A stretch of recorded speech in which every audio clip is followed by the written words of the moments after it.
ಅಂಬಿಕಾಸುತೆ ವಿಘ್ನರಾಜನೆ ಪಿರಿದು ಸಂಸ್ತುತಿಸಿ ಅಂಬುನಿಧಿಯ ಆತ್ಮದಿಗೆ ಕೈ ಮುಗಿದು ಅಂಬುಜಾಸನ ವಾಣಿಯರ ಪಾದಾಂಬುಜಿಗೆ ಒಡಮಡುತ್ತ ವರ್ಣಿಪಿನಿ ಕಥಾಮೃತವ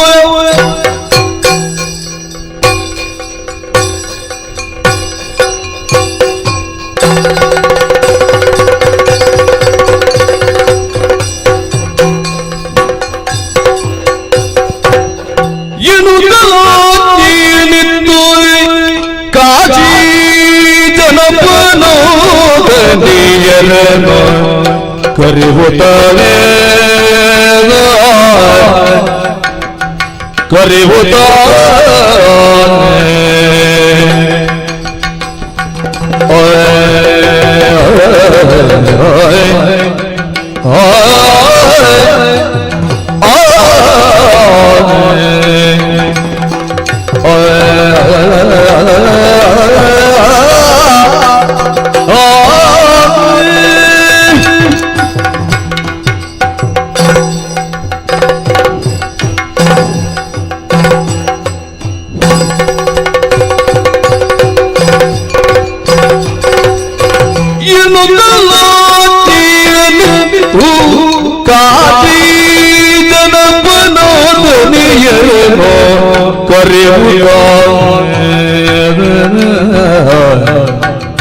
ಕಾಶಿ ಗಣಪನಾದನೆಯರನು ಕರೆಯುತ್ತ ವಿನಯದ್ಯೋ ಬೀಳಿದರು ಗಂಗಾತನಯರವರುಳು ಮೋದರಿ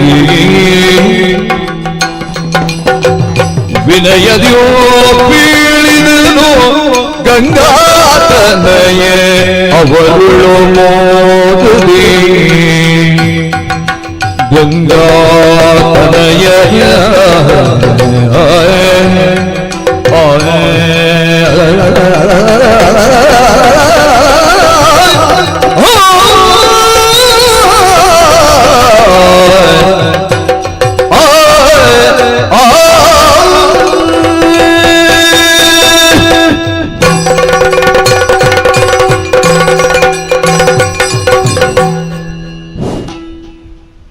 ಅಂಗಳವನ್ನು ಸಾರಿಸಿದ ಮಾತ್ರಕ್ಕೆ ಹಬ್ಬ ಮುಗಿದ ಹಾಗಾಗುವುದಿಲ್ಲ. ಈ ಮಾತು ಸಾಧಾರಣವಾಗಿ ಜಾನಪದೀಯವಾದದ್ದು, ಎಲ್ಲೋ ಹಳ್ಳಿಗರದ್ದು ಅಂತ ನಾವು ತಿರಸ್ಕರಿಸುವ ಹಾಗಿಲ್ಲ. ಯಾವುದೇ ಒಂದು ಮಾತು, ಯಾವುದೇ ಒಂದು ಸುಭಾಷಿತ, ಯಾವುದೇ ಒಂದು ನಾಣ್ಣುಡಿ ಜನಪದರ ನಡುವಿನಿಂದ ಹುಟ್ಟಿಕೊಳ್ಳಬೇಕು ಅಂತಾದರೆ ಅದು ಅನುಭವಜನ್ಯವೇ ಆಗಿರಬೇಕು ಎನ್ನುವುದು ಅಪೇಕ್ಷಣೀಯ ಮತ್ತು ಸಾಧು. ಪ್ರಪಂಚದಲ್ಲಿ ನಾವು ವರ್ಣಧರ್ಮದಿಂದ ಉತ್ಕೃಷ್ಟವಾದ ಸ್ಥಾನವನ್ನು ಹೊಂದಿದ್ದೇವೆ. ಆ ಕಾರಣದಿಂದ ಉಳಿದ ವರ್ಣಗಳು ನನ್ನನ್ನು ಸರಿಗಟ್ಟಲಾರವು. ಈ ಅಹಂಕಾರ ನಮ್ಮಲ್ಲಿ ಎಷ್ಟೋ ಸಲ ಮೂಡಿಬಿಡುತ್ತದೆ. ಆದರೆ ಯಥಾರ್ಥವಾಗಿ ಪೂರ್ವಾಗ್ರಹ ಪೀಡಿತರಾಗಿ ಕೇವಲ ಒಂದು ಸೀಮಿತವಾದಂಥ ವರ್ತುಲದಲ್ಲಿ ಮಾತ್ರ ಬದುಕುವುದಕ್ಕೆ ತೊಡಗಿದಾಗ ಇಂತಹ ಯೋಚನೆ ಬರುವುದಕ್ಕೆ ಸಾಧ್ಯವೇ ಹೊರತು ಪ್ರಪಂಚ ಪರ್ಯಟನವನ್ನು ಮಾಡಿ ಅಪಾರವಾದಂಥ ಅನುಭವವನ್ನು ಸೂರೆಗೊಂಡ ವ್ಯಕ್ತಿಗೆ ಯಾವ ಕಾರಣಕ್ಕೂ ಉಳಿದವರ ಕುರಿತು ಪೂರ್ವಾಗ್ರಹಿತವಾದ ಭಾವ ಬರುವುದಕ್ಕೆ ಸಾಧ್ಯ ಇಲ್ಲ. ಅದಕ್ಕೆ ಕಾರಣ ಏನು? ಜನಪದರ ಮಧ್ಯದಿಂದ ಹುಟ್ಟಿದಂಥ ನಾನುಡಿಗಳು ಜನಪದರ ಜೀವನದ ಅನುಭವದಿಂದ ಆಧಾರಿತವಾಗಿದೆ ಎನ್ನುವುದು ಮುಖ್ಯವಾದರೂ ಆ ಮಾತುಗಳು ಸಾರ್ವಕಾಲಿಕವಾಗಿ ಅನ್ವಯವಾಗುತ್ತದೆ ಎನ್ನುವುದರಿಂದ ಅದಕ್ಕೆ ಪ್ರಾಧಾನ್ಯ. ಕೇವಲ ಒಂದು ಮಾತು, ಒಂದು ಉಕ್ತಿ, ಒಂದು ಸುಭಾಷಿತ ಈ ದಿವಸ ಈ ಕ್ಷೇತ್ರದಲ್ಲಿ ಈ ಕ್ಷಣದಲ್ಲಿ ಹುಟ್ಟಿ ನಾಳೆಗೆ ಸತ್ತು ಬಿಡಕೂಡದು, ನಾಶವಾಗಿ ಹೋಗಿ ಬಿಡಕೂಡದು. ಅದು ಶಾಶ್ವತವಾಗಿ ಬಹಳ ಕಾಲ ಜನಮಾನಸದಲ್ಲಿ ಉಳಿದು ಆ ಶಬ್ದವನ್ನು, ಆ ವಾಕ್ಯವನ್ನು ಯಾವಾಗ ಪ್ರಯೋಗ ಮಾಡಬೇಕೋ ಆ ಸಮಯೋಚಿತ ನಿರ್ಧಾರವನ್ನು ಮಾಡಿ ಪ್ರಯೋಗಿಸಲ್ಪಡುತ್ತಲೇ ಇರಬೇಕಾದುದು ಅಪೇಕ್ಷಣೀಯ. ಆ ಕಾರಣದಿಂದಲೇ ಅಂಗಳ ಸಾರಿಸಿದ ಮಾತ್ರಕ್ಕೆ ಹಬ್ಬ ಮುಗಿದ ಹಾಗಾಗುವುದಿಲ್ಲ. ಈ ಮಾತಿಗೆ ವಿಶೇಷವಾದಂಥ ಸ್ಥಾನ ಪ್ರಾಪ್ತಿಯಾಗುವುದು. ಎಷ್ಟೋ ಸಲ ನಾವು ಒಂದು ಲಕ್ಷ್ಯವನ್ನು ಇಟ್ಟುಕೊಂಡು ಕಾರ್ಯೋನ್ಮುಖರಾಗುತ್ತೇವೆ. ಆ ಕಾರ್ಯೋನ್ಮುಖರಾಗುವ ಪ್ರಾರಂಭದಲ್ಲೇ ನಮಗೆ ಅನೇಕ ವಿಘ್ನ ವಿಡೂರಗಳು ಬರುತ್ತವೆ.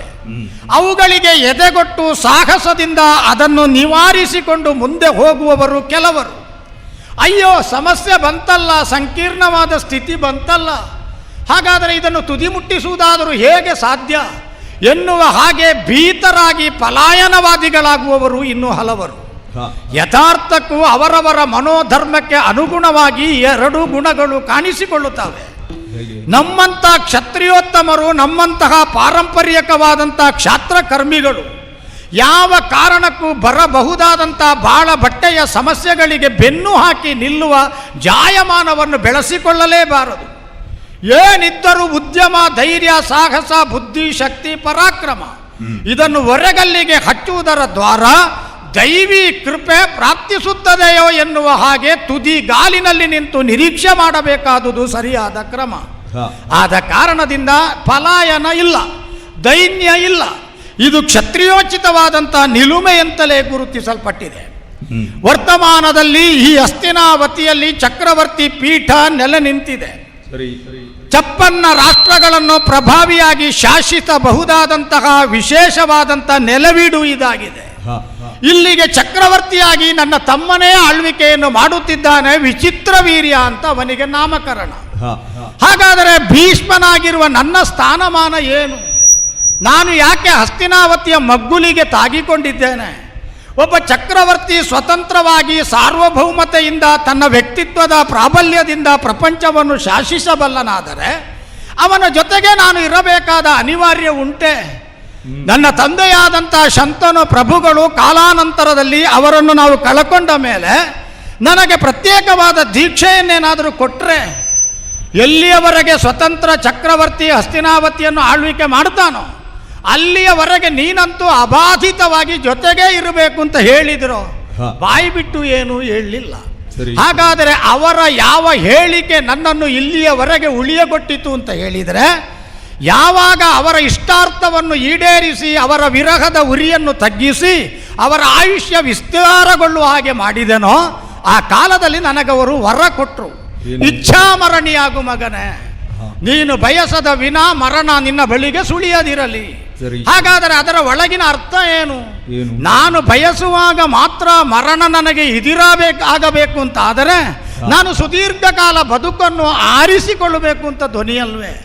ಆ ಕಾರಣದಿಂದ ಚಕ್ರವರ್ತಿ ಸ್ವತಂತ್ರನಾಗಿದ್ದರೂ ಅವನಿಗೆ ಆಸರೆಯಾಗಿ, ಅವನ ಆಸೆಗಳಿಗೆ ದಾರಿಯಾಗಿ, ಅವನು ಬೀಳದ ಹಾಗೆ, ಮುಗ್ಗರಿಸದ ಹಾಗೆ ಕಾವಲು ಕಾಯುವ ಊರುಗೋಲಾಗಿ ಇಲ್ಲಿಯವರೆಗೆ ಸಾಗಿ ಬಂದಿದ್ದೇನೆ. ಈ ಕಾಲಕ್ಕೆ ಅನೇಕ ಸಂಗತಿಗಳು ಚಂದ್ರವಂಶದಲ್ಲಿ ನಡೆದು ಹೋಗಿದ್ದಾವೆ. ವೃದ್ಧಿ ಕ್ಷಯಗಳು ಚಂದ್ರನಿಗೆ ಸಹಜ.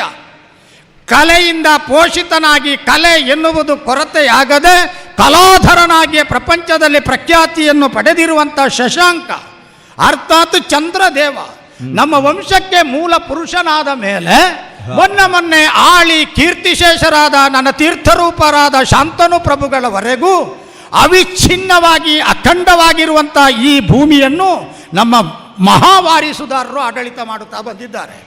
ಹಾಗಾದರೆ ಅವರೆಲ್ಲರೂ ಸಮಂಜಸವಾದ ಜೀವನವನ್ನೇ ಸಾಗಿಸಿದರೆ ಅವರ ಬದುಕಿನಲ್ಲಿ ಕಷ್ಟ ಸುಖಗಳು ಎದುರಾಗಲಿಲ್ವೇ? ಒಬ್ಬ ಸಾಮಾನ್ಯ ಜನಪದನನ್ನು ಕಾಡುವಂಥ ಸಂವೇದನೆಗಳು ಅವರನ್ನು ಕಾಡಲಿಲ್ವೇ? ನನಗೆ ಆಶ್ಚರ್ಯ ಆಗುತ್ತದೆ. ಒಂದು ಪ್ರಭುತ್ವ ಅಂತ ಹೇಳಿದಾಗ ಅದರ ಮೌಲ್ಯ ದೊಡ್ಡದು, ಅದರ ಉತ್ತರದಾಯಿತ್ವ ದೊಡ್ಡದು, ಅದಿರುವ ಸ್ತರ ದೊಡ್ಡದು, ಅದು ಉಳಿದವರಿಗೆ ಅನುಸರಣೀಯ ಆದರ್ಶವಾದ ಸಂಗತಿಗಳನ್ನು ಹೇಳಿಕೊಡಬೇಕು. ಅಂತಹ ಚಕ್ರವರ್ತಿ ಪೀಠದ ವಾರೀಸುದಾರರು ಪೂರ್ವಸೂರಿಗಳು ಸಾಮಾನ್ಯ ಜನಪದರ ಸಂವೇದನೆಗಳನ್ನೇ ಅನುಭವಿಸಿದರು. ಆಸೆ ಇಟ್ಟುಕೊಂಡ್ರು, ವಿಶೇಷವಾದ ಕಾಮ ಇಟ್ಟುಕೊಂಡ್ರು, ವಿಶೇಷವಾದಂತಹ ಲಕ್ಷ್ಯವನ್ನು ಇಟ್ಟುಕೊಂಡ್ರು, ವಿಶೇಷವಾದ ಸುಖವನ್ನು ಅಪೇಕ್ಷಿಸಿದರು, ಭೋಗ ಎನ್ನುವುದು ತಮಗೆ ಮುಖ್ಯ ಅಂತ ಭಾವಿಸಿದರು. ಆ ಬಳಿಕ ಪಾರಮಾರ್ಥದ ಸಾಧನೆಯನ್ನು ಮಾಡಿದರು. ಎರಡು ದಂಡೆಗಳಲ್ಲಿ ಕಾಲಿಟ್ಟುಕೊಂಡು ಹಾಯಾಗಿ ನಮ್ಮ ಒಳಗೆ ಪ್ರವಾಹ ರೂಪದಲ್ಲಿ ಹರಿಯುವ ಜೀವನವನ್ನು ಹರಿಯಬಿಟ್ಟರು. ಹಾಗಾದರೆ ವೃದ್ಧಿಕ್ಷಯಗಳನ್ನು ಹೊಂದಿದ ನಮ್ಮ ಮೂಲ ಪುರುಷ ಚಂದ್ರನ ಹಾಗೆ ನಮ್ಮವರ ವ್ಯಕ್ತಿತ್ವದಲ್ಲೂ ವೃದ್ಧಿಕ್ಷಯ ಆದದ್ದುಂಟು. ಹಾಗೆಂದು ಅವುಗಳನ್ನೆಲ್ಲ ಸಂಭಾಳಿಸಿಕೊಂಡು ಅವುಗಳನ್ನೆಲ್ಲ ಪ್ರಪಂಚಕ್ಕೆ ಕಲೆಯಾಗಿ ತೋರ್ಪಿಸದೆ ಅದನ್ನು ಜೀವನದ ಕಲೆಯಾಗಿ ತೋರ್ಪಡಿಸುತ್ತಾ ಬಂದ ಸಾಧಕರು ಹೆಮ್ಮೆಯ ಕೃತಿಯನ್ನೇ ಮಾಡಿದ್ದಾರೆ. ಈ ಕಾಲಕ್ಕಾಗುವಾಗ ತಮ್ಮನಾದಂಥ ವಿಚಿತ್ರ ವೀರ್ಯ ಪ್ರಾಯ ಪ್ರಬುದ್ಧನಾಗಿದ್ದಾನೆ. ಅವನಿಗೆ ಮಾಡಬೇಕಾದಂತಹ ಎಸಗಬೇಕಾದ ಕರ್ಮಗಳನ್ನೆಲ್ಲ ಆಯಾಯ ಕಾಲಕ್ಕೆ ಪೂರಕವಾಗಿ ಎಸಗಿದ ಮೇಲೆ ಈಗ ವಯೋಮಾನ ಸಹಜವಾಗಿ ಪ್ರೌಢತ್ವವನ್ನು ಪ್ರಾಪ್ತಿಸಿಕೊಂಡಿರುವ ಯೌವನಿಗನಾದ ಆತ ಗಾರ್ಹಸ್ಥ್ಯ ಧರ್ಮವನ್ನು ಅರ್ಥಾತ್ ದಾಂಪತ್ಯ ಕ್ಷೇತ್ರವನ್ನು ಪ್ರವೇಶಿಸುವುದಕ್ಕೆ ತುದಿಗಾಲಲ್ಲಿ ನಿಂತಿದ್ದಾನೆ. ಅವನ ತಂದೆ ಇಲ್ಲದ ಕಾಲದಲ್ಲಿ ಅವನ ಜ್ಯೇಷ್ಠ ಭ್ರಾತೃ ಅವನದ್ದೇ ಅಬ್ಬೆಯ ಮಗನಲ್ಲದೆ ಹೋದರು. ಜಾಹ್ನವಿ ಸುಕುಮಾರನಾದ ನಾನು ಸತ್ಯವತೀ ದೇವಿಯ ಮಗನಾದಂತಹ ವಿಚಿತ್ರ ವೀರ್ಯನಿಗೆ ಸುಲಗ್ನದಲ್ಲಿ ಒಳ್ಳೆಯ ಕಲ್ಯಾಣವಾಗುವ ಹಾಗೆ ಮದುವೆಯನ್ನು ಮಾಡಿಸಬೇಕಾಗಿದೆ. ಇದಕ್ಕಾಗಿಯೇ 3 ಮಂದಿ ಹೆಣ್ಣು ಮಕ್ಕಳನ್ನು ಕಾಶಿಯಿಂದ ನಾನು ಕರೆ ತಂದಿದ್ದೇನೆ. ಹಾಗೆಂದು ತಂದಲ್ಲಿಗೆ ಕಾರ್ಯಕ್ರಮ ಮುಗಿದ ಹಾಗಾಗುವುದಿಲ್ವಲ್ಲ, ಅದಕ್ಕೆ ನಾನು ತೊಡಗಿದ್ದು. ಅಂಗಳ ಸಾರಿಸಿದ ಮಾತ್ರಕ್ಕೆ ಹಬ್ಬ ಮುಗಿದ ಹಾಗಾಗುವುದಿಲ್ಲ. ಇನ್ನು ತಳಿರು ತೋರಣ ಕಟ್ಟಬೇಕು, ವಿಶಾಲವಾದ ಚಪ್ಪರ ನಿರ್ಮಾಣ ಮಾಡಬೇಕು, ಆಮಂತ್ರಣ ಪತ್ರಗಳನ್ನು ಮುದ್ರಿಸಬೇಕು, ಎಂತೆಂತಹ ನೆಂಟರನ್ನು ಕರೆಯಬೇಕು ಅಂತ ತೀರ್ಮಾನಿಸಬೇಕು, ಎಷ್ಟೆಷ್ಟು ಮಾಂಡಲಿಕರನ್ನು ಆಹ್ವಾನಿಸಬೇಕು ಅಂತ ತೀರ್ಮಾನಿಸಬೇಕು, ಊಟೋಪಚಾರದ ವ್ಯವಸ್ಥೆ ಹೇಗೆ, ತಂಗುವುದಕ್ಕೆ ವಾಸ್ತವ್ಯದ ಅನುಕೂಲತೆ ಹೇಗೆ, ಶೌಚಾದಿ ಪ್ರಕ್ರಿಯೆಗಳಿಗೆ ಎಲ್ಲಿ ಸ್ಥಳ, ಆ ಬಳಿಕ ಹೆಂಗಸರಿಗೆ ಎಲ್ಲಿ ಗಂಡಸರಿಗೆ ಎಲ್ಲಿ, ಎಷ್ಟು ಕಾರ್ಯಕ್ರಮಗಳು ಇನ್ನೂ ಆಗಲಿಕ್ಕುಂಟು. ನಾವೀಗ ಕೇವಲ ಅಂಗಳ ಸಾರಿಸಿದ್ದು ಮಾತ್ರ, ಹಬ್ಬ ಇನ್ನೂ ಪ್ರಾರಂಭ ಆಗಲಿಲ್ಲ. ಈ ಕಾರಣದಿಂದಲೇ ಶಾಸನ ಮಾಡಿ ಹೆಣ್ಣು ಮಕ್ಕಳನ್ನು ನಾನು ಕರಕೊಂಡು ಬಂದೆ. ಈಗ ಹೆಣ್ಣು ಮಕ್ಕಳ ಮುಂದೆ ಶಾಸನವನ್ನೇ ಮಾಡುವುದೇ ಹಾಗಾಗ ಕೂಡದು. ಅತ್ಯಂತ ಪ್ರೀತಿಯಿಂದ ಆ ಹೆಣ್ಣು ಮಕ್ಕಳಲ್ಲಿ ಹೃದಯವನ್ನು ತೆರೆದು ಸಂಭಾಷಿಸಿ ಸಂವಾದಿಸಿ ನನ್ನ ಮನದ ಒಳಗಿನ ಇರವು, ನನ್ನ ಮನದ ಒಳಗಿನ ವಾಂಛೆ ಏನು ಅಂತ ಅವರಿಗೆ ತಿಳಿಸಿ ಆ ಮೂಲಕವಾಗಿ ಅವರನ್ನು ಪಕ್ವವಾದಂಥ ಮಾನಸಿಕ ಸ್ಥಿತಿಗೆ ತರಬೇಕಾದ ಹೊಣೆ ನನಗುಂಟು. ಆದ್ದರಿಂದಲೇ ಮಂತ್ರಿಯಾದ ಸುಮತಿಯನ್ನು ಕರೆದು ತಳಿರು ತೋರಣಗಳಿಂದ ಅಲಂಕರಿಸು ಪುರವನ್ನು ಪ್ರತಿಯೊಬ್ಬರು ತಮ್ಮ ಮನೆಯ ಸದಸ್ಯನ ಮದುವೆಯೋ ಎನ್ನುವಷ್ಟು ಕಕ್ಕುಲತೆಯಿಂದ ಎನ್ನುವಷ್ಟು ಉತ್ಸಾಹದಿಂದ ಈ ಮದುವೆಯಲ್ಲಿ ತೊಡಗಿಕೊಳ್ಳುವ ಹಾಗೆ ಮಾಡು, ಎಲ್ಲೂ ವ್ಯತ್ಯಯ ಲೋಪ ಬಾರದ ಹಾಗೆ ಕಾರ್ಯಕ್ರಮವನ್ನು ನಿರ್ವಹಿಸು ಎನ್ನುತ್ತಾ ಆಜ್ಞೆಯನ್ನಿತ್ತು ಮಂತ್ರಿಯನ್ನು ಬಿಟ್ಟಿದ್ದೇನೆ. ಈಗ ಹೆಣ್ಣು ಮಕ್ಕಳನ್ನು ನನ್ನ ಬಳಿಗೆ ಕರೆಯಿಸಿಕೊಳ್ಳಬೇಕು, ಆಜ್ಞಾಪೂರ್ವಕವಾಗಿ ಅಲ್ಲ, ಅತ್ಯಂತ ವಿನಮ್ರತೆಯಿಂದ ಕರೆದು ಸ್ನಿಗ್ಧರಾದ ಮುಗ್ಧರಾದ ಅವರ ಮಾನಸಿಕವಾದಂತಹ ಸರೋವರದಲ್ಲಿ ತಳಮಳದ ಅಲೆ ಏಳದ ಹಾಗೆ ಸ್ಥಿತ ಪ್ರಜ್ಞವಾದಂಥ ನಿಲುಮೆಯಿಂದಲೇ ನಾನಿದ್ದೇನೆ ಅಂತ ತೋರಿಸುತ್ತಾ ಅವರ ಜೊತೆಗೆ ಹಾರ್ದವಾಗಿ ಮಾತಾಡಬೇಕು. ಹಾರ್ದವಾಗಿ ಅಂದರೆ ಹೃದಯದಿಂದ ಮಾತಾಡಬೇಕು. ನಾವು ಎಷ್ಟೋ ಸಲ ಬಾಯಿಂದ ಮಾತ್ರ ಮಾತಾಡುತ್ತೇವೆ, ಶಬ್ದಗಳನ್ನು ಉರುಳಿಸುತ್ತೇವೆ, ಅದರಲ್ಲಿ ಭಾವಕ್ಕೆ ಪ್ರಾಧಾನ್ಯವೇ ಇರುವುದಿಲ್ಲ, ಶುಷ್ಕ. ಅವ ಎಷ್ಟೋ ಮಾತಾಡಿದ ಭಾವ ಶುಷ್ಕ, ಹಾಗಾಗ ಕೂಡದು. ಹೃದಯವಾದಂಥ ಮಾತುಗಳನ್ನು ಅವರಿಗೆ ಆಡಬೇಕು. ಅದಕ್ಕಾಗಿ ಯಾರಲ್ಲಿ ಸತ್ಯವತಿ ದೇವಿಯ ಅಂತಃಪುರದಲ್ಲಿ ಆಶ್ರಯವನ್ನು ಪಡೆದು ಮೈಯ ಆಯಾಸವನ್ನು ಮನದ ದುಗುಡವನ್ನು ಕಳೆದುಕೊಂಡು ದಣಿವಾರಿಸಿಕೊಳ್ಳುತ್ತಿರುವ ಆ 3 ಹೆಣ್ಣು ಮಕ್ಕಳನ್ನು ಕನ್ಯೆಯರನ್ನು ನನ್ನ ಬಳಿಗೆ ಕರಕೊಂಡು ಬನ್ನಿರಿ ಅಂತ ಹೇಳಿದ್ದೇನೆ. ಓ, ಕರಕೊಂಡು ಬರ್ತಾ ಇದ್ದಾನಲ್ಲ. ಓ, ಶುಭವಸ್ತು, ಕಲ್ಯಾಣಮಸ್ತು. ನಾವು ಅವತ್ತು ಬರುವಾಗ ಆನೆಪುರವನ್ನು ಸೇರ್ತೇವೆ ಅಂತ ಒಂದು ಸುದ್ದಿ ಕೇಳಿ. ಒಳ್ಳೆಯ ಪ್ರಯೋಗ, ಆನೆಪುರ. ಗಜಪುರ ಅಂದ್ರೆ ದೊಡ್ಡದು ಅಂತ ಲೆಕ್ಕ. ಆದರೆ ನಿಜವಾಗಿ ನಾವು ಆನೆಪುರದಲ್ಲಿ ಇದ್ದೇವೆ ಅಂತ ನಮಗೆ ಅರ್ಥ ಆದದ್ದು, ಆನೆ ಎಂದರೆ ಆರೋಗ್ಯ ಮತ್ತು ನೆಮ್ಮದಿ ಅಂತ ಕೆಲವರೆಲ್ಲ ಹೇಳಿ. ಕಾಶಿಯಲ್ಲಿ ಕಲ್ತದ್ದಕ್ಕೆ ಸಾರ್ಥಕ ಆಯಿತು. ಆರೋಗ್ಯಪೂರ್ಣವಾದಂತಹ ನೆಮ್ಮದಿಯನ್ನು ಸಾಧಾರಣ 1 ತಿಂಗಳು ನಾವು ಅನುಭವಿಸಿದ್ದೇವೆ. ಮಾತೆ ಸತ್ಯವತಿ ದೇವಿಯವರು ನಮ್ಮಲ್ಲಿ ಕೇಳದೆಯೇ ನಮಗೆ ಬೇಕಾದದ್ದನ್ನು ನಮ್ಮ ಮನಸ್ಸನ್ನು ಅರ್ಥ ಮಾಡಿ ಕೊಡ್ತಿದ್ದಾರೆ. ಅತಿಥೇಯ ಸಂಬಂಧ ಅಲ್ವಾ ಅದು?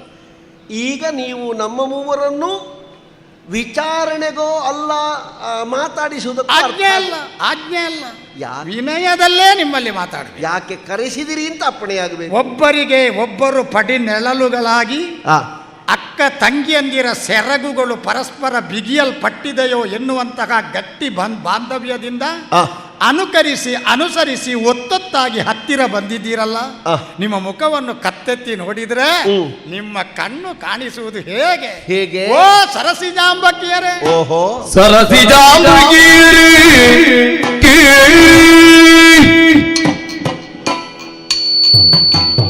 ಶಜಿಬರೂಪನೆಯುಳು ರಾಜ್ಯವಾಳಿ ಕೇಳಿ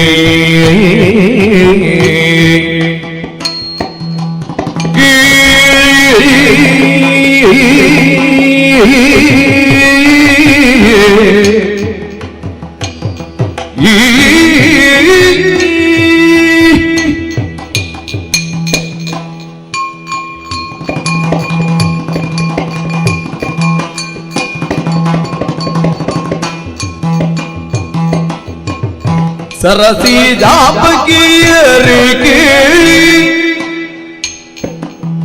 ಶಜಿಬರೂಪನೆಯುಳು ರಾಜ್ಯವಾಳಿ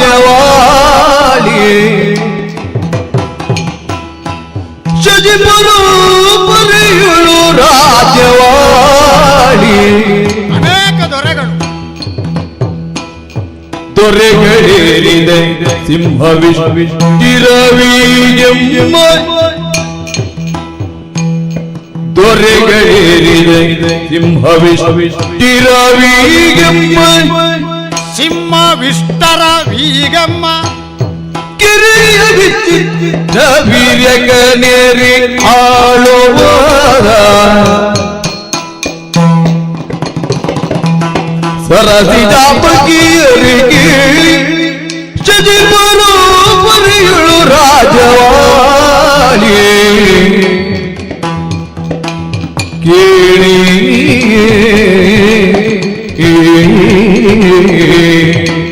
ಕೇಳಿ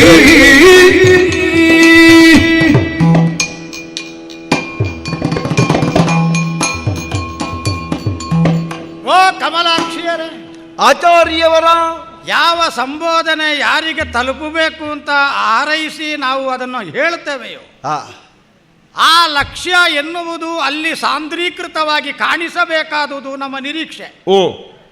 ಮನುಮತನ ಹಾಗಿರುವವನು ಅಂತ ಹೇಳಿದರೆ ಮನುಮತನ ಹಾಗೇ ಇರಬೇಕು ಅಂತ ಉಳಿದವರು ಭಾವಿಸ್ತಾರೆ. ಆದರೆ ಮನುಮತನ ಹಾಗೇ ಇರಬೇಕಾಗಿಲ್ಲ. ಮನುಮತ ಭಾವ ಇದ್ದರೂ ಸಾಕಾಗುತ್ತದೆ. ಮನುಮತನ ವ್ಯಕ್ತಿತ್ವದ ಒಂದು ಸೆಲೆ ಇದ್ದರೂ ಸಾಕಾಗುತ್ತದೆ. ಮನುಮತನ ಬಗ್ಗೆ ತಿಳಿದಿದ್ರೆ ಸಾಕಾಗುತ್ತದೆ. ಹಾಗಾದ್ರೆ ಹಾಗೇ ಇರತಕ್ಕದ್ದು ಅಂತ ನಿಯಮ ಅಲ್ಲ. ಈಗ ನಿಮ್ಮನ್ನು ಕಂಡ ತಕ್ಷಣ ಮೂವರನ್ನು ನಾನು ದಿಟ್ಟಿಸಿ ನೋಡುವಾಗ, ನಿಮ್ಮ ಆಳಂಗವನ್ನು ಈಗ ಸಾಧ್ಯಂತ ಅಧ್ಯಯನ ಮಾಡುವಾಗ ಪಕ್ಕನೆ ನಿಮ್ಮ ಅತ್ಯಂತ ಸುಕೋಮಲವಾದ ಕಾಯಕ್ಕೆ ಪ್ರಧಾನ ಎನಿಸಿಕೊಂಡಿರುವ ವದನಾರವಿಂದವನ್ನು ನೋಡಿದೆ. ಅದರಲ್ಲಿ ತುಂಬಿಕೊಂಡ ಎರಡು ಕಣ್ಣುಗಳು ಈ ಹೊತ್ತು ನನಗೆ ಕಮಲದ ಎಸಳಿನ ಹಾಗೆ ಕಾಣಿಸ್ತದೆ. ಕಮಲ ಎನ್ನುವುದಕ್ಕಿರುವ ಪಾವಿತ್ರ್ಯವನ್ನು ನೀವು ಅರಿಯದವರಲ್ವಲ್ಲ. ಕಮಲಮುಖಿಯರು ದೇವಿಯರನ್ನು ನಾವು ಆರಾಧಿಸುವ ಕಾಲದಲ್ಲಿ ಕಮಲಕ್ಕೆ ಪ್ರಾಧಾನ್ಯ ಕೊಟ್ಟು ಅವರ ಹಸ್ತದಲ್ಲಿ ಅದು ಇರುವುದನ್ನು ನಾವು ಗುರುತಿಸುವುದಿಲ್ವೇ? ಕಮಲನಾಭ ಪದುಮನಾಭ ಅಂತ ಕರೆಯುವ ಕ್ರಮ ಇಲ್ವೇ? ಹಾಗಾದರೆ ಪದುಮನಾಭ ಅಂತ ಹೇಳಿದರೆ ನಾರಾಯಣನ ಹೊಕ್ಕುಳಿನಿಂದ ಮೇಲೆ ಬಂದ ನಳದ ಮೇಲೆ ಹರಡಿಕೊಂಡ ಪತ್ರ, ಅದರ ಮೇಲೆ ಚತುರ್ಮುಖನಾದಂತ ಬ್ರಹ್ಮನ ಆವಿರ್ಭಾವ. ಹಾಗಾದರೆ ಎಂತಹ ಪ್ರಾಧಾನ್ಯತೆ, ಎಂತಹ ಪಾವಿತ್ರ್ಯತೆ ಬಂತು ಈ ಪದ್ಮ ಅಂತ ಹೇಳುವಂತಹ ಒಂದು ವಿಶೇಷವಾದ ಹೂವಿಗೆ. ನಿಮ್ಮ ಕಣ್ಣುಗಳನ್ನು ಕಾಣುವಾಗ ಅಂತಹ ಪವಿತ್ರವಾದ ಸುಕೋಮಲವಾದ ವಿಶೇಷವಾದ ಅಧ್ಯಾತ್ಮದ ಭಾವುಕ ಕಲ್ಪನೆಯನ್ನು ಕಟ್ಟಿಕೊಡುವ ಚಂದದ ಎರಡು ಕಣ್ಣುಗಳಿಗೆ ಅದೇ ಅರ್ಥವನ್ನು ಆರೋಪಿಸಿದೆ. ಇನ್ನೂ ಒಂದುಂಟು. ಉದಯಾದ್ರಿಯನ್ನು ಏರಿ ಬರುವ ಸೂರ್ಯನ ಬಾಲರಶ್ಮಿಗಳು ತನ್ನನ್ನು ಸ್ಪರ್ಶಿಸಲಿ, ಮುದುಡಿದಂತ ನನ್ನ ದಳಗಳನ್ನು ಅರಳಿಸಲಿ, ಹೀಗೆ ಹಾರ್ದಿಕವಾಗಿ ನಿರೀಕ್ಷೆ ಮಾಡುತ್ತದೆ ಪದ್ಮ. ಯಾವಾಗ ಸೂರ್ಯನ ಕಿರಣ ಸ್ಪರ್ಶ ಆಯಿತೋ ಅದು ಸೂರ್ಯನನ್ನು ಕಂಡು ಸೂರ್ಯನಿಂದ ಧನ್ಯತೆಯನ್ನು ಪಡೆದು ಅದು ತನ್ನನ್ನು ಸೇರಿದುದರ ಕಾತರತೆ ಕಾರಣವಾಗಿ ಸಾರ್ಥಕ್ಯ ಭಾವದಿಂದ ತನ್ನನ್ನು ತಾನು ಬಿರಿದು ತೋರಿಸ್ತದೆ. ಹಾಗಾದ್ರೆ ಸೂರ್ಯ ಪರವಾದ ದೃಷ್ಟಿ ಅದಕ್ಕುಂಟು. ನಿಮ್ಮ ಬದುಕಿನಲ್ಲಿ ನೀವಿನ್ನು ದಾಂಪತ್ಯದ ಆಗಸದ ತುದಿಯಲ್ಲಿ ನಿಂತಿದ್ದೀರಿ. ಆ ಕ್ಷಿತಿಜದ ಅಂಚಿನಲ್ಲಿ ಮೂವರು ಇದ್ದೀರಿ. ಯಾವಾಗ ವರನೆಂಬ ನಿಮಗೆ ಗಂಡನಾಗುವ ವಲ್ಲಭನಾಗುವ ಪತಿ ಮಹಾಶಯ ಸೂರ್ಯ ರೂಪದಿಂದ ಉದಿಸಿ ಬರ್ತಾನೋ, ನಮ್ಮ ಹೃನ್ಮನಗಳನ್ನು ತುಂಬುತ್ತಾನೋ, ನಮ್ಮ ಭಾವನೆಗಳನ್ನು ಗೌರವಿಸುತ್ತಾನೋ, ನಮ್ಮನ್ನು ದಾಂಪತ್ಯದ ಮಹಾರಥದಲ್ಲಿ ಏರಿಸಿಕೊಂಡು ಬಾಳ ಪಯಣದಲ್ಲಿ ಸಂಗಾತಿಗಳನ್ನಾಗಿ ಪರಿಗಣಿಸಿ ಆ ಮೂಲಕವಾಗಿ ಸುಖದ ಸುಪ್ಪತ್ತಿಗೆಯಲ್ಲಿ ತೇಲಾಡಿಸ್ತಾನೋ, ಈ ಹಾರ್ದವಾದಂತಹ ದೀರ್ಘವಾದ ನಿರೀಕ್ಷೆಯಲ್ಲಿದ್ದೀರಿ. ಆ ಕಾರಣದಿಂದಲೂ ನೀವು ಸರಸಿ ಜಾಂಬಕಿಯರೇ. ಈ ಪ್ರಪಂಚದಲ್ಲಿ ಕೆಲವೊಮ್ಮೆ ಹೇಳುತ್ತಾ ಹೋದ ಹಾಗೆ ಹೆಚ್ಚಿನವರೆಲ್ಲ ಹೂ ಹೂ ಅಂತಲೇ ಹೇಳುವುದು. ಹಾಗೆಂದು ಹೇಳುವವನಿಗೆ ಗೊತ್ತಿರಬೇಕಾಗ್ತದೆ, ತಾನು ಹೇಳಿದ್ದಷ್ಟಕ್ಕೆ ಪ್ರತಿಕ್ರಿಯೆ ಬರಬೇಕು, ಅಷ್ಟೇ ಮಾರ್ಧವವಾದ ಪ್ರತಿಸ್ಪಂದ ಬರಬೇಕು. ಏಕಪಕ್ಷೀಯವಾಗಿ ಹೇಳ್ತಾ ಹೋಗುವುದಲ್ಲ. ಈ ಎಚ್ಚರಿಕೆ ಹೇಳುಗನಿಗೆ ಅಗತ್ಯ ಬೇಕು. ಆದ ಕಾರಣದಿಂದ ನೀವು ನಾನಾಡುವ ಮಾತನ್ನು ತನ್ಮಯತೆಯಿಂದ ಪ್ರೀತಿಯಿಂದ ಆಲಿಸಬೇಕು ಅಂತ ವಿನಮ್ರವಾದ ವಿಜ್ಞಾಪನೆ. ಯಾಕೆಂದರೆ ನೀವೀಗ ಬಂದು ಮುಟ್ಟಿ ಮೆಟ್ಟಿ ನಿಂತಿರುವ ನೀನು ಆನೆಪುರ ಅಂತ ಕರೆದಿರಲ್ಲ. ಆ ನೆಲ ಸಾಮಾನ್ಯವಾದದ್ದಲ್ಲ. ಶಶಿವಂಶದ ಪ್ರಭುತ್ವದ ಏಳಿಗೆಗೆ ಕಾರಣವಾಗಿ ಅನೇಕ ಪ್ರವೃತ್ತಿಗಳ ಹುಟ್ಟಿಗೆ ಕಾರಣಭೂತವಾಗಿ ಆ ಮೂಲಕವಾಗಿ ಸಿದ್ಧಿ ಪ್ರಸಿದ್ಧಿ ಪ್ರಕೀರ್ತಿಗಳ ಹೂಮಾಲೆಗೆ ತಲೆ ಕೊಟ್ಟು ಇಲ್ಲಿಯವರೆಗೆ ಅದ್ಭುತವಾದಂತಹ ಆಡಳಿತ ಸತ್ತೆಯನ್ನು ಏರಿಳಿತದ ಹಾದಿಯಲ್ಲಿ ಕಟ್ಟುತ್ತಾ ಬಂದಿದೆ. ಅಂತಹ ಹಸ್ತಿನೆಯ ಪುಣ್ಯತಮವಾದಂತಹ ನೆಲವನ್ನು ಮುಟ್ಟಿ ನಿಂತಿರುವ ನೀವವರ ಚರಿತ್ರೆಯನ್ನು ಕೇಳುವುದಕ್ಕೆ ನನ್ನಿಂದಲೇ ಹಾತೊರೆಯಬೇಕಾಗಿಲ್ಲ. ಅಂತಃಪುರವನ್ನು ಸೇರಿದ ಮೇಲೆ ಚಂದ್ರನಿಂದ ತೊಡಗಿ ಬುಧ ನಹುಷಾದಿಗಳ ಪರಂಪರೆಯನ್ನೇ ತಿಳಿಯುತ್ತಾ ಮೊನ್ನೆ ಆಳಿ ಕೀರ್ತಿ ಶೇಷರಾದ ಶಂತನು ಪ್ರಭುಗಳವರೆಗೆ ವಿಸ್ತಾರವಾದ ಕಥೆಯನ್ನು ತಿಳಿಯುವುದಕ್ಕೆ ಸಾಧ್ಯ ಆಗುತ್ತದೆ. ಹಾಗಾದ್ರೆ ಭೀಷ್ಮ ನಿಮ್ಮನ್ನು ಬಳಿಗೆ ಕರೆಯಿಸಿ ಇಷ್ಟನ್ನೇ ಹೇಳುವುದಕ್ಕಾಗಿ ಮಾತ್ರ ಉದ್ದೇಶಿಸಿದನೆ. ಆ ಚಿಕ್ಕವ್ಯಗೆ ಇಬ್ಬರು ಗಂಡು ಮಕ್ಕಳಿದ್ದು ಹಿರಿಯವನಾದ ಚಿತ್ರ ವೀರ್ಯ ಅಥವಾ ಚಿತ್ರಾಂಗದ, ಅದೇ ವೀರ್ಯ ಅಥವಾ ಚಿತ್ರಾಂಗದ ಅದೇ ಹೆಸರಿನ ಗಂಧರ್ವನ ಜೊತೆಗೆ ನಾಮ ಪ್ರತಿಷ್ಠೆಯ ದ್ವಂದ್ವಕ್ಕೆ ಬಲಿ ಬಿದ್ದು ಒಂದೋ ನೀನು ತಪ್ಪಿದರೆ ನಾನು ಈ ಭೂಮಿಯ ಮೇಲೆ ಎನ್ನುವ ಪೈಪೋಟಿಗೆ ಬಿದ್ದು ತನ್ನನ್ನು ತಾನು ಕಳಕೊಳ್ಳಬೇಕಾದ ಸ್ಥಿತಿಗೆ ಒಳಗಾದ. ಆ ಕಾಲದಲ್ಲಿ ನಾನೊಮ್ಮೆ ಅಧೀರನಾದೆ. ಚಾಂಚಲ್ಯ ಏನು ಅಂತ ತಿಳಿಯದ, ಸಂದಿಗ್ಧದ ಪರಿಚಯ ಇಲ್ಲದ, ಆತಂಕ ಶಬ್ದವನ್ನು ತಿಳಿಯದ ನಾನೊಮ್ಮೆ ಅಲ್ಲಾಡಿ ಹೋದೆ. ಇಬ್ಬರಿದ್ರಲ್ಲ ದೇವರೇ, ಒಬ್ಬನನ್ನು ಕಳಕೊಳ್ಳುವ ಸ್ಥಿತಿ ಭೀಷ್ಮನಿಗೆ ಬಂತಲ್ಲ. ತಮ್ಮಂದಿರು ಅಂತ ಹೇಳುವಲ್ಲಿ ಇನ್ನು ಮುಂದೆ ಒಬ್ಬನೇ ತಮ್ಮ ಅಂತ ಹೇಳಬೇಕಲ್ಲ. ಹಾಗಾಗಿ ಮುಚ್ಚಟೆಯಿಂದ ಮುತ್ಸದ್ದಿತನದ ಪ್ರೀತಿಯಿಂದ ಅವರನ್ನು ಬೆಳೆಸ್ತಾ ಬಂದೆ. ಕೆಳಗಿಡಿದ್ರೆ ಇರುವೆ, ಮೇಲೆ ಇದ್ರೆ ಹದ್ದು, ಕಚ್ಚಿಕೊಂಡು ಹೋದಿದ್ದು ಎನ್ನುವ ಪ್ರೀತಿಯಿಂದ ಬೆಳೆಸಲ್ಪಟ್ಟ ಆತ ವರ್ತಮಾನದಲ್ಲಿ ನಮ್ಮ ನಿರೀಕ್ಷೆಯನ್ನು ಹಸನಾಗಿಸುವ ಸಲ್ಲಕ್ಷಣಗಳನ್ನು ಮೈಗೂಡಿಸಿಕೊಂಡಿದ್ದಾನೆ. ಧೀರನಿದ್ದಾನೆ, ಶೂರನಿದ್ದಾನೆ, ಪ್ರಜ್ಞೆಯುಳ್ಳವನಾಗಿದ್ದಾನೆ, ಅತ್ಯಂತ ಶೀಘ್ರ ಗ್ರಹಣ ಶಕ್ತಿ ಉಳ್ಳವನಾಗಿದ್ದಾನೆ, ರಾವುತನಾಗಿ ಕುದುರೆಯ ಮೇಲೆ ಹೋಗಬಲ್ಲ, ರಥದಲ್ಲಿ ಮಹಾನ್ ರಥಿಕನಾಗಿ ಕಾಣಿಸಬಲ್ಲ, ಆನೆ ಏರಿ ಮೆರೆಯಬಲ್ಲ, 32 ಬಗೆಯ ಆಯುಧಗಳನ್ನು ಪ್ರಭಾವಿಯಾಗಿ ಪ್ರಯೋಗಿಸುವುದಕ್ಕೆ ಅತ್ಯಂತ ಪ್ರಶಸ್ತನಿದ್ದಾನೆ. ಜ್ಞಾನ ದಾಹವನ್ನು ಈಡೇರಿಸಿಕೊಂಡು ತಿಳುವಳಿಕೆಯ ಹಸಿವನ್ನು ನಿವಾರಿಸಿಕೊಂಡು ಗುರುಮಠದಲ್ಲಿ ಗುರುಮುಖದಿಂದ ಸುಕ್ಷೇಮವಾಗಿ ಇರುವ ಅವಧಿಗೆ ಸಾಕಷ್ಟು ಜ್ಞಾನವನ್ನು ಗ್ರಹಣ ಮಾಡಿಕೊಂಡವನಿದ್ದಾನೆ. ಹಾಗಾದರೆ ಈ ಪ್ರಪಂಚದಲ್ಲಿ ಸರ್ವ ಗುಣಗಳ ಸಲ್ಲಕ್ಷಣ ಅಂತ ಯಾವುದನ್ನು ಆರೋಪಿಸುತ್ತೇವೆಯೋ ಅದಕ್ಕೆ ಅರ್ಹನಾಗಿ ಪಾತ್ರನಾಗಿದ್ದಾನೆ ನನ್ನ ತಮ್ಮ ವಿಚಿತ್ರ ವೀರ್ಯ. ಯಾವುದೇ ಇರಲಿ, ಹುಟ್ಟಿದ ಮೇಲೆ ಅಸ್ತಿತ್ವವನ್ನು ಕಾಣಿಸಿದ ನಂತರ ಬೆಳವಣಿಗೆಯನ್ನು ಹೊಂದಬೇಕಲ್ಲ. ಜಾಯತೆ, ಅಸ್ಥಿ, ವರ್ಧತೆ, ವಿಪರಿಣಮತೆ, ಕ್ಷೀಯತೆ, ನಶ್ಯತಿ, ಈ 6 ವಿಕಾರ 84 ಲಕ್ಷ ಜೀವರಾಶಿಗೂ ಉಂಟಲ್ಲ. ಹರಿದಾಡುವ ಯಾವುದೋ ಎರೆ ಹುಳುವಿನಿಂದ ತೊಡಗಿ ಅಗಾಧವಾದಂತಹ ದೇಹವುಳ್ಳ ಗಜದವರೆಗೆ, ಅತ್ಯಂತ ಶ್ರೇಷ್ಠನಾದ ಮನುಷ್ಯನಿಂದ ತೊಡಗಿ ಸಾಧಕರಾದಂಥ ಋಷಿವರೇಣ್ಯರವರೆಗೆ ಈ ವಿಕಾರಗಳಿಗೆ ಒಳಗಾಗದೆ ಈ ಯಾವ ಕಾರಣಕ್ಕೂ ಸಾಧ್ಯ ಇಲ್ಲ. ತಪಸ್ಸಿನ ಮೂಲಕ, ಯಜ್ಞ ಯಾಗಾದಿಗಳ ಮೂಲಕ ಮೃತ್ಯುಂಜಯ ಭಾವವನ್ನು ಹೊಂದಿ ಆ ಮೂಲಕವಾಗಿ ಅಜರಾಮರತ್ವವನ್ನು ಹೊಂದಿದವರ ವಿಷಯ ಬೇರೆ. ನಾನು ಸಾಮಾನ್ಯರ ಮಾತನ್ನು ಆಡಿದೆ. ಓ ಹೆಣ್ಣು ಮಕ್ಕಳೇ, ಈ ಕಾಲದಲ್ಲಿ ಬದಲಾವಣೆಗಳಿಗೆ ಒಳಗಾದ ನನ್ನ ತಮ್ಮ ಈಗ ಪ್ರಾಯ ಪ್ರಬುದ್ಧನಾಗಿದ್ದಾನೆ. ಮಹಾಜೀವನದ ಸಾಗರದಲ್ಲಿ ಅವನ ಬದುಕಿನ ನೌಕೆ ಮಧ್ಯದಲ್ಲಿ ಬಂದು ನಿಂತಿದೆ. ಆಚೆಗೆ ಹೋಗಬೇಕೋ ಈಚೆಗೆ ಹೋಗಬೇಕೋ ಮುಂದುವರಿಯಬೇಕೋ ಹಿಂದಕ್ಕೆ ಬರಬೇಕು ಗೊತ್ತಿಲ್ಲದ ಸ್ಥಿತಿಯಲ್ಲಿದ್ದಾನೆ. ಈಗ ಅವನಿಗೊಬ್ಬ ಒಳ್ಳೆಯ ನಾವಿಕನ ಅಗತ್ಯ ಇದೆ. ಒಬ್ಬ ನಾವಿಕ ಸಿಕ್ಕಿದ್ರೆ ಹಡಗು ಸರಿಯಾಗಿ ಮುಂದೆ ಹೋಗುತ್ತದೆ. ಆ ಕಡೆಗೂ ಈ ಕಡೆಗೂ ಒಯ್ಯಬಲ್ಲ 3 ನಾವಿಕರು ಸಿಕ್ಕಿದ್ರೆ ಆ ಹಡಗು ಸುಭದ್ರ ಅಂತ ಲೆಕ್ಕ. ಈ ಕಡೆ ಹೋಗುವಾಗ ಮುಳುಗುತ್ತದೋ ಈ ಕಡೆಯವರು ಕರ್ಕೊಂಡು ಹೋಗ್ತಾರೆ, ಎರಡೂ ಕಡೆ ಮುಳುಗುತ್ತದೋ ಮುಂದಿನವರು ಕರ್ಕೊಂಡು ಹೋಗ್ತಾರೆ. ಆ ಮಟ್ಟಿಗೆ ತಮ್ಮ ಇಲ್ಲದ ಅವನ ಅನುಪಸ್ಥಿತಿಯಲ್ಲಿ ಅವನನ್ನು ಹಾರ್ದಿಕವಾಗಿ ಪೂರ್ವಭಾವಿಯಾಗಿ ಅಭಿನಂದಿಸ್ತೇನೆ ನಾನು. 3ರನ್ನು ಪಡೆಯುವ ಭಾಗ್ಯ ಅವನ ಪಾಲಿಗೆ ಬಂತು. ಈಗ ನೀವು ನಮ್ಮನ್ನಿಲ್ಲಿಗೆ ಕರಕೊಂಡು ಬರುವಾಗ ಆಜ್ಞೆಯಿಂದ ಕರಕೊಂಡು ಬಂದದ್ದು. ಏರಿರೆನ್ನಯ ರಥವನು ತೊರೆಯಲ್ಲೇ ನಿಮ್ಮನ್ನು ಒಯ್ತೇನೆ ಅಂತ ಆಡಿದೆ. ಒಂದು ಮಾತನ್ನು ಅನುಭವದ ಆಧಾರದಲ್ಲಿ ಹೇಳ್ತೇನೆ, ನಿಮಗದು ಮುಂದಕ್ಕೆ ಪಾಠವೂ ಆಗಲಿ. ಆತ ನೋವನ್ನು ಅನುಭವಿಸಿ ಆ ಬಳಿಕ ಆನಂದವನ್ನು ಅನುಭವಿಸುವವರಿದ್ದಾರೆ, ಆನಂದವನ್ನು ಅನುಭವಿಸಿ ಆತಂಕವನ್ನು ಪಡೆಯುವವರು ಇದ್ದಾರೆ. ಈ ಆತಂಕವನ್ನು ಅನುಭವಿಸಿದ ಮೇಲೆ ಆನಂದ ಪಡೆಯುವ ಕ್ರಮಕ್ಕೂ ಆನಂದದ ಬಳಿಕ ಆತಂಕ ಪಡೆಯುವ ಕ್ರಮಕ್ಕೂ ವ್ಯತ್ಯಾಸ ಉಂಟು. ಯಾರು ಸುಖದಲ್ಲಿ ಇದ್ದು ಪಕ್ಕನೇ ಒಂದು ಆತಂಕ ಬಂದಾಗ ಒಂದು ಸಮಾಧಾನ ಪಡೀತಾನಲ್ಲ, ಅದು ಬಹಳ ಹೆಚ್ಚಿನದ್ದು. ಯಾರು ಆತಂಕದಲ್ಲೇ ಇದ್ದು ಅಪರೂಪಕ್ಕೊಂದು ಸುಖ ಬರುವಾಗ ಸಿಕ್ಕಿತು ಅಂತ ಹೇಳ್ತಾನೆ, ಆ ಸಂತೋಷ ದೊಡ್ಡದಲ್ಲ. ಕಷ್ಟದಲ್ಲೇ ಇರುವವನಿಗೆ ಸಮಾಧಾನ ಸಿಗುತ್ತದೆ ನೋಡಿ, ಸಮಾಧಾನದಲ್ಲಿ ಇರುವವನಿಗೆ ಆತಂಕ ಬರ್ತದೆ ನೋಡು. ಇದರ ವ್ಯತ್ಯಾಸವನ್ನು ನಾವು ಅರ್ಥ ಮಾಡಿಕೊಳ್ಳಬೇಕು. ಈಗ ನಿಮ್ಮನ್ನು ಆಜ್ಞೆಯಿಂದ ಕರಕೊಂಡು ಬಂದೆ. ಮೈಮನ ಮುದುರಿಸಿಕೊಳ್ಳುವುದು ಬೇಡ, ಸಂಕೋಚದಿಂದ ಹಿಡಿ ಮುದ್ದೆ ಆಗುವುದು ಬೇಡ. ನಿಮ್ಮ ಅಂತರ್ಗತವನ್ನು ಭಾಷಿಕವಾಗಿ ನಿಮ್ಮದೇ ಆದಂತ ಕಾಶಿಯ ವಿಶ್ವವಿದ್ಯಾನಿಲಯದಲ್ಲಿ ಅರಿತಿರುವ ಜ್ಞಾನದ ಅಕ್ಷರಗಳಾಗಿಸಿ ನನ್ನ ಮುಂದೆ ಒರೆದಿರಿ ಅಂತ ಇದ್ರೆ ನನಗೆ ಸಮಾಧಾನವೇ. ನನ್ನ ಕೋರಿಕೆ ಇಷ್ಟೇ, ಶಶಿಕುಲದ ಅಭ್ಯುದಯಗಳು ನಿಮ್ಮಿಂದ ಸಾಧಿತವಾಗುವುದು, ಕುಶಲದಳು ನೀವಿದಕ್ಕೆ ಸಮ್ಮತಿಸಬೇಕು. ನನ್ನ ತಮ್ಮನಾದ ವಿಚಿತ್ರ ವೀರ್ಯನನ್ನು 3 ಕರಗ್ರಹಣ ಮಾಡುವುದರ ಮೂಲಕ ಅವನ ದಾಂಪತ್ಯದ ಅರಮನೆಗೆ ಹೊಂಬೆಳಕು ತಂಬೆಳಕು ಮುಂಬೆಳಕು ಆಗಬೇಕು ಅಂತ ನನ್ನ ಕೋರಿಕೆ. ನಾವು ಪ್ರಾರಂಭ ಮಾಡುವಾಗ ಎತ್ತಿ ಕೊಡುವುದು, ಆ ಬಳಿಕ ಸಂವಾದದಿಂದ ಎತ್ತಿ ಎತ್ತಿ ಈಚೆಗೂ ವಿನಿಮಯ ಮಾಡುವುದು. ಪ್ರಾರಂಭದಲ್ಲೇ ಕೊಡುವ ಕ್ರಮ ಇಲ್ಲ. ನಿಮಗೆ ಹೀಗೊಂದು ಮುಖ ಉಂಟು ಎನ್ನುವುದನ್ನು ನಾನು ತಿಳಿಯುತ್ತಿದ್ದರೆ ಸ್ವಲ್ಪ ದಿವಸ ಮೊದಲೇ ಬಂದು ನಿಮ್ಮನ್ನು ಮಾತಾಡಿಸ್ತಿದ್ದೇನೋ ಏನೋ. ಮಾತಾಡಿಸುವ ಆಲೋಚನೆ ಇತ್ತು, ನಾನು ನಿಮಗೆ ಸಿಗುತ್ತಿದ್ದೀನೋ ಇಲ್ವೋ, ಅಷ್ಟು ಕಾರ್ಯಕ್ರಮ ನನಗೆ.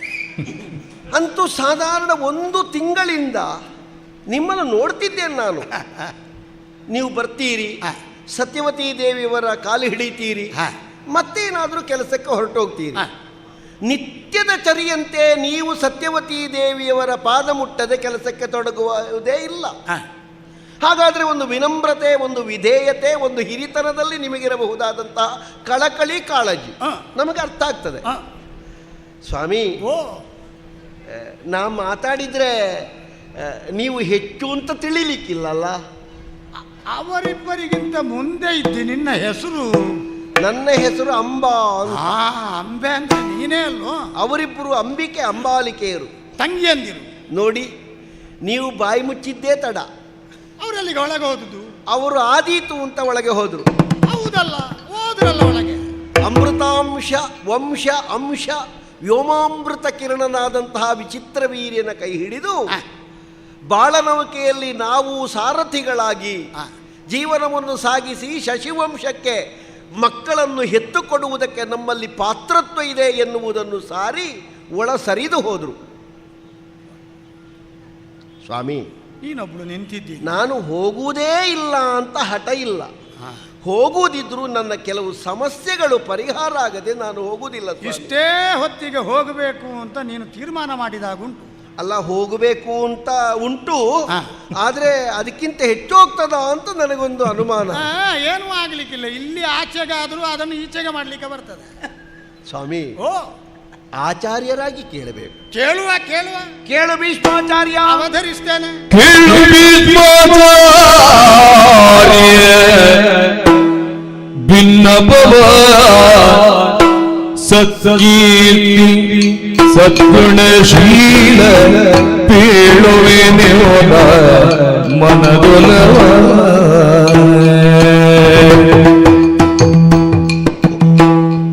ಆ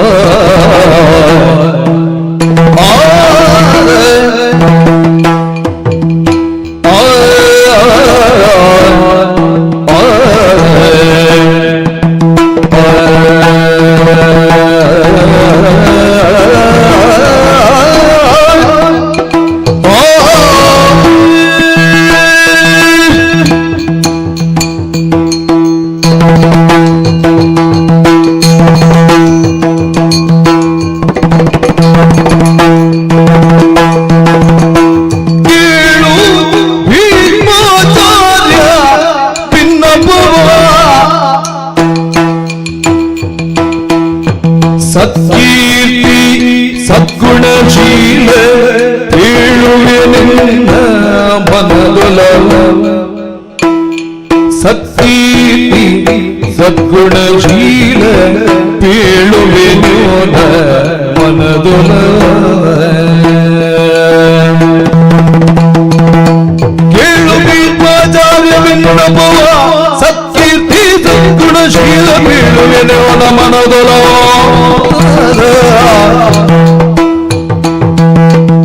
ಭೂಲಲಾಮರ ಜಯಿಸಿ ಮೆರೆದಿಗೆ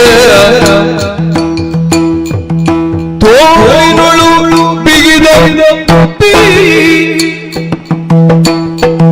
ಮನ್ಮಥ ಕೀಳಿಯಳು ನೀನೆನ್ನ ಮನವನು ಕಾಲ ಕಾಲಕ್ಕೂ ತೃಪ್ತಿ ಪಡಿಸದೆ ಮೂಲಲಾಮನ ಜಯಿಸಿ ಮೆರೆದಿಗ ತೋಳಿನಳು ಬಿಗಿದಂತೆ ಮನ್ಮಥ ಕೇಳಿಯಳು ನೀನೆನ್ನ ಮನವನು ಕಾಲ ಕಾಲಕ್ಕೂ ತೃಪ್ತಿ ಪಡಿಸದೆ ಕೇಳು ಭೀಷ್ಮಾಚಾರ್ಯ ಭಿನ್ನಪವ ಸತ್ಕೀರ್ತಿ ಸದ್ಗುಣಶೀಲ ಬೀಳುವೆ ನಿನ್ನ ಮನದೊಲವ ಕೇಳು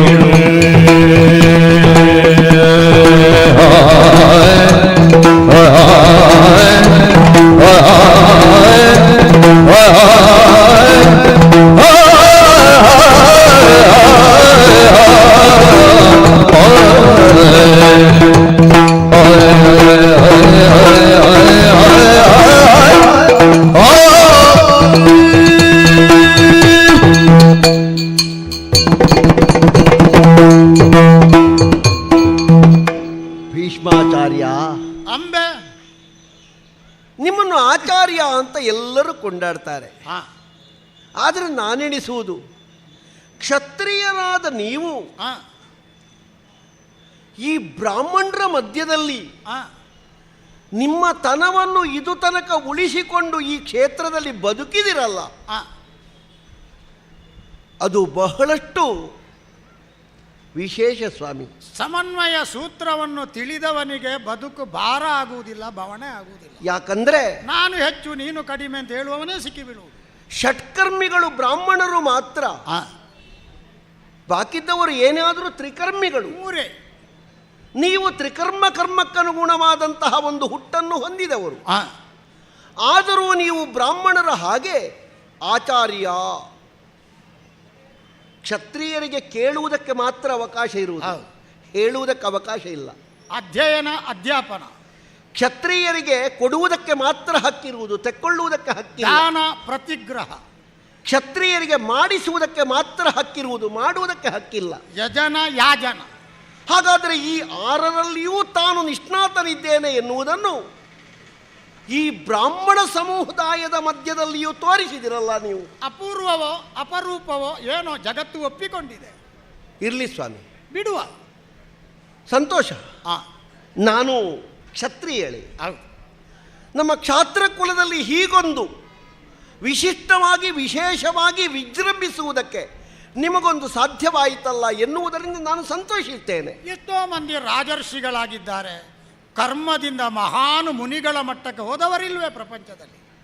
ಈ ಲೋಕದಲ್ಲಿ ಹಾ ಹೇಳುವುದಕ್ಕೆ ಬಹಳ ಮಂದಿಗಳೆಲ್ಲ ಮುಂದಾಗ್ತಾರೆ. ಹಾ ಆದರೆ ಹೇಳುವವನಿಗೆ ಕೇಳುವ ತಾಳ್ಮೆಯೂ ಬೇಕು ಎನ್ನುವುದು ಕೆಲವೇ ಮಂದಿಗಳಿಗೆ ಗೊತ್ತಿರುವುದು.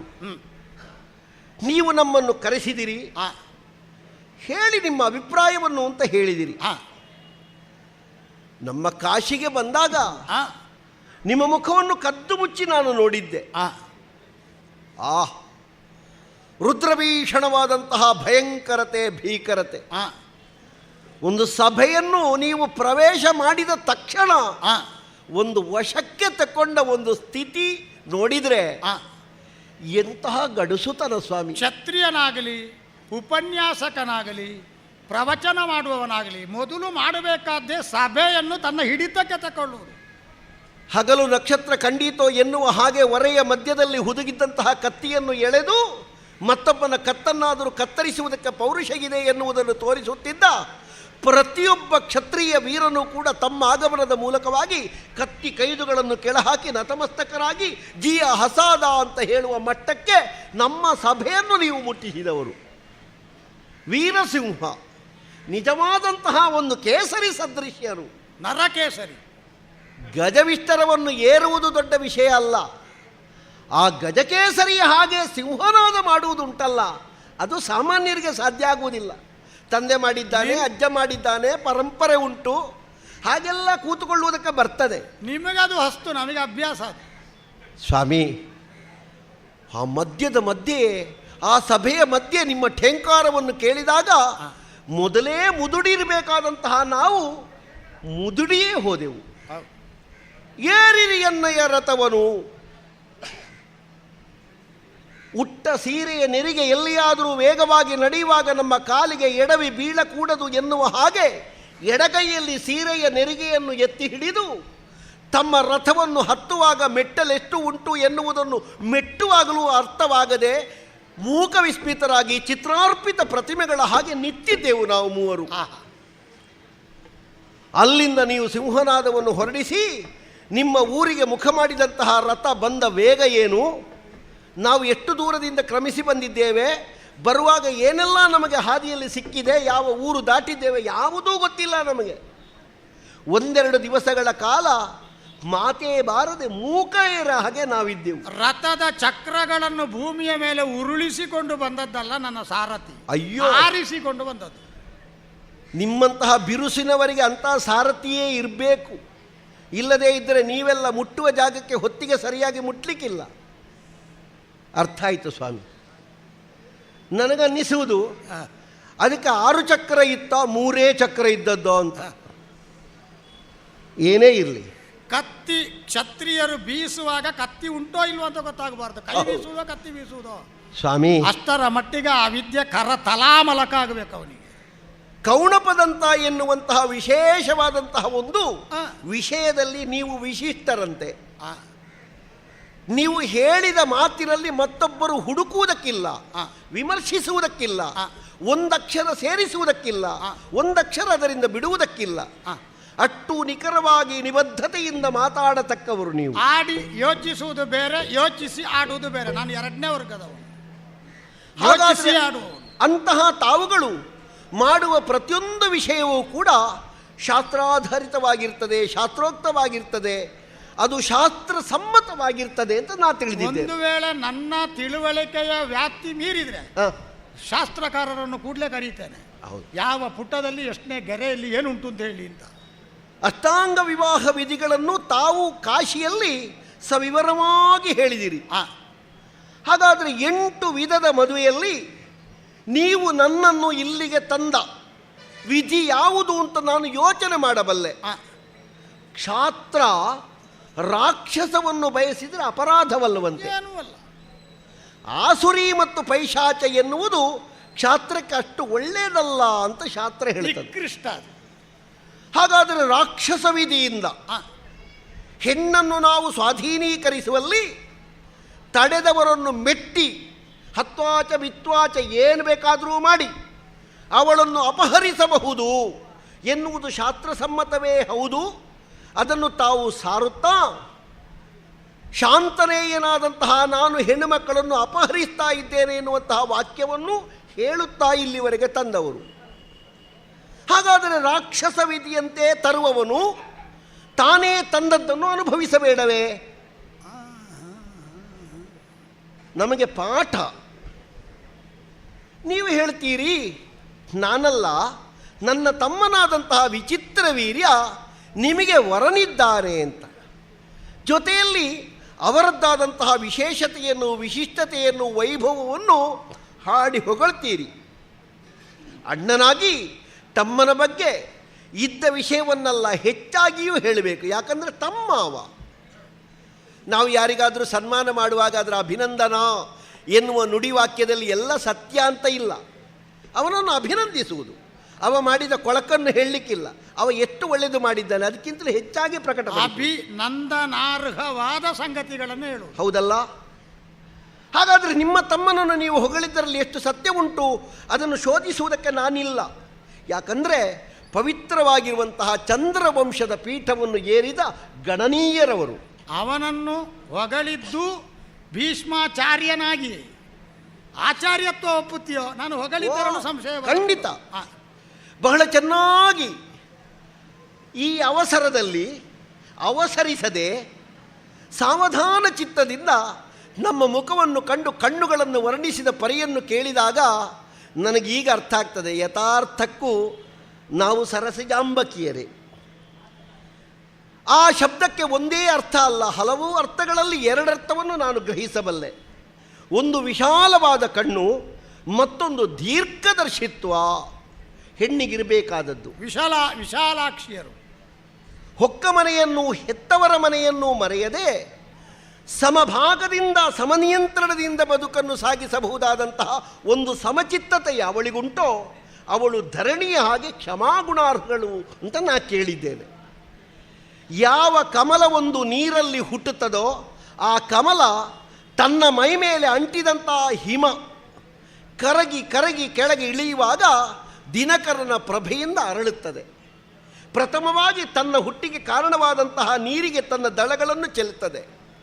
ಆಮೇಲೆ 10 ದಿಕ್ಕುಗಳಿಂದಲೂ ತನ್ನನ್ನು ತಾನು ಹರಡಿಕೊಳ್ಳುತ್ತದೆ. ಕತ್ತಲೆಯ ಮೊತ್ತವನ್ನು ದೂರೀಕರಿಸುವ ದಿವಾಕರನಿಗೆ ತನ್ನ ದಳಗಳ ಮೂಲಕವಾಗಿ ಪ್ರಣಾಮಗಳನ್ನು ಸಲ್ಲಿಸುತ್ತದೆ, ಪ್ರಮಾಣವನ್ನು ಒಪ್ಪಿಸುತ್ತದೆ. ಹಾಗಾದರೆ ಹೆಣ್ಣಿಗೆ ಅದನ್ನು ಯಾಕೆ ಹೋಲಿಸಿದರು? ನಿಮ್ಮ ದೃಷ್ಟಿಕೋನದಲ್ಲಿ ನಾವು ಸರಸಿಜಾಂಬಕಿಯರು ಮಾತ್ರ ಅಲ್ಲ, ನಿಮ್ಮ ಇಬ್ಬನಿ ಕರಗಿದೆ, ಅರಳುವುದಕ್ಕೆ ನಿಮಗೆ ಹೊತ್ತಾಗಿದೆ, ಜೀವನದಲ್ಲಿ ನಿಮ್ಮನ್ನು ನೀವು ಸಮರ್ಥಿಸಿಕೊಳ್ಳುವುದಕ್ಕೆ ಸಮಯ ಬಂದಿದೆ ಎನ್ನುವುದನ್ನು ನೀವು ಸಾರವತ್ತಾಗಿ ಸವಿವರವಾಗಿ ಪ್ರಸ್ಫುಟವಾಗಿ ಹೇಳಿದಂತಹ ನಿಮ್ಮ ಮುತ್ತಿನಂತಹ ನುಡಿಗಳನ್ನು ಕೇಳಿದಾಗ ನನಗೆ ಕೆಲವು ಪ್ರಶ್ನೆಗಳು ಹುಟ್ಟಿಕೊಳ್ಳುವುದು ಸ್ವಾಮಿ. ಪ್ರಶ್ನೆಗಳೇ? ಹೌದೌದು. ಯಾಕೆ? ಯಾವುದು? ನಿಮ್ಮ ತಮ್ಮ ನನ್ನನ್ನು ವರಿಸುವುದಿದ್ರೆ ಅಲ್ಲಿ ನೀವು ಯಾಕೆ ಇದನ್ನು ಹೇಳಲಿಲ್ಲ? ಅಲ್ಲ, ಪ್ರಶ್ನೆ ಅಲ್ಲ ಇದು. ಅಲ್ಲಿ ಯಾಕೆ ಹೇಳಲಿಲ್ಲ? ಹೌದೌದು. ಹೇಳುವುದಕ್ಕೆ ನಿಮಗೆ ಏನು ಆತಂಕ ಇತ್ತು? ಹೇಳದೇ ಇದ್ದರೂ ತೊಂದರೆ ಇಲ್ಲ ಎನ್ನುವಂತಹ ನಿಮ್ಮ ವಿಶ್ವಾಸಕ್ಕೆ ಏನು ಪುಷ್ಟಿ ಸಿಗ್ತದೆ? ನನಗೆ ಯಾವುದೂ ಅರ್ಥ ಆಗುವುದಿಲ್ಲ. ಇನ್ನೊಂದು, ತಮ್ಮನೇ ನಮ್ಮನ್ನು ವರಿಸುವುದಿದ್ದರೆ ಆ ರಂಗಕ್ಕೆ ತಮ್ಮನೇ ಯಾಕೆ ಬರಲಿಲ್ಲ? ತಮ್ಮನನ್ನು ಅರಮನೆಯಲ್ಲೇ ಉಳಿಸಿ ಅಣ್ಣನಾದ ನೀವೇ ಯಾಕೆ ಬಂದಿರಿ? ಇದು ಜಿಜ್ಞಾಸೆ ಸ್ವಾಮಿ. ಇನ್ನೊಂದು, ನಮ್ಮನ್ನು ಅಲ್ಲಿಂದ ಎತ್ತಿ ತಂದಿರಿ. ನಮ್ಮಪ್ಪನ ಆಶಯವೂ ಅದಲ್ಲ. ಗೆಲಿದ ಭೂಪತಿಗಳನ್ನು ನನ್ನ ಮಕ್ಕಳು ವರಿಸಬೇಕು ಎನ್ನುವಂತಹ ಸಂಕಲ್ಪದಿಂದ ನಮಗೊಂದು ವಿವಾಹವನ್ನು ಅವರು ನಿಶ್ಚಯಿಸಿದ್ದು. ಹಾಗಾಗಿ ಪರಾಕ್ರಮವೇ ಕನ್ಯಾಶುಲ್ಕ ಅಂತ ಅಲ್ಲಿ ವಿಧಿಸಲ್ಪಟ್ಟದ್ದು. ಗೆದ್ದವರು ನೀವಲ್ಲದೇ ಇದ್ದರು ಪಣವನ್ನು ಮುರಿದಾದರೂ ತರುವ ಹೊತ್ತಿನಲ್ಲಿ ಹೆಣ್ಮಕ್ಕಳ ಬದುಕಿಗೊಂದು ಭದ್ರತೆ ಬೇಕು ಎನ್ನುವುದನ್ನು ಕಲ್ಪಿಸಿದವರು ನೀವು ಹೌದು ಅಂತಾದರೆ, ಆದರೆ ನಮ್ಮನ್ನು ಹೀಗೊಂದು ದೃಷ್ಟಿಕೋನದಲ್ಲಿ ಯಾಕೆ ಕಾಣ್ತೀರೋ ನಮಗೆ ಅರ್ಥ ಆಗುವುದಿಲ್ಲ. ತಮ್ಮನನ್ನೇ ನಾವು ವರಿಸಬೇಕಾದ ಅನಿವಾರ್ಯತೆ ಇರುತ್ತಿದ್ದರೆ ನೀವಲ್ಲಿ ಹೇಳಿ ತರಬಹುದಿತ್ತು ಅಲ್ವೋ? ಇಲ್ಲದೇ ಇದ್ದರೆ ನಿಮ್ಮ ತಮ್ಮನನ್ನು ನಿಮ್ಮ ಜೊತೆಯಾಗಿ ಕರೆತಂದು ನಿಮ್ಮ ತಮ್ಮನಲ್ಲೇ ಹೋರಾಟಕ್ಕೊಂದು ಅವಕಾಶವನ್ನು ಕೊಡಬಹುದಿತ್ತು. ಇದೇನೂ ಇಲ್ಲ. ಮೇಲಾಗಿ ನಿಮಗೆ ಹೇಳಿಕೆಯೂ ಇಲ್ಲ ಎನ್ನುವುದು ನನ್ನಪ್ಪನಿಗೂ ನಿಮಗೂ ನಡೆದಂತಹ ಸಂಭಾಷಣೆಯಲ್ಲಿ ನಾ ಕೇಳಿದ್ದೇನೆ. ವಧುಗಳಾಗಿ ವರ್ಣಮಾಲಿಕೆಯನ್ನು ಹಿಡಿದು ಮಂಟಪವನ್ನು ಅಲಂಕರಿಸಿದಂತಹ ನಮ್ಮನ್ನು ಹೀಗೊಂದು ವಿಕ್ರಮದ ಮಾರ್ಗದ ಮೂಲಕವಾಗಿ ವಿಕ್ರಯಿಸುವುದಕ್ಕೆ ತಂದ ಹಾಗೆ ಇದಕ್ಕಿಂತ ಆಚೆಗಿನ ಶಬ್ದ ನನಗೆ ಸಿಕ್ಕುವುದಿಲ್ಲ ಸ್ವಾಮಿ. ತಂದದ್ದು ನೀವು, ಈಗ ನಿಮ್ಮ ತಮ್ಮನಿಗೆ ನೀವು ವಿಕ್ರಯಿಸ್ತಾ ಇರುವುದು ಯಾಕೆ? ನಮ್ಮ ಬದುಕು ಹೀಗೊಂದು ಮಾಡಿದ್ದುಂಟೆ. ಇದು ಸಂಕ್ರಮಣ ಅಂತ ನನಗೆ ಕಾಣುತ್ತದೆ. ಶಾಸ್ತ್ರವನ್ನು ಮೀರದೇ ಇರುವವರು ಶಾಸ್ತ್ರದಲ್ಲಿ ಯಾವುದೋ ಒಂದು ಆಯಾಮವನ್ನು ಹಿಡ್ಕೊಂಡು ಒಂದು ಅಕ್ಷರದ ಮೂಲಕವಾಗಿ ಮಂತ್ರವನ್ನು ಕೆಲವು ಮಂತ್ರವೇತ್ತರಾದ ಮಂತ್ರದೃಷ್ಟಾರರಾದ ಋಷಿ ಮುನಿಗಳೆಲ್ಲ ಬರೆಯುತ್ತಾರಂತೆ. ಯಾವುದೋ ಒಂದು ದೃಷ್ಟವಾದ ಮೊದಲ ಮಂತ್ರದಿಂದ ಒಂದು ಅಕ್ಷರವನ್ನು ತೆಗೆದು ಆ ಅಕ್ಷರಕ್ಕೆ ಮಂತ್ರ ಬರೆಯುತ್ತಾರಂತೆ. ಇಲ್ಲಿ ಯಾವುದೋ ಒಂದು ಹೊಸತನವನ್ನು ಸೃಷ್ಟಿಸಿ ಅದಕ್ಕೊಂದು ವಾಕ್ಯವನ್ನು ನಿರೂಪಿಸಿ ಅದನ್ನೇ ಸಾರವತ್ತಾದ ಮಂತ್ರವಾಗಿ ನಮ್ಮ ಮದುವೆಯಲ್ಲಿ ಹೇಳುವುದಕ್ಕೆ ತಾವು ಮುಂದಾಗಿದ್ದೀರೆ. ಲಲನೆಯಾದ ನಾನು ಯಥಾರ್ಥಕ್ಕೂ ಮನಸ್ಸಿನ ಗಡಿಬಿಡಿಯಿಂದ ಕೇಳ್ತಿದ್ದೇನೆ. ನನಗೊಂದು ಸಮಾಧಾನದ ಉತ್ತರವನ್ನು ನೀವು ಕೊಟ್ಟಿರಿ ಅಂತಾದರೆ ನನ್ನ ಬದುಕು ಸಾರ್ಥಕವಾದೀತು. ನಿಮ್ಮಲ್ಲಿ ವಾದಿಸುವುದಕ್ಕೋ ಮಾತಾಡುವುದಕ್ಕೋ ಪ್ರಶ್ನೆ ಕೇಳುವುದಕ್ಕೋ ಇದ್ದವಳು ನಾನಲ್ಲ, ಕೇಳಕೂಡದು, ಕೇಳಬಾರದು, ನಾನು ಹೆಣ್ಣು ಅಂತ ನನಗೆ ಗೊತ್ತಿದೆ. ಆದರೂ ಪ್ರಾಜ್ಞರಾದ ನೀವು ನಾನು ಕೇಳಿದ್ದಕ್ಕೆ ಇಲ್ಲ ಅಂತ ಹೇಳಲಾರಿರಿ, ಸಮಾಧಾನದಿಂದ ಉತ್ತರವನ್ನು ಕೊಡಬಲ್ಲಿರಿ. ಯಾಕಂದರೆ ಮಾತೃ ಹೃದಯ ನಿಮ್ಮಲ್ಲಿ ಉಂಟು ಅಂತ ನಿಮ್ಮ ತಮ್ಮ ಒಬ್ಬ ಸತ್ತ ಅಂತ ಆಗುವಾಗ ನಿಮ್ಮ ಕಣ್ಣಿನಿಂದ ಒಸರಿದ ನೀರನ್ನು ಕಂಡು ನಾನು ಅರ್ಥ ಮಾಡಿದ್ದೇನೆ. ಹೌದಂತೆ, ಶೀಘ್ರ ಕೋಪಿಗಳು ದೀರ್ಘ ದ್ವೇಷಿಗಳಲ್ಲವಂತೆ. ಕಠಿಣವಾದಂತಹ ಮಾತಿದ್ದವರಿಗೆಲ್ಲ ಮೃದುವಾದಂತಹ ಮನಸ್ಸಿರ್ತದಂತೆ. ಆದದ್ದರಿಂದ ಕೈ ಮುಗಿದು ಕೇಳುವುದು. ಕೇಳು ಭೀಷ್ಮಾಚಾರ್ಯ, ಗೆದ್ದು ತಂದಿರುವ ನೀವು ನನ್ನನ್ನು ಯಾಕೆ ಮದುವೆಯಾಗುವುದಿಲ್ಲ? ಕಾಶ್ಯ, ಓ ಸಮಾಧಾನದಿಂದಲೇ ನಿನ್ನ ಮಾತುಗಳನ್ನು ನಾನು ಆಲಿಸಿದ್ದೇನೆ. ಒಂದಕ್ಕೆ ಒಂದು ಗೊಣಸನ್ನು ಬಿಗಿದು ಮಾತಿನ ಸರಪಣಿಯಾಗಿಸಿ ಅಕ್ಷರವನ್ನೇ ಭಾವವನ್ನಾಗಿಸಿ ವಾಕ್ಯಗಳಲ್ಲಿ ವಿಶೇಷವಾದ ನಿರೀಕ್ಷೆಯನ್ನು ತುಂಬಿ ನನ್ನ ಸಮ್ಮುಖದಲ್ಲಿ ಇಡುವಾಗ ಒಂದಕ್ಷರವನ್ನು ನಾನು ಅದರ ಜೊತೆಗೆ ನನ್ನದೊಂದಿರಲಿ ಎನ್ನುವ ಒತ್ತಾಯದಿಂದಲೋ ನನ್ನದೆನ್ನುವ ನಿರೀಕ್ಷೆಯಿಂದಲೋ ನಾನು ಪೋಣಿಸುವ ಕೆಲಸಕ್ಕೆ ಹೋಗಲಿಲ್ಲ. ನಿನ್ನ ಭಾವನಾ ಪ್ರವಾಹದ ಸರಣಿ ತುಂಡರಿಸಲ್ಪಡಕೂಡದು. ನೀನಾಡುವ ವಿಚಾರಗಳು ನಿನ್ನ ಹೃದಯದಿಂದಲೇ ಹೊರಹೊಮ್ಮುತ್ತಿರುವುದರ ದೆಸೆಯಿಂದ ಅದರ ಅಭಿವ್ಯಕ್ತಿಯ ಸ್ವಾತಂತ್ರ್ಯವನ್ನು ನಾನು ದಮನಿಸಕೂಡದು. ಅದಕ್ಕೆ ಇನ್ನಷ್ಟು ವ್ಯಾಪ್ತಿ ಒದಗಿಸಬೇಕು, ಇನ್ನಷ್ಟು ವಿಸ್ತಾರತೆಯನ್ನು ಕೊಡಬೇಕು ಎನ್ನುವ ಸದಾಶಯದಿಂದಲೇ ಇಷ್ಟು ದೀರ್ಘವಾಗಿ ನೀನು ಮಂಡಿಸಿದ ಪೂರ್ವ ಪಕ್ಷವನ್ನು ಸಾಧ್ಯಂತ ಸಾವಧಾನ ಸಂಯಮದಿಂದಲೇ ಆಲಿಸಿದ್ದೇನೆ. ಬಹಳ ಮಾರ್ಮಿಕವು, ಕೆಲವು ಕಡೆಗಳಲ್ಲಿ ತೀರಾ ಧಾರ್ಮಿಕವು, ಎರಡೂ ಮುಖಗಳಿಂದ ನೀನು ನಿನ್ನನ್ನು ತೆರೆದುಕೊಂಡಿದ್ದಿ. ನೀನು ಪ್ರಸ್ತುತಪಡಿಸಿದ್ದಿ ಅಂತ ನಾನು ಹೇಳಿದರೆ ಅಪರಿಚಿತವಾದಂತಹ ಸಂಗತಿಗಳನ್ನು ಅಪರಿಚಿತವಾದ ವಾಕ್ಯಗಳಿಗೆ ಸೇರಿಸಿ ಆಡಿದ್ದಿ ಅಂತ ಮಾತ್ರ ಸೀಮಿತಗೊಳಿಸಬಹುದಾಗುತ್ತದೆ. ಅದು ಆಪ್ತತೆಯನ್ನೇನು ಸೃಷ್ಟಿಸುವುದಿಲ್ಲ, ಇಲ್ಲ, ಅದು ಕೇವಲ ಒಣ ಶುಷ್ಕ. ಆದರೆ ನೀನು ಹಾಗಲ್ಲ. ಹೃದಯದ ಆ ಭಾಂಡಾರದಿಂದಲೇ, ಹೃದಯದ ಪಾತ್ರೆಯಿಂದಲೇ ಭಾವಗಳನ್ನೇ ಹೊರತಂದು ಅಕ್ಷರ ವಾಕ್ಯಗಳನ್ನಾಗಿಸಿದ್ದಿ. ಅದು ಬಹಳ ಆರ್ಧವಾಗಿದೆ, ಆರ್ದ್ರವಾಗಿದೆ. ಈ ಕಾರಣಕ್ಕಾಗಿಯೇ ನಾನು ಸಂಯಮದಿಂದ, ಅತ್ಯಂತ ನಿರ್ಲಿಪ್ತವಾದ ಭಾವ ಅಂತ ಹೇಳಲಿಕ್ಕಿಲ್ಲ, ತುಂಬಾ ಸಂವೇದನೀಯವಾದ ಪ್ರತಿಕ್ರಿಯಾ ಸ್ವರೂಪದಿಂದ ಆಲಿಸುತ್ತಾ ಬಂದೆ. ಬಹಳ ಮುಖ್ಯವಾದ ವಿಚಾರಗಳನ್ನೇ ನೀನು ಪ್ರಶ್ನಾರೂಪದಲ್ಲೂ ಮುಂದಿಟ್ಟಿದ್ದಿ. ಒಂದು ಮಾತುಂಟು ವಿಶಾಲ ಅರ್ಥದಲ್ಲಿ, ಈ ಪ್ರಪಂಚದ ಎಲ್ಲ ಪ್ರಶ್ನೆಗಳಿಗೆ ನಾವು ಉತ್ತರ ಕಂಡುಕೊಂಡು ಇದ್ದೇವೆ ಅಂತ ತಿಳ್ಕೊಳ್ಳುವಾಗ, ಇನ್ನು ಎಲ್ಲದಕ್ಕೂ ಉತ್ತರ ಬರೀತೇನೆ ಅಂತ ನಾಳೆ ಹೋಗುವಾಗ ಭಗವಂತನು ಪ್ರಶ್ನೆ ಪತ್ರಿಕೆಯನ್ನೇ ಬದಲಾಯಿಸಿ ಬಿಡುತ್ತಾನೆ ಅಂತ ಒಂದು ಮಾತುಂಟು. ಹೌದು, ನಾವಂತೂ ಎಲ್ಲ ಪ್ರಶ್ನೆಗೆ ಉತ್ತರ ಕೊಟ್ಟೇವು ಅಂತ ಹೇಳುವ ಆತ್ಮವಿಶ್ವಾಸದ ಕಾವಿನಿಂದ ಬೀಗುತ್ತೇವೆ. ಮರುದಿನ ಹೋಗಿ ನಾವು ಸಿದ್ಧ ಮಾಡಿದ್ದೆ ಅಲ್ವ ಅಂತ ನೋಡಿದ್ರೆ ಪ್ರಶ್ನೆ ಪತ್ರಿಕೆಯೇ ಬದಲಾಗಿರುತ್ತದೆ. ಅದು ಭಗವಂತನ ಕೈವಾಡ. ಹಾಗಾದ್ರೆ ನಾವೆಲ್ಲ ಸಿದ್ಧತೆಯಿಂದ ಇದಕ್ಕೆ ಉತ್ತರ ಕೊಡ್ಲಿಕ್ಕೆ ಆಗುವುದಿಲ್ಲ. ಈಗ ನಿನ್ನೆ ನನಗೆ ಕನಸು ಕಟ್ಟೀತೆ, ಅಂಬೆ ನಾಳೆ ಸಭಾ ವಲಯದಲ್ಲಿ ತಂಗಿಯಂದಿರಿಬ್ಬರು ವಿಚಿತ್ರ ವೀರ್ಯರನ್ನು ವರಿಸುವುದಕ್ಕೆ ಮನ ಮಾಡುವಾಗ ಮುಂದೆ ಹೆದೆ ಸೆಟಸಿ ಪ್ರಶ್ನೆಗಳನ್ನಿಡುತ್ತಾಳೆ. ಈ ನಿರೀಕ್ಷೆ ಇದ್ದಿದ್ರೆ ರಾತ್ರಿ ಇಡೀ ನಿದ್ರೆಗಟ್ಟು ನಿನ್ನ ಪ್ರಶ್ನೆಗಳಿಗೆ ಉತ್ತರ ಕಂಡುಕೊಂಡು ನಾನು ಸಿದ್ಧಪಡಿಸಿಕೊಂಡು ಬರಬಹುದಿತ್ತು. ಯಥಾರ್ಥಕ್ಕಾದರೂ ನಿನ್ನೆ ರಾತ್ರಿ ಮಲಗುವಾಗಲೂ ನಮಗೆ ಗೊತ್ತಿಲ್ಲ ಇವತ್ತು ನಿಮ್ಮಲ್ಲಿ ಮಾತಾಡ್ಲಿಕ್ಕೆ ಉಂಟು ಅಲ್ವಾ? ಹಾಗಾದ್ರೆ ಆಲೋಚನೆ ಮಾಡು. ಹಾಗಾದ್ರೆ ಇದೆಲ್ಲ ಸಿದ್ಧಪಡಿಸಿದ ಪ್ರಶ್ನೆಗಳು ಅಲ್ಲ, ಉತ್ತರಗಳು ಅಲ್ಲ. ಆಗ ಅಲ್ಲಿ ಆ ಕ್ಷಣದಲ್ಲಿ ಹುಟ್ಟಿಕೊಳ್ಳಬೇಕಾದದ್ದು ಮೊದಲಾಗಿ ನಿನಗೆ ಬಂದ ಸಂದೇಹ ಶಾಂತನವ, ಭೀಷ್ಮ, ಕನ್ಯಾಹರತಿ ಅಂತ ನಾನು ಪದೇ ಪದೇ ಹೇಳಿದ್ದೇನೆ. ಭೀಷ್ಮ ಅಹಂ ಶಾಂತನವ, ಕನ್ಯಾಹರತಿ ಕನ್ಯಾಹರತಿ ಕನ್ಯಾಹರತಿ. ಹಾಗಾದರೆ ರಾಕ್ಷಸ ಪದ್ಧತಿಯಿಂದ ಹೆಮ್ಮಕ್ಕಳನ್ನು ತುಂಬಿದ ಸಭೆಯಿಂದ ನಾನು ಅಪಹರಿಸಿ ತಗೊಂಡೊಯ್ಯುತ್ತಿದ್ದೇನೆ ಹೀಗೆನ್ನುವ ಉವಾಚವನ್ನು ನೀವು ಆಲಿಸಿದಿರಿ. ಹಾಗಾದ್ರೆ ಈ ಮಾತನ್ನು ಹೇಳುವ ವೇದಿಕೆಯನ್ನು ನಾನು ಹೇಗೆ ನಿರ್ಮಾಣ ಮಾಡಿದೆ, ಆ ವೇದಿಕೆಯನ್ನು ಹೇಗೆ ನಾನು ಸ್ಥಿರೀಕರಿಸಿದೆ, ಅದಕ್ಕೂ ನಾನು ರಥ ಏರಿ ಬರುವಾಗ ಸಿದ್ಧತೆ ಮಾಡಿಕೊಂಡೇ ಬಂದವನು. ಇದನ್ನು ನಿನಗೆ ವಿವರಿಸುವಾಗ ಸ್ವಲ್ಪ ಹಿಂದಕ್ಕೆ ಹೋಗಬೇಕು, ಹೆಚ್ಚು ಹಿಂದಕ್ಕೆ ಹೋಗುವುದಿಲ್ಲ.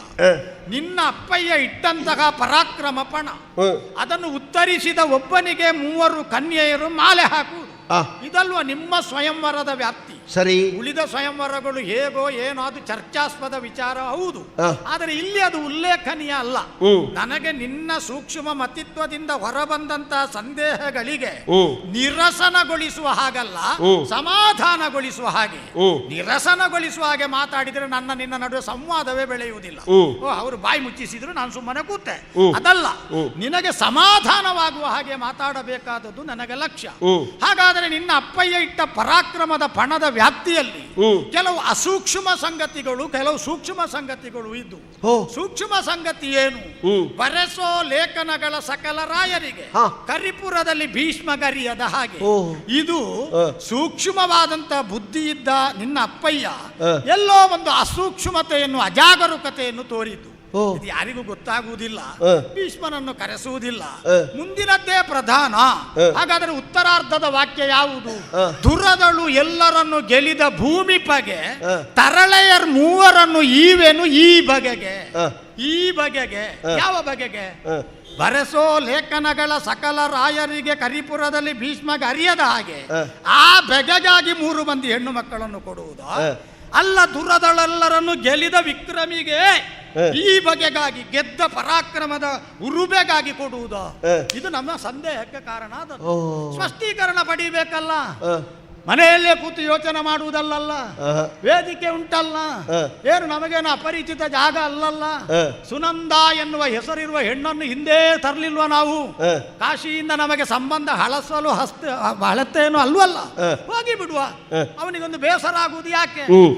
ಕಟ್ಟು ಕುದುರೆ, ಸಿದ್ಧವಾಗಲಿ ರಥ ಅಂತ ಹೇಳಿಯೇ ಮಧ್ಯಾಹ್ನದ ಹೊತ್ತಿಗೆ ನಾನು ಧಾವಿಸಿ ಬಂದದ್ದು. ಬರುವಾಗಲೇ ಈ ಬಗೆಗೆ ಯಾವುದು ಅಂತ ನಮಗೆ ಸ್ಪಷ್ಟ ಆಗಲಿಲ್ಲ. ಆಗಬೇಕಾದ್ರೆ ಏನು ಮಾಡಬೇಕು? ಕೆಲವು ಭೂಮಿಯ ಮೇಲೆ ಊರಿರ್ತದೆ, ಕೆಲವು ಭೂಮಿಯಿಂದ ಏರಿರ್ತದೆ. ಅದು ಏರಿದ್ದು ಇಳಿದದ್ದು ಎರಡೂ ಅಲ್ಲದ ಸ್ಥಿತಿಯಲ್ಲಿ ಅದನ್ನು ನೇತಾಡುವ ಹಾಗೆ ಮಾಡಬೇಕು.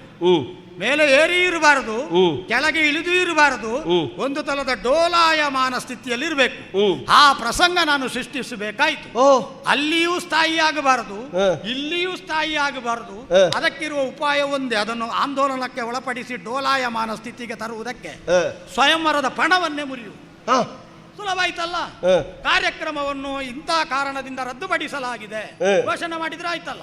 ಮತ್ತೆ ನೋಡುವ ಕಾರ್ಯಕ್ರಮ ಯಾಕೆ ರದ್ದಾಯಿತು, ಯಾಕೆ ರದ್ದಾಗುವ ಹಾಗಂತ ಪರಿಸ್ಥಿತಿ ಬಂತು ಅಲ್ಲ. ಮೊದಲೇ ಹೇಳಿದ್ದಾರೋ, ಅಕಾಲಿಕವಾಗಿ ಮಧ್ಯದಲ್ಲಿ ಉಂಟಾಗುವ ತೊಂದರೆಗಳಿಂದಾಗಿ ಕಾರ್ಯಕ್ರಮ ನಿಂತರೆ ಸಹೃದಯರ ಸಹಾನುಭೂತಿಯ ಕೊಡುಗೆಯನ್ನು ನಿರೀಕ್ಷೆ ಮಾಡ್ತೇವೆ ಅಂತ ಬರೆಯಲಾಗಿದೆಯೋ?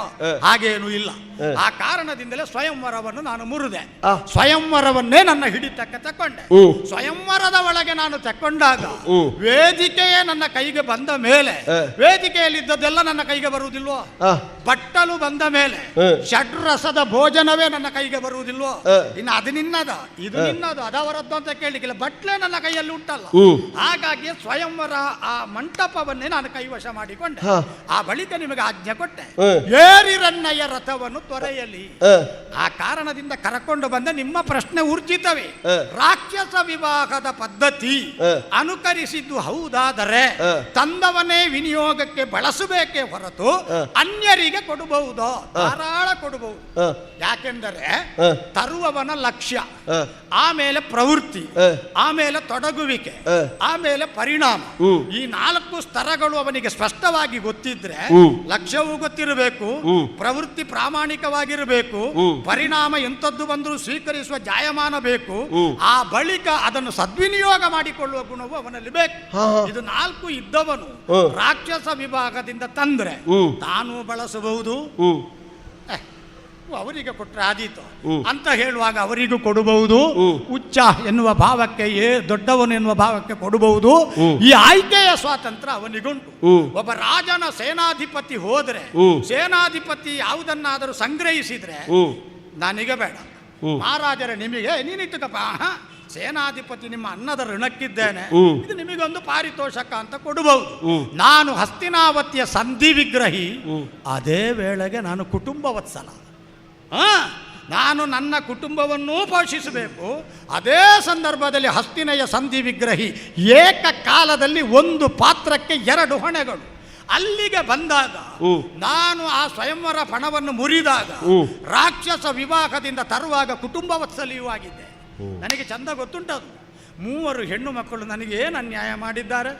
ನನ್ನ ಮನೆತನದ ಭಗಿನಿಯರ ಹಾಗೆ, ನನ್ನ ಮನೆತನದ ತಾಯಂದಿರ ಹಾಗೆ ಅವರು ಸುಕೋಮಲ ಕಾಯದ ಮನಸ್ಸಿನ ಹೆಣ್ಣು ಮಕ್ಕಳೇ ಅಲ್ವೋ? ಅವರ ಬದುಕು ಅನಾಥವಾಗಬಹುದೇ? ಸ್ವಯಂವರವನ್ನು ಬರೆದಿದ್ದೇನೆ, ಹಾಕ್ತೇನೆ ಅಂತೇಳಿ ಅಟ್ಟಹಾಸದಿಂದ ಹೋಗುವುದಲ್ಲ. ಆ 3 ಹೆಣ್ಣು ಮಕ್ಕಳ ಸ್ವಯಂವರವನ್ನು ಸಾರ್ಥಕಪಡಿಸಬೇಕು. ಅವರ ಬದುಕು ಮೂರಾಬಟ್ಟೆ ಆಗಕೂಡದು. ನನ್ನ ಪ್ರವೇಶದ ಕಾರಣದಿಂದ ತಾತ್ಕಾಲಿಕವಾಗಿ ಸ್ತಂಭಿತವಾದಂಥ ವಿವಾಹ ಪ್ರಕ್ರಿಯೆ ಅಬಾಧಿತವಾಗಿ ಮುಂದುವರಿಯಬೇಕು. ಲಕ್ಷ್ಯವನ್ನು ಸೇರಿ ಪರಿಣಾಮವನ್ನು ಕಾಣಿಸಬೇಕು. ಬರುವಾಗ ಯೋಚನೆ ಮಾಡಿಯೇ ಬಂದಿದ್ದೇನೆ. ರಾಕ್ಷಸ ಪದ್ಧತಿಯಲ್ಲಿ ತಮ್ಮನಿಗೇ ತಕೊಂಡೋಗಿ ಕೊಡುವುದು. ಆದ್ದರಿಂದಲೇ ಭೀಷ್ಮ, ಶಾಂತನವ, ಕನ್ಯಾಹರತಿ ಅಂತ ಪದೇ ಪದೇ ಹೇಳಿದ್ದೇನೆ. ಅದನ್ನೆಲ್ಲರೂ ಆಲಿಸಿದ್ದಾರೆ, ಪ್ರತಿಕ್ರಿಯಿಸಿದ್ದಾರೆ, ಪ್ರತಿಸ್ಪಂದಿಸಿದ್ದಾರೆ. ತಮ್ಮನಿಗೆ ತಂದು ನಾನು ಮದುವೆ ಮಾಡಬೇಕು ಅಂತ ಯೋಚನೆ ಮಾಡುವಾಗ ನೀವು ಅನಾಥೇಯರಾಗುವುದಿಲ್ಲ, ಸನಾಥೇಯರೇ ಆಗುತ್ತೀರಿ. ಚಕ್ರವರ್ತಿ ಪೀಠದ ವಾರೀಸುದಾರನಿಗೆ ಹೆಂಡತಿಯರಾಗುವ ಭಾಗ್ಯ ಯಾರಿಗೆ ಬಂದೀತು? ಸರದಿಯಲ್ಲಿ ನಿಂತಿರ್ತಾರೆ. ನಮ್ಮ ಕಡೆಗೊಂದು ಚಕ್ರವರ್ತಿಗಳ ಕೃಪಾ ಕಟಾಕ್ಷ ಬರ್ತದ. ಭೀಷ್ಮರು ನಮ್ಮನ್ನು ಈ ಮನೆಗೆ ಸೊಸೆಯಂದಿರಾಗಿ ತರ್ತಾರೋ ಅಂತ ಚಾತಕ ಪಕ್ಷಿಗಳು ಮಳೆ ನೀರು ಕಾಯುವಾಗ ಕಾಯ್ತಾ ಇರ್ತಾರೆ, ಕನ್ಯಾರ್ಥಿಗಳು ಅಥವಾ ಕನ್ಯಾ ಪಿತೃಗಳು. ಆದ ಕಾರಣದಿಂದ ನಿಮ್ಮನ್ನು ತರುವ ಕಾಲದಲ್ಲಿ ತಮ್ಮನಿಗೆ ಕೊಟ್ಟೇನು, ಈ ಧೈರ್ಯದಿಂದಲೇ ನಾನು ತಕ್ಕೊಂಡು ಬಂದ. ಸರಿ, ಅದನ್ನು ತಪ್ಪು ಅಂತ ಹೇಳಲಿಕ್ಕಿಲ್ಲ, ಅದು ನಿಮ್ಮ ಇಷ್ಟ. ಇನ್ನೇನು ಸಮಾಧಾನ. ಇಲ್ಲಿ ಗೊಂದಲ ಇರುವುದು ಎಲ್ಲಿ? ನಮ್ಮಪ್ಪ ನಿಮಗೆ ಲೇಖನವನ್ನು ಕೊಡ್ಲಿಲ್ಲ. ಅದು ಏನು ಅಂತ ನೀವು ನೋಡುವುದಕ್ಕೆ ಬಂದಿರಿ. ಬಂದು ಆಗಬಹುದಾದಂತಹ ದುಷ್ಪರಿಣಾಮಗಳಿಗೆ ಹೆಣ್ಣುಮಕ್ಕಳು ಒಳಗಾಗಬಾರದು ಎನ್ನುವಂತಹ ನಿಮ್ಮ ಉದಾರತೆಯೂ ಸಮ್ಮಿಲಿತವಾಗಿತ್ತು. ಅಲ್ಲಿ ಸೇರಿದವರು ಕೆಲವು ಮಂದಿಗಳೆಲ್ಲ ಹೇಳಿದರು, ಭೀಷ್ಮನಿಗೆ ನೀನು ಹೆಣ್ಣುಮಕ್ಕಳನ್ನು ಕೊಡುವುದಿದ್ರೆ, ಭೀಷ್ಮನೇ ನಿನ್ನ ಮಕ್ಕಳನ್ನು ಮದುವೆಯಾಗುವುದಿದ್ರೆ ನಿನ್ನಂಥ ಪುಣ್ಯಾತ್ಮ ಯಾರಿದ್ದಾರೆ ಅಂತ ನಮ್ಮ ಅಪ್ಪಯ್ಯನಲ್ಲಿ ಸೇರಿದ ರಾಜಾದಿರಾಜರೆಲ್ಲ ಹೇಳಿದ್ದಾರಪ್ಪ. ಆಮೇಲೆ ನಮ್ಮ ಅಪ್ಪನೇ ನಿಮ್ಮಲ್ಲಿ ಒಂದು ಪ್ರಾರ್ಥನೆ ಮಾಡಿಕೊಂಡ್ರು, ಕನ್ಯೆಯರ ಕೈ ಪಿಡಿದನ್ನ ಕುಲಕೋಟಿಯನ್ನು ಉದ್ಧರಿಪುವುದು ಅಂತ. ಆಗ ನೀವು ಹೇಳಿದಿರಿ ಪರಿಣಯದ ಕಾಲಕ್ಕೆ ಕರೆಸಿಕೊಂಬೆ ಅಂತ. ಹಾಗಾದರೆ ನಿಮಗೆ ಕೋಪ ಇದ್ದದ್ದು ನನಗೆ ಹೇಳಿಕೆ ಕೊಡದೆ ನಡೆಯಬಹುದಾದಂತಹ ರಾಜಕೀಯದ ಷಡ್ಯಂತ್ರ ನಡೆಯಕೂಡದು ಎನ್ನುವಲ್ಲಿಗೆ ನಿಮ್ಮ ಪ್ರವೇಶ, ಇನ್ನು ನಡೆಯುವುದಿಲ್ಲ ಎನ್ನುವಲ್ಲಿಗೆ ನೀವು ಸಮಾಧಾನ, ಹೆಣ್ಮಕ್ಕಳಿಗೆ ಅನ್ಯಾಯವಾಗಕೂಡದು ಎನ್ನುವುದಕ್ಕಾಗಿ ನಮ್ಮನ್ನು ರಥ ಏರಿಸಿದ್ದು. ಇದರ ಮಧ್ಯೆ ಒಂದು ಗೊಂದಲ ಉಂಟು. ನೀವು ಬರುವಾಗಲೇ ತರುವ ಹೆಣ್ಣುಮಕ್ಕಳಿಗೆ ಏನು ಅಂತ ವಿಷಯವನ್ನು ಸ್ಪಷ್ಟವಾಗಿ ನಿಮ್ಮಲ್ಲಿ ನೀವು ನಿರ್ಧರಿಸಿದ್ದರೆ, ನಮ್ಮ ಅಪ್ಪ ಕನ್ಯೆಯರ ಕೈ ಪಿಡಿದು ಕುಲಕೋಟಿಯನ್ನು ಉದ್ಧರಿಸುವುದು ಅಂತ ಹೇಳುವಾಗಲಾದರೂ ನೀವು ಹೇಳಬೇಡವೇ ನನಗಲ್ಲ ನನ್ನ ತಮ್ಮನಿಗೆ ಅಂತ? ಅದು ಯಾಕೆ ಸ್ವಾಮಿ ಹೇಳಲಿಲ್ಲ ನೀವು? ಅದಕ್ಕೂ ಕಾರಣ ಉಂಟು. ಏನು? ಪ್ರವೇಶ ಮಾಡಿದ ಕಾಲದಲ್ಲಿ ಅಪ್ಪಯ್ಯ ಎನ್ನುವವನಲ್ಲಿ ಷಡ್ಯಂತರ ಉಂಟೋ, ರಾಜಕಾರಣದಲ್ಲಿ ನಮ್ಮನ್ನು ದೂರೀಕರಿಸುವ ಆಲೋಚನೆ ಉಂಟೋ, ಇದರ ಸತ್ಯಾಸತ್ಯತೆಯನ್ನು ನಾನು ಶೋಧಿಸಬೇಡುವೆ? ಸರಿ, ನನಗೆ ಆಧಾರ ಸಿಗಬೇಡುವೆ? ಆಧಾರ ಸಿಕ್ಕಿತ್ತು. ಭೀಷ್ಮರು ನಿಮಗೆ ರಾವುತರ ಮೂಲಕ ಪತ್ರ ಬರೆದಿದ್ದೆ, ತಲುಪಲಿಲ್ವೋ? ನನಗೆ ಗೊತ್ತಿಲ್ವ, ಬರೀಲೇ ಇಲ್ಲ ಅಂತ. ಅಲ್ಲಿಯೇ ನಮಗೆ ಆಧಾರ ಸಿಕ್ಕಿತ್ತು. ಆದರೆ ಒಬ್ಬರಿಗಲ್ಲ, ಇಬ್ಬರಿಗಲ್ಲ, 3 ಕನ್ಯೆಯರಿಗೆ ಅವ ಅಪ್ಪ. ಶಶಿರೇಖೆ ಎನ್ನುವಳಿಗೆ ಗಂಡ, ಕಾಶಿಯ ಧರ್ಮಾಧಿಕಾರಿ. ಅವನನ್ನು ಭೀಷ್ಮನಂತ ಕೇಳು ಭೀಷ್ಮಾಚಾರ್ಯ ಅಂತ ಹೇಳಿಲ್ವೋ? ಅಂತಹ ಭೀಷ್ಮಾಚಾರ್ಯ ಸರ್ವರ ಸಮ್ಮುಖದಲ್ಲಿ ನಗೆಗೇಡಿಗೆ ಒಳಪಡಿಸಬಹುದಾ? ಅಂದ್ರೆ ಮುಚ್ಚುಬಾಯಿ, ಎಲ್ಲಿ ಪತ್ರ ಬರೆದದ್ದು ತೋರಿಸು ನೋಡುವ. ನಿಮ್ಮ ಟಂಕಶಾಲೆಯಿಂದ ಹೊರಗೆ ಹೋದದ್ದಕ್ಕೆ ಆಧಾರ ತೋರಿಸು. ನಿಮ್ಮಲ್ಲಿ ಪತ್ರ ಬಂದದ್ದಕ್ಕೂ ಪತ್ರ ಓದದ್ದಕ್ಕೂ ಬರವಣಿಗೆಯಲ್ಲಿ ದಾಖಲೆ ಇಡುವವರಿಲ್ವೋ? ಬೇಕಲ್ಲ. ಹೊರಗಿನಿಂದ ಬಂದ ಪತ್ರವನ್ನು ಇಲ್ಲಿ ದಾಖಲಿಸಲಾಗುತ್ತದೆ. 6380ನೇ ಪತ್ರ ಯಾವುದಂತ ನೋಡಬಹುದಲ್ಲ. ಇಲ್ಲಿಂದ ಈ ದಿನ ಹೊರಹೋದ ಪತ್ರಗಳ ಸಂಖ್ಯೆ 8750. ಅದರಲ್ಲಿ 650ನೇ ಪತ್ರ ಇಲ್ಲಿ ಉಂಟು ಅಂತ ಹೇಳಬಹುದಲ್ಲ. ಇಲ್ಲದೆ ಇದ್ರೆ ಎಲ್ಲಿಂದ ಬಂದಿದೆ, ಯಾರು ಕಳಿಸಿದ್ದಾರೆ ಎನ್ನುವುದನ್ನು ನೋಡುವುದು. ಇಂದಾಗೆ ಯಾರು ಯಾರಿಗೂ ಬರೀಬಹುದು. ಪತ್ರ ಇಂದಾಗೆ ನಮ್ಮಲ್ಲಿ ದಾಖಲಾಗ್ತದೆ. ದಾಖಲಾಗದಾದ್ರೆ ಸಿಕ್ಕಿ ಬಿದ್ದದ್ದೇ. ರಿಗೆ ರಿಂದ ಅದು ಬೇಕು. ಬೇಕು. ಅದಿಲ್ಲದೆ ಹೋದ್ರೆ ಏನಾಗುತ್ತದೆ, ಯಾರ್ಯಾರನ್ನೆಲ್ಲ ದುರುಪಯೋಗ ಮಾಡಿಕೊಳ್ತಾರೆ. ಇಷ್ಟು ಕೊಡ್ತೀಯಾ, ಇಲ್ಲದಿದ್ರೆ ಈ ಗೇಯನ್ನು ಉಳಿದವರಿಗೆ ತೋರಿಸ್ತೇನೆ ಅಂತ. ಅದಾದ್ರೆ ಅಪಾಯ, ಸಿಕ್ಕಿ ಬೀಳಬಾರ್ದಂತಲೇ ನಾವು ಬುದ್ಧಿವಂತಿಕೆ ಮಾಡಿದ್ದು. ನಿಮ್ಮ ಅಪ್ಪನ ಆವಕದಲ್ಲಿ, ನಿಮ್ಮ ಅಪ್ಪನ ರಿಗೆಯಲ್ಲಿ ಎಲ್ಲಿ ಉಂಟು ಭೀಷ್ಮಾಚಾರ್ಯರಿಗೆ ಮಧ್ಯಾಹ್ನ ಇಷ್ಟು ಎತ್ತರದ ಬಿಳಿಯ ಬಟ್ಟೆ ಹಾಕಿದ ರಾವುತನ ಮೂಲಕ 6 ಗೆರೆ ಇರುವ ಪತ್ರ ಬರೆಯಲಾಗಿದೆ ಅಂತ ಎಲ್ಲಿ ಉಂಟು? ನಾನು ಹೇಳಿಬಿಟ್ರೆ ಸಭೆಯಲ್ಲಿ ಸಣ್ಣದಾಗ್ತಾನೆ. ಯಾವ 3 ಮಂದಿ ಹೆಣ್ಣು ಮಕ್ಕಳನ್ನು ಯಾವ ತೀರ್ಥ ರೂಪನ ಕೈಯಿಂದ ತಕೊಂಡು ಹೋಗಬೇಕೋ ಅವನನ್ನು ಈ ಮನೆಯ ಬೀಗತನಕ್ಕೆ ಸಂಬಂಧಿಸಿದ ಭೀಷ್ಮ ಅವಮಾನಕ್ಕೆ ಒಳಪಡಿಸುವುದೇ. ಸುಮ್ಮನಾದೆ ಬಂದಿರಬಹುದು. ಆಗ ಒಂದು ಮಾತು ಹೇಳಿದ, ಉಳಿದವರದ್ದು ಮತ್ತೆ ಮಾತಾಡೋಣ. ಏನು ಹೇಳಿದ ನಿಮ್ಮ ಅಪ್ಪಯ್ಯ? ಕನ್ನೆಯರ ಕರ ಪಿಡಿದು ಎನ್ನ ಕುಲಕೋಟಿಯನ್ನು ಧನ್ಯರಾಗುವ ತೆರದಿ ಮಾಳ್ಪುದು ಮನದಿ. ನನಗೆ ಪೂರ್ತಿ ಬಾಯಿಪಾಠ ಬರ್ತದೆ, ನಾನು ಅರ್ಧ ಕಲಿಯುವ ಕ್ರಮವೇ ಇಲ್ಲ. ಕನ್ಯೆಯರ ಕರ ಪಿಡಿದು ಎನ್ನ ಕುಲಕೋಟಿಯನ್ನು ಧನ್ಯರಾಗುವ ತೆರದಿ ಮಾಳ್ಪುದು ಮನದಿ. ಬಳಿಕ ತಮ್ಮಿಷ್ಟಗಳು ಬಂದ ಹಾಗೆ ಗೈಯುವುದು. ಅವಕಾಶ ಉಂಟಾ ಇಲ್ವಾ ನನಗೆ? ತನ್ನ ಮಕ್ಕಳ ಕೈ ಹಿಡಿಯುವುದಂದ್ರೆ ಹೇಗೆ? ಉಳಿದ ರಾಜಪುತ್ರರೋ ಚಪ್ಪನ್ನ ರಾಷ್ಟ್ರಗಳವರು ಹೇಳಿದಾಗಲ್ಲ. ಅವರೆಲ್ಲ ಮೊದಲಿನ ಗಾಬರಿಯಲ್ಲೇ ಹೇಳಿದ್ದು.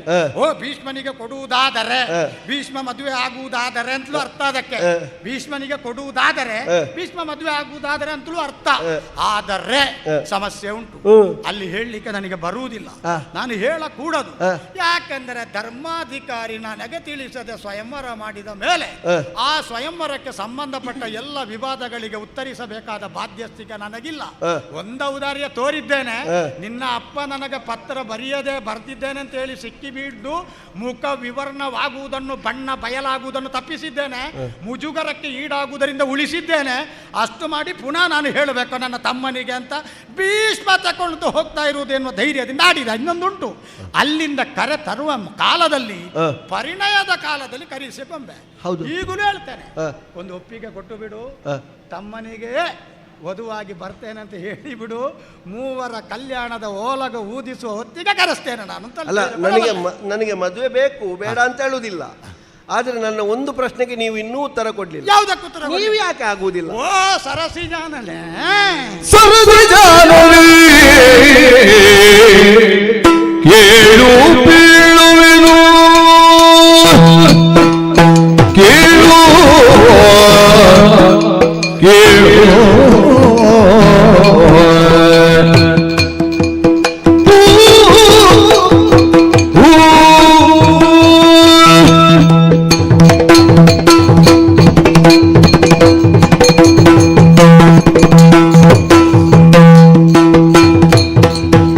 ಸರಸಿದಾನನೆ ಕೇಳು ಬೀಳುವೆನು,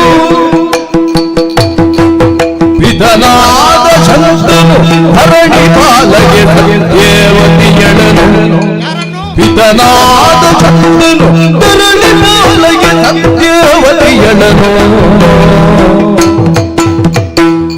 ತರುವ ಕಾಲವು ಅವಳ ಬಿದ ಕಂದರನ ಸತ್ಯವತಿಯಳನು. ತರುವ ಕಾಲದೋಳು ಅವಳ ಬಿದ ಕಂದರನ ಬಳಿಯಳು. ಕೈಗೆ ಶಪಥವ, ಕೈಗೆ ಶಪಥವ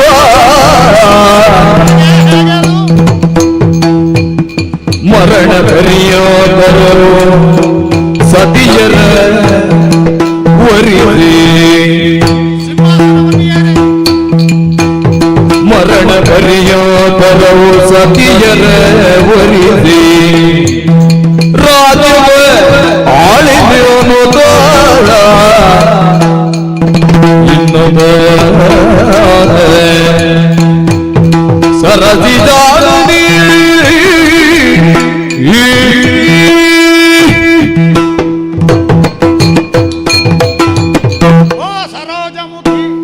ಸ್ವಾಮಿ, ನಾನು ಮದುವೆ ಆಗದ ಕಥೆಯನ್ನೆಲ್ಲ ಉದ್ದ ಹೇಳಬಾರದು. ಈಗ ನಮ್ಮ ಚಿಕ್ಕಮ್ಮ ಅಂತಃಪುರದಲ್ಲಿ ಇದ್ದಾಳಲ್ಲ, ಹೌದು, ಸತ್ಯವತಿ. ಆ.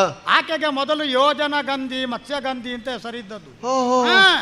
ಎಷ್ಟೋ ದೂರದಿಂದ ಆಕೆಯ ಶರೀರದ ಗಂಧ ಉಳಿದವರನ್ನು ಆಕರ್ಷಿಸುವಂತಿತ್ತು. ನಮ್ಮ ಅಪ್ಪಯ್ಯ ಶಾಂತನು ಪ್ರಭುಗಳು ನನ್ನ ತಾಯಿಯಾದಂತ ಗಂಗಾ ಭವಾನಿಯನ್ನು ಬೀಳುಗೊಟ್ಟ ಮೇಲೆ ನನ್ನನ್ನು ಉಳಿಸಿಕೊಂಡ ನಂತರ ಎಷ್ಟೋ ಕಾಲ ಹೆಂಡತಿ ಇಲ್ಲದೆ ವಿರಹದ ಉರಿಯಲ್ಲಿದ್ದರು. ರಾಜಾನ ಬಹುವಲ್ಲಭ. ನಮ್ಮ ಅಪ್ಪ ಮನಸ್ಸು ಮಾಡಿದ್ರೆ ಎಷ್ಟು ಮದುವೆ ಆಗಬಹುದಿತ್ತು, ಆದರೆ ಹಾಗೆ ಮಾಡಲಿಲ್ಲ. ಇರುವ ಒಬ್ಬ ಮಗನ ಬಗ್ಗೆ ವಿಶೇಷವಾದ ವಾತ್ಸಲ್ಯ ಮಮತೆ ಅಂತಃಕರಣ ಅದನ್ನು ತುಂಬಿಕೊಂಡ ಕಾರಣದಿಂದಲೇ ಇರುವುದಿದ್ರೆ ಭೇಷ್ ಒಬ್ಬ ಮಗ ದೇವವ್ರತನೇ ಸಾಕು. ನನ್ನ ಪೂರ್ವಾಶ್ರಮದ ಹೆಸರು ದೇವವ್ರತ. ದೇವವ್ರತ ಸಾಕು, ಅದು ನನಗೆ ದೈವತ್ವದ ನೆಲೆಯ ಕಾಣಿಕೆಯೂ ಹೌದು, ವೃತ್ತದ ಭಾವದ ಉದ್ದೀಪಕ ಶಕ್ತಿಯೂ ಹೌದು. ಈ ಎರಡೂ ನೆಲೆಯಿಂದ ಅವರು ಒಪ್ಪಿದ್ರು. ಆದರೆ ವಿಧಿ ಅಂತ ಹೇಳುವುದು ನಾವು ಎಣಿಸಿದ ಹಾಗಿಲ್ಲಲ್ಲ. ವಿಧಿಶ್ಚ ಬಲವಾನ್ ಎನ್ನುವ ಮಾತುಂಟಲ್ಲ, ಅದನ್ನು ಮೀರಿ ನಿಲ್ಲುವುದಕ್ಕೆ ಯಾರಿಗೂ ಸಾಧ್ಯ ಇಲ್ಲ. ಅದೊಂದು ಅದ್ಭುತ. ಕಾಲ ಅಂದ್ರೆ ನಮ್ಮ ಆಜ್ಞೆಯನ್ನು ಅರಸು ಒಪ್ಪಿಕೊಂಡ ಉಳಿಗದ ವ್ಯಕ್ತಿ ಅಲ್ಲ. ಕಾಲ ನಮ್ಮನ್ನು ಉಳಿಗದವನನ್ನಾಗಿ ಮಾಡುವುದು. ಒಂದು ದಿನ ನಮ್ಮ ಅಪ್ಪಯ್ಯ ಕಾಳಿಂದಿಯ ದಂಡೆಯ ಮೇಲೆ ವಿಹರಿಸುವಾಗ ಒಂದು ನಿಶ್ಚಿತವಾದ ಕಾರಣಕ್ಕೆ ಮೈಯ ಆಯಾಸ ಕಳ್ಕೊಳ್ಳಿಕ್ಕೆ ಹೋದ್ದು. ತನುಗಂಧ ಅವರ ಮೂಗಿಗೆ ದಾಟಿತು. ಮೂಲವನ್ನು ಹುಡುಕುತ್ತಾ ಹೋದರು. ಆ ಕಾಲದಲ್ಲಿ ನದಿಯಲ್ಲಿ ಹುಟ್ಟು ಹಾಕುತ್ತಾ ದೋಣಿಯಲ್ಲಿ ಪ್ರಯಾಣಿಕರನ್ನು ಆಚೆಯ ದಂಡೆಗೆ ಒಯ್ಯುವ ಅದ್ಭುತ ರೂಪವತಿಯಾದಂತ ಲಾವಣ್ಯವತಿಯಾದ ಹೆಣ್ಣನ್ನು ಕಂಡು ಕೇಳಿದ್ರು, ಇದೇನು ಪರಿಮಳ, ಇದರ ಕಥೆ ಅಂತದ್ದು. ಅದು ಬದಿಗಿರ್ಲಿ, ನನ್ನನ್ನು ಮದುವೆ ಆಗುತ್ತೀಯ ನೀನು? ನಮ್ಮ ಅಪ್ಪಯ್ಯನಲ್ಲಿ ಕೇಳಬೇಕು ಅಂತ ಆಡಿದ್ಲಂತ. ನೇರ ಹೋದ ಅಪ್ಪಯ್ಯನಲ್ಲಿ ಕೇಳಿದ್ರು. ಅಲ್ಲಿ ಹೋಗಿ ಬಂದಿರತಕ್ಕಂತ ಶಂತನುವಿಗೆ ಮಗಳನ್ನು ಕೊಡ್ತೀಯ ಅಲ್ಲ ತಕೊಂಡು ಹೋಗಬೇಕು ಅಂತ ಕೇಳಲಿಲ್ಲ. ನಮ್ಮ ಅಪ್ಪನ ಔದಾರ್ಯ ನೋಡು, ದೂರದೃಷ್ಟಿ ನೋಡು, ಹೃದಯವಂತಿಕೆ ನೋಡು. ನನಗೆ ಮದುವೆ ಮಾಡಿ ಕೊಡಬೇಕಲ್ಲ ಅಂದ್ರೆ ಬಲದಿಂದ ಹೆಣ್ಣು ಬರಕೂಡದು ಅಂತ ಹೇಳೋ ನಿರೀಕ್ಷೆ. ನಮ್ಮ ಪರಂಪರೆಯ ಹಾಗಲ್ಲ. ಹೆಣ್ಣಿಗೆ ಬೇಕಾಗಿ ವಿರಹದ ಉರಿಯಲ್ಲೇ ಬೆಂದವರಿದ್ದಾರೆ ನಮ್ಮಲ್ಲಿ. ಅಂದ್ರೆ ಅಷ್ಟು ಗೌರವ ಕೊಡುವವರಿದ್ದಾರೆ. ಹಾಗಾಗಿ ಆ ಕಾಲದಲ್ಲಿ ಅವ ಎರಡು ಶರ್ತ ಇಟ್ಟನಂತೆ. ಆ ಶರ್ತವನ್ನು ಕೇಳಿ ಯಾವ ಕಾರಣಕ್ಕೂ ಇದು ಆಗು ಹೋಗುವ ಕೆಲಸ ಅಲ್ಲ. ಎದೆಯ ಗಾತ್ರಕ್ಕೆ ಬೆಳೆದು ನಿಂತಿರುವ ಹೆದ್ದರೆಯ ಹಾಗಿರ್ಪ ಮಗನಿರುವವೋ ಕಾರಣದಿಂದ ಯಾವ ಕಾರಣಕ್ಕೂ ಎರಡು ಶರ್ತಕ್ಕೆ ಒಪ್ಪುವುದಿಲ್ಲ ಅಂತ ಮನೆಗೆ ಬಂದು ಮುಸುಕು ಹಾಕಿ ಮಲಗಿದ್ರು. ನಾನು ಬಂದೆ ಗುರುಗಳಿಂದ ಕಲ್ತು ಲವಲವಿಕೆಯಿಂದ ರಾಜಾಜಿಸಬೇಕಾದ ಅಪ್ಪ ಆಸ್ಥಾನದಲ್ಲಿಲ್ಲ. ಮಂತ್ರಿಗಳ ಹತ್ರ ಕೇಳಿದ್ರೆ ಕತೆ ಗೊತ್ತಾಯ್ತು. ಒಂದು ಕಣ್ಣಲ್ಲ, ಒಂದು ಕೈಯಲ್ಲ, ಒಬ್ಬ ಮಗ ಅಲ್ಲ. ನಮ್ಮ ಅಪ್ಪನಿಗೆ ಈ ಪ್ರಾಯದಲ್ಲೇನು ಮುದಿತನವ, ಏನು ಆಚೆ ಈಚೆ ಹೋಗೋ ಉಬ್ಬಸವ, ಇನ್ನು ಗಟ್ಟಿ ಕಲ್ಲಿನಾಗಿದ್ದಾರೆ. ಕ್ಷೀಣ ಶರೀರಿಯನ್ನು ತಬ್ಬಿಕೊಂಡ್ರೆ ಅವನಿಗೆ ಯೌವನ ಬರುವಂತ ಕಾರಣಿಕದ ಶಕ್ತಿ ಅವರಿಗಿತ್ತು. ಅವರಿಗೆ ಬೇರೆಯವರಿಗೆ ಯೌವನ ಕೊಡ್ಲಿಕ್ಕೆ ಆಗ್ತದೆ, ಅವರಿಗೆಷ್ಟು ಯೌವನ ಇರ್ಲಿಕ್ಕಿಲ್ಲ. ಆಲೋಚನೆ ಮಾಡುದೀನು. ಕೂಡ್ಲೇ ಹೋದೆಲ್ಲ ನಾನು. ಹೋಗಿ ಆ ಹುಡುಗಿ ಹೆಣ್ಣನ್ನು ಸಂಧಿಸಿದೆ ಅಲ್ಲ, ಅವಳ ಪೂರ್ವ ಇತಿವೃತ್ತಾಂತವನ್ನು ತಿಳಿದೆ. ಅಪ್ಪಯ್ಯನ ಬಳಿಗೆ ಹೋಗಿ ನಮ್ಮ ಅಪ್ಪನಿಗೆ ಕೊಡಬೇಕು. ಕಂಬಕ್ಕ ಕಟ್ಟಿ ಹಾಕಿ ತರಲಿಲ್ಲ, ಬಡದು ತರಲಿಲ್ಲ. ನಮ್ಮ ಅಪ್ಪಯ್ಯನಿಗೆ ಎರಡನೆಯ ಕೂಡು ಕಟ್ಲೆ ಮಾಡಬೇಕು. ಅದಾಗುವುದಿಲ್ಲ. ನೀವಿಷ್ಟು ಎತ್ತರಕ್ಕೆ ಬೆಳೆದು ನಿಂತಿದ್ದೀರಿ, ಯಾವ ಕಾರಣಕ್ಕೂ ನಾಳೆ ನನ್ನ ಮಕ್ಕಳಿಗೆ, ಮಗಳ ಹೊಟ್ಟೆಯಲ್ಲಿ ಹುಟ್ಟುವ ಮಕ್ಕಳಿಗೆ ಪಟ್ಟ ಸಿಕ್ಕುವುದಿಲ್ಲ. ಎತ್ತ ಕುಟುಂಬ ವತ್ಸಲ ಆತ. ನಾನೇ ಕುಟುಂಬ ವತ್ಸಲ ಅಂತ ಮೀಸೆಗೆ ತುಪ್ಪ ಸವರುವ, ನನಗಿಂತಲೂ ಕುಟುಂಬ ವತ್ಸಲ. ಮಗಳ ಬಗ್ಗೆ ಎಂತಹ ದೂರದ ನಿರೀಕ್ಷೆ ನೋಡು. ಅಯ್ಯೋ, ನಾನು ಹೇಳ್ತೇನೆ ಸಂತ, ನಿನಗೆ ಸಮಾಧಾನ, ಯಾವತ್ತು ಪಟ್ಟವನ್ನು ಏರುವುದಿಲ್ಲ ಅಂತ ಒಂದು ಪ್ರತಿಜ್ಞೆ ಮಾಡಿಬಿಟ್ಟೆ. ಅಲ್ಲ ಸ್ವಾಮಿ, ಅಲ್ಲ ಕೇಳುವ, ನೀನು ಕೇಳದಿದ್ರೆ ನನಗೆ ಮಾತಾಡ್ಲಿಕ್ಕೆ. ಈಗ ನಿಮ್ಮ ರಾಜಮನೆತನಕ್ಕೆ ಬೆಸ್ತರ ಕನ್ಯೆ ಆಗ್ತದ? ನಮ್ಮಲ್ಲಿ ವರ್ಣ ಸಾಂಕರ್ಯ ಆಗುತ್ತಾ ಬಂದದ್ದು ರಾಕ್ಷಸರ ಕನ್ಯೆ ತಂದಿದ್ದೇವೆ ನಾವು. ಅವಳು ನಿಜವಾಗಿಯೂ ಬೆಸ್ತರ ಕನ್ಯೆ ಅಲ್ಲ, ಅದನ್ನೇ ಹೇಳಿದ್ದು ಪೂರ್ವಾಪರ ತಿಳಿದೆ ಅಂತ. ನೀವೀಗ ಒಳಗೆ ಕಂಡ ಸತ್ಯವತಿ ಉಂಟಲ್ಲ, ಯಥಾರ್ಥಕ್ಕೂ ದಾಸನ ಮಗಳೇ ಅಲ್ಲ, ಸಾಕು ಮಗಳು.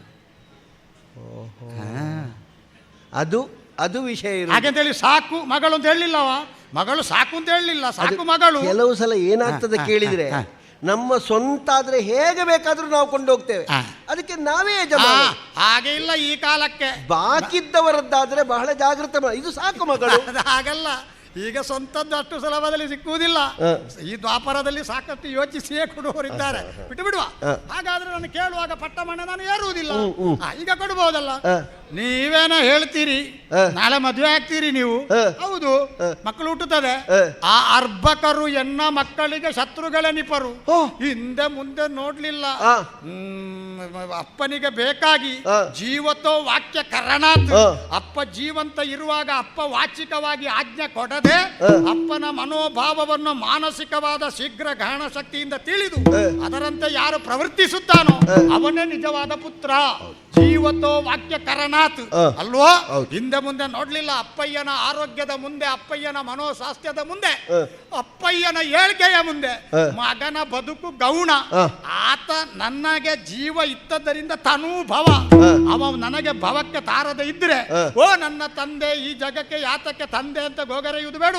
ಪ್ರತಿಜ್ಞೆ ಮಾಡಿದೆ, ಎಲ್ಲಿಯವರೆಗೆ ನಾನು ಬದುಕಿರ್ತೇನೋ ಅಲ್ಲಿಯವರೆಗೆ ನಾನು ಮದುವೆಯನ್ನೇ ಮಾಡುವುದಿಲ್ಲ. ಮುಂದೆ ಯಾವ ಹೆಣ್ಣನ್ನು ಸಂಧಿಸಿದ್ರು ನನ್ನ ತಾಯಿಯಾದಂಥ ಜಾಹ್ನವಿಗೆ ಸಮಾನ. ದೇವತೆಗಳು ಸುಮವೃಷ್ಟಿ ಮಾಡಿದ್ರು. ಭೀಷ್ಮ ಭೀಷ್ಮ ಇದು ಭೀಷಣ ಪ್ರತಿಜ್ಞೆ. ಆ ಬಳಿಕ ದೇವವ್ರತ ಭೀಷ್ಮ ಆದ. ಈಗ ಗೊತ್ತಾಯ್ತಲ್ಲ, ನಾನು ಯಾವ ಕಾರಣಕ್ಕೂ ನಿನ್ನಲ್ಲಿ ಗಂಗೆಯನ್ನು ಕಾಣ್ತೇನೆ ಹೊರತು ಅಂಬೆಯಲ್ಲಿ ನನ್ನ ಬದುಕಿನ ಒಲುಮೆಯ ಗೀತೆ ಬರೆಯುವಂತಹ ರಸಿಕ ಹೆಣ್ಣನ್ನು ಕಾಣಲಾರೆ. ನನ್ನ ತಮ್ಮನನ್ನು ಮದುವೆ. ಸ್ವಾಮಿ, ಹೆಣ್ಣಿನ ಬಗ್ಗೆ ನಿಮಗಿರುವಂತಹ ಕಾಳಜಿ, ಕುಟುಂಬ ವತ್ಸಲತೆ, ಪಡೆಯಬೇಕು ಅಂತ ಕಾಂಕ್ಷೆಯಲ್ಲಿರುವವನಿಗೆ ಕೊಡಿಸುವ ಉದಾರತೆ, ತಾನು ಅನುಭವಿಸುವುದಕ್ಕಿಂತಲೂ ಮತ್ತೊಬ್ಬರಿಗೆ ಕೊಡಿಸುವುದರಲ್ಲಿರಬಹುದಾದಂತಹ ನೆಮ್ಮದಿಯ ಆಳ ಅರ್ಹ ತತ್ತದಲ್ಲ ಹೆಣ್ಣ ಜೀವವು. ಕರುಣನಿಧೆ ಕರುಣನಿಧೆ ಅವತರಿಸಬೇಕು. ಕರುಣನಿಧಿ ಅವತರಿಸು ಪ್ರಭೋ, ಅವತರಿಸು. ಸರ್ವಜ್ಞ ನೀನು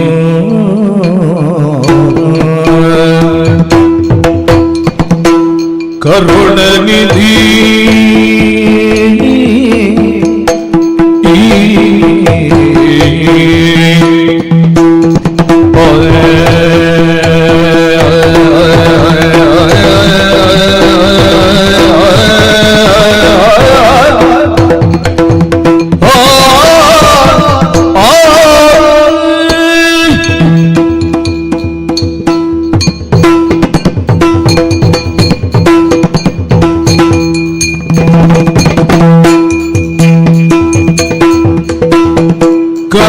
ಕರುಣನಿಧಿ ಅವತರಿಸು.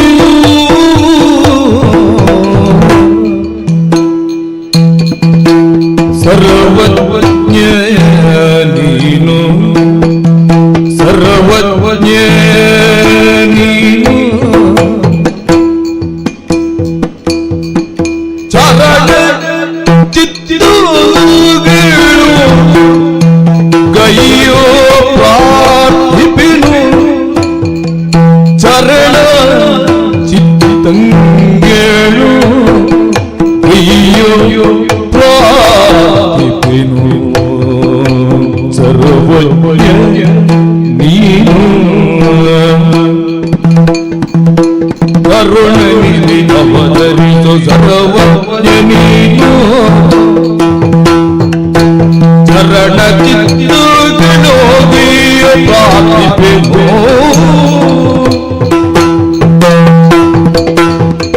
ಧರಣಿಪತಿ ಸಾಲ್ವನೊಳು ಧರಣಿಪತಿ ಸಾಲ್ವನೊಳು ಪೂರ್ವದು ನಾನು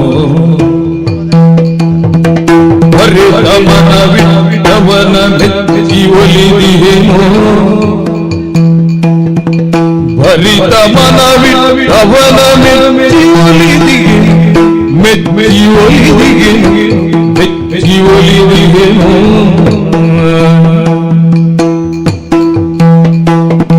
ಕರುಣನಿಧಿ ಅವತರಿಸು.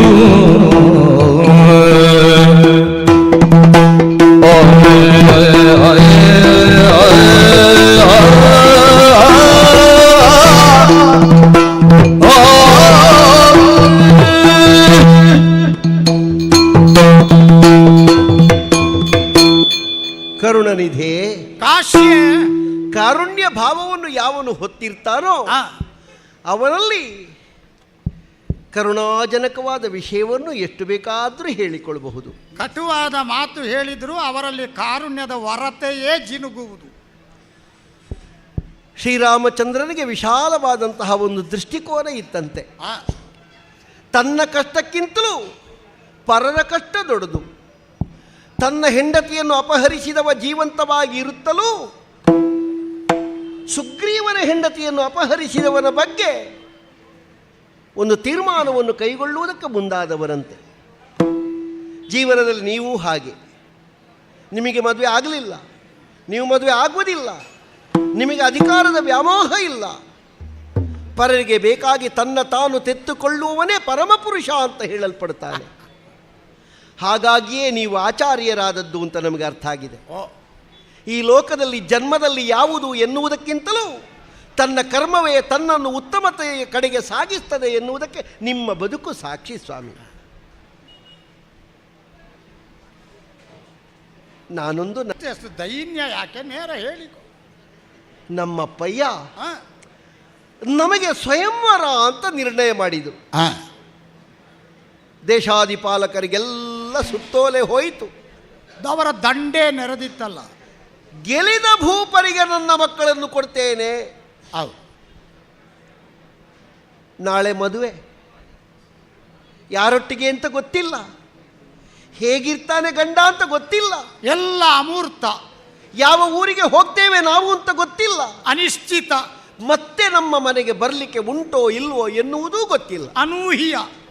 ಯಾಕಂದ್ರೆ ನಮ್ಮಮ್ಮ ಇದ್ದಾಳಲ್ಲ ಶಶಿರೇಖೆ, ಅವಳ ಅಪ್ಪನ ಹೆಸರು ಹೋತ್ರವಾಹನ ಅಂತ. ಓಹೋ, ಯಥಾರ್ಥ ಹೇಳುವುದು ನಿಮ್ಮ ಅಜ್ಜ. ಹೌದು, ನೀವು ಅವರ ದೌಹಿತ್ರಿ.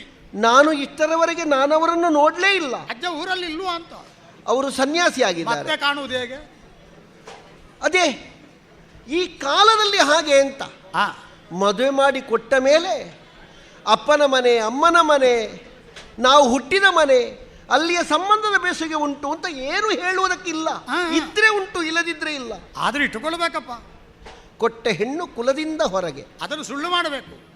ಕೊಟ್ಟ ಹೆಣ್ಣು ಎರಡು ಕುಲದ ಹೊರಭಾಗಕ್ಕೆ ಅಂತ ಮಾಡಬೇಕು. ಆದರೆ ಈ ಕಾಲದಲ್ಲಿ ಹಾಗೆ ದಾರಾದತ್ತವಾಗಿ ಕೊಡುವುದು.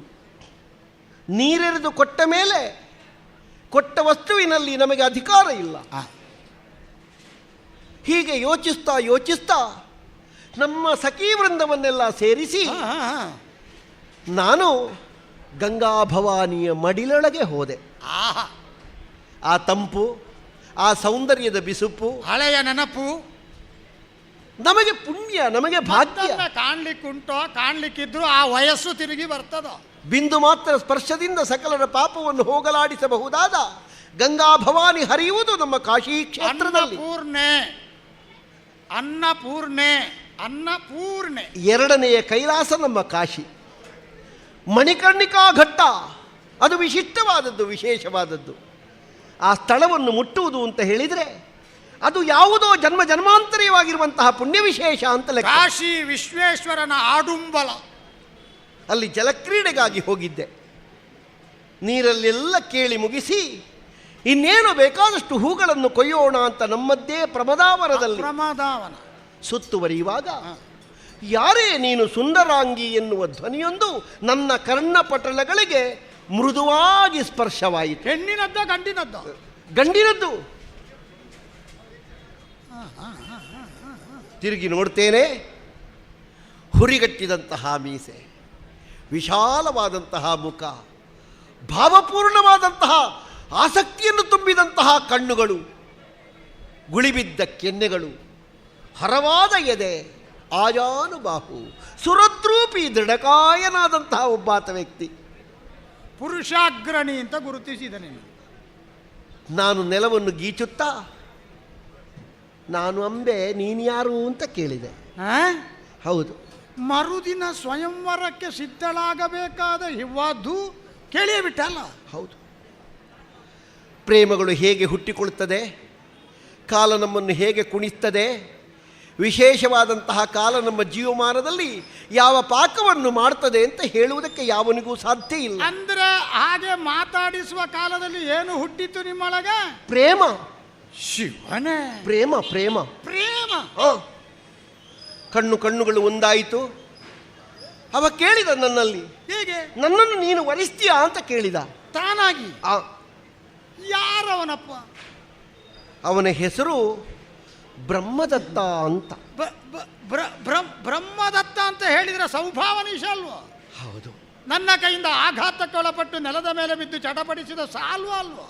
ಪಾಪ, ನಿಮ್ಮ ಕೈಯಲ್ಲಿ ಪೆಟ್ಟು ತಿನ್ನಬೇಕು ಅಂತ ಎದ್ದದ್ದಲ್ಲ ಅವ. ನನ್ನ ಹೆಣ್ಣು ನಿಮ್ಮ ಕೈವಶವಾಯಿತಲ್ಲ ಎನ್ನುವ ಉದ್ವೇಗದಿಂದ ಎದ್ದ. ಪೆಟ್ಟು ತಿಂದ ಮೇಲೆಯೂ ಅವನ ತೀಕ್ಷ್ಣವಾದಂತಹ ನೋಟವನ್ನು ನಾನು ನೋಡಿದ್ದೇನೆ. ಸ್ವಾಮಿ, ನಾನವರಲ್ಲಿ ಹೇಳಿದ್ದೆ, ಹೇಗೆ? ನಾಳೆ ಸ್ವಯಂವರ ಮಂಟಪಕ್ಕೆ ಬಾ, ಅಲ್ಲಿ ಭಾಗವಹಿಸು, ನೀನು ಗೆಲ್ತಿ ಎನ್ನುವಂತಹ ವಿಶ್ವಾಸ ನನಗಿದೆ. ಒಂದು ವೇಳೆ ನೀನು ಗೆಲ್ಲದೆ ಅನ್ಯರ್ಯಾರೇ ಗೆಲ್ಲಲಿ, ಅವರಿಗೆ ನನ್ನ ತಂಗಿಯಂದಿರನ್ನು ನಮ್ಮ ಅಪ್ಪ ಕೊಡಲಿ, ನಾನು ಮಾತ್ರ ನಿನ್ನನ್ನು ಓಲೈಸಿ ವರಿಸ್ತೇನೆ. ವಚನಬದ್ಧಳಾಗಿದ್ದಿ. ಹೌದು ಸ್ವಾಮಿ. ಕೈ ತಟ್ಟಿ ವಾಗ್ದಾನ ವಿನಿಮಯ ಮಾಡಿದ್ದಿ. ಸರಿ, ಇದು ಎಷ್ಟು ಸರಿ ಅಂತ ನನಗೆ ಗೊತ್ತಿಲ್ಲ.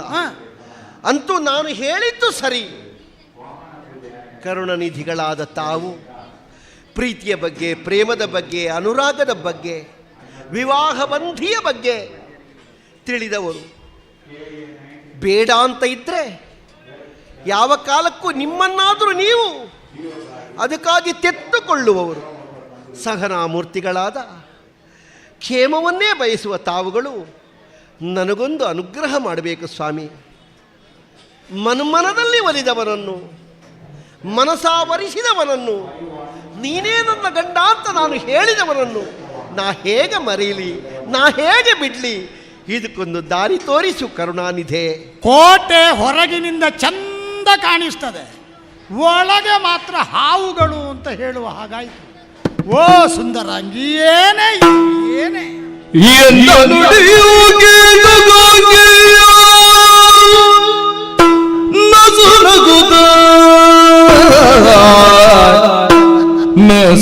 ನಗುತ್ತ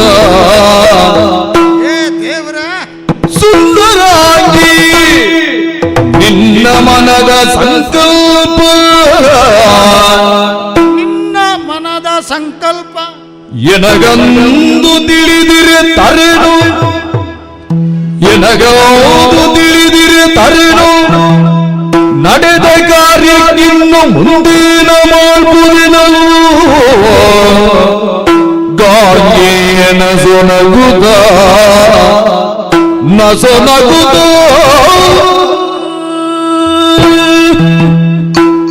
ಪೂರ್ತಿ ನಗಬೇಕು ಅಂತ ಅನ್ನಿಸ್ತದೆ ಅಂಬೆ. ಒಳಗೆ ಉಂಟಾದಂಥ ಭಾವನೆಯ ಉಲ್ಲೋಲ ಕಲ್ಲೋಲದ ಸ್ಥಿತಿ ಅದನ್ನು ನಸು ನಗುವಿಗಷ್ಟೇ ನಿಯಂತ್ರಿಸ್ತದೆ.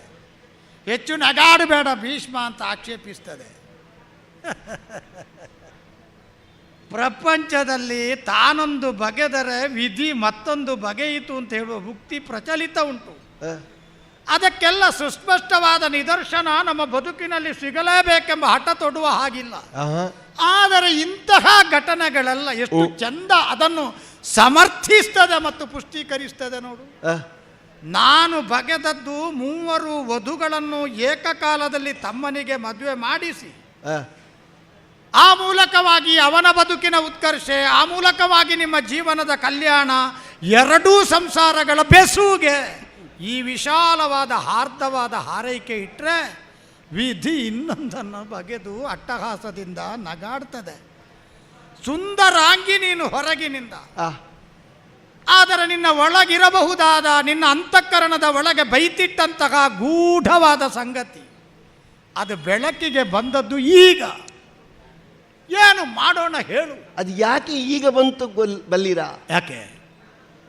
ನೀವು ತಮ್ಮನಿಗೆ ಅಂತ ಅವತ್ತು ಹೇಳ್ತಿದ್ರೆ ಅಲ್ಲೇ ಹೇಳ್ತಿದ್ದೆ ನಾನು. ತಮ್ಮನಿಗೆ ಅಂತ ನಾನು ಹೇಳಿದ್ರು ಹೇಳದೆ ಹೋದರು ಅದು ಆಯ್ಕೆಯ ಸಂಗತಿ ಅಲ್ವಲ್ಲ. ನಿನಗೀಗ ಸಮಸ್ಯೆ ಆಗ್ತದೆ ನಿನಗೆ ಅದು. ಯಾಕೆಂದರೆ ತಂಗಿಯಂದಿರಿಗೂ ನಿನಗೂ ಸೇರಿ ಆಯ್ಕೆಯ ಅವಕಾಶವೇ ಸ್ವಯಂವರ ಮಂಟಪದಲ್ಲಿ ಇರಲಿಲ್ಲ. ಹೌದು. ಹಾಗಾಗುವಾಗ ನೀನೊಬ್ಬಳು ಆಯ್ಕೆಯನ್ನು ಹೇಗೆ ಮಾಡಿಕೊಂಡೆ? ನೀನು ಹೇಗೆ ತೀರ್ಮಾನವನ್ನು ಮಾಡಿಕೊಂಡೆ ಪ್ರಶ್ನೆ ಬರುವುದಿಲ್ವೋ? ನಾಳೆ ಎನ್ನಯ್ಯ ತಂಗಿಯಂದಿರನ್ನು ಎನ್ನಯ್ಯ ಪಿತನು ಆರಿಗಿತ್ತರು ಈಯಲಿ ನಾನಿನ್ನ ಓಲೈಸಿ ಬರುವೆ. ಹೌದಾದರೆ ಈಗ ನಿನ್ನ ತಂಗಿಯಂದಿರ ಭಾವನೆಗಳಿಗೆ ನೀನು ದ್ರೋಹ ಮಾಡಿದಾಗ ಆಗುವುದಿಲ್ವಾ? ಅವರು ಚಂದದ ಪುರುಷರು ಸಿಕ್ಕಿದ್ರೆ ಹಿಂದಿನ ದಿನ ಏನಾದರೂ ಮಾತುಕತೆ ಆಡಿ ಪ್ರೇಮ ವ್ಯವಹಾರ ಮಾಡಬಹುದಿತ್ತಲ್ಲ. ಈಗ ಅವರು ಬರಲಿ ಮುಂದೆ, ನಿನ್ನ ಮುಂದೆ ನಿಲ್ಲಿ. ಓ ಅಕ್ಕ, ನೀನು ಈ ದ್ರೋಹವನ್ನು ಮಾಡಬಹುದೇ? ನೀನು ನಮ್ಮಲ್ಲೂ ಅದನ್ನು ಹೇಳಲಿಲ್ಲ, ಅಬ್ಬೆಯಲ್ಲೂ ಹೇಳಲಿಲ್ಲ, ಅಪ್ಪನಲ್ಲೂ ಹೇಳಲಿಲ್ಲ, ಆಪ್ತ ಜನರಲ್ಲಿ ಹೇಳಲಿಲ್ಲ, ಸಖೀಗಣನದಲ್ಲಿ ಹೇಳಲಿಲ್ಲ, ದಾಸಿಯರಲ್ಲಿ ಸೂಚಿಸಲಿಲ್ಲ. ನೀನು ನಮಗೆ ದ್ರೋಹ ಮಾಡಿದರೆ ಹೀಗಿದ್ರೆ ನಾವು ಒಂದೊಂದನ್ನು ನೋಡಿಕೊಳ್ಳುತ್ತಿದ್ದೇವೆ ಅಂತ ಹೇಳಿದರೆ ನಾನು ಅಷ್ಟು ಹಗುರ ಅಲ್ಲ. ಇಲ್ಲ, ಅವರಿಗೆ ಆಯ್ಕೆ ಬೇರೆ ಇಲ್ಲದೆ ಇದ್ದದ್ದರಿಂದಲೇ ನೀವು ಹೇಳಿದ್ದನ್ನು ಒಪ್ಪಿ ಒಳಗೆ ಹೋದದ್ದು. ಅದನ್ನು ನೀನು ನಿರ್ಣಯ ಮಾಡಲಿಕ್ಕೆ ಆಗುವುದಿಲ್ಲ. ಈಗಲ್ಲ, ಅಲ್ಲಿಯ ಕತೆ. ನಾನು ಸ್ವಯಂವರ ಮಂಟಪದಲ್ಲೇ ನನ್ನ ತಮ್ಮನಿಗೆ ಅಂತ ಹೇಳಿದ್ರೆ ನಾನು ಆಗಲೇ ಹೇಳ್ತಿದ್ದೆ ಅಂತ ಹೇಳಿದ್ಯಲ್ಲ. ಹೌದು, ನೀನೇ ಅದರ ಅಪ್ಪಯ್ಯನ ಆಶೆಯನ್ನೇ ಉಲ್ಲಂಘಿಸಿದವಳು. ಇನ್ನು ನಾನು ಹೇಳುತ್ತಿದ್ದಿದ್ರೆ ನಿನಗೇನು, ಹೇಳದಿದ್ರೆ ಏನಂತೆ? ಯಾಕೆಂದ್ರೆ ಅಪ್ಪಯ್ಯ ಅಂತ ಹೇಳಿದವ ಎಲ್ಲರನ್ನು ಗೆಲಿದ ಭೂಮಿಪನಿಗೆ 3 ತರಳೆಯರನ್ನು ಕೊಡುತ್ತೇನೆ ಅಂತ ತೀರ್ಮಾನ ಮಾಡಿದ ಮೇಲೆ ನೀನು ಗುಪ್ಪಿತದಲ್ಲಿ ಕಟ್ಟಿಕೊಂಡ ಭಾವನೆ, ವಾಗ್ದಾನದ ವಿನಿಮಯ, ಈ ಸಂಗತಿಯನ್ನು ನಿನ್ನ ತೀರ್ಥರೂಪನಿಗೆ ಹೇಳಬೇಡುವೋ? ಅಲ್ಲ, ಅಲ್ಲಿ ಇತ್ತು ವಿಷಯ. ಎಲ್ಲಿತ್ತು? ನೀವು ಬರುವಲ್ಲಿವರೆಗೆ ಗೆದ್ದು ನಿಂತದ್ದು ಸಾಲ್ವನೆ. ಆಗ್ಲಿ, ನೀವು ಬಂದ ಮೇಲೆ ಮಾತ್ರವ ಸೋತದ್ದು. ಆಗಲಿ, ಅದನ್ನೇ ನಾನು ಆಡುವುದು. ಗೆದ್ದವ ಅವನೇ ದಕ್ಕಿಸಿಕೊಂಡು ಹೋದ್ರೆ ಸರಿ. ಅವನನ್ನು ನಾನು ಮಡಚಿ ಬೀಳಿಸಿದ್ದೇನೆ. ಬೀಳಿಸಿದ ಮೇಲೆ ನೀನು ಹೇಳಬೇಡುವೋ? ಅಂದ್ರೆ ನಿಮಗೆ ಹೇಳಿಕೆ ಇಲ್ಲಲ್ಲ, ನೀವು ಬರ್ತೀರಿ ಅಂತ ಗೊತ್ತಿರ್ಲಿಲ್ಲ. ಸಾಲ್ವನಿಗೆ ಹೇಳಿಕೆ ಇತ್ತ? ಅಲ್ಲ, ಅವನಲ್ಲಿ ನಾನು ಹೇಳಿದ್ದೇನಲ್ಲ. ಸಾಲ್ವನಿಗೆ ಹೇಳಿಕೆ ಇತ್ತ? ನಾನು ಹೇಳಿದ್ದೇನಲ್ಲ. ನೀನು ಹಿಂದಿನ ದಿನ ಹೇಳಿದ್ದು. ಅವ ಸ್ವಯಂವರಕ್ಕೆ ಅವ ಸೌಭಾವನಿಗೆ ಹೋಗಿ ಹೇಳಿದ್ದ ನೀನು? ಅಲ್ಲ. ಓಯ್ ಸಾಲ್ವರೇ, ಈಗ ಸೌಭಾವನಿ ಅಲ್ಲ, ನಾಳೆ ಬನ್ನಿಂತ ನೀನು ಕರ್ದ. ಅಲ್ಲ, ನೀನು ಹೇಗೂ ನಿನ್ನ ಸ್ವಂತ ಕೆಲಸಕ್ಕೆ ಹೋದ್ದು, ಹೂ ಕೊಯ್ಲಿಕ್ಕೆ, ಹಳೆಯ ಸಂಬಂಧವಾದ ಗಂಗಾಕೂಲವನ್ನು ಮತ್ತೊಮ್ಮೆ ಕಾಣುವುದಕ್ಕೆ, ಅಲ್ಲಿ ಚೆಲ್ಲಿ ಹೋದಂತ ನಿನ್ನ ಬಾಲ್ಯದ ನೆನಪಿನ ಮಧುವನ್ನು ಮತ್ತೊಮ್ಮೆ ಕೈಯಿಂದ ತೆಗೆದು ಯಥೇಚ್ಛವಾಗಿ ಭಾವದ ನಾಲಗೆಯಲ್ಲಿ ನೆಕ್ಕುವುದಕ್ಕೆ ಮತ್ತೊಮ್ಮೆ ಅವಕಾಶ ಇರಲಾರದು ಎನ್ನುವಂತ ಉತ್ಕಟ ಇಚ್ಛೆಯಿಂದ ನೀನು ಅವನನ್ನು ಕರೀಲಿಕ್ಕೆ ಹೋದ್ದಲ್ಲ. ಅವ ದಾರಿಯಲ್ಲಿ ಅಲ್ಲಿ ಬಂದದ್ದೇ ತಪ್ಪು. ಇಲ್ಲಿ ಸ್ತ್ರೀಯರು ವಿಹರಿಸುವ ಜಾಗ, ಇಲ್ಲಿ ಪುರುಷರಿಗೆ ಪ್ರವೇಶ ಇಲ್ಲ ಅಂತ ನಿನ್ನ ಅಪ್ಪ ಏನಾದ್ರೂ ಫಲಕ ಹಾಕ್ಲಿಲ್ವೋ? ಇಲ್ಲ. ಅಲ್ಲ, ಗಂಡಸಿಗಾದ್ರೂ ಗೊತ್ತು ಬೇಡ ಅಲ್ಲಿಗೆ ಪ್ರವೇಶ ಮಾಡುವಾಗ? ಗಂಗಾ ನದಿಯ ಮಡಿಲಲ್ವೇ, ಯಾರಿಗೂ ಬರ್ಬೋದು. ಹಾಗಾದ್ರೆ ನೀನು ಯಾರು ಸುತ್ತಾಡುವ ಜಾಗದಲ್ಲಿ ಮೀಲಿಕ್ಕೆ ಹೋದ? ಸಿಕ್ಕಿ ಬಿದ್ದೆ ನೀನು. ಸಾರ್ವಜನಿಕವಾದ ಜಾಗದಲ್ಲಿ, ಗಂಡಸರು ವಿಹರಿಸುವ ಜಾಗದಲ್ಲಿ ಸ್ನಾನಕ್ಕೆ ಹೋದ? ನಾನು ಸ್ನಾನ ಮಾಡುವಾಗ ಅವ ಸಿಕ್ಕಿದ್ದಲ್ಲ, ನಾನು ಹೂದೋಟದಲ್ಲಿರುವಾಗ. ಹೂದೋಟ ಸಾರ್ವಜನಿಕರ ಪ್ರವೇಶಕ್ಕಿರುವ ದಾರಿಯ ಅಲ್ಲ, ಅದು ಗಂಗಾ ನದಿಯ ಮಡಿಲೇ. ಆಗ್ಲಿ, ನಿನಗೆ ಮಾತ್ರವ ಸ್ನಾನಘಟ್ಟ, ಹೆಣ್ಮಕ್ಕಳ ಸ್ನಾನಘಟ್ಟ ಪ್ರತ್ಯೇಕ ಉಂಟು, ಅಲ್ಲಿಗೆ ಗಂಡು ಮಕ್ಕಳ ಪ್ರವೇಶ ಇಲ್ಲ. ನಮ್ಮ ಹೂದೋಟದಲ್ಲಿ ನಾವು ಹೂ ಕೊಯ್ಯುವಾಗ ಬೇಲಿಯಿಂದ ಹೊರಗೆ ಗಂಗಾ ನದಿಯ ಮಡಿಲಲ್ಲಿ ಸ್ವರದಿಂದ ಯಾರೇ ನೀನು ಸುಂದರಾಂಗಿ ಅಂತ ಕೂಗಿ ಕರೆದದ್ದವ. ಬೇಲಿಯವರೆಗೆ? ಹೌದು. ಬೇಲಿಯವರೆಗೆ ಆದ್ರೆ ನಿಮಗೆ ಅಂತರ ಬರಲಿಲ್ವೋ? ಅಲ್ಲ, ನಾನು ಮತ್ತೆ ಹೊರಗೆ ಬಂದೆ. ಹೌದು. ಹಾಗಾದ್ರೆ ನಿನ್ನನ್ನು ಹೊರಗೆ ಬರೆಸಿದ್ದಾನ? ಹೌದು. ಒಬ್ಬ ಅದೇ ಅಲ್ವಾ ನಾನು ಹೇಳಿದ್ದೆ, ನನ್ನನ್ನು ಹೊರಗೆ ಅವ ಬರೆಸಿ. ನಾನು ಹೇಳುವುದು, ನಿನ್ನ ಅಪ್ಪಯ್ಯನಿಗೆ ಇದನ್ನು ಹೇಳಲಿಲ್ಲ. ನನ್ನವ ಬೇಲಿಯಿಂದ ಹೊರಗೆ ಬರೆಸಿದ್ದಾನೆ. ನಾನು ಮುಳ್ಳಿನ ಬೇಲಿಗೆ ಬಿದ್ದಾಗಿದೆ. ಮುಳ್ಳಿನ ಮೇಲೆ ಬಟ್ಟೆ ಬಿದ್ದರು, ಬಟ್ಟೆಯ ಮೇಲೆ ಮುಳ್ಳು ಬಿದ್ದರು, ಹರಿಯುವುದು ಬಟ್ಟೆ.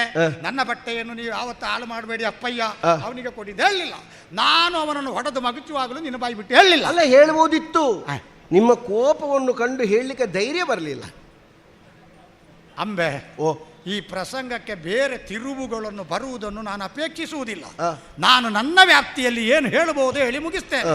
ಓ ಸುಂದರಾಂಗಿಯೇ, ನಿನ್ನ ಮನದ ಅರಿವು, ನಿನ್ನ ಮನದ ಉತ್ಕಟವಾದ ಇಚ್ಛೆ, ಸೌಭಾವನೀಶನನ್ನೇ ಓಲೈಸ್ತೇನೆ, ಅವನು ನಿನ್ನನ್ನು ಪಡೆಯುತ್ತಾನೆ ಎನ್ನುವ ಉಭಯರ ಮಾತಿನ ವಿನಿಮಯ ಅದೇನಾದರೂ ನನಗೆ ಗೊತ್ತಿದ್ದಿದ್ರೆ ನಿನ್ನನ್ನು ಸರ್ವಥಾ ನಾನು ತರ್ತಿರ್ಲಿಲ್ಲ.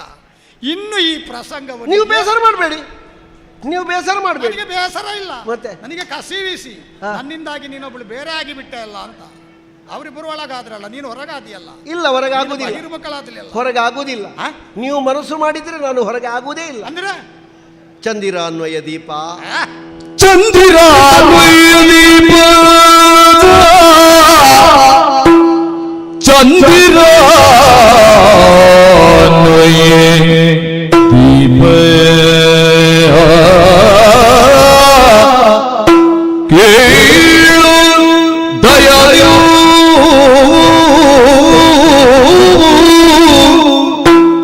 ಕೇಳು ದಯಯು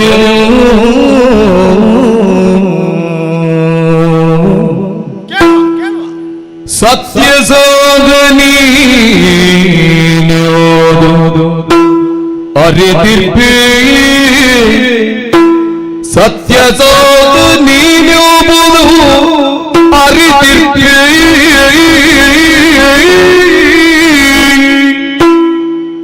ನೀನೆನ್ನ ಎಂದಿಗೆ ಈತಗಳಿನೊತ ಮಾರ್ಗವು ನೋಡುತ್ತಿಗೆ ಸಾಲನಲ್ಲಿಗೆ ಕಳುಹಿಸು ನೀನೆನ್ನ ಎಂದಿಗೆ ಈತಗಳಿನುತ ಮಾರ್ಗವು ನೋಡುತ್ತಿಗೆ ಸಾಲನಲ್ಲಿಗೆ ಕಳುಹಿಸು ಸಾಲ್ವನಲ್ಲಿಗೆ ಕಳುಹಿಸು ಸಾಲ್ವನಲ್ಲಿಗೆ ಕಳುಹಿಸು ಚಂದಿರಾನ್ವಯ ದೀಪ ಕೇಳು ಬಯರ್ಯೋ ಸತ್ಯ ಸಾಧನೀನ್ಯೋ ಮುದೋ ಅರಿತಿರ್ಪೇಳಿ ನೀನೆಲ್ಲ ಗೀತೆಗಳೇನೊತ ಮಾರ್ಗವು ನೋಡುತ್ತೀಗ ಸಾಲ್ವನಲ್ಲಿಗೆ ಕಳುಹಿಸು ಸಾಲ್ವನಲ್ಲಿಗೆ ಕಳುಹಿಸುವುದು ಕಳುಹಿಸು ಕಳುಹಿಸು ಚಂದಿರಾನ್ವಯ ದೀಪ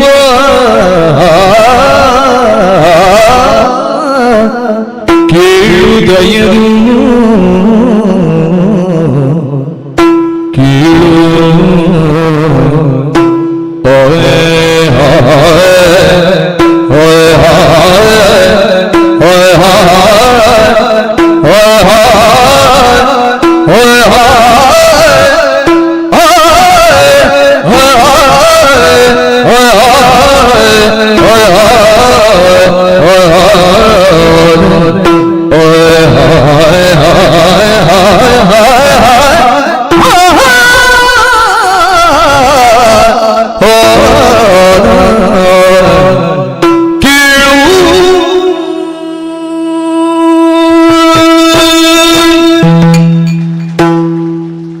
ಚಂದಿರೋನ್ವಯ ದೀಪ.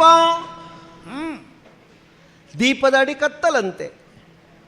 ದೀಪವನ್ನು ಆಶ್ರಯಿಸಿ ಬಂದವರಿಗೆಲ್ಲ ದಾರಿದೀಪವಾಗ್ತದಂತೆ ದೀಪ. ಆದರೆ ಒಂದುಂಟು, ದೀಪದಡಿ ಕತ್ತಲಂತೆ ಅಂತ ಅದನ್ನು ನೋಡಿದವರು ಹೇಳುವುದು. ಆ ಕೆಳಗಿನ ಜಾಗದಲ್ಲಿ ಸಣ್ಣ ಹುಳ ಇದ್ರೂ ಕಾಣಿಸ್ತದೆ, ಕೆಳಗಿನ ಜಾಗದಲ್ಲಿ ಬೆಳಕಿರ್ತದೆ ಸ್ವಾಮಿ. ಉಳಿದವರಿಗೆ ಕಾಣುವಾಗ ಬುಡದಲ್ಲಿ ಯಾವ ಕಾರಣಕ್ಕೂ ಬೆಳಕಿಲ್ಲ. ಜೀವಮಾನದಲ್ಲಿ ನೀವು ಸ್ವಂತಕ್ಕೇನೂ ಇಟ್ಟುಕೊಳ್ಳಿಲ್ಲ ಎನ್ನುವುದರಿಂದ ದೀಪದಡಿ ಕತ್ತಲು ಅಂತ ಹೇಳಿ ನನಗೆ ಅರ್ಥ ಆಯ್ತು. ನಾನು ಮಾತಿಗೆ ಆಡಿದ್ದಷ್ಟೇ. ಕೆಲವೊಮ್ಮೆ ಸಾರ್ವಕಾಲಿಕ ಸತ್ಯ ಆಗುವುದಿಲ್ಲ ಎಲ್ಲ ಮಾತು. ಪಾಪ, ನೀವು ಹೊಡೆಯುವಾಗ ಆರ್ತನಾದವನ್ನೆಬ್ಬಿಸಿದ್ದ, ನೀವು ತುಳಿಯುವಾಗಲಂತೂ ಕಂಗಾಲಾಗಿ ಹೋಗಿದ್ದ ನನ್ನ ಸಾಲ್ವ. ಈಗ ಹೇಗಿದ್ದಾನೋ ಏನೋ.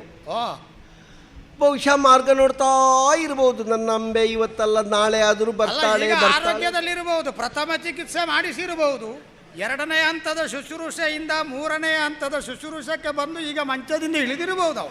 ಆದರೆ ನನಗೊಂದು ಧೈರ್ಯ. ಏನು? ಒಳ್ಳೆ ತಿಳಿದ ನೀವು ಹೊಡೆದದ್ದು. ಈ ತಿಳಿದವರು ಹೊಡೆದ್ರೆ ದೇಹಕ್ಕೆ ನೋವಾಗ್ತದೆ ಬಿಟ್ಟರೆ ಜೀವಕ್ಕೇನು ಆಗುವುದಿಲ್ಲ. ನಾನು ಧರ್ಮ ನೋಡಿ ಅವನಿಗೆ ಹೊಡೆದದ್ದೇ ಅಲ್ಲ, ಈ ಸಲ ಮರ್ಮ ನೋಡಿಯೇ ಹೊಡಿತೇನೆ ಅಂತ ಹೊರಟದ್ದು. ಅವನಿಗೆಲ್ಲ ಧರ್ಮ ಎಂಥದ್ದು?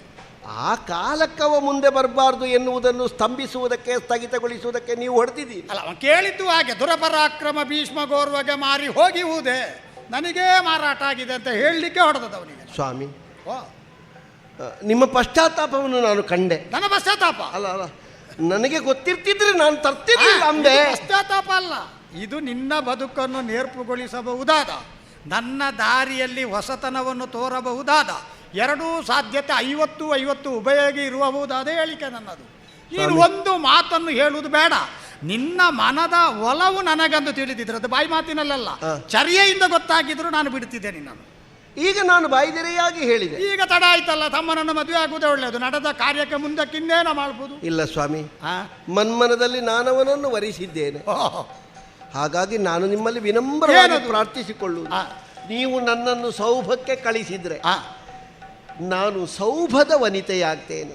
ಅವ ಕಾಯ್ತಾ ಇರ್ತಾನ ನಿನ್ನನ್ನು? ಓ ಅಯ್ಯೋ ಪಾಪ, ಇವತ್ತಲ್ಲ ನಾಳೆ ನನ್ನ ಅಂಬೆ ಬರಬಹುದು ಎನ್ನುವ ಎಂದಿಗೈ ಒಂದು ನಿರೀಕ್ಷೆಯಲ್ಲಿ ಇರಬಹುದು. ಎಂದಿಗೈತಗಳೆಂದು ಮಾರ್ಗಮಂ ನಿರೀಕ್ಷಿಪ. ಬರೀ ಮಾರ್ಗ ನೋಡುದಲ್ಲ, ನಿನ್ನನ್ನು ಅಲ್ಲ, ನಾನು ಯಾವ ಮಾರ್ಗವಾಗಿ ಬರ್ತೇನೆ. ಕೆಲವರು ಮಾರ್ಗ ಮಾತ್ರ ನೋಡುದು, ಮಾರ್ಗದಲ್ಲಿ ಬರುವವರನ್ನು ನೋಡುದು. ಅಲ್ಲಲ್ಲ, ಅವನಿಗೆ ಗೊತ್ತುಂಟು ನಾನು ಏನಾದ್ರೂ ಒಂದು ಮಾಡಬಹುದು ಅಂತ. ಆ ಮಾರ್ಗ ಹೇಗೆ ಅಂತ ಅವನಿಗೆ ಗೊತ್ತಿಲ್ಲ. ಆದ್ರೂ ಮಾರ್ಗದಲ್ಲಿ ಬರ್ತಾಳೆ. ಏನು ಮಾಡಬೇಕು ಈಗ ಅದಕ್ಕೆ? ನೀವು ನನ್ನನ್ನು ಅಲ್ಲಿವರೆಗೆ ಕಳಿಸಿದ ಏನು ಮಾಡುವ? ಹಣೆಯಲ್ಲಿ ಬರೆದದ್ದನ್ನು ಯಾವ ಕಾರಣಕ್ಕೂ ತಿದ್ದುವುದಕ್ಕಾಗುವುದಿಲ್ಲ. ಎಲ್ಲಿಯ ಸೌಭಾವನೀಶ, ಎಲ್ಲಿಯ ಅರ್ಧ ಕ್ಷತ್ರಿಯ, ಕ್ಷತ್ರಿಯರ ಪಂಥದಲ್ಲಿ ಒಮ್ಮೆ ಸೇರಬೇಕು ಅಂತ ಬಯಸುವ ಕನಸುಗಾರ, ಪಂಕ್ತಿಯಲ್ಲಿ ಬಾಳೆಲೆಯಲ್ಲಿ ಒಂದು ಊಟ ಹಾಕಿದರೆ ನನ್ನ ಬಾಳೆ ಕ್ಷತ್ರಿಯರ ಎಲೆ ಆಗುತ್ತದೆ ಅಂತ ಭಾವಿಸುವ ನಿರೀಕ್ಷೆಗಾರ, ಎಲ್ಲ ಹಣೆ ಬರಹ ನಾವು ಏನು ಮಾಡಲಿಕ್ಕಾಗುವುದಿಲ್ಲ. ಹಾಗೆಂದು ನಿನ್ನನ್ನು ಒಬ್ಬಳನ್ನೇ ಕಳುಹಿಸುವುದಲ್ಲ. ಯಾರಿದ್ದಾರೆ ಶಾಸ್ತ್ರಿಗಳು? ಬರಲಿ, ನೋಡುವ ನಮ್ಮ ಶಾಸ್ತ್ರಿಗಳು ಬರಲಿ. ಈಚೆ ಎಲ್ಲಿದ್ದಾರೆ ಶಾಸ್ತ್ರಿಗಳು? ವೃದ್ಧ ಭೂಸುರನನ್ನು ಕರೆದಿದ್ದ ಧರಣಿ ಪಾತ್ಮಜಿ ಇವಳು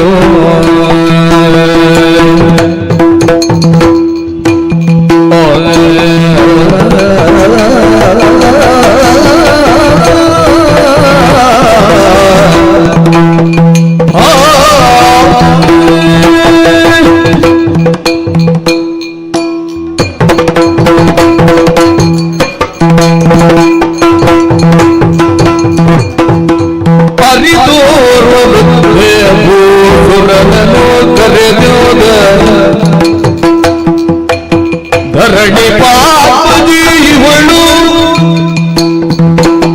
ಒಲಿದವನ ಬಳಿಗೈವಳು ಒಲಿಸಿ ಸಾವನ ಬಳಿಗೈವಳು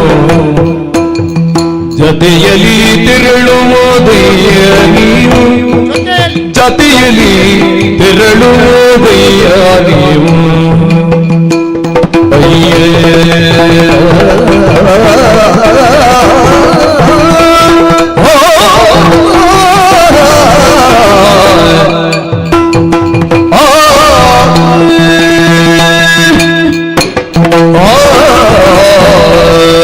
ನಮ್ಮ ಕೋದಂಡರಾಮ ದೇವಸ್ಥಾನದಲ್ಲಿ ಅರ್ಚಕರಾಗಿರುವ ಸೀತಾರಾಮ ಶಾಸ್ತ್ರಿಗಳು ಅಂತ ಕರೆದ ತಕ್ಷಣವೇ ವೇಗವಾಗಿ ಬಂದಿದ್ದೇನೆ ನಾನು. ಈ ಸಲದ ಪೂಜೆ ಮುಗಿಸಿ ಬಂದದ್ದಲ್ವ? ಆಗಿದೆ. ಆಯುಷ್ಮಾನು ಭವ. ನಿಮ್ಮ ಒಂದು ಆಶೀರ್ವಾದವೇ ನನಗೆ ಅಗಣಿತವಾದಂಥ ಆಯುಷ್ಯವನ್ನು ಕೊಡ್ತಾ ಹೋಗ್ತದೆ, ಸಾಧನೆ ಮಾಡಲಿಕ್ಕೆ ಹೇತಾಗ್ತದೆ. ಸ್ವಾಮಿ, ಪೂಜೆಯನ್ನು ಮುಗಿಸಿ ಸ್ನಾನಾದಿಗಳನ್ನು ಮತ್ತೆ ಎರಡನೇ ಬಾರಿ ಪೂರೈಸಿ. ಅಲ್ಲ, ಈಗಲೂ ಕೋದಂಡರಾಮ ದೇವಸ್ಥಾನದಲ್ಲೇ ಇದ್ದೀರಲ್ಲ ನೀವು? ಹೌದೌದು, ಈಗಲೂ ಕೋದಂಡರಾಮ, ಮುಂದೆಯೂ ಕೋದಂಡರಾಮ, ಬಿಟ್ಟು ಹೋಗೋ ಪ್ರಶ್ನೆ. ಸೇವಾವಧಿ ಪೂರ್ತಿ ಅಲ್ಲೇ ಆಗ್ಲಿ, ಒಳ್ಳೆಯದದು. ಭರವಸೆ ಬೇಕು. ಹೌದು, ಕೆಲವರು ಅನುಕೂಲ ಆಗುವಾಗ ಬೇರೆ ಬೇರೆ ಕಡೆ ಹೋಗಿ ಬಿಡ್ತಾರೆ, ನೀವು ಅಲ್ಲೇ ಇರುವುದು ಒಳ್ಳೆಯದು. ಇನ್ನು ಸಾಯುವ ತನಕವೂ ಕೋದಂಡರಾಮನ ಸೇವೆ ಬೇರೆ ಸಾಯುವ ಮಾತು ನೀವು ಹೇಳಲಿಕ್ಕೆ 80ರಲ್ಲೂ ಗುಂಡು ಕಲ್ಲಿನಾಗಿದ್ದೀರಿ. ಹೇಗೆ ಸ್ವಾಮಿ ಆರೋಗ್ಯ ಉಂಟೀಗ? ಯಥಾಸ್ಥಿತಿಯನ್ನು ಕಾಪಾಡಿಕೊಂಡಿದೆ. ಮೊದಲಿನಷ್ಟೇ ಕೂಡ್ತದ? ಮೊದಲಿನಷ್ಟೇ ಕೂಡು. ಕೆಲವು ಸಲ ಮೊದಲಿಕ್ಕಿಂತಲೂ ಹೆಚ್ಚು ಕೂಡ್ತದೆ. ಅಂದ್ರೆ ವಿಪರೀತ ಎನ್ನುವ ಅರ್ಥದಲ್ಲ, ಅಂದ್ರೆ ಬಿಟ್ಟು ಕೊಡಬಾರದು ಎನ್ನುವ ಕಾರಣಕ್ಕಾಗಿ ಮೊದಲಿಕ್ಕಿಂತಲೂ ಹೆಚ್ಚು ಕೂಡುವ ಹಾಗೆ ಪ್ರಯತ್ನ ಮಾಡ್ತೇನೆ ಯಾವತ್ತು. ಹಾಗೆ ವಿಪ್ರ ಗಡನ ಅಂತ ಹೇಳಿದ್ರೆ ವಾಚಿಕವಾದ ಸಾಮರ್ಥ್ಯ ಇದ್ರೆ ಜ್ಞಾನ ಎನ್ನುವ ಪಾತ್ರೆಯಿಂದ ಎಷ್ಟೆಷ್ಟು ತೆಗೆದ್ರೂ ಅದು ನಷ್ಟ ಆಗ್ಲಿಕ್ಕಿಲ್ಲ, ಖಾಲಿ ಆಗ್ಲಿಕ್ಕಿಲ್ಲ. ಒಂದು ಜಾತಿ ಅಕ್ಷಯ ಪಾತ್ರ ಇದ್ದಾಗ ನಿಮ್ಮದೊಂದು ಅಕ್ಷಯ ಪಾತ್ರೆ. ಹೌದು. ಆ ಕಾರಣದಿಂದ ನಿಮ್ಮಂತವರು ನಮ್ಮ ರಾಜ್ಯದಲ್ಲಿ ಇದ್ದೀರಿ ಎನ್ನುವುದು ಹೆಮ್ಮೆ. ನಮ್ಮ ಆಸ್ಥಾನದ ಜೊತೆಗೆ ನಿಕಟವಾದ ಸಂಬಂಧ ಹೊಂದಿದ್ದೀರಿ ಎನ್ನುವ ಕಾರಣಕ್ಕೆ ಧನ್ಯತೆ. ಅದಕ್ಕಿಂತಲೂ ನನಗೆ ಧನ್ಯತೆ ಭಾವ ಹೇಗೆ ಗೊತ್ತುಂಟ? ನಿಮ್ಮಂತವರ ಒಡನಾಟದಲ್ಲಿ ಇನ್ನೂ ನಾನು ಹೀಗೆ ಇದ್ದೇನಲ್ಲ ಅನ್ನೋ ಸಂತೋಷ. ಅದು ಸೌಜನ್ಯ. ಹೌದು, ಅದು ಸೌಜನ್ಯ. ಎಲ್ಲರೂ ಅದನ್ನು ಹೇಳುವುದಿಲ್ಲ. ಯಾರೋ ಕಲಿಸಿದ್ದು ಅವರಲ್ಲ ನಮಗೆ. ಹೌದು, ಹಾಗೆ ಹೇಳಲಿಕ್ಕಿಲ್ಲ. ನಿಮ್ಮ ಔದಾರ್ಯ ದೊಡ್ಡ ಸ್ವಾಮಿ. ಊಟ ಮಾಡೋ ಹೊತ್ತಿನಲ್ಲಿ ಕ್ಷಿಪ್ರಗತಿಯಲ್ಲಿ ಬರಬೇಕಂತ ಕರೆ ಬಂತು. ಬಂದಿದ್ದೀರಲ್ಲ? ಹೌದು. ಊಟ ಅರ್ಧದಲ್ಲೇ ಬಿಟ್ಟು? ಇಲ್ಲ, ಬ್ರಾಹ್ಮಣರಾದವರು ಊಟವನ್ನು ಅರ್ಧಕ್ಕೆ ಬಿಡುವ ಪ್ರಶ್ನೆ ಇಲ್ಲ. ಬ್ರಹ್ಮಂ. ಹೌದು, ಅವಸರವಾಗಿ ಊಟವನ್ನು ಪೂರೈಸಿ ಓಡಿಕೊಂಡು ಬರ್ಲಿಕ್ಕೆ ಆಗದಿದ್ರು ವೇಗವಾಗಿ ನಡ್ಕೊಂಡು ಬಂದಿದ್ದೇನೆ. ಅರಮನೆಯಲ್ಲಿ ಯಾವುದಾದ್ರೂ ಸೂತಕ ಬಾಧೆ ಇದ್ರೆ ಮಾತ್ರ ನನ್ನನ್ನು ಕರೆಸುವಂತ ಕೈಂಕರ್ಯ ಉಂಟು. ಈಗ ಸೂತಕ ಬಾಧ ಅಂತದ್ದು ಏನೂ ನನಗೆ ಕಾಣಿಸುದಿಲ್ಲ. ಆದ್ರೂ ಬರ್ಬೇಕಂತೇಳಿ ಕರೆ ಬಂತಲ್ಲ, ಯಾಕಂತೇಳಿ ಗೊತ್ತಾಗ್ಲಿಲ್ಲ. ಹೇಳಬೇಕು ದಯವಿಟ್ಟು. ಭೀಷ್ಮ ನಾನು ಹೇಳಿದ್ರೆ ಓ. ಯಾವ ಮಾತನ್ನು ಈ ಪ್ರಾಯದಲ್ಲಿ ಒಲ್ಲೆ ನನ್ನಿಂದ ಆಗದು ಎಂದು ನಿರಾಕರಿಸಲಾರಿದೆಯಷ್ಟೇ. ಸದ್ಯಕ್ಕೆ ನಿಮ್ಮ ಬಾಯಿಯ ಮುಂದೆ ಮಾತಾಡುವ ಶಕ್ತಿ ಬೇರೆ ಯಾರಿಗೂ ಇಲ್ಲ ಸ್ವಾಮಿ. ಶಕ್ತಿ ಇರ್ಲಿ ಬಿಡ್ಲಿ, ಹ. ನಿಮ್ಮಂತವರು ನಮ್ಮಂತವರು ಒತ್ತಿಗೆ ಇದ್ರೆ ಓ. ಎಷ್ಟರ ಸಮಯದವರೆಗೆ ನಮ್ಮ ಬಾಯಿಯ ಒಳಗಿರುವ ದಂತ ಪಂಕ್ತಿಗಳು ಹ. ವಾಗೀಶ್ವರಿಯ ಆಡುಂಬಲವಾದ ಜಿವ್ವೆಗೆ ಸಹಕರಿಸುತ್ತಿರ್ತದೋ ಹ. ಅಲ್ಲಿಯವರೆಗೆ ಮಾತಾಡುವುದೇ. ಹೌದು, ಹಲ್ಲು ಹೋದ್ಮೇಲೆ ಮತ್ತೆ ನಮಗೆ ಗೊತ್ತಾಗ್ತದೆ ಪ್ರಸಂಗ ಕೈಗೊಡ್ಲಿಕ್ಕೆ ಪ್ರಾರಂಭ ಆಗಿದೆ, ನಿವೃತ್ತಿ ಆಗುವುದು ಒಳ್ಳೆಯದು ಅಂತ. ಅದರಲ್ಲೂ ಮಧ್ಯದಲ್ಲಿ ಎಲ್ಲಾದ್ರೂ ಹಲ್ಲು ಜಾರಿ ಹೋದ್ರೆ ಶಬ್ದ ವಿರಳಾಗದಿದ್ರೆ ಮತ್ತೆ ಜಾರುವುದೇ ಒಳ್ಳೇದು. ಮತ್ತೆ ಮಹಾರಾಜನಾಗಿ ಹ.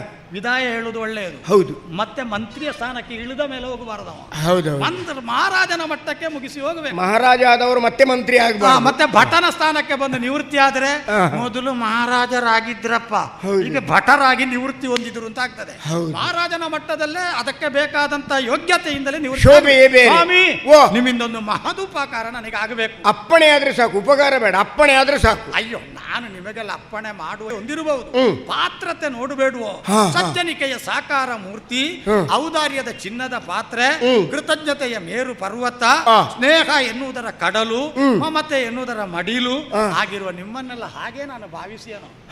ನಿಮ್ಮ ಗುರುಗಳಿಗೂ ಅದೊಂದು ಅಭ್ಯಾಸ ಇತ್ತಂತೆ ಇದನ್ನು ಹೇಳುವುದು. ಹೌದೌದು, ಗುರುಗಳು ತುಂಬಾ ಹೇಳ್ತಿದ್ರಂತದ್ದು. ಇರ್ಲಿ. ಹಾಗಾದ್ರೆ ಅಲ್ಲಿ ನೋಡಿ ಹೆಣ್ಣೊಬ್ಬಳು ಅವಕುಂಠನ ದಾರಿಯಾಗಿ ನಿಂತದ್ದು. ನಾನು ನಿನ್ನೆ ಮೊನ್ನೆ ಕಾಶಿಯಿಂದ 3 ಹೆಣ್ಣು ಮಕ್ಕಳನ್ನು ತಮ್ಮನಿಗೆ ತಂದನಲ್ಲ. ಕಾಶಿಗೆ ಹೋದವರು ಬಿಟ್ಟು ಬರುವುದು, ಹೌದು. ನೀವು ಹಿಡ್ಕೊಂಡೇ ಬಂದಿದ್ದೀರಿ. ಆ ಲೆಕ್ಕದಲ್ಲಿ ನಾನು ನೀವು ಒಂದೇ. ಅಲ್ಲ, ನಾನು ಕಾಶಿಯಲ್ಲಿ ಬಿಟ್ಟು ಬಂದಿದ್ದೇನೆ. ಹೌದಾ? ನನ್ನ ಪರಾಕ್ರಮದ ಗಂಟನಲ್ಲಿ ಬಿಟ್ಟು ಈ ಹೆಣ್ಣು ಮಕ್ಕಳನ್ನು ತಕೊಂಡು ಬಂದಿದ್ದೆ. ಒಂದು ಮಾತು ಹೇಳ್ತಿದ್ರೆ ಕಾಶಿಗೆ ಹೋಗುವಾಗ ನಾನು ಬರ್ತಿದ್ದೆ ಅಲ್ಲ, ಕರ್ಕೊಂಡು ಹೋಗುವುದು. ನನ್ನ ಮಾವನ ಮನೆಯನ್ನು ನೋಡಿಕೊಂಡು ಬರ್ತಿದ್ದೆ. ಅಯ್ಯೋ, ನಾನು ನಿದ್ರೆಯಲ್ಲಿ ಹೆಚ್ಚು ಮಾತಾಡುವ ಅಭ್ಯಾಸ ಇತ್ತು ನನಗೆ. ರಾತ್ರಿ ಆದ್ಮೇಲೆ ಮಾತಾಡುವುದೇ ನನಗೆ ಅಭ್ಯಾಸ. ಅದನ್ನೊಂದು ಬಿಟ್ಟು ಬರ್ಬೇಕಂತೇಳಿ ನಾನು ಕಾಶಿ ಕ್ಷೇತ್ರಕ್ಕೆ ಹೋದಾಗ ಆಗ ನಾನು ಇದಕ್ಕಿಂತ ಸ್ವಲ್ಪ ಗುಂಡಾಗಿದ್ದೆ. ಕಾಶಿ ಕ್ಷೇತ್ರದ ಪ್ರಧಾನ ಅರ್ಚಕರ ಮಗಳು ನನ್ನನ್ನು ನೋಡಿದ್ಲು. ನೋಡಿದಾಗ ನಮ್ಮಲ್ಲಿ ಪರಸ್ಪರ ಪ್ರೇಮ ಅಂಕುರ ಆಯಿತು. ಹಾಗೆ ನಾನು ಮದುವೆ ಆದೆ. ನಿಮ್ಮದು ಪ್ರೇಮ ವಿವಾಹ. ನಾನು ಬಿಟ್ಟು ಬರ್ಲಿಕ್ಕೆ ಹೋದವ ಹಿಡ್ಕೊಂಡೇ ಬಂದದ್ದು.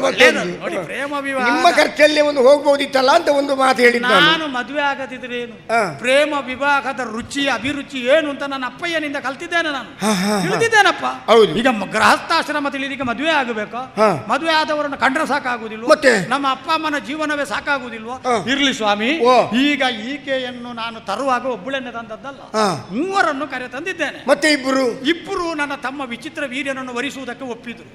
ಇವಳು ಸ್ವಯಂವರದ ಮುನ್ನಾ ದಿನ ಸೌಭಾವನೀಶ ಒಬ್ಬ ಸಾಲ್ವ ಇದ್ದಾನಲ್ಲ, ಬ್ರಹ್ಮದತ್ತ ಅಡ್ಡಪಂಕ್ತಿಯವ, ಅವನಿಗೆ ಮಾತು ಕೊಟ್ಟಿದ್ದಾಳಂತೆ. ಈಗ ನನಗಿಲ್ಲಿ ಸಮಸ್ಯೆ ಆದದ್ದು ಅದೇ. ಈಗ ತಮ್ಮಂದಿರನ್ನು ಅವರಿಬ್ಬರು ಮದುವೆ ಆದ್ರು, ಇವಳು ಮದುವೆ ಆಗುವುದಿಲ್ಲ ತಮ್ಮನ್ನ ಹೇಳಿದಾಳೆ.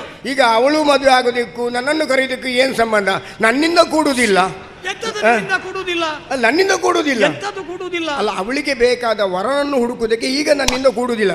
20 ವರ್ಷದ ಮೊದಲು ಹೇಳ್ತಿದ್ರೆ ನಾನು ಏನಾದರೂ ಒಂದು ಅಂದಾಜು ಮಾಡ್ತಿದ್ದೆ. ಏನು ನಿಮ್ಮ ಮಾತಿಗೆಲ್ಲ ಪ್ರಾರಂಭದಲ್ಲಿ ಅರ್ಥ ಕಲ್ಪಿಸಿದ್ರೆ ತಪ್ಪಾಗುತ್ತದೆ. ಈಗೆಲ್ಲ ನಮ್ಮಿಂದ ಕೂಡುದು ಅಂದ್ರೆ ಮೊದಲಾಗಿದ್ರೆ ಅವಳಿಗೆ ಯೋಗ್ಯನಾದ ವರನನ್ನು ಆಯ್ಕೆ ಮಾಡಿ ಸರಿಯಾದ ಮದುವೆ ಮಾಡಿಸ್ತಿದ್ದೆ. ಸ್ವಾಮಿ, ಈಗಲೂ ನೀವು ಆ ಕಷ್ಟಪಡುವುದೇ ಬೇಡ. ವರನನ್ನು ಆಯ್ಕೆ ಮಾಡಿದ್ದಾಳೆ. ಅವಳು ಸೌಭಾವನೀಶನಾದ ಸಾಲ್ವನಿಗೆ ಮಾತು ಕೊಟ್ಟಿದ್ದಾಳಂತ. ಏನು ಹುಡುಗಿಯರೋ ಯಾಕೆ ಹೀಗೆ ಮಾಡ್ತಾರೋ, ಪ್ರೀತಿ ಪ್ರೇಮ ಅಂತ ಏನ್ ಜೀವ ಬಿಡ್ತಾರೋ. ನಮ್ಮ ಕಾಲದಲ್ಲೆಲ್ಲ ಹೀಗಿರ್ಲಿಲ್ಲ. ಈಗ ಹೇಳುದ ನೀವೇ ಕಾಶಿಯಿಂದ ಪ್ರೇಮ ವಿವಾಹ. ಅದು ಮಾತಾಡುವ ಆ ಕಾಲಘಟ್ಟ ಬೇರೆ ಇತ್ತು. ನಿಮ್ಮೊತ್ತಿಗೊಂದು ಸಲುಗೆ ನನಗೆ ಹಳೆಯ ಗುರ್ತಲ್ವ ಸ್ವಾಮಿ. ಈಗ ಇವಳನ್ನು ನಾನು ಕರ್ಕೊಂಡು ಹೋಗಿ ಸಾಲ್ವನಲ್ಲಿಗೆ ಮುಟ್ಟಿಸಬೇಕು ಅಂತ ಯೋಚಿಸಿ ಯಾರನ್ನು ನಿಯೋಜಿಸೋಣ ಅಂತ ಹೇಳುವಾಗ ಪಕ್ಕನೆ ನಿಮ್ಮ ನೆನಪಾಯ್ತು. ಅಲ್ಲ, ಬೇರೆ ಎಲ್ಲ ತಯಾರಾದ ಹುಡುಗರು ಇದ್ದಾರಲ್ಲ. ಅರಿವನ್ನು ತೋರುವ, ನಾನು ಅರಿತು ಓರ್ವ, ಅರಿತ ಓರ್ವ, 3 ಹಾಗೆ ಇವರು ಕರ್ಕೊಂಡೋದಾರು.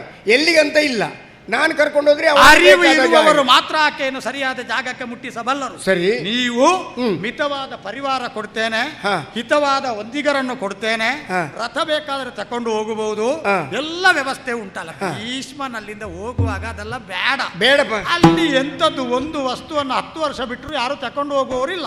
ನಾವೇ ಮತ್ತೆ ತಕೊಂಡು ಧೂಳು ಕೊಡ ಈ ಯಾರ್ದಿದ್ದು ಅಂತ ಕೇಳಬೇಕು. ನೀವು ರಥ ಕೊಡಬೇಕು. ಮುಂದೆ ಇವಳನ್ನು ಬಿಟ್ಟಾಗ ನಾನು ರಥ ನಡೆಸುವುದು ಹೇಗೆ? ನೀವಳನ್ನು ಕರ್ಕೊಂಡು ಹೋಗಿ ಅವಳನ್ನೊಂದು ವ್ಯವಸ್ಥೆಗೆ ಒಳಪಡಿಸಿ ಸೌಭಾವನೇಶನಾದಂಥ ಸಾಲ್ವ ಇವಳನ್ನು ನಿರೀಕ್ಷೆ ಮಾಡುತ್ತಿರುವುದನ್ನು ಖಚಿತಪಡಿಸಿಕೊಂಡು ಇಬ್ಬರಿಗೂ ಮದುವೆ ಆಗುವಂತಹ ವಾತಾವರಣವನ್ನು ಪರಿಸರವನ್ನು ಹಾರ್ದಿಕವಾಗಿ ನಿರ್ವಹಣೆ ಮಾಡಿ ನಿರೂಪಿಸಿ ನೀವು ಹಿಂದಿರುಗಿ ಬರಬೇಕು. ಹೇಗೆ ನೀವು ಮಾತಾಡಿಕೊಳ್ತೀರೋ? ಆಗ ನೀವೇನೋ ಹೇಳಿದ್ದೀರಿ, ಆದರೆ ಅವಳಿಗೆ ನನ್ನನ್ನು ಜೊತೆಯಲ್ಲಿ ಬರ್ಲಿಕ್ಕೆ ಹೋಗ್ಬೇಡಿ. ಅಂಬೆ, ಇವರು ನಮ್ಮ ವಯೋವೃದ್ಧರು, ಸೀತಾರಾಮ ಶಾಸ್ತ್ರಿಗಳು, ಪರಂಪರೆಯಿಂದಲೇ ನಮ್ಮ ಕುಟುಂಬಕ್ಕೆ ಹತ್ತಿರದವರು. ಅಂಬೆ ಅಂಬೆ ಅಂಬೆ, ನೀವು ಈಗ 3 ಸಲ ಕರೆದ್ರಿ. ಈ ಕರೆತಕ್ಕೆ ಊರಲ್ಲಿದ್ದದ್ದೆಲ್ಲ ಬಂದೀತು. ಅಂದ್ರೆ ಅಂಬೆ ಅಂತ ಹೇಳುವಾಗಲ್ಲ ಹೇಳಿದ್ದು, ಇವಳ ಹೆಸರು ಅಂಬೆ. ಅಂಬೆ ಅಂಬೆ ಅಲ್ಲ, ಅಷ್ಟು ಗಿಡ್ಡ ಮಾಡಬೇಡಿ. ಬೇಡವಾ? ಹೃಸ್ವ ಮತ್ತು ದೀರ್ಘದ ನಡುವೆ ಅಂಬೆ. ಅದು ಶಬ್ದ ಜಾರಿ ಹೋಗ್ತದೆ, 2 ಹಲ್ಲಿಲ್ಲ ನೋಡಿ, ಹಾಗಾಗಿ ಆ ಹಲ್ಲು ಕಟ್ಟಿಸಿ ಕೊಡುವ ಈ ಸಲ ಚಿನ್ನದ್ದು.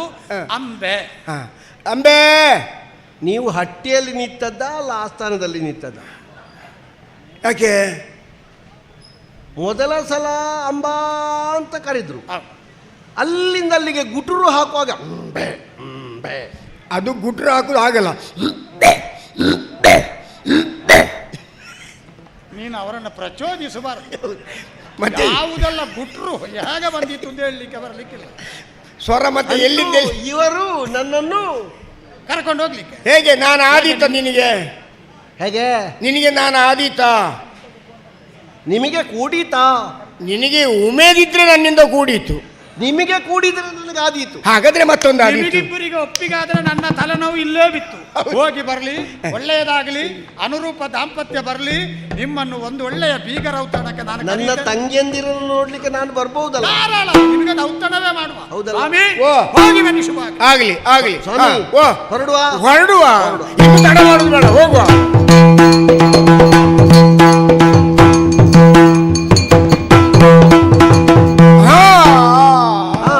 ನಡೆಯಲಾರೆನು ಕೇಳಿ ಮಾನಿನಿ,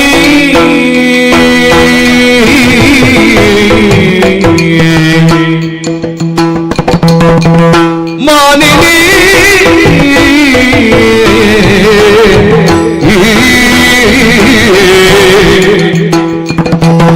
ಮಾನಿನಿ.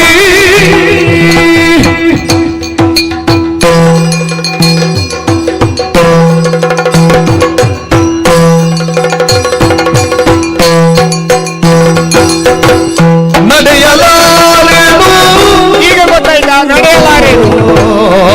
ಈಗ ಗೊತ್ತಾಯ್ತಾ ನಡೆಯಲಾರೇನು? ಕೇಳೆ ಮಾನಿನಿ ನಡುಗುತ್ತಿವೆ ಕೈಕಾಲುಗಳು, ಹೌದು, ನಡುಗುತ್ತಿವೆ ಕೈಕಾಲುಗಳು.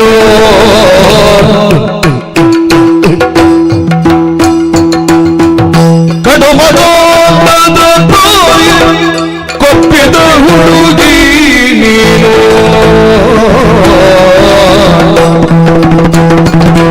ನಡೆಯಲಾರನು ಕೇಳೆ ಮಾನಿನಿ ನಡುಗುತ್ತಿವೆ ಕೈಕಾಲುಗಳು. ಕಡುಮದೋಟದ ತೋಯ ಕೊಪ್ಪಿದ ಹುಡುಗಿ ನೀನು, ನಡೆಯಲಾರನು ಕೇಳೆ ಮಾನಿನಿ.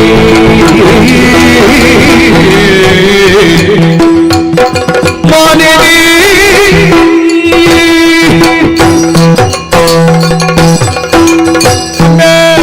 ಹೋಗೋ ಸ್ವಾಮಿ. ನಿಲ್ಲು ನಿಲ್ಲು ನಿಲ್ಲು, ಅವಸರ ಮಾಡಬೇಡ. ಅವಸರ ಮಾಡಬೇಡ ಅಂದ್ರೆ ನನಗೆ ಅವಸರ ಉಂಟು. ನಿನಗೆ ಅವಸರ ಉಂಟು, ನಮಗೆ ಅವಸರವೇ ಅನಾಹುತಕ್ಕೆ ಕಾರಣವಾದೀತು. ಅದೇನು? ನಾನು ನಿನ್ನ ನೋಡ್ತಾ ಇದ್ದೇನೆ. ಬಾವಿ ಗಂಡನವನನ್ನು ಸೇರುವ ತವಕದಿಂದ ಒಳ್ಳೆಯ ಚಿಗರೆಯ ಮರಿಯಂತೆ ನೀನು ನೆಗಿತಾ ನೆಗಿತಾ ಓಡ್ತಾ ಇದ್ದಿ. ಹೌದು. ನನಗೆ ಹಾಗ ಮತ್ತೆ ಈಗ ದೃಶ್ಯ ನೋಡಲಿಲ್ಲ ನೀನು ನಡೆಯಲಾರೇನು ಅಂತ. ಏನಾಯ್ತು ನಿಮಗೆ?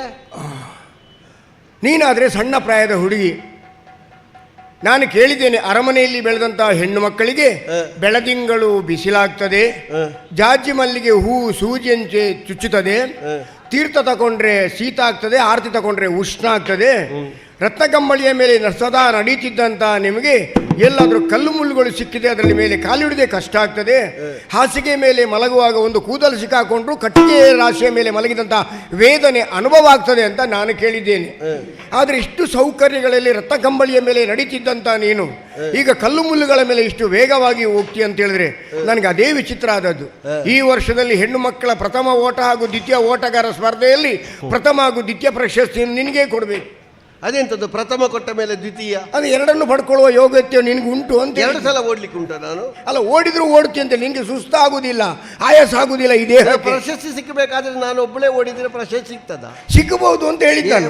ಎಲ್ಲರೊಟ್ಟಿಗೆ ಓಡಿದ್ರೆ ಮಾತ್ರ ಗೆದ್ದವರಿಗೆ ಸಿಕ್ಕುವುದು. ನನಗೆ ಪ್ರಥಮ ಸಿಕ್ಕಿದ್ರೆ ನನ್ನೊಟ್ಟಿಗೆ ಬೇರೆ ಯಾರಾದ್ರೂ ಓಡಿದವರು ದ್ವಿತೀಯ ಪಡ್ಕೊಳ್ತಾರೆ. ಆದ್ರೆ 2ನೇ ಬಾರಿಯಲ್ಲಿ ಓಡ್ಲಿಕ್ಕೆ ಬಿಟ್ಟರೆ 2ನೇ ಬಾರಿಯಲ್ಲಿ ಹೋಗಿ ಮುಟ್ಟಿದವಳನ್ನು ನೀನು ಹಿಂದಾಕಿ ಮತ್ತೆ 2ನೇ ಪ್ರಶಸ್ತಿ ತಗೊಳ್ತೀಯ. ನಿಮ್ಮ ಒಳ ಸುತ್ತಿನ ಪೆಟ್ಟು ನೋಡಿ ಓಡ್ಲಿಕ್ಕೆ ತಯಾರಾದವಳು ಅಂತಲ್ವಾ? ಹಣಕ ಬೇಡ. ನೀವು ಹೇಳಿದ್ದೀರಿ ದೇವಸ್ಥಾನಕ್ಕೆ ಹೋಗಿ ಪೂಜೆ ಭಟ್ರ ಮಗಳನ್ನು ಮದುವೆ ಆದದ್ದು. ಹೌದು, ಮತ್ತೆ ನೀನು ದೇವಸ್ಥಾನಕ್ಕೆ ಹೋಗುದಾ ಈಗ? ನಾನು ದೇವಸ್ಥಾನಕ್ಕಲ್ಲ, ಅದೇ ನಾನು ಹೇಳಿದ್ದು. ಅಷ್ಟು ವೇಗವಾಗಿ ನೀನು ಓಡ್ತಾ ಇದ್ದೀಯ ಅಂತೇಳಿ. ನಿನಗಾದ್ರೆ ಯಾವುದೇ ಅಡೆತಡೆಗಳಿಲ್ಲ. ನನಗಾದ್ರೆ ನೋಡುವಂತೆ ಕೈಕಾಲು ನಡುಗುತ್ತಾ ಇದೆ, ಗಂಟು ಗಂಟು ತಾಗ್ತಾ ಇದೆ. ಹಾ, ಅದು ಯಾಕೆ? ಮತ್ತೆ ವಯಸ್ಸು ಅಷ್ಟು ಪ್ರಾಯ ಆಯ್ತಾ ನಿಮಗೆ? ಅಂದ್ರೆ ಅಷ್ಟು ಪ್ರಾಯ ಆಯ್ತು. ನನಗೆ ಹೆಚ್ಚು ಪ್ರಾಯ ಆಗ್ಲಿಲ್ಲ ಅಂತ ತಿಳ್ಕೊಂಡಾಗ ನನಗೆ ಪ್ರಾಯ ನೋಡಿದ್ರೆ ಕುಮಾರ ಹಾಗೆ ಕಾಣ್ತೀರಿ ನೀವು.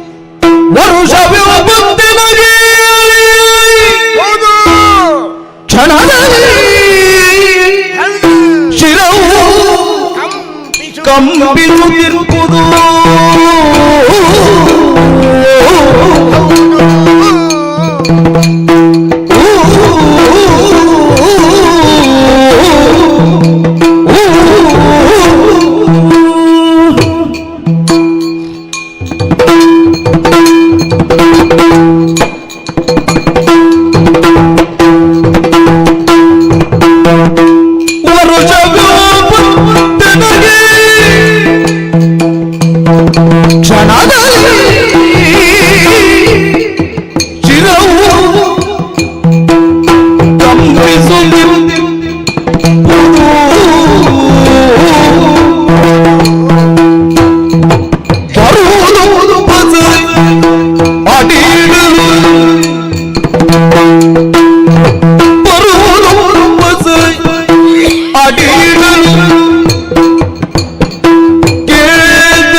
ಬ್ರಾಹ್ಮಣರು ಅಂತ ಹೇಳಿದ್ರೆ ಬಹಳ ಶುದ್ಧ ಅಂತ ಲೆಕ್ಕ ಸ್ವಾಮಿ. ನಿಮ್ಮನ್ನು ನೋಡಿದ್ರೆ ನೀವು ಜಾತಿ ಬ್ರಾಹ್ಮಣ ಅಲ್ವಾ ಅಂತ. ಯಾಕೆ? ಎಂತ ಕೊಳಕ ನೀವು. ಅದನ್ನು ಎಲ್ಲಿಗೆ ಉಜ್ಜುವುದು ತಕೊಂಡು ಮತ್ತೇನ್ ಮಾಡ್ಬೇಕು? ಅದನ್ನು ಬಿಸಾಡ್ಲಿಕ್ಕೆ ಆಗುದಿಲ್ಲ. ಉಗಿಲಿಕ್ಕೆ ಇಲ್ಲೆಲ್ಲಾದ್ರೂ ಉಗಿದ್ರೆ ಯಾರಾದ್ರೂ ದಾರಿ ಮಧ್ಯೆಯಲ್ಲಿ ಹೋಗುವಾಗ ಬೆಣ್ಣೆ ಮುದ್ದೆ ಅಂತೇಳಿ ಕಾಲಿಟ್ಟು ಜಾರಿ ಬಿದ್ದು ಅವರ ಸೊಂಟ ಮುರಿದು ಹೋದ್ರೆ ನನಗೆ ಶಾಪ ಇಟ್ಟಾರು. ಏನಾಗ್ತಾ ಉಂಟು ನಿಮಗೆ? ನನಗೆ ನಂದು ಬೇರೆ ಯಾರಿಗೂ ಉಪದ್ರ, ನನ್ನನ್ನು ತೆಗೆದು ನಂದಕ್ಕೆ ಹೊರಸಿದ್ದು ನಾನು. ನಾನಂತಲ್ಲ, ಎಲ್ಲ ಮನೆ ಹೆಂಗಸರು ಮಾಡುದು ಅದನ್ನೇ. ಅದು ಗೊತ್ತಿಲ್ವ ನಿನಗೆ? ಸ್ವಾಮಿ, ನೀವು ಹೆಂಗಸರ ಮೇಲೆ ಸವಾರಿ ಮಾಡಬೇಡಿ. ನಮ್ಮ ಅಜ್ಜಿ ಮಾಡ್ತಿದ್ದು ಹೇಳಿ. ನಮ್ಮ ಅಜ್ಜಿ ಮಾಡಿದ್ದು ಅದನ್ನೇ. ಅಜ್ಜಿ ಮಾಡಿದ್ದೆಲ್ಲ ಊರಿಗೆ ಪಾಠ ಅಂತ ಲೆಕ್ಕವ? ಅಲ್ಲ, ನನಗೆ ಪಾಠ. ಹೌದು, ನಮ್ಮ ಅಜ್ಜಿ ನಾವು ಸಣ್ಣದಿರುವಾಗ ಮೂಗಿಂದು ಬಾಯಿಂದೆಲ್ಲ ತೆಗೆದು ಮಾಡಿ ತೆಗೆದು ಅವರ ಇಲ್ಲೇ ಬಟ್ಟೆಗೆ ಒರೆಸೋದು. ಆಮೇಲೆ ಮನೆಗೆ ಯಾರಾದರೂ ನೆಂಟರು ಬಂದರೆ ಅಲ್ಲೇ ಬಟ್ಟೆ ಒರೆಸಿ ಅದಕ್ಕೆ ದೋಸೆ ಹಾಕಿ ಕೊಡೋದು. ಅಲ್ಲಿ ತುಪ್ಪ ದೋಸೆ ಆಗ್ತದೆ. ಅದು ಮೊದಲು ಖಾಲಿ ದೋಸೆ ಇದ್ದದ್ದು, ಇಲ್ಲಿ ವರ್ಷಕ್ಕೆ ತುಪ್ಪ ದೋಸೆ. ನಿಮ್ಮ ಮನೆಗೆ ಬಂದು ಏನಾದರೂ ಆತಿಥ್ಯ ತೆಕ್ಕೊಂಡವರ ಗತಿ. ಅದಕ್ಕೆ ನಾನು ಇಷ್ಟು ತನಕ ನನ್ನ ಮನೆಗೆ ಯಾರನ್ನು ಕರ್ಕೊಂಡು ಹೋಗ್ಲೇ ಇಲ್ಲ. ಇದೆಂಥದ್ದು ನಿಮ್ಮದ್ದು ಉಪವಾಸ? ಆಗ ಇದೊಂದು ಕೆಲವು. ನಿಮ್ಮದು ಪಿತ್ರಾರ್ಜಿತವ? ನಿಮ್ಮ ಅಪ್ಪಯ್ಯನಿಗಿತ್ತ? ಅಲ್ಲ, ಇದು ಸ್ವಾರ್ಜಿತ. ಹಾಗೆ ಪಿತ್ರಾರ್ಜಿತ ಅದೆಲ್ಲ ಉಂಟು. ಈಗ ದಮ್ಮು ಕೆಮ್ಮೆಲ್ಲ ಇದ್ದದ್ದು ನಮ್ಮ ಅಪ್ಪನ ಕಡೆಯಿಂದ ಬಂದದ್ದು ಅದೆಲ್ಲ ಇದೆಲ್ಲ ಆಗಾಗ ಉಬ್ಬಸ ಬರುದು ಅದು ನನ್ನ ಸ್ವಾರ್ಜಿತವೇ. ಸ್ವಾರ್ಜಿತ ಅಂದ್ರೆ ವೈದ್ಯರು ಹೇಳಿದ್ದಾರೆ ಎಲ್ಲಿಯಾದ್ರೂ ಹೋಗಿದ್ರೆ ತಣ್ಣಗಿದ್ದದನ್ನು ನೀವು ಕುಡಿಬೇಡಿ ಅಂತ. ಈಗೀಗ ನನಗೆ ಹೆಚ್ಚು ತಣ್ಣಗಿರುವುದನ್ನೇ ಕುಡಿದು ಅಭ್ಯಾಸ. ಎದೆಗೂಡಿನೊಳಗೆ ಕಪ್ಪ ಗಟ್ಟಿಯಾಗಿದೆ, ತುಂಡಾಗ್ಲಿಕ್ಕೆ ಕೇಳುವುದಿಲ್ಲ, ಶುದ್ಧ ಬರುದು.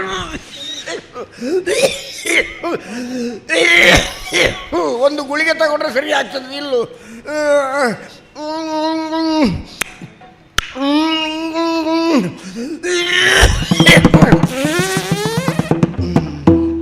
ಸ್ವಾಮಿ, ನಿಮ್ಮನ್ನು ಕೇಳುವುದು ಮಾತ್ರ ಅಲ್ಲ, ನೋಡ್ಲಿಕ್ಕೂ ಉಂಟು ನಿಮ್ಮಲ್ಲಿ ವಿಷಯ.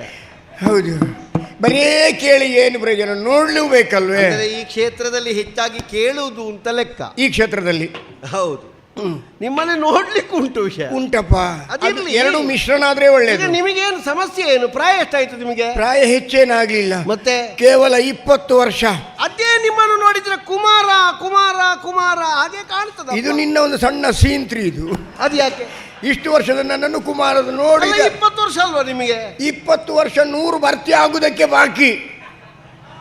ಓ 80. ನಮ್ಮ ಮನೆಯಲ್ಲಿ ಪಕ್ಕದಲ್ಲಿ ಜಯರಾಮಾಚಾರ್ಯ ಇದ್ದಾರೆ, ಅವರಿಗೆ ನಡಿಲಿಕ್ಕೆ ಆಗುದಿಲ್ಲ ಈ ಪ್ರಾಯದಲ್ಲಿ. ಹೌದಾ? ನಾನು ಈಗಲೂ ಬೇಕಾದ್ರೆ ಒಂದು 25 ಹಾರಿ. ಏನು ಅವರಿಗೆ 90 ಆಯ್ತಾ? ಇಲ್ಲ, ಒಂದೇ ಪ್ರಾಯ ನಾವು. ಹೌದಾ? ಹೌದು, ಅವರಿಗೆ ಆಗುದಿಲ್ಲ. ಬಹುಶಃ ಅವರು ಮೊದಲು ಬಾರಿ ದುಡಿದಿದ್ದಾರೆ ಅಂತ ಕಾಣ್ತದೆ. ನಾನು ಈಗ ದುಡಿಲಿಕ್ಕೆ ಪ್ರಾರಂಭ ಮಾಡಿದ್ದು. 80 ವರ್ಷ ಆಯ್ತಲ್ಲ? 80 ವರ್ಷ. ನಮ್ಮ ಅಗ್ರಹಾರದಲ್ಲಿ ಇದ್ದವರೆಲ್ಲ ಹೋಗಿದ್ದಾರೆ, ನಾನು ಮಾತ್ರ ಒಬ್ಬ ಉಳಿದದ್ದು. ಸ್ವಾಮಿ, ನಿಮಗೆ 40ರ ಬೆನ್ನಿಗೆ 80 ಬಂದದ್ದಲ್ಲ? ಅಲ್ಲ, ಬೆನ್ನಿಗೆ ಬರಲಿಲ್ಲ. 79 ವರ್ಷ 364 ದಿವಸ ಆದ ಮೇಲೆ 80 ಬಂದದ್ದು, ಹೌದಲ್ಲ? ಹೌದು. ನಿಮಗೆ ಅಲ್ಲಿಂದ ಹೊರಡುವಾಗ ನೆನಪಾಗ್ಲಿಲ್ವಾ ನಿಮಗೆ ಪ್ರಾಯ ಆಯ್ತು ಅಂತ? ಏನು ಅಂತೇಳಿ ಆಚಾರ್ಯರು ಕೊಟ್ಟು ಕಳಿಸುವಾಗ ನಿಮಗೆ ಪ್ರಾಯ ಆಗಿದೆ ಅಂತ ಗೊತ್ತಾಗ್ಲಿಲ್ವಾ? ಪ್ರಾಯ ಯಾಕೆ ಹೊರಟದ್ದು ಯಾಕೆ? ಅಯ್ಯೋ ಪುಣ್ಯಾತ್ಮ ಅಂತ ಪುಣ್ಯಾತ್ಮ ನಮ್ಮನ್ನು ಕರೆದು ಕಳಿಸುವಾಗ ಬೇರೆಯವರಿಗೆ ಮಾತಾಡ್ಲಿಕ್ಕೆ ಧೈರ್ಯ ಬರ್ತದ? ಅವರೇನು ಸಾಮಾನ್ಯದವರ? ಏನ್ ಮಾಡ್ತಾರೆ ಅವರು? ಅವರ ಬಗ್ಗೆ ನಿನಗೆ ಗೊತ್ತಿಲ್ವಾ? ದೇವತೆಗಳನ್ನು ಗೆಲ್ಲಬಲ್ಲ, ಪಾತಾಳದ ಪಣಿಶ್ರೇಣಿಯ ತಲೆಯನ್ನು ಮೆಟ್ಟಬಲ್ಲ, ಹಸ್ತಿನಾವತಿಯ ಅಧಿಕಾರದ ಮುದ್ರೆಯನ್ನು ಹರಿಹರದ ಚಿತ್ತಭಿತ್ತಿಯಲ್ಲಿ ಒತ್ತಬಲ್ಲ, ಜಗದೇಕ ವೀರನಾಗಿ ಮೆರಿತಿರುವಂತಹ ಭೀಷ್ಮಾಚಾರ್ಯರು ಕರೆದು ಅಪ್ಪನೆ ಮಾಡುವಾಗ ಆಗುದಿಲ್ಲ ಅಂತ ಹೇಳುವ ಗಂಡು ಮಕ್ಕಳು ಈ ಪ್ರಪಂಚದಲ್ಲಿ ಯಾರಾದ್ರೂ ಇದ್ದಾರಾ? ನೀನೇನೋ ಮೊಮ್ಮಗಳಾಗಿ ಖಂಡಿತಿ, ನಿನ್ನಲ್ಲಿ ಅಷ್ಟು ಮಾತಾಡಿದ್ದಾರೆ ಅವರು. ಮಾತಾಡ್ತಾಳೆ ಮತ್ತೆ. ಈ ಬ್ರಾಹ್ಮಣರದ್ದು ನಾಟಕ ಅಂತ. ಆಗ ನೋಡಿ ಎಂತ ಕೆಮ್ಮು, ಎಂತ ಎಳೆಯುವುದು. ಈಗ ಶ್ವಾಸ ಕಟ್ಟಿ 8-10 ವಾಕ್ಯ ಹೇಳ್ತದೆ. ಒಂದು ಗುಳಿಗೆ ನುಂಗಿದ್ದೇನೆ, ಕಪ ಜಾರಿತು ಒಂಚೂರು. ಆಗಿದ್ದು ನಡ್ಕೊಂಡು ಹೋಗುವ. ನೀವು ಈಗ ಜಾರಿತಲ್ಲ ಕಪ, ಹೋಗುವ. ನೋಡು, ಅಂತ ಭೀಷ್ಮನ ಆಜ್ಞೆಯನ್ನು ಮೀರ್ಲಿಕ್ಕಾಗದೆ ನಾನು ನಿನ್ನ ಜೊತೆಯಲ್ಲಿ ಬಂದಿದ್ದೀವಿ ವಿನಃ ನಾನು ಬೇಕಾಗಿ ಬಂದದ್ದಲ್ಲ. ಓ ಸ್ವಾಮಿ, ನೀವು ಬಾಕಿದ್ದವರನ್ನು ನಡು ನೀರಲ್ಲಿ ಕೈ ಬಿಡ್ತೀರಲ್ಲ ನೀವು. ನೋಡು, ಭೀಷ್ಮಾಚಾರ್ಯ ಆಜ್ಞೆಯನ್ನು ಮೀರುವುದಕ್ಕಾಗುವುದಿಲ್ಲ ಅಂತ ಹೊರಟು ಬಂದು ನನ್ನನ್ನು ಸೋಲಿಸಿದಿರಲ್ಲ ನೀವು. ನೀನು ಏನಮ್ಮ ಮಾತಾಡ್ತಿ? ಭೀಷ್ಮಾಚಾರ್ಯರು ಇವತ್ತೇ ಮುಟ್ಟಿಸ್ಬೇಕಂತೇಳಿ ಅಪ್ಪನೆ ಮಾಡಲಿಲ್ಲ. ಒಂದು ವಾರ ಬಿಟ್ಟು ಹೋಗುವ, ಸಮಯ ಮೀರ್ತಾ ಇಲ್ಲ, ಇನ್ನು ಮಾತಾಡುವ ಸ್ವಲ್ಪ ಹೊತ್ತು. ಅಯ್ಯೋ, ನಿಮಗೆ ಮಾತಾಡುವ ಅಂತ ಕಾಣ್ತದೆ, ನನಗೆ ಹೋಗಿ ಮುಟ್ಟಬೇಕಲ್ಲ. ಆದ್ರೆ ಒಂದು ಅಲ್ಲಿ ಮಾತಾಡುವ ಕೂತ್ಕೊಂಡು. ನಾನ್ ಬರ್ಲೇಬೇಕಾ? ಮತ್ತೆ ಬರ್ಬೇಕಲ್ಲ. ಒಂದ್ ಕೆಲಸ ಮಾಡ್ತೀಯಾ? ನನ್ನ ಕೈ ಬಿಡಿ, ಒಂದ್ ಸ್ವಲ್ಪ ಹೊತ್ತು ಕೈ ಬಿಡಿ. ಕೇಳುವುದು ನಾನು ಸುಮ್ಮನೆ ಹೇಳುವುದಿಲ್ಲ. ಯುವಕರಾದ್ರೂ ಆದೀತು, ಪ್ರಾಯದವರಲ್ಲ ಅಂತ ಅಷ್ಟಾದ್ರೂ ಆಯ್ತು ಅಂತ. ನಿಮ್ಮ ಕೈ ಹಿಡಿಲಿಕ್ಕೆ ನಾನೇನು ಅಂತ ಗ್ರಹಿಸಿದ್ದೀನಿ. ಏನೆಲ್ಲ ಮಾತಾಡಬೇಡ ನೀನು. ಏನು ನೀನು ಸಣ್ಣ ಪ್ರಾಯದ ಹುಡುಗಿ, ನನಗೆ ಮನಸ್ಸಾಗಿ ಕೈ ಬಿಡಿ ಅಂತ ಹೇಳಿ ಸ್ವಾಮಿ? ಏನು ಮಾತಾಡ್ತೀನಿ? ನನ್ನ ಹೆಂಡತಿ ಮೊದಲೇ ಅನುಮಾನ ಉಂಟು ನನ್ನ ಬಗ್ಗೆ. ಆಚೆಯವರನ್ನು ನೋಡ್ತಾಳೆ ಅಂತೇಳಿ ಕಿಟಕಿಗೆ ಮಡ್ಲು ಅಡ್ಡ ಇಟ್ಟಿದ್ದಾಳೆ. ಇನ್ನು ಈ ವಿಚಾರ ಅವಳಿಗೆ ಗೊತ್ತಾದ್ರೆ ಮತ್ತು ಮನೆಯಲ್ಲಿ ಅನ್ನ ಹಾಕ್ಲಿಕ್ಕಿಲ್ಲ. ಅದೇ ನಿಮ್ಮ ದುರ್ಬುದ್ಧಿ ಮನೆಯವರಿಗೆ ಗೊತ್ತಾದ್ರೂ ನೀವು ಹೋದ ಕಡೆಯಲ್ಲಿ ನಿಮ್ಮ ಬುದ್ಧಿ ಬಿಡುವುದಿಲ್ಲ. ನೀವು ಇನ್ನು ಗೊತ್ತಾಗಿ ಮನೆಯಿಂದ ಹೊರಗೆ ಹಾಕ್ತಾರೆ ನೋಡಿ ನಿಮ್ಮನ್ನು. ಯಾಕೆ? ನಾನು ಕೈ ಹಿಡಿಯುವುದು, ಪರರ ಕೈ ಹಿಡಿಯುವುದಕ್ಕೆ ನಾನು ಆಗುದಿಲ್ಲ. ಯಾಕೆ? ನಾನು ಪರಮ ಪತಿವ್ರತೆ, ಪರರ ಕೈ ಹಿಡಿಯುವವಳಲ್ಲ. ಜೀವನದಲ್ಲಿ ಸಾಲ್ವನನ್ನು ಬಿಟ್ಟರೆ ಮತ್ತೊಬ್ಬರನ್ನು ಕಣ್ಣೆತ್ತಿಯೂ ನೋಡುವವಳಲ್ಲ. ಪರಮ ಪತಿವ್ರತೆಯ ಪರಮ ಪತಿ ಕೊರತೆಯ ಏನು? ಬಾಲ್ಯದಲ್ಲಿಯೇ ಗಂಡನ ಬಗ್ಗೆ ಆರಾಧನೆ ಮಾಡುತ್ತಾ ವ್ರತವನ್ನು ಆಚರಿಸುವಳಿಗೆ ಪತಿವ್ರತೆ ಅಂತ ಹೇಳಿದು. ನೀನಾವತ್ತು ತುಂಬಿದ ಸಭೆಯ ಮಧ್ಯದಲ್ಲಿ ಭೀಷ್ಮಾಚಾರ್ಯರು ಏರಿರಿಯನ್ನ ರಥ ಅಂತ ಹೇಳುವಾಗ ನಿನಗೆ ಆಗ ಸೋಂಕಾಗ್ಲಿಲ್ವಾ? ಆಗ ಅವರು ಮೈತಾಗುವಾಗ ನಿನ್ನ ಪತಿ ಎಲ್ಲ ತಾಗ್ಲಿಲ್ಲ. ನಾನು ನನ್ನ ಪತಿವ್ರತ ಧರ್ಮವನ್ನು ಇರಿಸಿಕೊಂಡೇ ಬಂದದ್ದು ನಾನು. ಅದು ತುಂಬಾ ಮಂದಿ ಇದ್ದಾರೆ. ಅವರು ಕರೆದು ಕೇಳುವಾಗ ನಾನು ಹೇಳಿದ್ದಿಷ್ಟೇ, ನಿಮಗೆ ಮದುವೆ ಆಗ್ಲಿಕ್ಕೆ ಯಾಕಾಗುವುದಿಲ್ಲ? ನನಗೆ ಗೊತ್ತಿತ್ತು ಆಚಾರ್ಯ ಭೀಷ್ಮರ ಮದುವೆ ಆಗುವುದಿಲ್ಲ ಅಂತ. ಅದಕ್ಕೆ ನಾನು ಮಾತಾಡಿಸಿ ನನ್ನ ಪ್ರೇಮವನ್ನು ಊರ್ಜಿತಗೊಳಿಸಿ ನನ್ನ ಪ್ರಣಯಿಯಾದಂತಹ ಸಾಲ್ವನನ್ನು ವರಿಸುವುದಕ್ಕೆ ನಾ ಹೊರಡ್ತಾ ಇರುವುದು. ನೀನೆಲ್ಲಿ ಚೊರೆ ಹೆಂಗಸು ನೀನು? ನಿನ್ನ ಹತ್ರ ಮಾತಾಡ್ಲಿಕ್ಕೆ ನನಗೆ ವ್ಯವಧಾನ ಇಲ್ಲ. ನಾನು ಇಲ್ಲೇ ಮಲ್ಕೊಳ್ತೇನೆ. ನಾನು ಕೈ ಹಿಡಿಲಿಕ್ಕೆ ನಿನಗೆ ಅನುಮಾನ ಆಗ್ತದಲ್ಲ, ಸೋಂಕು ಆಗ್ತದಲ್ಲ, ಈ ಕೋಲನ್ನಾದ್ರೂ ಹಿಡ್ಕೊಂಡು. ಅದು ಸಂದು ದೋಷ ಬರ್ತದೆ. ಸಂದು ದೋಷ? ಕೋಲಿನ ಒಂದು ಬದಿಯಲ್ಲಿ ನೀವು ಹಿಡ್ಕೊಂಡು ಇನ್ನೊಂದು ಬದಿಯಲ್ಲಿ ನಾನು ಹಿಡ್ಕೊಳ್ಳುವುದಿದ್ರೆ ಅದೇ ಕೋಲನ್ನು ಊರಿ ಬರ್ಬಹುದಲ್ಲ ನಿಮಗೆ? ಊರ್ಲಿಕ್ಕೆ ಆಗುದಿಲ್ಲ, ಈಗ ಜಾರ್ತದೆ ಪುಳ್ಕ. ನಾ ಹಿಡ್ಕೊಂಡ್ರು ಜಾರೀತು. ಜಾರಿದಲ್ಲ, ಒಂದು ಗಡ್ಡಿಯಲ್ಲಿ ಬನ್ನಿ ಸ್ವಾಮಿ. ಕೆಲವರಲ್ಲಿದ್ದಾರೆ ಸೋಂಕುದಾಗುದು. ವಾಹನದಲ್ಲಿ ಹೋಗುವಾಗ ಒಬ್ಬ ಏನಾದ್ರು ಚೂದ ಹಿಂಗೆ ಕಣ್ಣು ಕಾಣೋದಿಲ್ವಾ ಮಾರಿ ಸಂತಾನ ಅಂತ ಹೇಳುವವರು ಇದ್ದಾರೆ. ಮತ್ತೆ ಬೇಕಾದ್ರೆ ಎಲ್ಲಿ ಬೇಕಾದ್ರೂ ಹೋಗ್ತಾರೆ, ಮಾತಾಡ್ತಾಳೆ. ನೀವು ಏನು ಕಲ್ಪನೆ ಮಾಡಿಕೊಂಡು ಮಾತಾಡ್ತೀರೋ ನೋಡು, ನಿಮಗೆ ಅಲ್ಲಿಗೆ ಅಟಕ್ತದೋ ಇಲ್ವೋ ಸುಮ್ಮನೆ ಹಿಡ್ಕೊಳ್ಳಿಕ್ಕೆ? ಓ, ನಾನು ಬದ್ದಿದ್ದನ್ನು ಹಿಡ್ಕೊಳ್ತೀನಿ, ಬೇಡ ನಿಂದು ಇನ್ನ ಸಿಂತ್ರಿ ಅದೆಲ್ಲ ಬೇಡ. ಎಡ್ಕುದ ನಾನು ಎಷ್ಟು ಉದ್ದ ಇದ್ದೀರಿ ಅಂತ ಕಲ್ಪನೆ ಉಂಟು ನೀವು? ಈಗ ನಾನು ಆಗಿರ್ಬೋದು, ಮೊದಲೆಲ್ಲ ಅಡಿಕ್ತಾ ಇತ್ತು ನನಗೆ. ಈಗ ಎಡ್ಕುದಿಲ್ಲ ಅನ್ನೋದು ಬಿಟ್ಟು ಅದೆಲ್ಲ ಬೇಡ. ನಿಂತಿದ್ರೆ ಅವರನ್ನು ಹಿಡ್ಕೊಂಡು ಹೀಗೆ ನಿಲ್ಬೇಕಂತ ನೋಡಿ. ನೀ ಚೊರೆ ಮಾತಾಡಬೇಡ, ನನಗೆ ಮಾತಾಡ್ಲಿಕ್ಕೆ ಬನ್ನಿ. ನಾನು ಸ್ವಲ್ಪ ಹೊತ್ತು ಇಲ್ಲೇ ಮಲಗ್ತೀನಿ, ನನಗೆ ಬೇಡ. ಅಯ್ಯೋ, ನನಗೆ ಜಾಗ ಇಲ್ಲೇ ಸಾಕು. ಸ್ವಾಮಿ ಹೀಗೆ ಮಾಡುವ, ಹೀಗೆ ಮಾಡುವ. ಹೇಗೆ? ಈಗ ನೀವು ಅಲ್ಲಿಗೆ ಆದಷ್ಟು ಶೀಘ್ರವಾಗಿ ಬಂದ್ರೆ ನಿಮಗೆ ನಾನೇನಾದ್ರೂ ಕೊಟ್ರೆ ಅದಾಗುದಿಲ್ಲ. ನಾನು ತುಂಬಾ ಜಾಗಿಲ್ಲ ಹಾಗೆ ಸೋತಿದ್ದೇನೆ. ನೀವು ತಿರುಗಾಟಕ್ಕೆ ಬರಬೇಕು, ನಿಮ್ಗೆ ಇಷ್ಟು ಕೊಡ್ತೇನೆ ಅಂತ ಹೇಳಿ ಕೊನೆಗೆ ಲೆಕ್ಕಾಚಾರ ಆಗುವಾಗ ನಾನೇ ಊಟ ಮಾಡಿದ್ದು ಕೊಡ್ಬೇಕು ಅಂತ ಹೇಳಿ ಬರೆದಿಟ್ಟವರಿದ್ದಾರೆ. ನನಗೆ ನಿಘಂಟು ಆಗ್ಬೇಕು ಎಷ್ಟು ಕೊಡ್ತೀಯ ಅಂತ ಹೇಳಿ. ನಿಘಂಟು ಸ್ಪಷ್ಟ ಹೇಳ್ತೇನೆ. ಎಷ್ಟು? 1,00,000. ಕೆಳಗೆ ಬರ್ಲಿ ಶ್ವಾಸ ಬಿಡಿ. 1,00,000 ಚಿನ್ನದ ವರಾಹ, 1,00,000 ಬಂಗಾರದ ನಾಣ್ಯ. 1,00,000 ಸಾಲ್ವನಲ್ಲಿಗೆ ಹೋಗುವುದು, ಒಳಮನೆಗೆ ಸೇರುವುದು, ಅಲ್ಲಿದ್ದಂತಹ ಭಂಡಾರಕ್ಕೆ ಕೈ ಹಾಕುವುದು, ತೆಗೆದು ಹಾಗಾದ್ರೆ ಓಡುವ.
ಮನುಷ್ಯಾಣಂ ಕಾರಣಂ ಬಂಧ ಮೋಕ್ಷಯೋ. ಮನಸ್ಸೇ ಮನುಷ್ಯನ ಬಂಧನ ಬಿಡುಗಡೆ, ಇದಕ್ಕೆ ಕಾರಣ ಅಂತ ತಿಳಿದವರಾಡಿದ್ರು. ಚಿಂತೆ ಕ್ಷಣ ಮಾತ್ರದಲ್ಲಿ ವ್ಯಕ್ತಿಯ ಶರೀರವನ್ನು ಸುಡುತ್ತದೆ. ಚಿಂತೆ ಅಡಿಗಡಿಗೆ ಸುಡುತ್ತಲೇ ಇರುತ್ತದೆ. ಒಂದು ಚಿಂತೆಯಿಂದ ಹೊರಬರಬೇಕು ಎಂಬ ಹಾಗೆ ನಾ ಯೋಚಿಸುತ್ತಾ ಇದ್ದೇನೆ. ಮೊದಲು ನಾವು ಹೇಗಿದ್ದೆವು,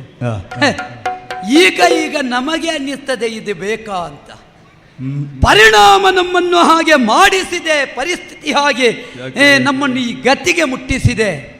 ಕಾರಣ ಮೊನ್ನೆ ಕಾಶಿಯಲ್ಲಿ ನಡೆದಂತಹ ಒಂದೇ ಪ್ರಕರಣ. ಕಾಶಿಯಲ್ಲಿ ಕಾಶೀಶನಂದನೆಯರ ಸ್ವಯಂವರ ವೇದಿಕೆ. ಕೆಲವು ಸಲ ಹೊರಗೆ ಆದದ್ದನ್ನು ಮರೆಯಲಿಕ್ಕೆ ಆಗುತ್ತದೆ. ಈ ವೇದಿಕೆಯಲ್ಲಿ ಒಂದು ಅವಮಾನ ಆದರೆ ಸಾಯುವಲ್ಲಿವರೆಗೆ ಮರೆಯಲಿಕ್ಕೆ ಆಗೋದಿಲ್ಲ. ನಮಗಾದದ್ದು ಸ್ವಯಂವರ ವೇದಿಕೆಯಲ್ಲಿ ಆದ ಅವಮಾನ ಸಾಲುವ. ಈಗ ನಮ್ಮ ಬಗ್ಗೆ ಅಪಪ್ರಚಾರವೇ ಹೆಚ್ಚಾಗಿದೆ. ನಿಜವಾಗಿಯೂ ಸಾಲ್ವಲ್ಲ, ನಾನು ಶಾಲ್ವ. ಲೋಕದಲ್ಲಿ ಎಲ್ಲಿವರೆಗೆ ಮುಟ್ಟಿದೆ ಅಂತ ಕೇಳಿದ್ರೆ, ಒಬ್ಬ ಪ್ರಸಿದ್ಧಿಗೆ ಬರ್ತಾನೋ ಅವನ ಸಿದ್ಧಿಯನ್ನು ಹುಡುಕುವವರು ಕಡಿಮೆ, ಅವನನ್ನು ಕಾಲೆಳೆಯಲಿಕ್ಕೆ ಏನು ಕಾರಣ ಸಿಗುತ್ತದೆ ಅಂತ ಹುಡುಕುವವರೇ ಹೆಚ್ಚು. ನಮ್ಮದ್ದು ಅದೇ ಹುಡುಕುತ್ತಾ ಆರಂಭ ಆದದ್ದು. ಈಗ ಸಾಲ್ವನ ಎದುರು ನಿಂತು ಮಾತಾಡ್ಲಿಕ್ಕೆ ಆಗುದಿಲ್ಲಲ್ಲ, ಅವನನ್ನು ಮಾನಸಿಕವಾಗಿ ಹಿಂಸಿಸಬೇಕು ಅಂತ ನಮ್ಮ ಹುಟ್ಟನ್ನು ಹುಡುಕುವುದಕ್ಕೆ ಹೊರಟಿದ್ದಾರೆ. ಹೌದಪ್ಪ, ಈಗ ಜಾತೀಯತೆ ಹುಡುಕ್ಲಿಕ್ಕೆ ಹೊರಟದ್ದು. ನಿಮಗೆ ಗೊತ್ತಿಲ್ವಾ ಎಲ್ಲಿಂದ ಆರಂಭ ಆಗಿದೆ ನೋಡಿ. ನಮ್ಮದು ಈಗ ಜಾತಿ ಗಣತಿಯಲ್ಲಿ ಆರಂಭ ಆಗಿದೆ. ಹೇಗೆ ಹುಡುಕುವುದು ಅಂತ ನಾವು ಮಾತಾಡಿದರೆ ರಾಜಕೀಯ ಅಂತ ಅನ್ನಿಸಿತು ನಿಮಗೆ. ಇದು ರಾಜಕೀಯ ಅಲ್ಲ, ನಮ್ಮ ರಾಜತ್ವದ ವ್ಯವಹಾರದಲ್ಲಿ ನಡೆದ ವ್ಯವಸ್ಥೆ. ಹೇಗಾದ್ರೂ ಇವನನ್ನೊಂದು ಕೆಳಗೆ ಹಾಕಬೇಕು ಅಂತ. ಕಾರಣ ಏನು? ಶಾಲ್ವನ ಹುಟ್ಟೆ ಅಂತ ವಿಶೇಷತೆಯನ್ನು ಹೊಂದಿದ್ದು. ಈಗ ಹೆಣಕ್ಕೆ ಹುಟ್ಟಿದವ ಅಂತ ಹಿಂದಿನಿಂದ ಹೇಳ್ತಾರಂತೆ, ಏತೂರಿನಿಂದ ಹೇಳುವುದೇ ಹೆಣಕ್ಕೆ ಹುಟ್ಟಿದವ ಅಂತ. ಯಾಕೆ ನಮ್ಮ ಹುಟ್ಟಿನಲ್ಲಿ ಅಂತ ಪಾರಮ್ಯ ಉಂಟು ಅಂತವರಿಗೆ ಗೊತ್ತಿಲ್ಲ. ವಿಜಿತಾಶ್ವ ಎನ್ನುವಂತಹ ಒಬ್ಬ ರಾಜ ಋಷಿ, ಅವನಿಗೆ ಮಕ್ಕಳಿರಲಿಲ್ಲ, ಪರಮ ಪತಿವ್ರತೆ ಅವನ ಹೆಂಡತಿ. ಅಂತಹ ಒಬ್ಬ ರಾಜ ಋಷಿ ಸತ್ತ, ಮಕ್ಕಳಿಲ್ಲ ಅಂತ ವ್ಯತಿತ ಮಾನಸಳಾದಳು ಭದ್ರೆ. ಆ ಕಾಲದಲ್ಲಿ ರಾತ್ರಿ ಕನಸಿನಲ್ಲಿ ಬಂದು ಹೇಳಿದ್ರಂತೆ, 3 ದಿವಸ ನೀನು ಹೆಣದ ಸೇವೆಯನ್ನು ಮಾಡು, ನಿನಗೆ ಸಂತಾನ ಪ್ರಾಪ್ತಿಯಾಗುತ್ತದೆ. ಆ ರಾಜ ಋಷಿಯ ಆತ್ಮ ಪ್ರಭಾವದ ಬಲ ಸಿಕ್ಕಿದ್ದು ಉಭಯ ಫಲ. ಒಬ್ಬ ಶಾಲ್ವ, ಇನ್ನೊಬ್ಬ ಮದ್ರ. ಶಾಲ್ವನಿಂದ ಮುಂದುವರಿದ ಸಂತತಿ ಶಾಲ್ವರು ಅಂತ ಕರೆಸಿಕೊಂಡರು, ಮದ್ರರಿಂದ ಮುಂದುವರಿದ ಸಂತತಿ ಮಾತ್ರರು ಅಂತ ಕರೆಸಿಕೊಂಡರು. ನಿಜವಾಗಿಯೂ ರಾಜ ಋಷಿತ್ವದ ಸಂತಾನ ನಮ್ಮದ್ದು. ನಮ್ಮನ್ನು ಅವಗಣನೆ ಮಾಡಲಿಕ್ಕೆ ಹೆಣಕ್ಕೆ ಹುಟ್ಟಿದವರು ಅಂತ ಹೇಳಿದ್ರು. ಇದು ನಮಗಾಗದವರೆಲ್ಲ ಮಾಡಿದ್ದು. ಆದ್ದರಿಂದ ಶಾಲ್ವ ಮತ್ತೆ ಜನಪದದ ಬಾಯಿಯಲ್ಲಿ ಸಾಲ್ವ ಅಂತ ಹೋಯಿತು. ಇನ್ನು ಸಾಲದವ ಅಂತ ಹೇಳಲಿಕ್ಕೂ ಸಾಕು. ನಿಜವಾಗಿಯೂ ನಮಗೆ ಸಾಲ ಒಂದಿಲ್ಲ. ಆದ್ದರಿಂದ ಸಾಕಾಗುವವ ಬೇಕಾಗುವವ ಅಂತ ಕಾಣಿಸಿಕೊಳ್ಳಬೇಕು ಅಂತ ಕ್ಷಾತ್ರ ಪರಂಪರೆಯ ಮುಂದೆ ಸಟೆದು ನಿಲ್ಲುವುದಕ್ಕೆ ಮನಸ್ಸು ಮಾಡಿದೆ. ಎಲ್ಲಿವರೆಗೆ ಅಂತ ಕೇಳಿದ್ರೆ, ಬ್ರಹ್ಮದತ್ತ ನಾಮಕನಾದಂತಹ ನಾನು ನಮ್ಮ ಪೂರ್ವಿಕರಿಂದ ಅರ್ಚನೆಗೊಂಡಿರಬಹುದಾದಂತಹ ಸೌಭಾವನಿಯಲ್ಲಿ ರಾಜತ್ವವನ್ನು ಸ್ಥಾಪಿಸಿದ್ದೇನೆ. ನಾವು ಎಲ್ಲಿವರೆಗಿನ ಯಾಜಮಾನ್ಯ ಅಂತ ಕೇಳಿದ್ರೆ, ಈಗ ಯಾವ ಕ್ಷಾತ್ರಿಯರಲ್ಲಾದ್ರೂ ವಿಮಾನ ಉಂಟಾ? ನಮ್ಮದ್ದು ಇಲ್ಲೇ ಉಂಟು ನೋಡಿ. ಸೌಭಾಧಿಪ ವಿಮಾನದ ಅಧಿಪತಿ. ಒಂದು ವಿಮಾನ ಇಟ್ಟುಕೊಂಡು ತಿರುಗುವ ಮಟ್ಟಕ್ಕೆ ನಾವು ಮುಟ್ಟಿದ್ದೇವೆ ಅಂತ ಹೇಳಿದ್ರೆ ನಾವು ಎಷ್ಟು ದೊಡ್ಡವರು ನೋಡಿ. ಆದರೂ ನಮ್ಮನ್ನು ಹೀಗಳೆಯುತ್ತಾ ಇದ್ದಾರೆ. ಅಂತಹ ಸೌಭಪತಿ ಒಂದು ದಿನ ಕೇಳಿದೆ ವಾರ್ತೆ, ಸಾಗಿದೆ ಕಾಶಿಗೆ, ನಡೆಯುತ್ತಾ ಇತ್ತು ಸ್ವಯಂವರ. ಸಟೆದು ನಿಂತು ಎದುರಾದ ಅವನಿ ಪಾಲಕರ ಸಮ್ಮುಖದಲ್ಲಿ ಹೋರಾಟವನ್ನು ಮಾಡಿದೆ. ಗೆದ್ದು ಹೆಣ್ಣು ಮಕ್ಕಳನ್ನು ವರಿಸುತ್ತೇನೆ ಅನ್ನುವ ಹಂತದಲ್ಲಿ ಬಂದ ಭೀಷ್ಮ, ಅವನಲ್ಲೂ ಹೋರಾಟಕ್ಕೆ ಸಿದ್ಧನಾದೆ. ಏನು ಮಾಡೋಣ, ನಮಗೆ ಯೋಗ ಇಲ್ಲ. ಭೀಷ್ಮನ ಕೈಯಲ್ಲಿ ಸಾಲ್ವ ಪೆಟ್ಟು ತಿನ್ನಬೇಕಾಯಿತು. ನನಗೆ ಸಾಲ್ವನ ಪೆಟ್ಟು ನಾಟ್ಲೇ ಇಲ್ಲ. ಆದ್ರೆ ಯಾರನ್ನಾದರೂ ನಂಬಬಹುದು, ಈ ಹೆಣ್ಣು ಮಕ್ಕಳನ್ನೊಂದು ನಂಬಲಿಕ್ಕೆ ಸಾಧ್ಯ ಇಲ್ಲ. ಸುಮ್ಮನೆಲ್ಲ ತಿಳಿದವರು ಹೇಳಿದ್ದು ಸ್ತ್ರೀ ಚಿತ್ತ ನ ಪಶ್ಯತಿ ಅಂತ. ನೋಡಿ, ಅನುಭವವುಳ್ಳವರೆಲ್ಲ ಸತ್ಯ ಅಂತಲೇ ಹೇಳ್ತಾ ಇದ್ದಾರೆ. ಯಾರನ್ನಾದರೂ ನಂಬಬಹುದು. ಯಾಕೆ? ಆವತ್ತು ಮೊದಲನೇ ದಿವಸ ರಾತ್ರಿ ಕೊಟ್ಟ ಮಾತನ್ನು ಮರೆತು ಸಾಲ್ವ ತಿರುಗುವ ಕಾಲದಲ್ಲಿ ಅವನನ್ನ ಪತಿ ಅಂತ ಹೇಳುವ ದಾರಿದ್ರ್ಯ ಅಂಬೆಗೆ ಬಂತು. ಭೀಷ್ಮನ ರಥ ಏರಿ ಹೋಗಿದ್ದಾಳೆ. ದಿನ ಕೆಲವು ಸಂದು ಹೋಯಿತು. ನಮಗೆ ಮಾತ್ರ ಅನವರತ ನಮ್ಮ ಅಂತರಂಗವನ್ನು ಕೊರೆಯುತ್ತಾ ಇರುವುದು ಅಂಬಾ ಪ್ರಕರಣ. ಮರೆಯಬೇಕು ಅಂತ ಇದ್ದೆ. ಕೆಲವು ದಿನದ ನಂತರ ದೃಢತೆಯನ್ನು ತಂದುಕೊಂಡು ಓಲಗವನ್ನು ಕೊಡ್ತಾ ಇದ್ದೇನೆ. ಇವತ್ತು ಓಲಗ ಶಾಲೆ ಸೇರಿದ ಸಂದರ್ಭ ಚಾರಕನೊಬ್ಬ ಬಂದು ಹೇಳ್ತಾ ಇದ್ದಾನೆ, ಏನು? ಒಬ್ಬ ಮುದಿ ಬ್ರಾಹ್ಮಣ, ಇನ್ನೊಬ್ಬಳು ನಲ ತಿನ್ನಲಿಯುವಂತಹ ಒಬ್ಬಳು ಹೆಣ್ಣು, ಇಬ್ಬರು ನಿಮ್ಮ ದರ್ಶನಕ್ಕೆ ಕಾಯ್ತಾ ಇದ್ದಾರೆ ಅಂತ. ಹೆಣ್ಣು ಅಂತ ಹೇಳುವಾಗ ನಮಗೆ ದರ್ಶನ ಬರ್ತದೆ, ಆದರೆ ಒಬ್ಬ ಬ್ರಾಹ್ಮಣ ಇದ್ದಾನಲ್ಲ, ಯಾರೇ ಇರಬಹುದು, ಆದರೆ ಈ ಸಂದರ್ಭದಲ್ಲಿ ಒಳ ಬರುವುದಕ್ಕೆ ಹೇಳಿ ಅಂತ ಹೇಳಿದ್ದೇನೆ. ಒಳಗೆ ಬಂದಿದ್ದಾರೆ. ಸ್ವಾಮಿ ಬ್ರಾಹ್ಮಣೋತ್ತಮರು, ನಮೋ ನಮಃ. ಇಷ್ಟಾರ್ಥ ಸಿದ್ಧಿರಸ್ತು. ಹೀಗೆ ಬರಬೇಕು. ಬಂದೆ. ಕರೆ ತಂದಿದ್ದೇನೆ.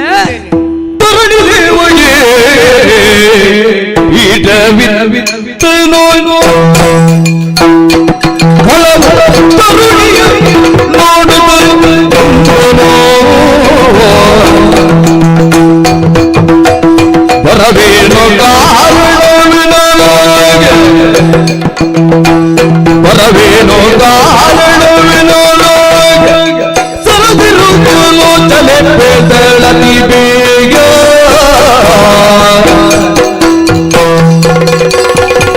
ತರುಣಿದೆ ಮಗೆ ಪೀಠವಿರುತ್ತನು ಬೇಗ ಕರುಣಿಯ ನೋಡುವಲೆ ಹೋದನು ಎಂದನೋ.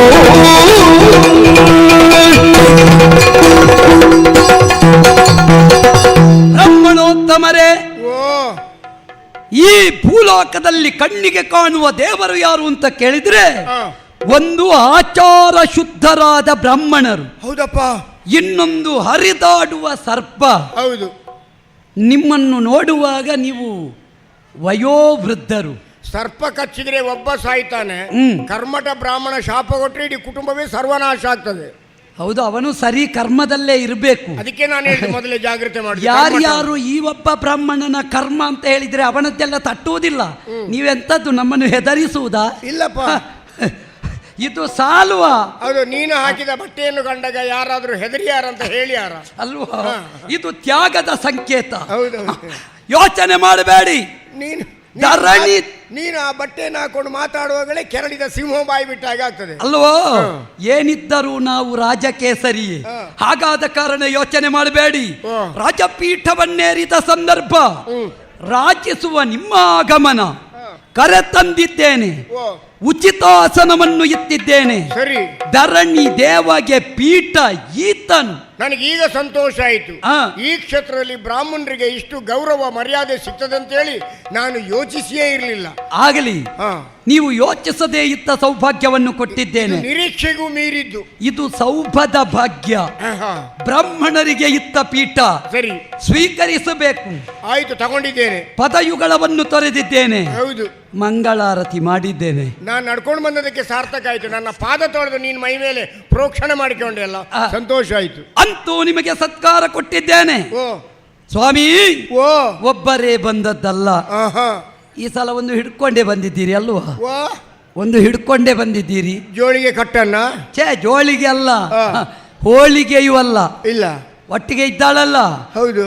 ಆದ ಕಾರಣ ಕೇಳ್ತಾ ಇದ್ದೇನೆ, ನೀವು ಏನು ಬಂದದ್ದು, ಅದು ಏನು ಈಚೆ ಬಂದದ್ದು ಹೇಳಬಹುದು? ಅಂಬೆ, ನಾವು ಬಂದ ಸ್ಥಳ ವ್ಯತ್ಯಾಸ ಆಯ್ತಾ? ಸ್ಥಳ ವ್ಯತ್ಯಾಸ ಆಗಲಿಲ್ಲ, ಸರಿ ಉಂಟು. ಹೌದಾ? ಈಗ ನಿಮಗೆ ಅಷ್ಟು ಮರ್ಯಾದೆ ಕೊಟ್ಟದ್ದು ಹೇಗೆ? ಹೇಗೆ? ನನ್ನೊಟ್ಟಿಗೆ ಬಂದದ್ದರಿಂದ. ಹೌದಾ? ಇದು ಒಳ್ಳೆ, ಇದು ಎಲ್ಲ ಹಾಗೆ ಉಂಟು. ಇದು ಒಳ್ಳೆ ಉಪಾಯ. ಯಾಕೆಂದ್ರೆ ನನ್ನಲ್ಲಿ ಅವನಿಗೆ ಒಂದು ಸ್ವಲ್ಪ ಮನಸ್ಸಿನ ಒಳಗಿನಿಂದ ಹೀಗೆ ಮಾಡಿದ್ರಲ್ಲ, ಅದು ಯಾಕಂದ್ರೆ ಅತ್ಯಂತ ಆತ್ಮೀಯರಾದವರು ಏನಾದ್ರೂ ಸ್ವಲ್ಪ ತಪ್ಪು ಮಾಡಿದ್ರು ಒಂದು ಹುಸಿ ಮುನಿಸು. ಈಗ ನಿಮಗೆ ಅನುಭವ ಇಲ್ವಾ? ಹೌದು. ನಿಮ್ಮ ಮನೆಯ ಹೆಂಡತಿ ಏನಾದ್ರೂ ಮನೆ ಹೆಂಡತಿ ಅಲ್ಲಿ ನಿನ್ನ ಸೀಂತ್ರಿ ಬೇಡ. ಮನೆ ಹೆಂಡತಿ ಅಂದ್ರೆ ನಂಗೆ ಹೋದಲ್ಲೆಲ್ಲ ಉಂಟು ಅಂತ ಲೆಕ್ಕ ಅವನಿಗೆ. ಸ್ವಾಮಿ, ಅವ ವೀಳ್ಯ ಕೊಡ್ತಾನೆ, ನೀವು ಹಾಕಿ ಸ್ವಲ್ಪ ಕೂತ್ಕೊಳ್ಳಿ. ಇದು ಹುಸಿ ಮುನಿಸು ಅಂತ. ನಮ್ಮ ಯೌವನದಲ್ಲೂ ಹಾಗೆ ಆಗ್ತಿತ್ತು. ಮುಂದುವರಿಸಿ ಮುಂದುವರಿಸಿ ಮುಂದುವರಿಸಿ. ಹುಸಿ ಮುನಿಸು ಅಂತ ಗೊತ್ತಾಯ್ತು. ಒಳಗಿಂದೊಳಗೆ ಆಯ್ತಾಯ್ತಲ್ಲ, ಹೊರಗೆ ಬರಬಾರ್ದು, ಅದು ಒಳಗೆ ಇರ್ಲಿ. ಮುಂದುವರಿಸಿ. ನಾ ಮಾತಾಡಿಸ್ತೇನೆ. ಆಯ್ತಾಯ್ತು. ಖಳರಾಯ ಏನು ಕೇಳಿ, ಖಳರಾಯ ಪೂರ್ವದಲ್ಲಿ ನಾನು ಪೂರ್ವದಲ್ಲಿ ನಾನು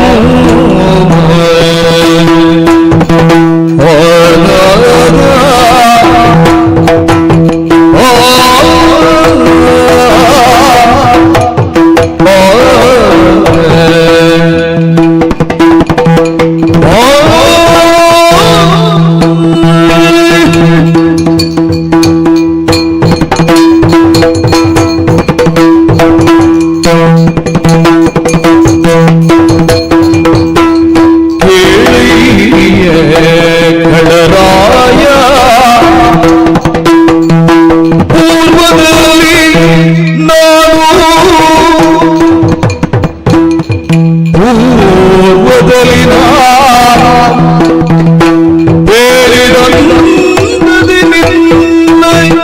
ಬಯಸಿ ಬಂದಿಯೇನು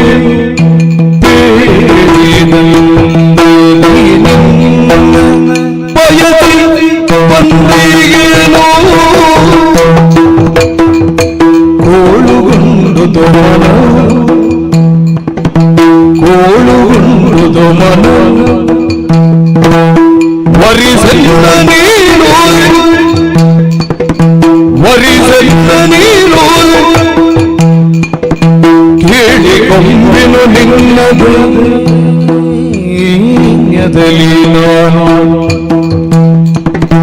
ಕೇಳಿಕೊಂಬೆನು ನ್ಯೋನ ದೈನ್ಯದಲ್ಲಿ ನಾನು ದೈನ್ಯದಲ್ಲಿ ನಾನು ದೈನ್ಯದಲ್ಲಿ ನಾನು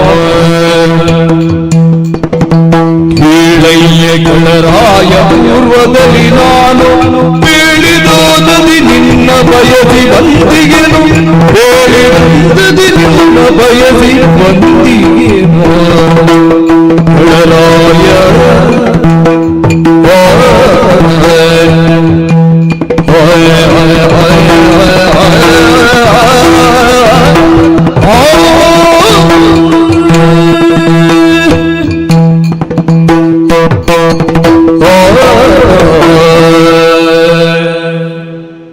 ಅಯ್ಯ ಏನು? ಓ ನನ್ನ ಖಳರಾಯನೇ. ಖಳ ಅಂದ್ರೆ ಪರರಿಗೆ ಏನೋ ಕೇಡು ಮಾಡುವವ ಅಂತ ಲೆಕ್ಕ. ಯಥಾರ್ಥಕ್ಕಾದರೂ ನನ್ನ ರಾಯನಾಗಿ ನೀನು ನನಗೆ ಖಳ. ನನ್ನ ಮನಸ್ಸನ್ನು ಕದ್ದವ, ನನ್ನ ಚಿತ್ತವನ್ನು ಕದ್ದವ, ನನ್ನ ಸರ್ವಸ್ವಾಪಹರಣ ಮಾಡಿದವ ನೀನು. ಓಹೋ, ನಿನಗೆ ಯಾಕೆ ನನ್ನ ಮೇಲೆ ಸಿಟ್ಟು ಅಂತ ನಾನು ಊಹಿಸಬಲ್ಲೆ. ಅಂದು ನನ್ನ ತಂಗಿಯಂದಿರು ಯಾರನ್ನು ಬೇಕಾದರೂ ವರಿಸಲಿ, ನಾನು ನಿನ್ನನ್ನು ಓಲೈಸಿ ವರಿಸ್ತೇನೆ. ಅದು ತಪ್ಪಿದ್ದಕ್ಕೆ ಇಟ್ಟು ನೀನು ಸಿಟ್ಟುಕೊಂಡಿದ್ದಿ ಅಂತ ನಾನು ಅರ್ಥ ಮಾಡಬಲ್ಲೆ. ಗೊತ್ತಾಯ್ತಲ್ಲ. ಆದರೆ ನಾವೆಣಿಸಿದಂತೆ ಯಾವುದು ಆಗ್ತದೆ ಹೇಳು? ಆದರೂ ಆಗಬೇಕು ಅಂತ ಪ್ರಯತ್ನ ಜೀವರಾಗಿ ನಾವು ಮಾಡಲೇಬೇಕು. ಬಹುಶಃ ಇಷ್ಟು ಸಮಯದ ಮೇಲೆಯೇ ಅಂಬೆ ಸಿಕ್ಕುವುದು ಅಂತ ನಿನ್ನ ತಲೆಯಲ್ಲಿ ಬ್ರಹ್ಮ ಬರೆದಿದ್ದಾನೆ ಅಂತ ಕಾಣ್ತದೆ. ಏನು ಬರೆದಿದ್ದಾನೋ ಯಾರಿಗೆ ಗೊತ್ತು. ಬಹುಶಃ ನನ್ನ ಯೋಗದಲ್ಲಿಯೂ ಹಾಗೆ ನೀನು ಎಣಿಸಿದ ಹಾಗೆ, ನೀನೆಣಿಸಿದ ಮುಹೂರ್ತದಲ್ಲಿ ನೀನೆಣಿಸಿದಂತೆ ಆಗುವುದಿಲ್ಲ ಅಂಬೆ ನಿನ್ನ ಮದುವೆ. ಸಾಧಾರಣ 1 ತಿಂಗಳು ಕಳೆದ ಮೇಲೆ ಆಗುವುದು ಅಂತ ಬಹುಶಃ ತೀರ್ಮಾನಿಸಿದ್ದಾನೆ ಅಂತ ಕಾಣ್ತದೆ. ನೋಡುವ, ಈ ಸಲ ಓದುವ ಅವ ಬರೆದದ್ದನ್ನು. 1 ತಿಂಗಳು ಕಳೆಯಿತು ನನ್ನನ್ನು ಹಸ್ತಿನೆಗೆ ಕೊಂಡೋಗಿ. ಆದರೆ 1 ತಿಂಗಳಿನಿಂದ ನಾನು ನಿದ್ದೆ ಮಾಡಲಿಲ್ಲ ಸಾಲ್ವಾ. ಏನು ಆರೋಗ್ಯ ಸರಿ ಇಲ್ವಾ? ಹೇಗೆ ಸರಿ ಇರುವುದು? ನನ್ನ ಆರೋಗ್ಯವೇ ನೀನಲ್ವೇ. ಮತ್ತೆ ನಿತ್ಯ ಕಾರ್ಯಕ್ರಮ ಇದ್ರೆ ಆರೋಗ್ಯ ಹೇಗೆ ಸರಿ ಇರುವುದು? ಕಾರ್ಯಕ್ರಮ ದಿನಾ ಮನಸ್ಸಿನಲ್ಲಿ ಆಗ್ತಾ ಉಂಟು. ಕಣ್ಣು ಮುಚ್ಚಿದ್ರೆ ಸಾಕು ನಿನ್ನೊಟ್ಟಿಗೆ ಕಾರ್ಯಕ್ರಮವೇ. ನಿನ್ನನ್ನು ಏನು ಎಣಿಸ್ತದೆ, ಎಷ್ಟು ಎಣಿಸ್ತದೆ, ಹೇಗೆಲ್ಲ ಎಣಿಸ್ತದೆ. ಗೋಳುಗೊಂಡುದು ಮನ. ಓಹೋ, ನಿಜವಾಗಿಯೂ ದುಃಖದ ಮೂಟೆಯಾಗಿದ್ದೇನೆ ನಾನು. ಕಟ್ಟದ ಪರಂಪರೆಯಾಗಿದ್ದೇನೆ ನಾನು. ನಿನ್ನನ್ನು ಎಣಿಸುತ್ತಾ ಎಣಿಸುತ್ತಾ ಒಂದರ್ಥದಲ್ಲಿ ಒಂದು ಮನೋವ್ಯಾಧಿಗೆ ಒಳಗಾದವಳಂತೆ ನನ್ನ ಸಾಲ್ವನನ್ನು ಯಾವಾಗ ನೋಡಿಯೇನು, ಹೇಗೆ ಕಂಡೇನು, ಎಷ್ಟೊತ್ತಿಗೆ ಅವನಲ್ಲಿ ಮಾತಾಡಿಯೇನು, ಇದೇ ಎಣಿಕೆ. ಈಗಲಾದರೂ ಬಂದಿದ್ದೇನೆ. ನನ್ನನ್ನು ಒಳಮನೆಗೆ ಕರೆಯಬಾರ್ದೆ, ಹಿತವಾಗಿ ನುಡಿಸಬಾರ್ದೆ, ಹತ್ತಿರದಲ್ಲಿ ಕುಳಿತು ಮೃದುವಾಗಿ ನನ್ನ ಕೈಯನ್ನು ಹಿಡಿಯಬಾರ್ದೆ. ಯಾಕಯ್ಯ ಈ ಮುನಿಸು ತೋರಿಸ್ತಿ ಅಂಬಾ?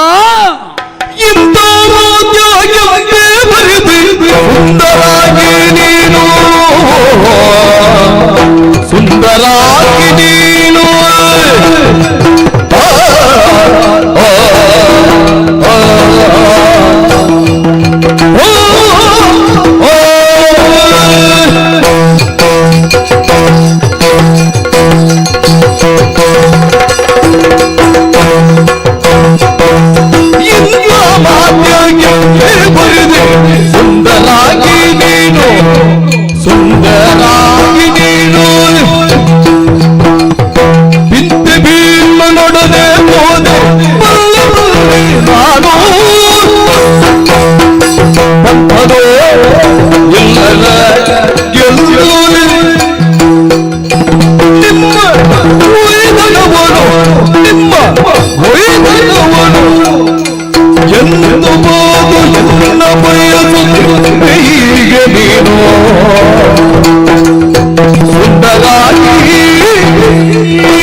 ಅವಳು ಹೆಣ್ಣಲ್ಲಿ ನಾವು ಅಂಬೆಯನ್ನು ಕಾಣುತ್ತೇವೆ, ಜಗದಂಬೆಯನ್ನು ಕಾಣುತ್ತೇವೆ. ಅಂಬಾ ಎನ್ನುವ ಶಬ್ದಕ್ಕೆ ಅರ್ಥವೇ ಅಮ್ಮ ಅಂತ ಗೊತ್ತು ನಮಗೆ.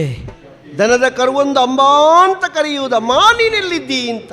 ಪ್ರೀತಿ, ಕರುಣೆ, ಮಮತೆ, ವಾತ್ಸಲ್ಯದ ಮಳೆ ಸುರಿಸಿ ಪೊರೆಯುವವಳಿಗೆ ಮಾತೆ ಅಂತ ಹೆಸರು. ಹೌದು, ಆ ಮಾತೃಭಾವ ಇರಬೇಕು ಹೆಣ್ಣು ಮಕ್ಕಳಲ್ಲಿ.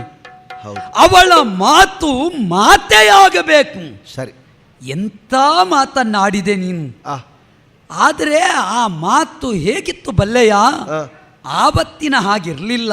ಮತ್ತೆ ಇವತ್ತು ಇಂಥ ಮಾತ್ಯಾಕೆಂಬೆ ಅಂತ ಕೇಳುವ ಸ್ಥಿತಿಗೆ ಬಂದು ಮುಟ್ಟಿತು. ಅದ್ಯಾಕೆ? ನಾನು ಆಗ ಮಾತಾಡಿದ ಭಾವದಲ್ಲೇ ಈಗ ಮಾತಾಡ್ತಿದ್ದೇನೆ. ಆವತ್ತು ನಿನ್ನ ಮಾತು ಮುತ್ತಾಗಿತ್ತು, ಆದರೆ ಇವತ್ತು ನಿನ್ನ ಮಾತು ಕುತ್ತಾಗುತ್ತಾ ಇದೆ. ಇಷ್ಟು ಬೇಗ ಹಳತಾಗಿ ಹೋದನೆ ನಾನು. ಇನ್ನೂ ನಿನ್ನ ಮಾತೆಂಬ ತುತ್ತನ್ನು ನಾ ಬಯಸಿದ್ರೆ ಹೇಗಾದೀತು ಯೋಚನೆ ಮಾಡಿದ್ದೇನೆ. ಮದುವೆಯಾಗಿ 16 ವರ್ಷ ಕಳೆದ ಮೇಲೆ ಹೆಂಡತಿಯ ಮೇಲಿನ ಪ್ರೀತಿಯಾಗಲಿ ಮಮತೆಯಾಗಲಿ ಸ್ವಲ್ಪ ಸ್ವಲ್ಪ ಕಡಿಮೆ ಆಗುತ್ತದೆ. ಆದರೆ ಒಂದು ಲೋಕದಲ್ಲೊಂದು ಮಾತುಂಟು. ಹೇಗೆ? ಕನ್ಯಾವರಯತೆ ರೂಪಂ. ಹೆಣ್ಣು ರೂಪ ನೋಡಿ ಅಪೇಕ್ಷೆ ಪಡ್ತಾಳೆ. ಹೌದು. ಆದರೆ ನಾನು ನಿನ್ನ ಸುಂದರತ್ವಕ್ಕೆ ಮೆಚ್ಚಿ ಆವತ್ತು ಮಾತು ಕೊಟ್ಟೆ ವರಿಸಬೇಕು ಅಂತ ಯೋಚಿಸಿದೆ. ಏನು ವಾಕ್ಯ ನೀನು ಮೊದಲು ಹೇಳಿದ್ದು? ಯಾರೇ ನೀನು ಸುಂದರಾಂಗಿ. ಆ ನಿನ್ನ ಒಂದು ಶಬ್ದಕ್ಕೆ ನಾನು ಪೂರ್ಣ ನಿನ್ನವಳಾಗಿ ಬಿಟ್ಟೆ. ಸತ್ಯ. ಹೆಣ್ಣು ಮಕ್ಕಳು ಯಾವುದಕ್ಕೆ ಒಪ್ಪದಿದ್ರೂ ಹೊಗಳಿಕೆಗೆ ಒಪ್ಪುತ್ತಾರೆ ಎನ್ನುವುದಕ್ಕೆ ಸಾಕ್ಷಿ ನೀನು. ಬದುಕಿನಲ್ಲಿ ಪ್ರಥಮ ನೀನು ನನ್ನನ್ನು ಹೊಗಳಿದ್ದು ನಾ ಕೇಳಿದ್ದು ಅಲ್ಲ. ಬೇರೆಯವರು ಇಷ್ಟು ಚಂದದ ಶಬ್ದ ಪ್ರಯೋಗ ಮಾಡಿ ನನ್ನನ್ನು ಕರೆದದ್ದೇ ಇಲ್ಲ. ಆದರೆ ಒಂದು ತಿಳಿದವರನ್ನು ಮಾತು ಹೇಳ್ತಾ ಇದ್ದರು. ಹೇಗೆ? ಹೆಣ್ಣು ಮಕ್ಕಳಲ್ಲಿ ಹೊರಗಿನ ರೂಪಕ ನೋಡಬೇಡ, ಒಳಗಿನ ಗುಣ ನೋಡು ಅಂತ. ಈ ಪ್ರಪಂಚದಲ್ಲಿ ಹೆಣ್ಣಿನ ರೂಪ ನೋಡಿ ಮದುವೆ ಆದವರೆಲ್ಲ ಹೊಂಡಕ್ಕೆ ಬಿದ್ದದ್ದು. ಹೆಣ್ಣಿನ ಗುಣ ನೋಡಿ ಯಾರು ಮದುವೆ ಆಗುತ್ತಾರೋ ಅವರು ಕೊನೆವರೆಗೂ ಒಟ್ಟಿಗೆ ಸಾಗಿದ್ದಾರೆ. ಇದಕ್ಕೆ ಸಾಕ್ಷಿಯಾಯಿತು ನಿನ್ನ ಬದುಕು. ನಿನ್ನ ಗುಣ ಇಷ್ಟು ಗೌಣ ಅಂತ ನಾ ಗ್ರಹಿಸಿರ್ಲಿಲ್ಲ. ಏನು ಗುಣ ಗೌಣ? ಗುಣವತಿ ರೂಪವತಿ ಅಂತ ನಾ ಭಾವಿಸಿದ್ದೆ. ನಿನ್ನ ಹಣೆ ಬರಹ ಎಲ್ಲ ಮೊನ್ನೆ ಸ್ವಯಂವರದ ವೇದಿಕೆಯಲ್ಲಿ ನನಗೆ ಅರ್ಥ ಆಯಿತು. ಗಂಗೆಯ ದಂಡೆ, ನಮ್ಮಿರುವರ ಆ ಸಮ್ಮಿಲನ, ಅಲ್ಲಿ ನಡೆದ ಮಾತುಕತೆ ತುಂಬಿತು ನನಗೆ ಆತ್ಮವಿಶ್ವಾಸ. ನಾಳೆ ಯಾರನ್ನು ಬೇಕಿದ್ರೂ ವರಿಸಲಿ, ನಾನಿನ್ನ ಓಲೈಸಿ ಬರುವೆನು. ಈ ನಿನ್ನ ರಾಗಕ್ಕೆಲ್ಲ ತಲೆದೂಗಿದೆನಲ್ಲ ನಾನು, ಆವತ್ತೇ ಕೆಟ್ಟೆ ಅಂಬೆ. ಭೀಷ್ಮ ಕೊಂಡು ಹೋದ ನಿಮ್ಮನ್ನು. ತುಂಬಿದ ಸಭೆ ಬಂದು ನಿಂತ ಆ ನಡೆದಂತಹ ವಿಕ್ರಮವೇ ಪಣ. ವಿಕ್ರಮವನ್ನು ವಿಕ್ರಯಿಸುವ ಕಾಲಘಟ್ಟದಲ್ಲಿ ಮೆರೆಯುತ್ತಾ ಇದ್ದ ಸಾಲುವ. ಆ ಕಾಲಕ್ಕೆ ಕೋಲ್ಮಿಂಚಿನಂತೆ ಆಗಮನ ಭೀಷ್ಮನದ್ದು. ಬಂದವನೇ ಹೇಳಿದ, ಯಾರಿರಿ ಎನ್ನಯ ರಥವ. ಹಿಂದೆ ಮುಂದೆ ನೋಡ್ಲಿಲ್ಲ. ನಿಮಗೂ ಹೊಸ ರಥ ಬಂತು, ಅದು ದೊಡ್ಡ ಬ್ರಹ್ಮರಥ ಅಂತ ಕಂಡಿತು. ನೀವು ಏರಿದಿರಿ, ತೆಗೆದು ಶಾಲು ಹಾಕಿದ, ಅದರಲ್ಲೇ ಹಿಡಿದು ರಥ ಹತ್ತಿದಿರಿ. ರಥ ಹತ್ತಿದ ಕಾಲದಲ್ಲಿ ಸಕಲರ ಸಮ್ಮುಖದಲ್ಲಿ ಉದ್ಘೋಷಣೆ ಮಾಡಿದ ಶಶಿಕುಲಾಧಿಪರುಗಳ ಶೌರ್ಯ ವೃಕ್ಷಗಳೊಳಗೆ ಸೇವ ಫಲರೂಪನಾದ ಹರಿಗಜಕ್ಕೆ ಪಂಚಾಸ್ಯ ನೆನಿಪ. ವೀರ ಶಂತನು ಜಾತ ಬಂದೀಗ ತರುಣಿಯರ ಪುರ ಕೊಯ್ವೆ. ಬಲವುಳ್ಳವರು ಕಾದುವುದು. ಒಬ್ಬನೇ ಒಬ್ಬ ಗಂಡು ಮಗ ಹೇಳಲಿಲ್ಲ. ಎತ್ತವ ಸಾಲುವ ಹೋರಾಟ ಮಾಡಿದೆ. ಸೋತೆ ಬಿಡು, ನಾ ಗ್ರಹಿಸಿದೆ. ಪೆಟ್ಟು ಬಿದ್ದರೂ ತೊಂದರೆ ಇಲ್ಲ. ಈ ಸಲ ರಥದಲ್ಲಿ ಇದ್ದವಳು ಇಳಿಯುತ್ತಾಳೆ ಅಂತ ಕಾದೆ. ಆದರೆ ನೀ ಇಳಿಯಲು ಇಲ್ಲ. ನಾ ನೋಡಿದ್ದೇ ಬಂತು. ಅವಮಾನಿತನಾಗಿ ತಿರುಗಿ ಬಂದೆ. ನಿನ್ನದ್ದು ತಪ್ಪು ಅಂತ ಹೇಳುವುದಲ್ಲ ಅಂಬೆ. ಅಲ್ಲಿದ್ದ ಪಣವನ್ನು ಭೀಷ್ಮ ಗೆದ್ದ ಪ್ರಕಾರ ನಿಮ್ಮನ್ನು ಕರಕೊಂಡು ಹೋದ. ನೀವು ಭೀಷ್ಮನ ಸ್ವತ್ತಲ್ಲದೆ ಸಾಲ್ವನ ಸ್ವತ್ತು ಹೇಗಾಗುವುದಕ್ಕೆ ಸಾಧ್ಯ? ಈ ಹೊತ್ತು ಬಂದು ನೀ ನನ್ನಲ್ಲಿ ನಿನ್ನ ಅಪೇಕ್ಷಿಸಿ ಬಂದಿದ್ದೇನೆ ಅಂತ ಹೇಳಿದ್ರೆ ಇಂಥ ಮಾತನ್ನೆಲ್ಲ ನಂಬುವಷ್ಟು ಹುಂಬನಲ್ಲ ಈ ಸಾಲುವ. ಹಾಗಾಗಿ ಹೇಳಿದ್ದೇನೆ, ಹಸ್ತಿನಾವತಿಗೆ ಹೋದವಳು ಅಲ್ಲಿಯೇ ನಿನಗೆ ಬಿಡಾರದ ವ್ಯವಸ್ಥೆ ಇದ್ದಿತು. ಇಲ್ಲಿ ಬಂದು ನೀ ಕೇಳುವ ಅಗತ್ಯ ಇಲ್ಲ. ನಾ ಇದನ್ನು ಒಪ್ಪುವುದಿಲ್ಲ.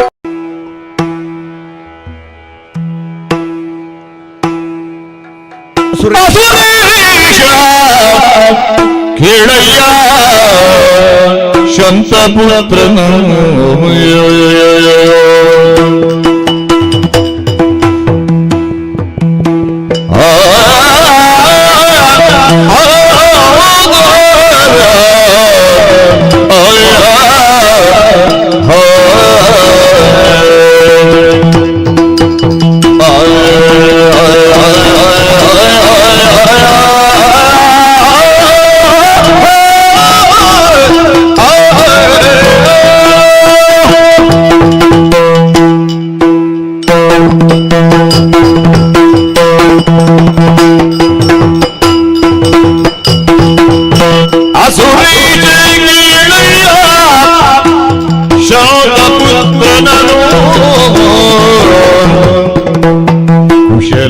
ಕುಶಲದೊಡಪಡಿಸಿ ನೀತಿ ಮಾರ್ಗವನ್ನು ಕುಶಲದೊಡಪಡಿಸಿ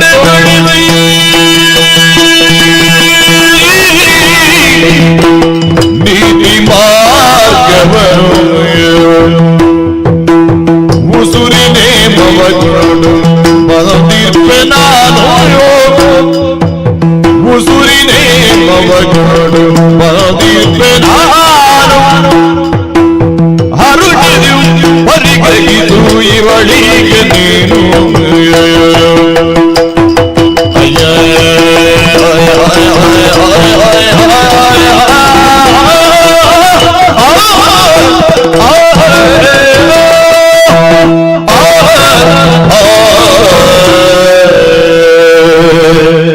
ಅಸುರೇಶ, ಈ ಪ್ರಪಂಚದಲ್ಲಿ ನಮಗೆ ತಿಳಿಯದೇ ಕೆಲವೆಲ್ಲ ವಿಷಯಗಳು ನಮ್ಮನ್ನು ಸುತ್ತಿ ಮುತ್ತಿಕೊಳ್ಳುತ್ತದೆ. ಲಲಾಟದಲ್ಲಿ ಬರೆದಿರುವಂತಹ ಯಾವ ವಿಧಿಯನ್ನು ನಾವು ಮೊದಲಾಗಿ ಕಾಣುವುದಿಲ್ಲ, ನಮಗದು ಅರ್ಥ ಆಗುವುದಿಲ್ಲ. ಕಣ್ಣಿನ ಮೇಲೆಯೇ ಹಣೆ ಇದ್ದರೂ ಎಲ್ಲವನ್ನೂ ನೋಡಬಹುದಾದ ಕಣ್ಣು ನಮ್ಮ ಹಣೆಯಲ್ಲಿ ಬರೆದದ್ದನ್ನು ಕಾಣುವುದಕ್ಕೆ ಸಾಧ್ಯವಾಗುವುದಿಲ್ಲ. ಮಂದಮತಿಯಾದಂತಹ ಭೀಷ್ಮ ನನ್ನನ್ನು ಅಪಹರಿಸಿದ್ದು ಸತ್ಯ, ಆದರೆ ಇಂತಹ ಪಶ್ಚಾತ್ತಾಪಕ್ಕೆ ಒಳಗಾಗಿ ನನ್ನನ್ನು ಕಳುಹಿಕೊಟ್ಟಿದ್ದಾನೆ ಬಲ್ಲಯ್ಯ. ಅಸುರೇಶನಾದ ನಿನ್ನನ್ನು ನಾನು ಕಾಮಿಸಿದ್ದೇನೆ ಎನ್ನುವ ಯಥಾರ್ಥದ ಸುಳಿವೊಂದು ಅವನಿಗೆ ಅರ್ಥ ಆಗುತ್ತಾ ಇದ್ರೆ ತರ್ತಿರ್ಲಿಲ್ಲ ಎನ್ನುವಷ್ಟರ ಮಟ್ಟಿಗೆ ತಾನು ಮಾಡಿದ ಕೆಲಸಕ್ಕಾಗಿ ಕರುಬಿದ, ತಾನು ಮಾಡಿದ ಕೆಲಸಕ್ಕಾಗಿ ಹಲುಬಿದ, ತಾನು ಮಾಡಿದ ಕೆಲಸಕ್ಕಾಗಿ ಪಶ್ಚಾತ್ತಾಪ ಪಟ್ಟ. ಆ ಕಾಲಕ್ಕೆ ಪ್ರಾಣಸ್ವರೂಪವಾಗಿ ನಾನು ಪ್ರೇಮಿಸಿದ, ಪ್ರೀತಿಸಿದ, ಆರಾಧಿಸಿದ ನನ್ನ ಪತಿಯೆಂದೇ ಪರಿಗಣಿಸಿದಂತಹ ಸಾಲ್ವನಲ್ಲಿಗೆ ಕಳುಹಿಕೊಟ್ರೆ ನಾನು ಹೋಗಿ ಸುಕ್ಷೇಮವಾಗಿ ಅವನ ಜೊತೆಯಲ್ಲಿ ಬದುಕುತ್ತೇನೆ ಅಂತ ಹೇಳಿದಾಗ ಇದೇ ಬ್ರಾಹ್ಮಣರನ್ನು ನನ್ನ ಜೊತೆಯಾಗಿ ಕಳುಹಿಸಿ, ಹೋಗು ನಿನಗೆ ಶುಭವಾಗಲಿ, ಸಾಲ್ವನ ಜೊತೆಯಲ್ಲಿ 100 ಕಾಲ ಬಾಳು, 10 ಮಕ್ಕಳಿಗೆ ತಾಯಿಯಾಗು, ನಿನ್ನ ಬದುಕು ಹಸನಾಗಲಿ ಅಂತ ಕೈ ಎತ್ತಿ ಆಶೀರ್ವಾದ ಮಾಡಿದ. ಹಾಗಾಗಿ ಭೀಷ್ಮ ಕೊಂಡೋಗಿದ್ರು ನಾನು ಅವನ ಸೊತ್ತಾಗಲಿಲ್ಲ. ತಮ್ಮನಾದ ವಿಚಿತ್ರವೀರ್ಯನನ್ನು ವರಿಸು ಹೇಳಿದಾಗ ನಾನು ಅವನನ್ನು ಒಪ್ಪಲಿಲ್ಲ. ಯಾಕಂದ್ರೆ ನನ್ನ ಮನದಲ್ಲಿ ನಿನ್ನನ್ನು ಸ್ಥಾಪಿಸಿದ್ದೇನೆ, ನನ್ನ ಹೃದಯ ಗುಹೆಯಲ್ಲಿ ನಿನ್ನನ್ನಿಟ್ಟು ಆರಾಧಿಸ್ತಾ ಇದ್ದೇನೆ. ಹಾಗಾಗಿ ನಿನ್ನವಳಾದ ನನ್ನನ್ನು ಹೇಗಯ್ಯ ನೀನು ತಿರಸ್ಕರಿಸುವುದಕ್ಕೆ ಸಾಧ್ಯ? ಏನು ಭೀಷ್ಮ ಕೊಂಡು ಹೋದದ್ದನ್ನು ಮರೆಯುವುದಕ್ಕೆ ಸಾಧ್ಯವೇ? ನಂಬಲಾರೆ ಪರಿಪನವು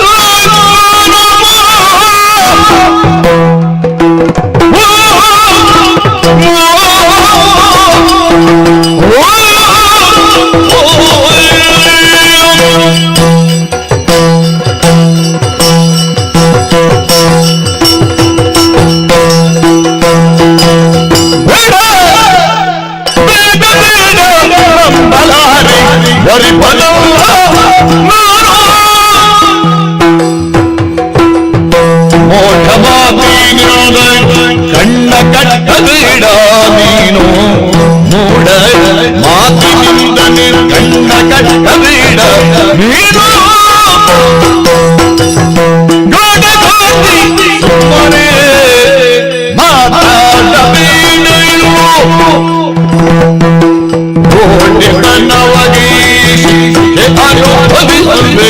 ನೀನು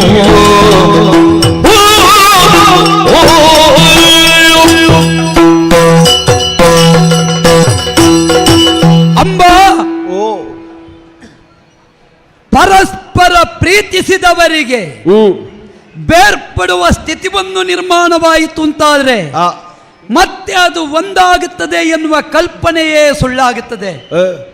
ಇದಕ್ಕೆ ಸಾಕ್ಷಿಯಾದದ್ದು ಕಾಶಿಯ ಸ್ವಯಂವರ ವೇದಿಕೆ. ಭೀಷ್ಮ ನಿನ್ನನ್ನು ಕರೆಕೊಂಡು ಹೋದ ನಂತರದಲ್ಲಿ ಆದ ಪರಿಣಾಮ ಏನು ಎನ್ನುವುದನ್ನು ನೀನು ಊಹಿಸಬೇಕು. ನೀ ಆಡಿದ ಅಷ್ಟೂ ಮಾತುಗಳು ನನ್ನ ಕಿವಿಯಿಂದ ದೂರವಾಗಲಿಲ್ಲ, ಮನಸ್ಸಿನಿಂದ ದೂರವಾಗಲಿಲ್ಲ. ಯಾರನ್ನು ಬೇಕಿದ್ದರೆ ನನ್ನ ತಂಗಿಯರು ವರಿಸಲಿ, ನಿನ್ನ ಜೊತೆಯಲ್ಲಿ ಬರ್ತೇನೆ ಅಂತ ಆಡಿದ ನೀನು ಭೀಷ್ಮನ ರಥ ಏರಿದೆ. ಇದು ನೀ ಹೇಗೆ ಅನ್ನುವುದು ಮುಖ್ಯ ಅಲ್ಲ, ನಮ್ಮೊಳಗೆ ಇರಬಹುದಾದಂತಹ ಕಲ್ಪನೆಗಳು ಹೀಗೆ. ಅಖಂಡ ಆರ್ಯಾವರ್ತದ ರಸುಕುಮಾರರು ಸೇರಿದಂತಹ ಆ ಸ್ವಯಂವರ ವೇದಿಕೆ ವಿಕ್ರಮಿಯಾಗಿ ಪ್ರದರ್ಶಿಸಲ್ಪಟ್ಟ ಭೀಷ್ಮ ಅಂತಹ ಒಬ್ಬ ಅದ್ಭುತವಾದ ಪರಾಕ್ರಮಿಯ ಕೈ ಹಿಡಿದೆ ಅಂತಾದರೆ ಬಯಸಿದ ಸಾಲ್ವನನ್ನಾದರೂ ಬಿಟ್ಟೇನು ಎನ್ನುವಂತಹ ಭಾವನೆಯಲ್ಲಿ ಉಂಟಾಗಿದೆ ಎನ್ನುವುದಕ್ಕೆ ಸಾಕ್ಷಿ ನೀನು ತಿರುಗಿಯೂ ನೋಡದೆ ಭೀಷ್ಮರಲ್ಲಿಗೆ ಹೋದದ್ದು. ಅಯ್ಯೋ, ನಾನು ಎಷ್ಟು ಸಲ ತಿರುಗಿದ್ದೇನೆ, ನಾನು ನೋಡಿದ್ದೇನೆ ಅಂತ. ಹೌದು, ನೀನು ನೋಡಿದ್ದಿ. ಏನು ನೋಡಿದ್ದಿ ಅನ್ನೋದು ನಮಗೂ ಗೊತ್ತುಂಟು. ನೀನು ನೋಡ್ಲಿಲ್ಲ ಮಾತ್ರ. ಅದೇ ಹೋದದ್ದು ಅವನ ರಥದಲ್ಲಿ, ನಾನು ಹೋದದ್ದಲ್ಲ, ಕೊಂಡೋದದ್ದಲ್ವಾ? ಅಲ್ಲ, ಕೊಂಡು ಹೋಗಲಿ, ನಾವು ಕಲ್ಪಿಸಿದ್ದು ಹೇಗೆ ಬಲ್ಲೆಯ? ಹೇಗೆ? ನೀನು ನೋಡುವಾಗ ಈ ಸಲ ನಿನಗೆ ಸಿಗುವುದಿಲ್ಲ ನಾನು ಅಂತಲೇ ನಮಗೆ ಅರ್ಥ ಆಗುತ್ತದೆ. ನೀನು ಅನ್ಯರ ರಥದಲ್ಲಿ ಹೋಗುವಾಗ ಅಲ್ಲಿ ಹೋದ ಮೇಲೆ ನಿನಗೆ ಕತೆ ಗೊತ್ತಾಯಿತು. ಬರ್ತೇನೆ ಅಂತ ಹೇಳಲಿಕ್ಕೆ ನೋಡ್ತಿದ್ದದ್ದು ನಿನ್ನ ಈ ಜಾಣ್ಮೆಯ ಮಾತು, ಮೋಟಿಯ ಮಾತು, ಇದಕ್ಕೆಲ್ಲ ಬಲಿಯಾಗುವವನಲ್ಲ ಈ ಸಾಲುವ. ನಮಗೆ ಅರ್ಥ ಆಗುತ್ತದೆ ಹೆಣ್ಣು ಮಕ್ಕಳ ಅಂತರಂಗ. ಮತ್ತೆ ನಾನು ತೋಟದಲ್ಲಿ ಮಾತಾಡಿದ್ದಲ್ವ ನಿನ್ನಲ್ಲಿ. ಎಂತದ್ದು ತೋಟದಲ್ಲಿ? ಇಬ್ಬರು ಮದುವೆ ಆಗುವ ಅಂತ. ಹೌದು, ನೀನು ನಾಳೆ ಬಾ ಅಂತ ಎಲ್ಲ ಕೇಳಿದ್ದಿ ನೀನು. ನಾನು ಕೇಳಿದ್ದೇನೆ, ನೀನು ಹೇಳಿದ್ದಿ, ಸ್ವಯಂವರಕ್ಕೆ ಬಂದಿದ್ದಿ. ನಿನಗೆ ಬೇಕಾಗಿ ಸ್ವಯಂವರದ ಪಣವನ್ನೇ ಬದಲಿಸುವುದಕ್ಕೆ ನಾ ಮುಂದಾಗಿದ್ದೆ ನಿನ್ನ ಅಪ್ಪನಲ್ಲಿ ಮಾತಾಡಿ. ನಾನು ನಿನ್ನನ್ನು ಹೊಳೆ ಬದಿಯಲ್ಲಿ ನೋಡುವಾಗ ನೀನು ಎಷ್ಟು ದಪ್ಪ ಇದ್ದೆ. ಎಂತದ್ದು? ನನ್ನನ್ನು ಎಣಿಸಿಯೇ ನೀನು ಸಪರಾದದ್ದು ಅಂತ ಗೊತ್ತುಂಟು. ಅಲ್ಲ, ನಿನ್ನಂತಹವಳನ್ನು ನಾವು ಒಪ್ಪಿಕೊಂಡದ್ದರಿಂದ ಹೀಗೆ ಕ್ಷೀಣ ಆದದ್ದು. ನೀ ಯೋಚನೆ ಮಾಡು, ಈ ಪ್ರಪಂಚದಲ್ಲಿ ಕ್ಷೀಣ ಇದ್ದವರು ಮದುವೆ ಆದ ಕೂಡಲೇ ದಪ್ಪ ಆಗುವುದು. ಆದರೆ ನನ್ನ ದೌರ್ಭಾಗ್ಯ ನೋಡು, ಯಾವಾಗ ನಿನ್ನನ್ನು ನಾನು ಒಪ್ಪಿದೆನೋ ಅಲ್ಲಿಂದಲೇ ಕ್ಷೀಣಿಸುತ್ತಾ ಬಂದೆ. ಇನ್ನು ಸರಿಯಾಗ್ತದೆ. ಇನ್ನು ನಿನ್ನ ಕೈ ಹಿಡಿದ್ರೆ ಈಗ ಇಷ್ಟಾದ್ರೂ ಇದ್ದೇನೆ, ಇನ್ನು ನನ್ನನ್ನು ಚಿತ್ರಪಟದಲ್ಲಿ ಕಾಣಬೇಕಾದಿಲ್ಲ. ಇಲ್ಲ, ನೀನು ಭೀಷ್ಮನ ಬಗೆಗಾಗಿ ತಿಳಿಯದೇ ಇದ್ದವನಲ್ಲ ನಾನು.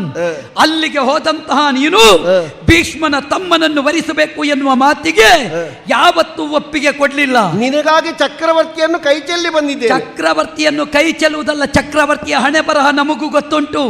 ಅಲ್ಲಿ ಹೋದ ನಂತರ ನಿನಗೆ ಜ್ಞಾನೋದಯ ಆಯಿತು. ಅವರ ಹಣೆ ಬರಹ ನನಗೆ ಗೊತ್ತಿಲ್ಲ ಅಂತ ಹೇಳಬೇಡ. ನೀನು ಯಾವಾಗ ಹಸ್ತಿನಾವತಿಯ ಅರಮನೆಯಲ್ಲಿ ಭೀಷ್ಮ ಸಿಗುವುದಿಲ್ವೋ ಉಳಿದವರಿಗಿಂತ ಸಾಲ್ವಾದೀತು ಅಂತ ಇಲ್ಲಿಗೆ ಬಂದೆ. ಅಲ್ಲ, ಪ್ರಪಂಚದಲ್ಲಿ ಭೀಷ್ಮ ಯಾರಿಗೂ ಸಿಗುವುದಿಲ್ಲ. ಭೀಷ್ಮ ಎನ್ನುವ ಹೆಸರು ಯಾರಿಗೂ ಗೊತ್ತುಂಟಾ?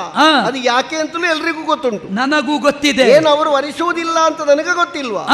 ವರಿಸದೇ ಇರುವವರು ಕರ್ಕೊಂಡು ಹೋದ್ರೆ ಏನು ಅಪಾಯ ಇಲ್ಲ ಅಂತ ನಾನು ಬಂದದ್ದು. ಅದು ನಿನಗೆ ಈಗ ಗೊತ್ತಾದದ್ದು, ನಮಗೆಲ್ಲ ಅರ್ಥ ಆಗುತ್ತದೆ. ನೀನು ಈ ರೀತಿಯಾಗಿ ವಂಚಿಸಿ ಸಾಲ್ವನನ್ನು ಒಪ್ಪಿಸುವುದಕ್ಕೆ ಮನ ಮಾಡಬೇಡ. ಮನಸ್ಸು ಕಡಿದ ಮೇಲೆ ಒಂದಾಗುವುದಿಲ್ಲ ಅಂಬೆ. ನೀ ಮಾಡಿದ ತಪ್ಪಿಗೆ ನೀನೇ ಅನುಭವಿಸಬೇಕು. ಮಧ್ಯಾಹ್ನ ನಂತರ ಪರಮ ಸೌಂದರ್ಯ ಅತಿಶಯಕ್ಕೆ ಮೋಹಿಪ್ಪುದಿನ್ನೊಂದು ಎಂಬ ಹಾಗೆ ಪಣವನ್ನು ಬದಲಿಸಿದ್ದೆ. ನಿನಗೆ ಒಳ್ಳೆಯ ಅವಕಾಶವೂ ಇತ್ತು. ಎಲ್ಲಿ ನೀನು ಬದಲಾಯಿಸಿದ್ದು ಮಾತ್ರ, ಒಂದು ಕ್ಷಣವೂ ಬಿಡುಗಡೆ ಇರಲಿಲ್ಲ. ಪ್ರಾರಂಭ ಆದ್ದಲ್ವ ಯುದ್ಧಕ್ಕೆ? ಪ್ರಾರಂಭ ಆಗಿದೆ, ನಿಲ್ಲುವ ಹಂತಕ್ಕೆ ಬಂದಿದೆ. ಭೀಷ್ಮ ಬಂದ, ವಿಕ್ರಮ ಕಾಣಿಸಿದ, ನೀನು ಅವನನ್ನು ಒಪ್ಪಿಕೊಂಡೆ, ರಥ ಏರಿ ಹೋದೆ. ನಿನಗೆ ಹೇಳ್ಬೋದಿತ್ತಲ್ಲ ಒಂದು ಮಾತು, ಅವಳು ನನ್ನ ಹೆಣ್ಣು ಅಂತ. ಹೆಣ್ಣಾದ ನನಗೆ ಹೇಗೆ ಹೇಳಲಿಕ್ಕೆ ಬರ್ತದೆ? ಈಗ ನೀನು ಮಾತು ಕೊಟ್ಟದ್ದ, ನಾನು ಮಾತು ಕೊಟ್ಟದ್ದ? ಮಾತು ಇಬ್ಬರು ಕೊಟ್ಟುಕೊಂಡದ್ದು. ಮಾತು ನಾನು ಮಾತ್ರ ಅಲ್ಲ. ನೀನು ನನ್ನನ್ನು ಹೊಣೆ ಮಾಡುವುದಲ್ಲ. ಭೀಷ್ಮನಲ್ಲಿ ಹೋರಾಟಕ್ಕೆ ನಿಂತದ್ದೇ ನಿನ್ನ ಮೇಲೆ ಅಪೇಕ್ಷೆಯಿಂದ. ಒಪ್ಪಿದ ಮೇಲೆ ನೀನು ನಾನು ಒಂದೇ. ಅದು ಈಗ ನಾನು ಮಾತ್ರ ಹೇಳಿಕೊಂಡು ಹೋದದ್ದು. ಅವ ಅಷ್ಟು ತುಳಿದ ಒದೆದ ಆ ಕಾಲಕ್ಕಾಗುವಾಗ ಇಲ್ಲ, ನೀವು ಹಾಗೆ ಅನ್ನಬೇಡಿ, ಅವರು ನನ್ನ ಅವರು ಅಂತ ಒಂದು ಮಾತು ನಿನಗೆ ಹೇಳಬಹುದಿತ್ತಲ್ಲ. ನೀನು ಅಷ್ಟು ದೊಡ್ಡ ಸ್ವರದಲ್ಲಿ ಮೊದಲೇ ಹೇಳಿದ್ದಿ ಭೀಷ್ಮನಿಗೆ ಮಾರಿ ಹೋಯ್ತ ವಿಕ್ರಮ ಅಂತ. ಆಗ ಯಾಕೆ ಅಂತ ತುಳಿತಕ್ಕ ಒಳಗಾಗುವ ನೀನಾದ್ರೂ ಹೇಳ್ಬೋದಿತ್ತಲ್ಲ. ನಾ ಹೇಳುತ್ತಾ ಇದ್ದೇನೆ. ಈಗ ಅರ್ಧ ಮುಳುಗಿದವನಿಗೆ ಪೂರ್ತಿ ಮುಳುಗಲಿಕ್ಕೆ ಚಲಿ ಏನು? ಅಲ್ಲ, ನಾನು ಮುಳುಗಲೇ ಇಲ್ಲಲ್ಲ. ಅಲ್ಲ, ಈಗ ನೀನು ಅಷ್ಟು ಹೇಳುವವಳಿಗೆ ಇಬ್ಬರು ಹತ್ತುವಾಗ ರಥದ ಕೆಳಗೆ ಕೂತುಕೊಳ್ಳುವುದು, ರಥದ ಕೆಳಗೆ ನಿಂತುಕೊಂಡು ನನ್ನನ್ನು ನೋಡುತ್ತಾ ಇದ್ರೆ ಆಗ ಹೇಳ್ತಾ ಇದ್ದೆ ಅವಳ ರಥ ಬೇರೆ ಆಗಿದೆ, ಅವಳು ಈಚೆ ಬರಲಿ ಅಂತ. ನೀನು ಅವನ ರಥದಲ್ಲಿ ಹೋಗಿ ಕೂತ ಮೇಲೆ ನಿನ್ನನ್ನು ನಾ ಹೇಗೆ ನಂಬುವುದು? ಪರಿಸ್ಥಿತಿಯನ್ನು ಪರಾಂಬರಿಸಿ ಅದನ್ನು ತಿಳಿಗೊಳಿಸಿ ಸಮಾಧಾನದಿಂದ ಬರುವ ಅಂತಲೇ ನಾನು ಹೋದ್ದು. ನಿನ್ನ ಈ ಸಮಾಧಾನ ನನಗೆ ಅಗತ್ಯ ಇಲ್ಲ. ಭೀಷ್ಮ ಕೊಂಡು ಹೋದಂತಹ ಅಂಬೆಯನ್ನು ಯಾವ ಕಾಲಕ್ಕೂ ಸಾಲ್ವ ಒಪ್ಪುವುದೇ ಇಲ್ಲ. ಸ್ವಾಮಿ ಸ್ವಾಮಿ ನೀವು ನೀವೆಂತದ್ದು ಗಾಳ ಹಾಕುವುದು? ಸ್ವಾಮಿ ಸಾಲ್ವರ ಸಾಲ್ವರ ಅಸುರೇಶ ಕೀಳಯ್ಯೋನ ಯೋನಯ ಜೊತೆಯುಳು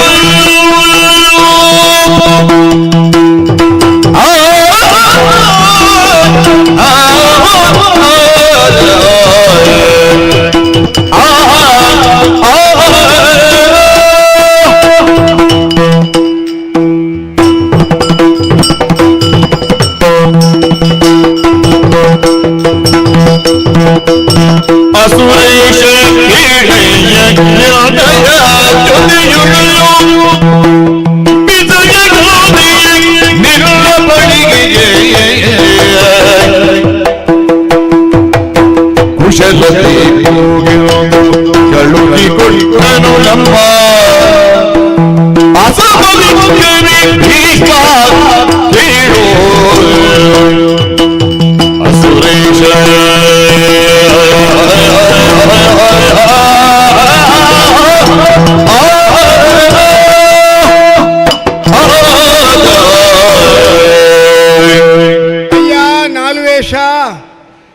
ವಿಪುದಾತ್ತಮ, ಓ ಅದು ನೀವು ಹೀಗೆ ಗಾಳ ಹಾಕ್ಲಿಕ್ಕೆ ಸ್ವಲ್ಪ ಮುಂದೆ ಹೋಗಬೇಕು, ಇಲ್ಲಿಲ್ಲ. ಎಂತದ್ದು ಇದು? ನಾನು ನಿನ್ನನ್ನು ಕರೆದದ್ದು ಯಾಕೆ? ಅಷ್ಟು ಹೊತ್ತಿಂದಲೂ ನೀವಿಬ್ಬರು ಒಂದೇ ವಿಷಯದ ಬಗ್ಗೆ ಚರ್ಚೆಗೆ ಹೋಗ್ತಾ ಇದ್ದೀರಲ್ಲ. ಚರ್ಚೆಗೆ ಹೋಗ್ತಾ ಇದ್ದೇವೆ. ಅದನ್ನು ತಡಿಲಿಕ್ಕೆ ಬೇಕಾಗಿ ಈ ಸೂಚನೆಯನ್ನು ಕೊಟ್ಟದ್ದು ನಾನು. ಏನು?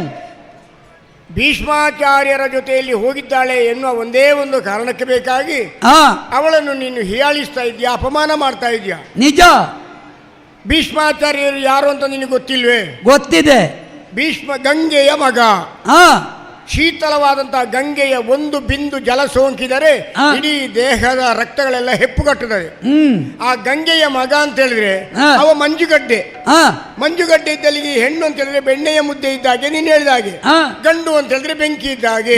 ಬೆಂಕಿ ಇದ್ದಲ್ಲಿ ಬೆಣ್ಣೆಯ ಮುದ್ದೆ ಹೋದಾಗ ಕರಗದೆ ಇರ್ತದೆ ಅನ್ನೋದು ಒಂದು ತಪ್ಪು ಕಲ್ಪನೆ ಮಾಡ್ತಾ ಇದೆಯಾ? ಭೀಷ್ಮನ ಜೊತೆ ಹೋದವಳನ್ನು ಯಾವತ್ತೂ ನಾವು ಒಪ್ಪುವುದಿಲ್ಲ. ಆದ್ರೆ ಇವಳು ಕರಗುವುದಕ್ಕೆ ಸಾಧ್ಯವೇ ಇಲ್ಲ. ಯಾಕಿಲ್ಲ? ಗಂಗೆಯ ಮಗನ ಅಂತ ಭೀಷ್ಮಾಚಾರ್ಯರು ಒಂದು ಮಂಜುಗಡ್ಡೆ ಇದ್ದ ಹಾಗೆ. ಮಂಜುಗಡ್ಡೆಯ ಮೇಲೆ ಬೆಣ್ಣೆ ಮುದ್ದೆ ನಿಟ್ಟು ಅದು ಗಟ್ಟಿಯಾಗುವುದೇ ವಿನಃ ಕರಗಿ ಹೋಗುವುದಕ್ಕೆ ಸಾಧ್ಯ ಇಲ್ಲ. ಒಮ್ಮೆ ಸುಮ್ಮನಿರಿ ಸ್ವಾಮಿ. ಗಂಗೆಯಲ್ಲಿ ಎಂತೆಂತ ಮುದುಕರೆಲ್ಲ ಸ್ನಾನ ಮಾಡ್ತಾರೆ, ಗಟ್ಟಿಯಾಗುತ್ತಾರ. ಗಂಗೆ ಅಂದ್ರೆ ಪಾಪನಾಶಿನಿ. ಹೌದಪ್ಪ, ನಾನು ಅದನ್ನೇ ಹೇಳಿದ್ದು. ಅಂತ ಪಾಪನಾಶಿನಿಯ ಮಗನಾದಂತ ಅವ ಪಾಪ ಮಾಡೋದಕ್ಕೆ ಸಾಧ್ಯ ಇದೆಯಾ? ಅವಳು ಮಾಡಿದ ಪಾಪ ಗಂಗೆಯ ತಟ್ಟದಲ್ಲೇ ಭಾಷೆ ಕೊಟ್ಟದ್ದು. ಆದ್ರೂ ನೀನು ಮೊದಲು ಅವಳನ್ನು ಪ್ರೇಮಿಸಿದ್ದು ಹೌದಲ್ವಾ? ಅದಕ್ಕೆ ನಾನು ಹೇಳುದು. ಮತ್ತೆ ಯಾವುದೇ ಕಾರಣಕ್ಕೆ ಜೀವನದಲ್ಲಿ ವಿಶ್ವಾಸ ಎನ್ನುವುದು ಬೇಕಾಗ್ತದೆ.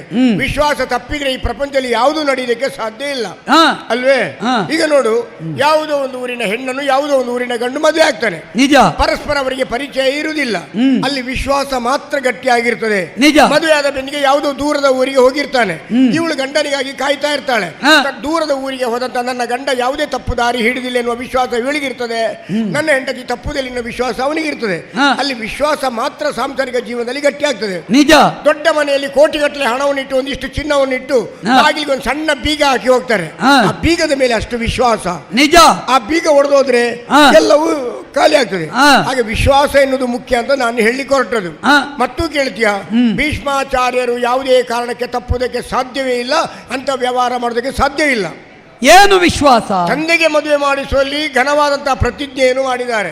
ಒಂದು ಈ ಪೃಥ್ವಿ, ಎರಡು ಸೂರ್ಯಚಂದ್ರರು, ಮೂರು ಮೂರ್ತಿಗಳಾಣೆ, ನಾಲ್ಕು ವೇದಗಳಾಣೆ, ಪಂಚಭೂತಗಳಾಣೆ, ಷಟ್ಶಾಸ್ತ್ರಗಳಾಣೆ, ಸಪ್ತ ಋಷಿಗಳಾಣೆ, ಅಷ್ಟ ದಿಕ್ಪಾಲಕರಾಣೆ, ನವಗ್ರಹಗಳಾಣೆ, ದಶ ದಿಕ್ಕುಗಳಾಣೆ, ಏಕಾದಶ ರುದ್ರರಾಣೆ, ದ್ವಾದಶ ಆದಿತ್ಯರ ಆಗಿಯೂ ಈ ಪ್ರಪಂಚದಲ್ಲಿರುವ ಎಲ್ಲ ಹೆಣ್ಣು ಮಕ್ಕಳು ತನ್ನ ಮಾತೆ ಗಂಗೆಗೆ ಸಮ ಅಂತೇಳಿ ಪ್ರತಿಜ್ಞೆ ಮಾಡಿದ್ದಾರೆ. ಅದು ಕೊನೆವರೆಗೆ ನಿಲ್ಲುತ್ತದೋ ಅನ್ನುವುದು ಮುಖ್ಯ. ಒಂದು ವೇಳೆ ಅವಳ ಮೈ ಮೇಲೆ ಅವಳನ್ನು ಸ್ಪರ್ಶ ಮಾಡಿದ್ರೆ ತಾಯಿಗೆ ದ್ರೋಹ ಮಾಡಿದ ಆಗುದಿಲ್ವೇ? ಆದ್ದರಿಂದ ಇವಳು ಸಚ್ಚಾರಿತ್ರಳು ಎನ್ನುವುದನ್ನು ತಿಳಿದಂತ ವಯೋವೃದ್ಧನ ಅಂತ ನನ್ನ ಕರೆದು ಅವಳನ್ನು ಕರ್ಕೊಂಡೋಗಿ ಸಾಲ್ವೈದ್ಯಲ್ಲಿಗೆ ಮುಟ್ಟಿಸು ಅಂತ ಹೇಳಿದ್ದು 100ಕ್ಕೂ 100 ಸತ್ಯವಾದ ವಿಷಯ. ಈಗ ಭೀಷ್ಮರು ನಿಮ್ಮನ್ನು ಇವಳ ಜೊತೆಯಲ್ಲಿ ಕಳಿಸಿದ್ದ, ಹೋಗಿ ಬನ್ನಿ ಅಂತ ಹೇಳಿ. ಹೌದಾ? ಬೇರೆ ಯಾವ ಹುಡುಗರನ್ನು ಕಳಿಸಲಿ ನೋಡು, ವಯೋವೃದ್ಧರ ಅಂತ ನನ್ನನ್ನೇ ಕಳಿಸಿದ್ದಾರೆ ಅನ್ನೋದ್ರೆ ಏನು, ಅಷ್ಟು ವಿಶ್ವಾಸಾರ್ಹಗಳು ಎಂಬ ಅರ್ಥದಿಂದ. ವಿಶ್ವಾಸ ಕರ್ಮ ನಿಮ್ಮದ್ದು, ವಿಶ್ವಾಸ ಎಂತದ್ದು? ಹಸ್ತಿನಾವತಿಯ ಚಕ್ರವರ್ತಿ ಪೀಠ ಒಂದು ಮುದುಕನ ಜೊತೆಯಲ್ಲಿ ಕಳಿಸಿ ಕೊಡ್ತಾರೆ ಅಂತ ಆದ್ರೆ ಇದು ಯಾವ ವಿಶ್ವಾಸ, ಯಾವ ಮಾನ್ಯತೆ? ಯಾವ ಅಪಾಯವೂ ಇಲ್ಲ, ಯಾರು ತಪ್ಪು ತಿಳಿದಿಕ್ಕೆ ಸಾಧ್ಯ ಇಲ್ಲ. ವೇದಜ್ಞರಾದಂತ, ಜ್ಞಾನವೃದ್ಧರಂತ, ವಯೋವೃದ್ಧರಂತ ಈ ಬ್ರಾಹ್ಮಣರೇ ಬೇಕು ಅಂತೇಳಿ ಭೀಷ್ಮಾಚಾರ್ಯರು 10 ಬಾರಿ ಯೋಚನೆ ಮಾಡಿ ನನ್ನ ಜೊತೆಲಿ ಕಳಿಸಿದ್ದಾರೆ. ವೇದವಿದರಾದ ಬ್ರಾಹ್ಮಣರು ನೀವು. ಹೌದು. ಇವಳನ್ನು ಕಳುಹಿಸಿಕೊಡುವಲ್ಲಿರುವಂತಹ ಸಾಕ್ಷ್ಯವನ್ನು ನನ್ನ ಮುಂದೆ ಇಡ್ತಾ ಇದ್ದೀರಿ. ಸ್ವಾಮಿ, ಮೊದಲು ನನಗೂ ಇತ್ತು ಇವಳು ಆದೀತು ಅಂತ, ಈಗ ಯಾಕೋ ನನಗೆ ಅವಳನ್ನು ಕಂಡ್ರೆ ಆಗುದಿಲ್ಲ. ಹಾಗಾದ್ರೆ ಇವಳ ಬಗ್ಗೆ ನಂಬಿಕೆ ಇಲ್ವಾ? ನಂಬಿಕೆ ಇಲ್ಲ. ನಂಬಿಕೆ ಬರುವ ಹಾಗೆ ಒಂದು ವಿಷಯ ಹೇಳಿದ್ರೆ ನೀನು ನಂಬ್ತೀಯಾ? ಯೋಚಿಸಲಾಗುವುದು. ನಾನು ಯೋಚಿಸಿ ಹೇಳ್ತೇನೆ. ನಾನು ಜ್ಯೋತಿಷ್ಯ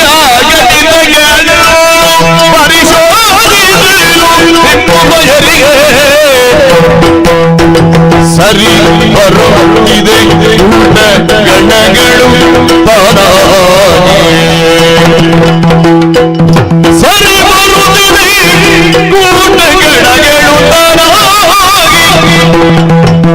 ಪರಿಶೋಧಿಸಿ ಮೊಬೈಲಿಗೆ ಅರಿತಿಗೆ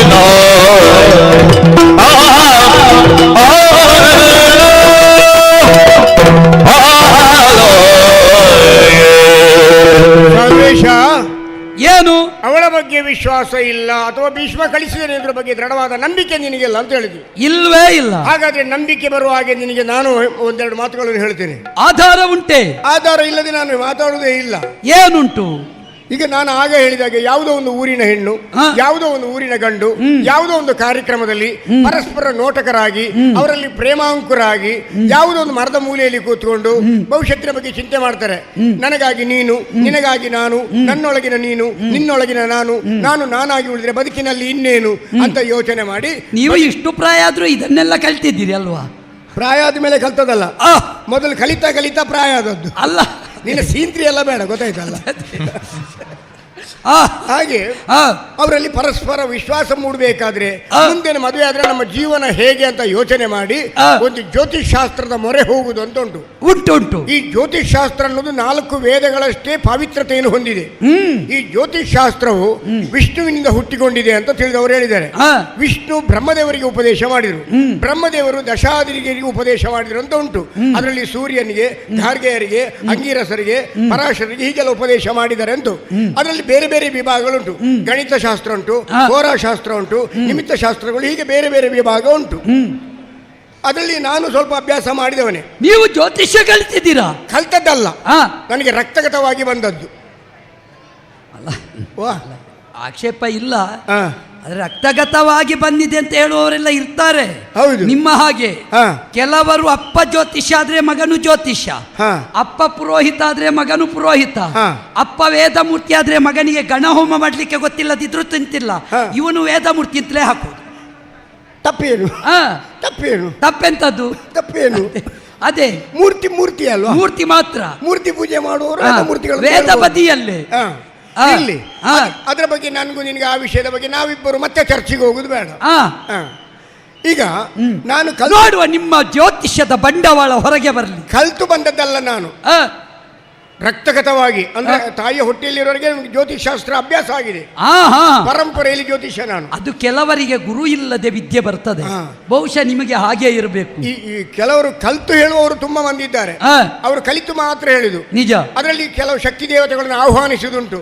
ಅನಿಮಾ ಸಿದ್ಧೆ, ಲಗಿಮಾ ಸಿದ್ಧೆ, ನಿಗಮ ಸಿದ್ಧೆ, ಮಹಿಮಾ ಸಿದ್ಧೆ, ಈಶತ್ವ ಸಿದ್ಧೆ, ವಶಿತ್ವ ಸಿದ್ಧೆ, ಮುಕ್ತಿ ಸಿದ್ಧೆ, ಇಚ್ಛಾ ಸಿದ್ಧೆ, ಪ್ರಾಪ್ತಿ ಸಿದ್ಧೆ, ಸರ್ವಕಾಮ ಸಿದ್ಧೆ, ಬ್ರಾಹ್ಮಿ ಮಹೇಶ್ವರಿ, ಕೌಮಾರಿ ವೈಷ್ಣವಿ, ವಾರಾಹಿ ಮೀನಾಕ್ಷಿ ಮಾಹೇಂದ್ರಿ ಚಾಮುಂಡಿ ಮಹಾಲಕ್ಷ್ಮಿ ಸರ್ವ ಸಂಶೋಭಿನಿ ಸರ್ವವಿದ್ರಾವಣಿ ಸರ್ವಾಕರ್ಷಣಿ ಸರ್ವಶಂಕರಿ ಸರ್ವನ್ಮಾದಿನಿ ಸರ್ವಮಹಾಂಕುರೆ ಸರ್ವಕೇಚರಿ ಸರ್ವವಿಜಯ ಸರ್ವತ್ರಯೋನಿ ಪ್ರಕಟಯೋಗಿನಿ ಕಾಮಾಕರ್ಷಿಣಿ ಬುದ್ಧಾಕರ್ಷಿಣಿ ಅಹಂಕಾರಾಕರ್ಷಿಣಿ ಶಬ್ದಾಕರ್ಷಿಣಿ ಸ್ಪರ್ಶಾಕರ್ಷಿಣಿ ರಸಾಕರ್ಷಿಣಿ ಗಂಧಾಕರ್ಷಿಣಿ ಅಮೃತಾಕರ್ಷಿಣಿ ಶರೀರಾಕರ್ಷಿಣಿ ಸರ್ವಮಂತ್ರಮಯಿ ಸರ್ವವಿಜ್ಞಾನ ನಿವಾರಣಿ ಸರ್ವಾನಂದಮಯಿ ಮಹಾಮಾಶಕ್ತಿ ಶ್ರೀಚಕ್ರ ಸಾಮ್ರಾಜ್ಯ ನರವಶ್ಯಂ ನರೇಂದ್ರವಶ್ಯಂ ನರವಶ್ಯಂ ನರೇಂದ್ರವಶ್ಯಂ ನರವಶ್ಯಂ ನರೇಂದ್ರವಶ್ಯಂ ಅಂತೇಳಿ ಆ ಸಿದ್ಧಿಗಳನ್ನು ಸಾಧಿಸುವವರಿದ್ದಾರೆ.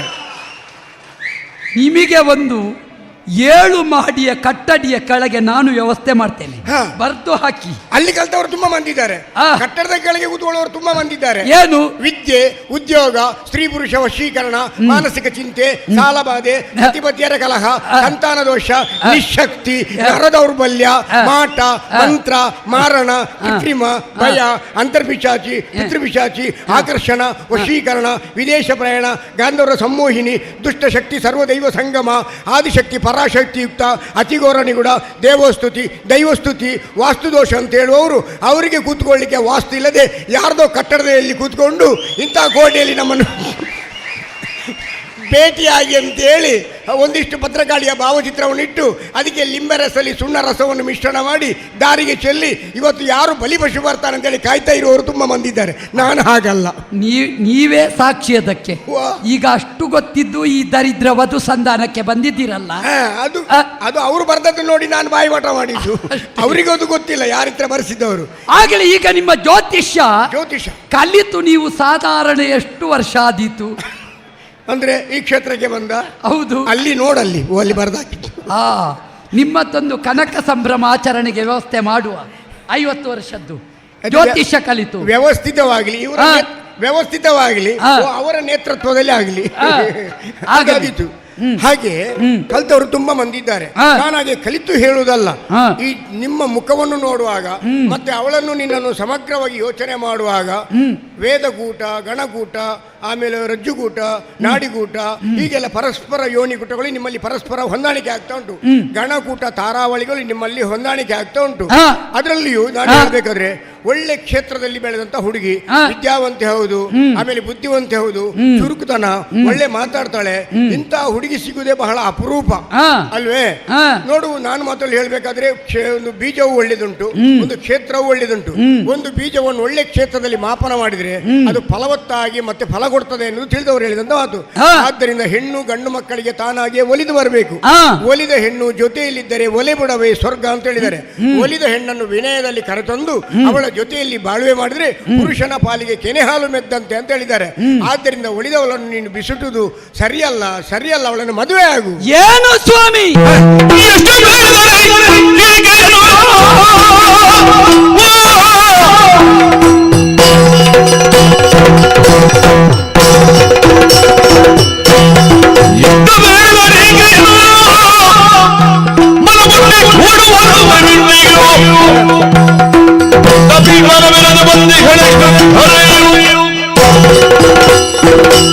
ಅರ್ಥ ಆಗುತ್ತದೆ ಬ್ರಾಹ್ಮಣರೇ.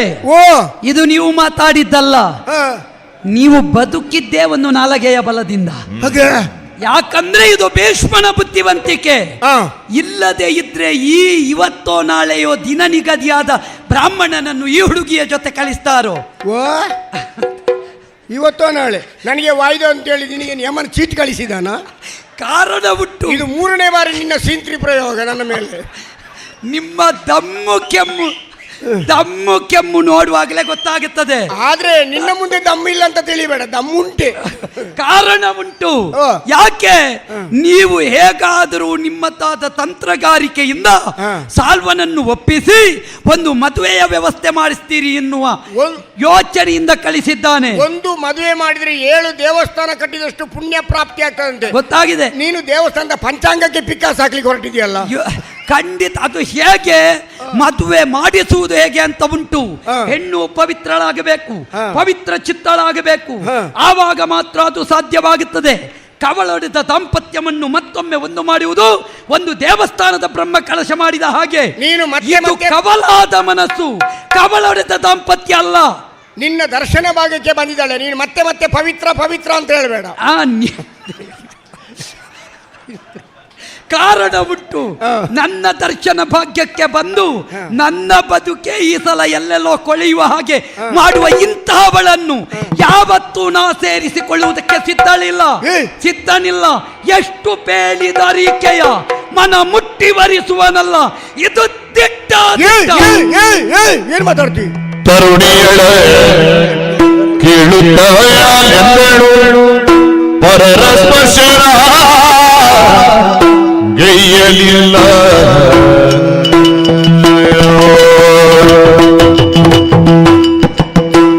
ಪರರ ಸ್ಪರ್ಶನ ಗೈಯಲಿಲ್ಲ. ನೋವಿಗಿಂತ ಮಾಡವನ್ನು ವಿರಚಿಸುವೆ.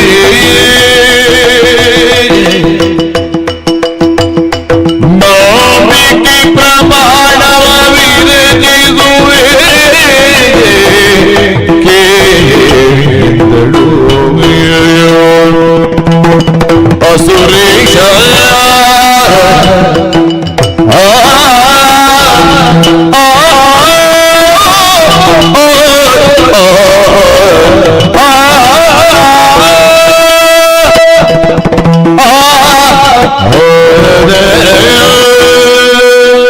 ಅಯ್ಯೋ ಸಾಲ್ವಭೂಪತೆ, ಏನು ಬ್ರಾಹ್ಮಣರು ಪರಿಪರಿಯಾಗಿ ನಿನ್ನಲ್ಲಿ ಹೇಳಿಕೊಂಡ್ರು ನಿನ್ನ ಮನಸ್ಸು ಕರಗುವುದಿಲ್ವೇ?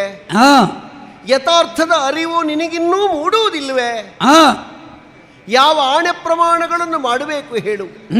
ನಾನು ಶುದ್ಧಳಿದ್ದೇನೆ, ತ್ರಿಕರಣ ಶುದ್ಧವಾಗಿ ನಿನ್ನನ್ನೇ ವರಿಸಿದವಳಿದ್ದೇನೆ ಎನ್ನುವುದನ್ನು ನಾನೆಷ್ಟು ಹೇಳಿದರೂ ನಿನಗೆ ಅರ್ಥ ಆಗುವುದಿಲ್ಲ. ಒಪ್ಪಲಾರೆ. ನೋಡು, ಗಣಪತಿ ದೇವರಿಗೆ ನಾವು ಸ್ವಸ್ತಿಕ ಅಂತ ಇರಿಸ್ತೇವೆ. ಅಕ್ಕಿ ಇಲ್ಲದಿದ್ರೆ ಬಿಡು, ತೆಂಗಿನಕಾಯಿ ಮುಟ್ಟಿ ಹೇಳ್ತೇನೆ. ನಿನಗೆ ಅದರ ಮೇಲೆ ಬಿಟ್ಟು ಬೇರೆ ಯಾರನ್ನೂ ನಾನು ವರಿಸಿದವಳಲ್ಲ. ಅದು ಬಿಡು. ನೀನು ಯಾವ ತೆಂಗಿನಕಾಯಿಯ ಬಗ್ಗೆ ನೀನು ನನ್ನಲ್ಲಿ ಹೇಳುವುದಾ? ಅದಕ್ಕೆ ನಿನಗೆ ಗೊತ್ತುಂಟು ಎನ್ನುವುದರಿಂದ ಅದರ ಮೇಲೆ ಬೇಕಾದ್ರೆ ಪ್ರಮಾಣ ಮಾಡಿ ಹೇಳ್ತೇನೆ. ಅಂದ್ರೆ ಅಲ್ಲ, ಬೇಡ ಬೇಡ ಅಂದ್ರೆ ಒಪ್ಪುವುದಿಲ್ಲ. ತೆಂಗಿನಕಾಯಿ ಮೇಲೆ ಪ್ರಮಾಣ ಮಾಡಬೇಕಂದ್ರೆ ತೆಂಗಿನಕಾಯಿ ವ್ಯಾಪಾರ ಮಾಡುವ ಮನುಷ್ಯ ಹಾಗಲ್ಲ ಸ್ವಾಮಿ. ನೀವು ಅವರಲ್ಲಿ ನೀನು ಸ್ವಸ್ತಿಕದಲ್ಲಿ ಗಣಪತಿ ತೋರಿಸಿದ್ರೆ ನಾನು ಮಂಡಲ ಮಧ್ಯದಲ್ಲಿ ಕಾಣುವವ. ಯಾವ ದೇವಸ್ಥಾನಕ್ಕೆ ನೀನು ನನ್ನನ್ನು ಕರೆಯುತ್ತಿ, ಯಾವ ದೇವರ ಎದುರು ಆಣೆ ಪ್ರಮಾಣಗಳನ್ನು ಮಾಡಬೇಕು, ಶುದ್ಧಾಂತಕರಣದಿಂದ ಬೆಂಕಿಗೆ ಹಾರಬೇಕೆ, ವಿಷ ಕುಡಿಬೇಕೆ, ಘಟ ಸರ್ಪದ ಹೆಡೆಗೆ ಕೈ ಹಾಕಬೇಕೆ, ಯಾರ ಮೇಲೆ? ಈ ಬ್ರಾಹ್ಮಣರ ಪಾದ ಸಾಕ್ಷಿಯಾಗಿ ಅವನನ್ನೊಂದು ತೆಗಿ ನೀನು. ಅದು ಒಂದು 50 ಯಾಕೆ ಹೀಗೆ ಮಾಡ್ತೀವಿ? ಅದೇನು ಆಗುದಿಲ್ಲ. ನನ್ನನ್ನು ತುಂಬಾ ಜನ ಪ್ರಯತ್ನ ಪಟ್ಟಿದ್ದಾರೆ, ನಾನು ಹೀಗೆ ಉಳಿದಿದ್ದೇನೆ. ಎಂತೆಂತ ಘಟಾನು ಸರ್ಪಗಳೇ. ಅದು ಅವರ ಆಕೃತಿ ನೋಡುವಾಗಲೇ ಗೊತ್ತಾಗುತ್ತದೆ ಇದು ಬೇಗ ಹೋಗ್ಲಿಕ್ಕಿಲ್ಲ ಅಂತ. ಹೆಣ್ಣೊಬ್ಬಳು ಶೀಲವತಿ ಎನ್ನುವುದನ್ನು ಪ್ರಮಾಣ ಮಾಡುವುದಕ್ಕೆ ಸಾಧ್ಯ ಇಲ್ಲ. ಯಾಕಂದ್ರೆ ಆ ಶೀಲದ ಬಗ್ಗೆ ಅವಳಿಗೂ ಅವನನ್ನು ಒಪ್ಪಿದವರಿಗೂ ಇರಬೇಕಾದದ್ದು. ಹೆಂಡತಿಯ ಮೇಲೆ ಗಂಡನೊಬ್ಬ ಶಂಕೆಯನ್ನಿರಿಸಿಕೊಳ್ಳಕೂಡದು. ನಾನು ನಿನ್ನ ಹೆಂಡತಿಯಾಗ ಜೀವನ ಎನ್ನುವುದು ಇರುವುದೇ ವಿಶ್ವಾಸದಲ್ಲಿ. ನಮ್ಮ ತಾಯಿಗೆ ನಾವು ಮಕ್ಕಳಾಗಿ ಜನ್ಮಕ್ಕೆ ಬರ್ತೇವೆ. ಇಂಥವನೇ ಅಪ್ಪ ಎನ್ನುವುದನ್ನು ತಾಯಿಯಾದವಳು ತೋರಿಸ್ತಾಳೆ. ಹೌದಮ್ಮ, ಅವನೇ ಅಪ್ಪನೋ ಅಂತ ಕೇಳಲಿಕ್ಕಿಲ್ಲ. ಅದು ವಿಶ್ವಾಸದ ಮೇಲೆ ಸ್ಥಾಪನೆಯಾಗುವುದು. ಹಾಗೆ ನೀನನ್ನು ಹೆತ್ತವಳು ತಾಯಿ. ನಿನಗೆ ಕುಟುಂಬದಲ್ಲಿ ಹೆಣ್ಣುಮಕ್ಕಳು ಎಷ್ಟೋ ಮಂದಿಗಳಿರಬಹುದು. ಆದದ್ದರಿಂದ ನಿನ್ನನ್ನು ವರಿಸುವುದಕ್ಕೆ ಬಂದ, ನಿನ್ನನ್ನು ಮನಸಾ ವರಿಸಿದ ನನ್ನನ್ನು ಯಾಕಯ್ಯ ತಿರಸ್ಕರಿಸ್ತೀನಿ?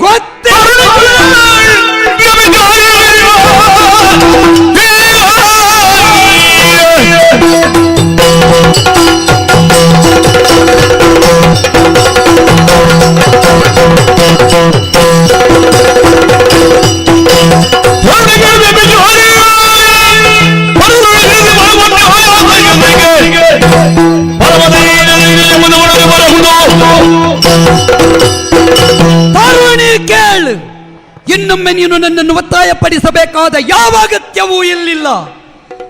ಅಂದು ನಿನ್ನ ರೂಪಕ್ಕೆ ಮರುಳಾದೆ, ಮಾತಿಗೆ ಮರುಳಾದೆ, ನಿನ್ನ ಮೇಲೆ ಘನ ವಿಶ್ವಾಸವನ್ನು ಹೊಂದಿದೆ. ತುಂಬಿದ ಸಭೆಯಲ್ಲಿ ನಿನ್ನಿಂದ ಆದಂತಹ ಅವಮಾನ ಏನುಂಟೋ ಅದನ್ನು ಅನುಭವಿಸ್ತಾ ಇದ್ದೇನೆ.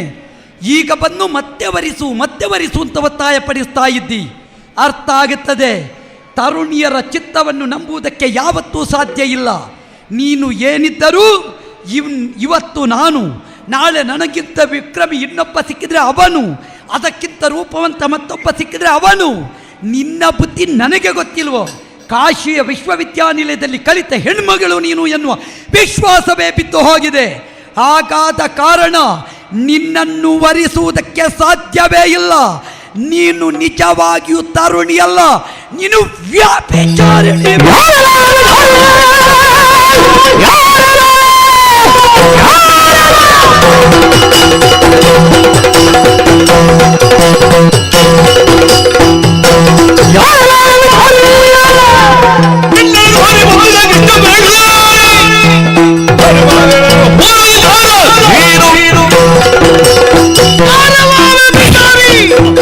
ಸ್ವರಯನ್ನು ಏರಿಸಲಿಕ್ಕೆ ಗೊತ್ತಿಲ್ಲ ಅಂತ ತಿಳಿದೀಯ?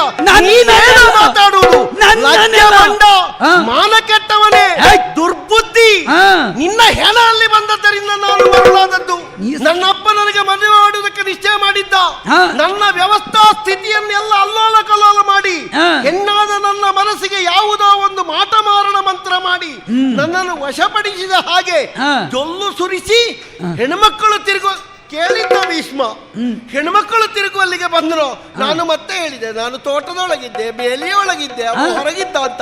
ನಿನ್ನ ಮರ್ಯಾದೆ ಕಾಯುವುದಕ್ಕೆ ಅರ್ಧ ಕ್ಷತ್ರಿಯ, ಹೆಣಕ್ಕೆ ಹುಟ್ಟಿದವ, ಜಾತಿ ಬಿಟ್ಟವ, ನಿನ್ನನ್ನು ನಾನು ಪ್ರೇಮಿಸಿದ್ದಕ್ಕೆ ನಿನ್ನಂತ ಅವಿವೇಕಿ ಏನು ಮಾಡ್ತೀಯೋ? ಜಾರಿಣಿ ನಾನಲ್ಲ, ಜಾರ ನೀನು. ಮಾತಾಡಿದ್ರೆ ಜಾಗ್ರತೆ.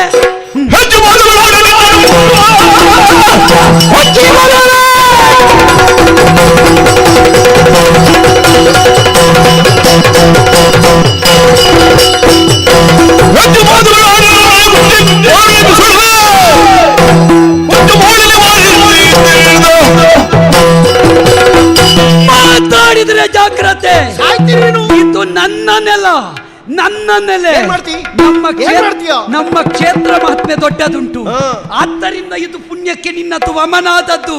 ನೋಡಿದ್ರೆ ಇವತ್ತು ಜಾತಿಗೆಟ್ಟವ, ಪುಣ್ಯಕ್ಕೆ ಮದುವೆ ಆಗಿ ಕೆಲವು ಸಮಯ ಕಳೀತಾ ಇದ್ರೆ ನಿಮ್ಮದ್ದು ಜಾತಿ ಹಾಗೆ ಅಂತ ಜಾತಿ ಹಿಡಿದು ಮಾತಾಡ್ತಾ ಇದ್ದೆ.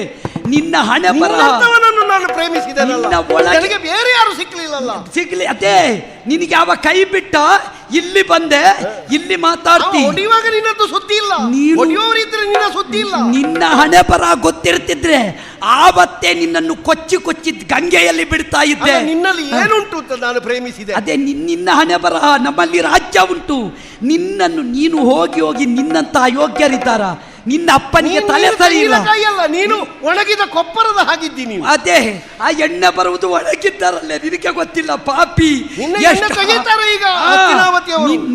ನೀನುಂಟಲ್ಲ ಈ ಪೂರ್ತಿ ಬೆಳೆಯದ ತೆಂಗಿನಕಾಯಿಯ ಹಾಗೆ ತಿಂದು ಕೊಬ್ಬಿದ್ದಿ, ಈಗ ಗಾಳಿ ಬಿಡ್ತಾ ಇದ್ದಿ.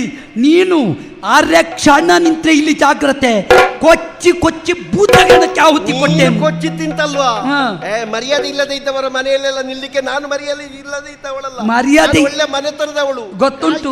ಗೊತ್ತುಂಟು. ಹೋಗು ಕಾಶಿಗೆ. ಅಪ್ಪ ಯಾರು ಹುಡುಕ್ಬೇಕಷ್ಟೇ. ಪಿಂಡ ಬಿಡ್ಲಿಕ್ಕೆ ಅವೈತಾನೆ ಬ್ರಾಹ್ಮಣ ಒಟ್ಟಿಗೆ ಹೋಗಿ ಪಿಂಡ ಬಿಡ್ಲಿಕ್ಕೆ. ಪಾಪಿ ಮತ್ತೆ 4ನೇ ಬಾರಿ ಸೀಂತ್ರಿ ಮಾತಾಡೋದು ಸ್ವಾಮಿ. ಈಗ ನೀವು ಹೇಳಿದ್ದ ಹೌದಾ? ಎಂತದ್ದು? ನಾನು ಕಿಲ್ಮಿಷಲ್ಲಿ ಹುಟ್ಟಿದನೋ ಕೇಳಿದ್ದೇನೆ, ಕೂದಲಲ್ಲಿ ಹುಟ್ಟಿದವರನ್ನು ಕೇಳಿದ್ದೇನೆ. ಇವ ಹೆಣ ಹುಟ್ಟಿದ ಹೌದಾ? ಅದು ಮತ್ತೆ ಹೇಳ್ತೇನೆ ನಾನು ನಿಮಗೆ, ಅದರ ಕತೆ ನಾನು ಮತ್ತೆ ಹೇಳ್ತೇನೆ. ಹೌದಾ? ಮದ್ರರು ಮತ್ತೆ ಈ ಶಾಲ್ವರು ಹುಟ್ಟಿದ್ದೆ. ನಾನು ಮಾತಾಡುದಿಲ್ಲ. ನಾನು ಚೂರು ಜೋರಾಗಲಿ ಅಂತ ಪೂರ್ತಿ ಜಾತಕ ತೆಗೆದನು ನಾನು ತೆಗೆದ್ರೆ ಇನ್ನೊಂದು ಪ್ರಸಂಗ ಆದೀತದು. ಜೋರಾಗಲಿ ಅಂತ ಹೇಳಿ ಮರ್ಯಾದೆ ಇದ್ದವರ ಮನೆಯಲ್ಲಿ ಮರ್ಯಾದೆ ಇರುವವರು ಇರಬಾರ್ದು. ಮರ್ಯಾದೆಯಿಂದ ಹೋದ್ರೆ ಒಳ್ಳೆಯದು. ಮಾನ ಇಲ್ಲ. ಹೆಣ್ಣಿಗೆ ಬೆಲೆ ಮಾಡ್ತಾನೆ ನೋಡಿ ಅವ. ಭೀಷ್ಮರು ನನ್ನನ್ನು ಕೊಂಡೋಗಿ ಭೀಷ್ಮರ ಯೋಗ್ಯತೆಗೆ ಬಾಲ ಕಟ್ಟಿದ, ನಿಮ್ಮ ಮರ್ಯಾದೆ ತೆಗೆದ. ಈಗ ನನಗಿಲ್ಲ ಬೇಡಿ, ನಿಮಗಿಲ್ವಾ? ಇಲ್ಲ ಅಂತ ಹೇಳಿದವರು ಯಾರು? ಅಲ್ಲ ಇಲ್ವಾ? ಅವ ಇಲ್ಲ ಅಂತ ಹೇಳಿ ಹೋಗುವ ಸ್ವಾಮಿ. ನಾವು ಆಗುದಿಲ್ಲ ಆಗುದಿಲ್ಲ. ನೀನು ಬರುವಾಗಲೇ ದಾರಿಯಲ್ಲಿ ನಮ್ಗೆ ನಿಘಂಟಾಗಿತ್ತಲ್ಲ, 1 ಲಕ್ಷ ಕೊಡ್ತೇನೆ ಅಂತ ಹೇಳಿ ತರುಣಿಗೆ ದ್ರವ್ಯವನಿದ್ದರೆ ನಾನು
ನೋಡಿದಿರೆ ಒಂದೇ ದೃಶ್ಯ.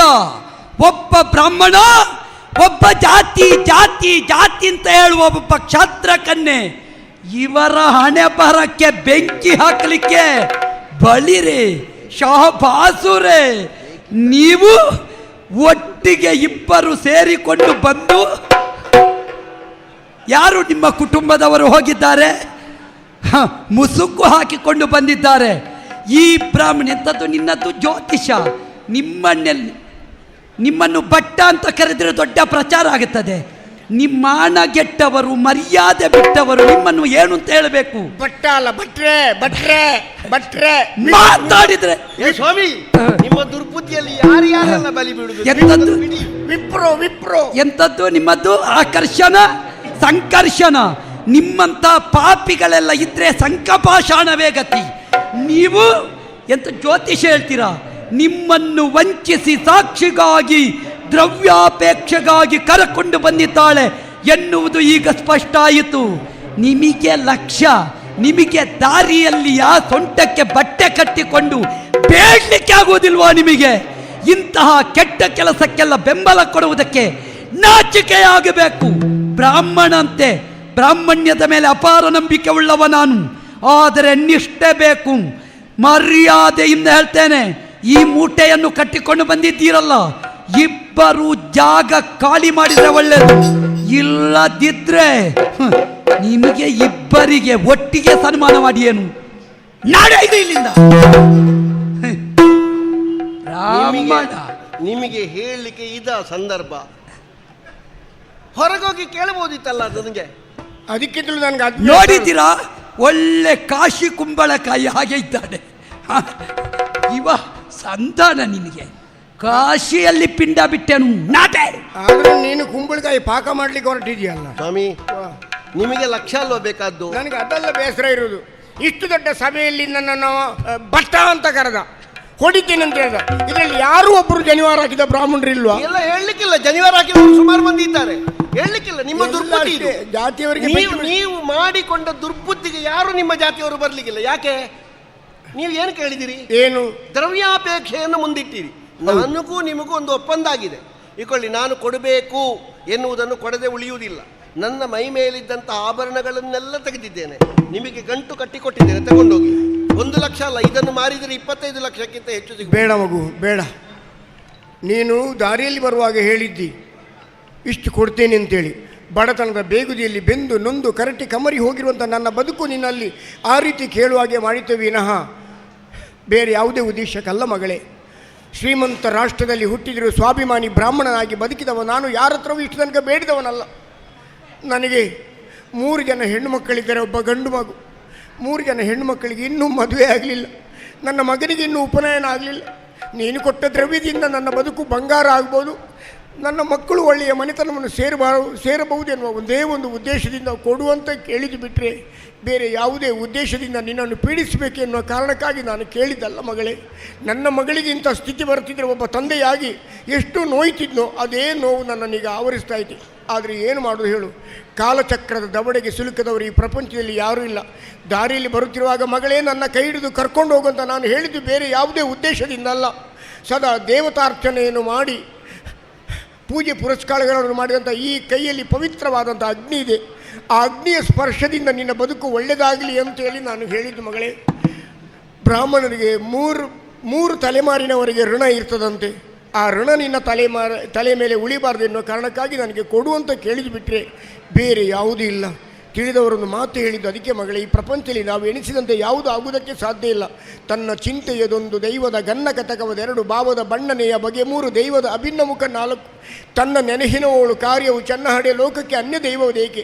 ಎಲ್ಲವೂ ನಾವು ನೆನೆದಂತೆ ಆಗುವುದಾದ್ರಲ್ಲಿ ಪ್ರಪಂಚದಲ್ಲಿ ದೇವರೆನ್ನುವ ಶಕ್ತಿಯನ್ನು ಯಾರೂ ನಂಬುವುದಕ್ಕೆ ಸಾಧ್ಯ ಇಲ್ಲ. ನಾವೇ ದೇವರಾಗಿ ಮೆರಿಬಹುದು ಅಂತ ತಿಳಿದವರು ಹೇಳಿದಂಥ ಮಾತು ನನಗೆ ನೆನಪಾಗುತ್ತಾ ಇದೆ. ಬದುಕಲ್ಲಿ ದೇವರು ನಿನಗೆ ಕೈಗೊಟ್ಟ ಮಗಳೇ, ಬದುಕಿನಲ್ಲಿ ದೇವರು ನಿನಗೆ ಕೈಗೊಟ್ಟ. ಇದು ವಿಧಿ ಆಟ ಅಲ್ಲದೆ ಬೇರೆ ಏನು ಹೇಳುವುದಕ್ಕೆ ಸಾಧ್ಯ ಇಲ್ಲ. ನಮ್ಮ ಜೀವನ ಎನ್ನುವ ಚಕ್ರದಲ್ಲಿ ವಿಧಿಯು ಆಡ್ತಲೇ ಇರ್ತಾನೆ ಅನ್ನೋದನ್ನು ನಾನು ಕೇಳಿದ ವಿಚಾರ.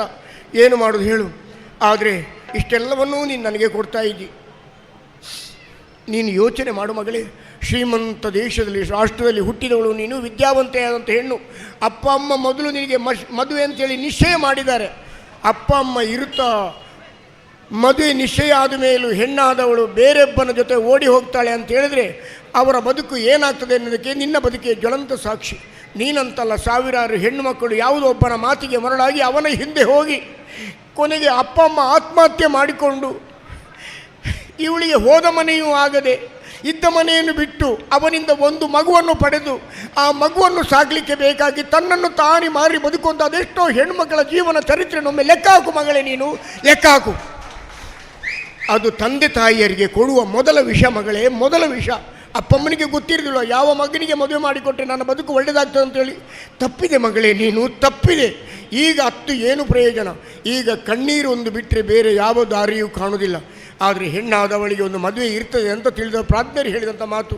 ನೀನು ಆಗ ಯಾವನಾದರೂ ಒಬ್ಬನನ್ನು ಮದುವೆ ಆಗುವ ಹೊತ್ತಿನಲ್ಲಿ ಆವತ್ತು ನನಗೆ ಉಪದೇಶ ಮಾಡಿದ ಜ್ಯೋತಿಷ್ಯರು ಬದ್ಧ ಬ್ರಾಹ್ಮಣರು ಇರ್ತಿದ್ರೆ ನನ್ನ ಬದುಕು ಇನ್ನಷ್ಟು ಒಳ್ಳೆಯದಾಗ್ಬೋದು ಎಂದೊಂದು ಕನಸು ನೀನು ಕಾಣಬಹುದು. ಆದರೆ ಮುಂಗಡವಾಗಿ ನಿನಗೆ ನಾನು ಹರಿಸ್ತೇನೆ ಮಗಳೇ.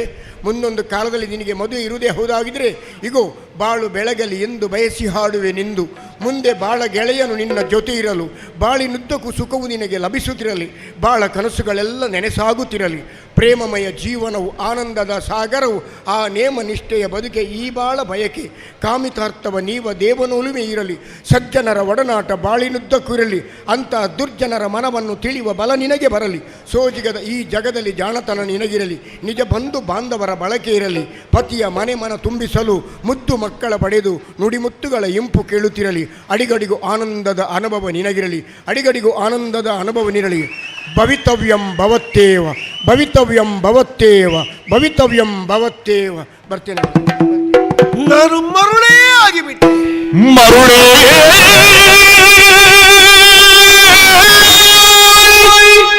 ಅಯ್ಯೋ ಮರುಳೇ ಮರಳು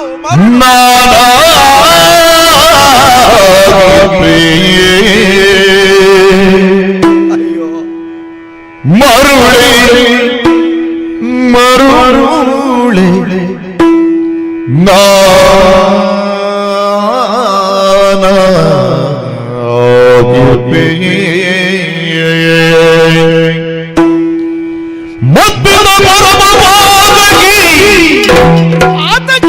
ಮಬ್ಬಿತ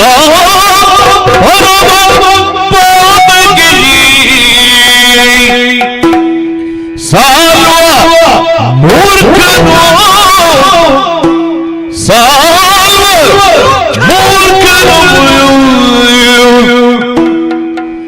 ಎನ್ನ ಸೃಷ್ಟಿಸಿದ ಸರಸಿಧೋಸರ ದುಷ್ಟ,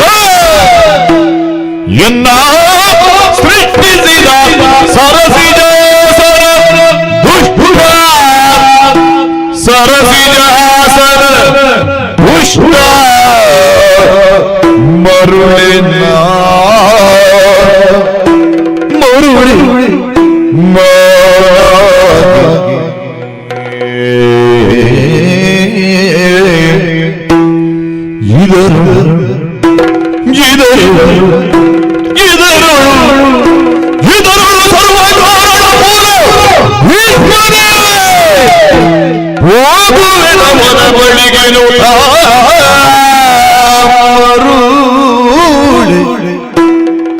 ಮರುಳಿನ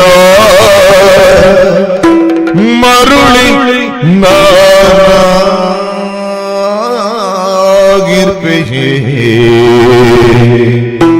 ಮರುಳಿ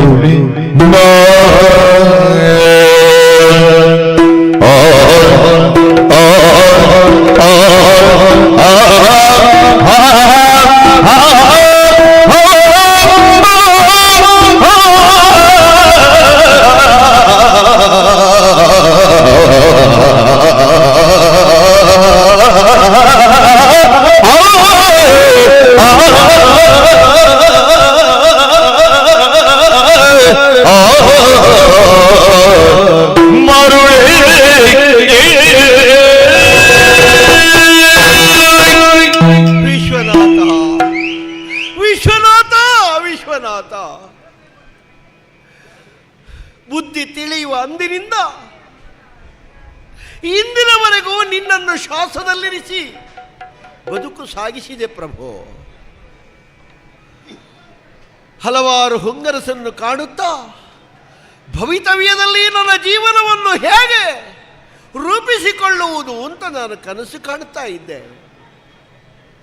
ನಮ್ಮಪ್ಪಯ್ಯ ಸ್ವಯಂವರ ಅಂತ ತೀರ್ಮಾನ ಮಾಡಿದ.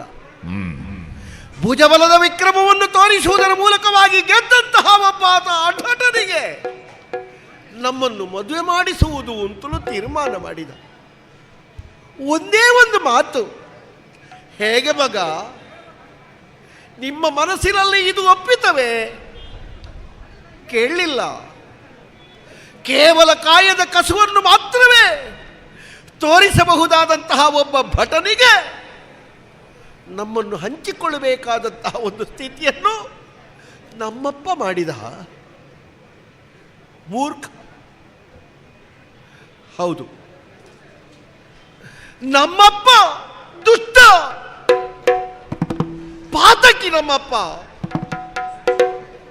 ಇಲ್ಲದೆ ಇದ್ರೆ ಕೇವಲ ಹಟ್ಟಿಯಲ್ಲಿ ಸಾಕಿದಂತಹ ದನಕರುಗಳಿಗೂ ಹೊಟ್ಟೆಯಲ್ಲಿ ಹುಟ್ಟಿದಂತಹ ಮಕ್ಕಳಿಗೂ ಏನು ವ್ಯತ್ಯಾಸ ಕಂಡ? ಏನು ಕಳ್ಳಿಲ್ಲ. ತನ್ನ ಪಿತೃತ್ವದ ಹೊಣೆಗಾರಿಕೆಯನ್ನು ಮಾಡಿ ಮುಗಿಸಬೇಕು ಎನ್ನುವಂತಹ ಧೋರಣೆಯನ್ನು ಮಾತ್ರ ಇರಿಸಿಕೊಂಡು ನಮ್ಮ ವಿವಾಹ ಸಂಭ್ರಮಕ್ಕೆ ತೊಡಗಿದ. ಹೌದು, ಪಾತಕಿಯವ, ಪತನ ಹೇತುಭೂತವಾದಂತಹ ಕಾಯಕವನ್ನು ಕಂಡವ. ಅವ ಪಾತಕಿಯೇ ಸತ್ಯ. ಇನ್ನೊಬ್ಬ ಸೇರಿದ. ಮದುವೆಗೆ ಸಿದ್ಧಳಾದ ನಾನು ನಮ್ಮ ಹೂದೋಟದಲ್ಲಿ ಸಂಚರಿಸುವಾಗ, ಯಾರೇ ನೀನು ಪರಮ ಸುಂದರಾಂಗಿ, ನನ್ನ ಹೃದಯದ ಬಡಿತವನ್ನೇ ನಿಲ್ಲಿಸುವಂತೆ, ನನ್ನ ಬದುಕಿನ ತಂತಿಯನ್ನೇ ಮೀಟಿದಂತೆ, ಯಾವುದೋ ಒಂದು ಮರುಳಾಟಕ್ಕೆ ನನ್ನನ್ನು ಅವನ ಆಟಿಕೆಯಾಗಿಸಿದ ಹಾಗೆ ಪ್ರೇಮದ ನುಡಿಗಳನ್ನಾಡಿ ತನ್ನ ಚಂದದ ರೂಪವನ್ನು ತೋರಿಸಿ ನನ್ನನ್ನು ಮರುಳುಗೊಳಿಸಿದ, ನನ್ನನ್ನು ಮಂಕಾಗಿಸಿದ. ಮೂರ್ಖ.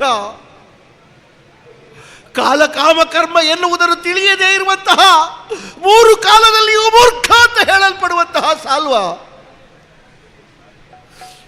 ಇವರಿಬ್ಬರು ಹೀಗೆ ಮಾಡುವುದಕ್ಕೆ ಕಾರಣ ನನ್ನ ಹಣೆ ಬರಹ. ನನ್ನ ಹಣೆಯಲ್ಲಿ ಬರೆದವನೊಬ್ಬನಿದ್ದಾನಲ್ಲ, ಹೌದು, ಆ ಬ್ರಹ್ಮ. ಅವ ಕೆಟ್ಟವ, ದುಷ್ಟ. ಎಲ್ಲರನ್ನು ಸೃಷ್ಟಿ ಮಾಡುವಾಗ ಅವರವರ ಹಣೆಯಲ್ಲಿ ಬೇರೆ ಬೇರೆ ಬೇರೆ ಬೇರೆ ಬರೆಯುತ್ತಾನವ. ಎಲ್ಲ ಭೇದ, ಎಲ್ಲ ಮಾತ್ಸರ್ಯ. ಒಬ್ಬರಿಗೆ ಕೊಟ್ಟದ್ದು ಮತ್ತೊಬ್ಬರಿಗಿಲ್ಲ, ಇನ್ನೊಬ್ಬರಿಗೆ ಕೊಟ್ಟದ್ದು ಮಗದೊಬ್ಬರಿಗಿಲ್ಲ. ಅದು ಇದು ಎನ್ನುವಂತಹ ತರತಮ ಭಾವವನ್ನು ಮಾಡುತ್ತಾ ಜಗದೊಳಗೆ ಸೃಷ್ಟಿ ಮಾಡುವಂತಹ ಆ ಭೇದ ಪಿಜ್ಜಕ ಬ್ರಹ್ಮ ಅವ ದುಷ್ಟ. ದುಷ್ಟ ಅವ. ಹೌದೇ? ಬ್ರಹ್ಮ ದುಷ್ಟನೇ? ಹೇಗಾಗುವುದಕ್ಕೆ ಸಾಧ್ಯ? ನಾನು ಕಾಶಿಯಲ್ಲಿ ಹುಟ್ಟಿದೆ, ಅರಸನಿಗೆ ಮಗಳಾದೆ, ಸುರದ್ರೂಪವನ್ನು ಹೊಂದಿದೆ, ತಾರುಣ್ಯವತಿಯಾದೆ, ವಿದ್ಯಾವತಿಯಾದೆ. ಎರಡನೆಯ ಕಾಶಿಯಂತೆ ಹೇಳಲ್ಪಟ್ಟಂತಹ ಕ್ಷೇತ್ರದಲ್ಲಿ, ಗಂಗಾ ಭವಾನಿಯ ಸಾನ್ನಿಧ್ಯದಲ್ಲಿ ನನ್ನನ್ನು ನಾನು ಮೆರೆಸಿಕೊಳ್ಳುವ ಸಂದರ್ಭವನ್ನು ಕೊಟ್ಟನಲ್ಲ ಬ್ರಹ್ಮ. ಹಾಗಾದರೆ ಅಂತಹ ಹುಟ್ಟನ್ನು, ಅಂತಹ ಜನ್ಮವನ್ನು, ಅಂತಹ ಒಂದು ಜೀವನವನ್ನು ನನ್ನ ಮುಡಿಗೇರಿಸಿದ, ನನ್ನ ಹಣೆಯಲ್ಲಿ ಚಿತ್ರಿಸಿದ ಬ್ರಹ್ಮ ಹೇಗೆ ದುಷ್ಟನಾಗುವುದಕ್ಕೆ ಸಾಧ್ಯ? ಹಾಗಾದರೆ ಯಾರು ನನ್ನ ಜೀವನದಲ್ಲಿ ಆಡಿದವ? ಮೂರ್ಖ ಸಾಲ್ವ. ಸಾಲ್ವ ಸಾಲ್ವ ಮೂರ್ಖನಲ್ಲದೇ ಇದ್ದರೆ ನನಗೆ ಸಿಗ್ತಿದ್ದಾನೆ. ಹೆಣ್ಮಕ್ಕಳೇ ಸಂಚರಿಸುವ ಜಾಗದಲ್ಲಿ ಅವನು ಯಾಕೆ ತಿರುಗಬೇಕು? ನಾನು ಎಷ್ಟು ಚಂದ ಇದ್ದರೆ ಅವನಿಗೇನು? ನನ್ನನ್ನು ಕರೆದು ನುಡಿಸುವುದಕ್ಕೆ ಯಾಕೆ ಮರುಳು ಕಟ್ಟಿಸಿದ ನನ್ನನ್ನು? ಅವ ಮೂರ್ಖ. ಹೌದೇ? ಮದುವೆಯಾಗದೇ ಇದ್ದಂತಹ ಒಬ್ಬ ಹುಡುಗ ಮದುವೆಯಾಗದೇ ಇರುವಂತಹ ಹುಡುಗಿಯನ್ನು ಕಂಡು ನೀನು ಬಹಳ ಚಂದ ಇದ್ದಿ ಎನ್ನುವುದು ಮೂರ್ಖತನವೇ? ಅಲ್ಲ. ಹೇಗಾಗ್ತದೆ? ಮನಸ್ಸಿನ ಭಾವವನ್ನು ಹಂಚಿಕೊಳ್ಳುವುದಕ್ಕೆ ನಾಲಿಗೆಯು ಮಾಧ್ಯಮ ಹೌದಲ್ಲ. ಚಂದದ ಸವಿಯನ್ನು ಇಂಟುವುದಕ್ಕೆ ಕಣ್ಣು ಒಂದು ಮಾಧ್ಯಮ ಹೌದಲ್ಲ. ಒಬ್ಬರನ್ನು ಕಾಣುವಾಗ ನಮ್ಮ ಇಂದ್ರಿಯಗಳು ಅವರು ನಮಗೆ ಬೇಕು ಅಂತ ಭಾವಿಸಿದರೆ, ಬಯಸಿದರೆ ಅಪರಾಧ ಅಲ್ವಲ್ಲ. ಸಾಲ್ವ ಹೇಗೆ ಮೂರ್ಖನಾಗ್ತಾನೆ? ಸಾಲ್ವ ಮೂರ್ಖನಲ್ಲ. ಬ್ರಹ್ಮದೇವ ದುಷ್ಟನಲ್ಲ. ನನ್ನಪ್ಪ ಪಾತಕಿ. ಹೌದೇ? ಯಾವ ತಂದೆಯಾದರೂ ಮಕ್ಕಳಿಗೆ ಪಾತಕವನ್ನು ಮಾಡುವುದಕ್ಕೆ ಮುಂದಾಗ್ತಾನೆಯೇ? ಮಕ್ಕಳು ಒಳ್ಳೆಯದಾಗಬೇಕು, ಮಕ್ಕಳ ಜೀವನ ಹಸನಾಗಬೇಕು, ನಮ್ಮ ಮಕ್ಕಳು ಬೆಳಗಬೇಕು. ನಾವು ಉಸಿರು ನಿತ್ಯವಾದರೂ ನಮ್ಮ ಮಕ್ಕಳು ಉಸಿರು ಹಿಡಿದು ನಮ್ಮ ಹೆಸರನ್ನು ಹೇಳಬೇಕು ಎನ್ನುವ ಭಾವ ಯಾವ ಪಡೆದ ತಂದೆ ತಾಯಿಗಳಲ್ಲಿಯೂ ಇರುವುದಿಲ್ವೇ? ಹಾಗಾದರೆ ಅಪ್ಪ ಪಾತಕಿಯಲ್ಲ, ಸಾಲ್ವ ಮೂರ್ಖನಲ್ಲ, ಬ್ರಹ್ಮ ದುಷ್ಟನಲ್ಲ. ಹಾಗಾದರೆ ನಾನು ಯಾಕೆ ಮರುಳಾಗಿದ್ದೇನೆ? ನಾನು ಯಾಕೆ ಮಂಕಳಾಗಿದ್ದೇನೆ? ನಾನು ಯಾಕೆ ಅನಾಥ ಪಿಶಾಚಿಯಂತೆ ತಿರುಗುತ್ತಾ ಇದ್ದೇನೆ? ನಾನು ಯಾಕೆ ಯಾರೂ ಇಲ್ಲದೆ ಇರುವ ಸ್ಥಿತಿಯಲ್ಲಿದ್ದೇನೆ? ನನ್ನ ಈ ದುಸ್ಥಿತಿಗೆ, ನನ್ನ ಈ ಅನಾಥತ್ವಕ್ಕೆ, ನನ್ನ ಹುಚ್ಚಿಗೆ, ನನ್ನ ಈ ವ್ಯವಸ್ಥೆಗೆ ಸರ್ವಕ್ಕೂ ಮೂಲ ಕಾರಣ ನನ್ನನ್ನು ಹೀಗೆ ಹುಚ್ಚಿಯಾಗಿಸುವುದಕ್ಕೆ ಕಾರಣ ಸ್ಥಾನದಲ್ಲಿರುವವ ಭೀಷ್ಮ. ನಮ್ಮ ಸಭಾವಲಯವನ್ನು ಪ್ರವೇಶ ಮಾಡದೇ ಇರ್ತಿದ್ರೆ ನನ್ನ ಬದುಕು ಹೀಗಾಗ್ತಿತ್ತೆ. ತನ್ನ ಸರ್ವತಂತ್ರ ಧೋರಣೆಯನ್ನು ಮಾಡದೇ ಇರ್ತಿದ್ರೆ ನನ್ನ ಜೀವನ ಹಾಳಾಗ್ತಿತ್ತೆ. ಹಾಗಾದರೆ ಯಾವನು ನನ್ನ ಬದುಕಿಗೆ ತಪ್ಪಾಗಿ ನಡೆದುಕೊಂಡನೋ ಅವನೇ ನ್ಯಾಯವನ್ನು ಕೊಡಬೇಕು. ಅನ್ಯಾಯ ಮಾಡಿದವರನ್ನೇ ಹಿಡಿದು ಕೇಳ್ತೇನೆ, ನನ್ನ ಬದುಕಿಗೆ ನ್ಯಾಯ ಕೇಳ್ತೇನೆ.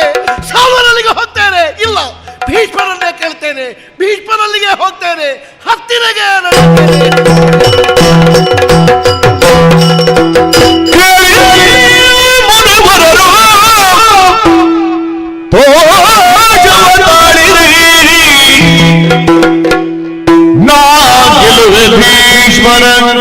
ಹೇಳಿಕೊಳ್ಳುವೆ ನೀಲ ಕುಂತಳೆಯಳನ್ನು ಬರೆಯುವುದಕ್ಕೆ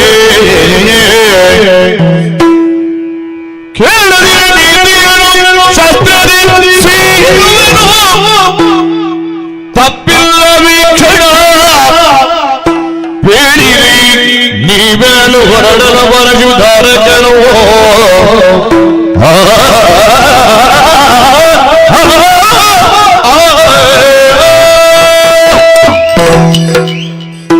ಯಾರಾಡಿದ ಮಾತನ್ನು ಪ್ರಪಂಚ ಕೇಳುತ್ತಾ ಇತ್ತು, ಈಗ ಅಂಥವರೇ ಕೇಳಬೇಕಾದ ಸ್ಥಿತಿಗೆ ಬಂದು ನಿಂತಿದ್ದಾರೆ.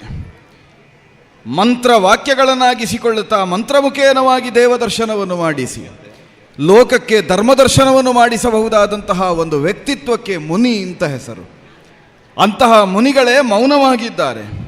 ನೀವಾಡಬೇಕು ಆಚಾರ್ಯ ಭಾರ್ಗವ ಎಂಬ ಹಾಗೆ ಹೊಣೆಯನ್ನು ನನ್ನ ಹೆಗಲಿಗೇರಿಸಿದ್ದಾರೆ. ಆದ್ದರಿಂದಲೇ ಸೇರಿದಂತಹ ಮುನಿಗಡಣ ಮಧ್ಯದಲ್ಲಿ ಕ್ಷಾತ್ರಪಂಥೀಯರು ಕಾಣಿಸ್ತಾ ಇದ್ದಾರೆ. ಆದರೆ ಪ್ರಧಾನವಾಗಿ ಕಾಣಿಸ್ತಾ ಇರುವುದು ಕೇಸರಿಯನ್ನು ಧರಿಸಿಕೊಂಡಂತಹ ಕಾಷಾಯ ವಸನಧಾರಿಗಳು. ಇವರೆಲ್ಲ ಮನೀಷಿಗಳಿದ್ದಾರೆ. ಅವರು ಆಲಿಸಬೇಕು. ಅವರು ನಾಳಿನ ಪ್ರಪಂಚಕ್ಕೆ ಉತ್ತರದಾಯಿತ್ವವನ್ನು ಹೊಂದಿದವರು. ಅವರನ್ನೇ ಲಕ್ಷಿಸಿ ಆಡುತ್ತಾ ಇದ್ದೇನೆ. ಕೇಳಿರೈ ಮುನಿವರರೇ, ಮಾಡಬೇಕಾದಂತಹ ಕರ್ಮ ಏನು ಎಂಬ ಪ್ರಶ್ನೆಗೆ ಉತ್ತರವಾಗಿ ಪಿಶಾಚಿಯಂತೆ ಅಂಡಲಿಯುತ್ತಾ ಇರುವಂತಹ ಅಂಬಾ ಪ್ರಕರಣ ನನ್ನ ಸನ್ನಿಧಾನಕ್ಕೆ ಬಂದದ್ದು. ಶಸ್ತ್ರವನ್ನು ಧರಿಸಬೇಕು ಅಂತ ಅಕೃತವರ್ಣ ಆಡುತ್ತಾ ಇದ್ದಾನೆ, ಹೋತ್ರವಾಹನ ಭಿನ್ನವಿಸಿಕೊಳ್ಳುತ್ತಾ ಇದ್ದಾನೆ.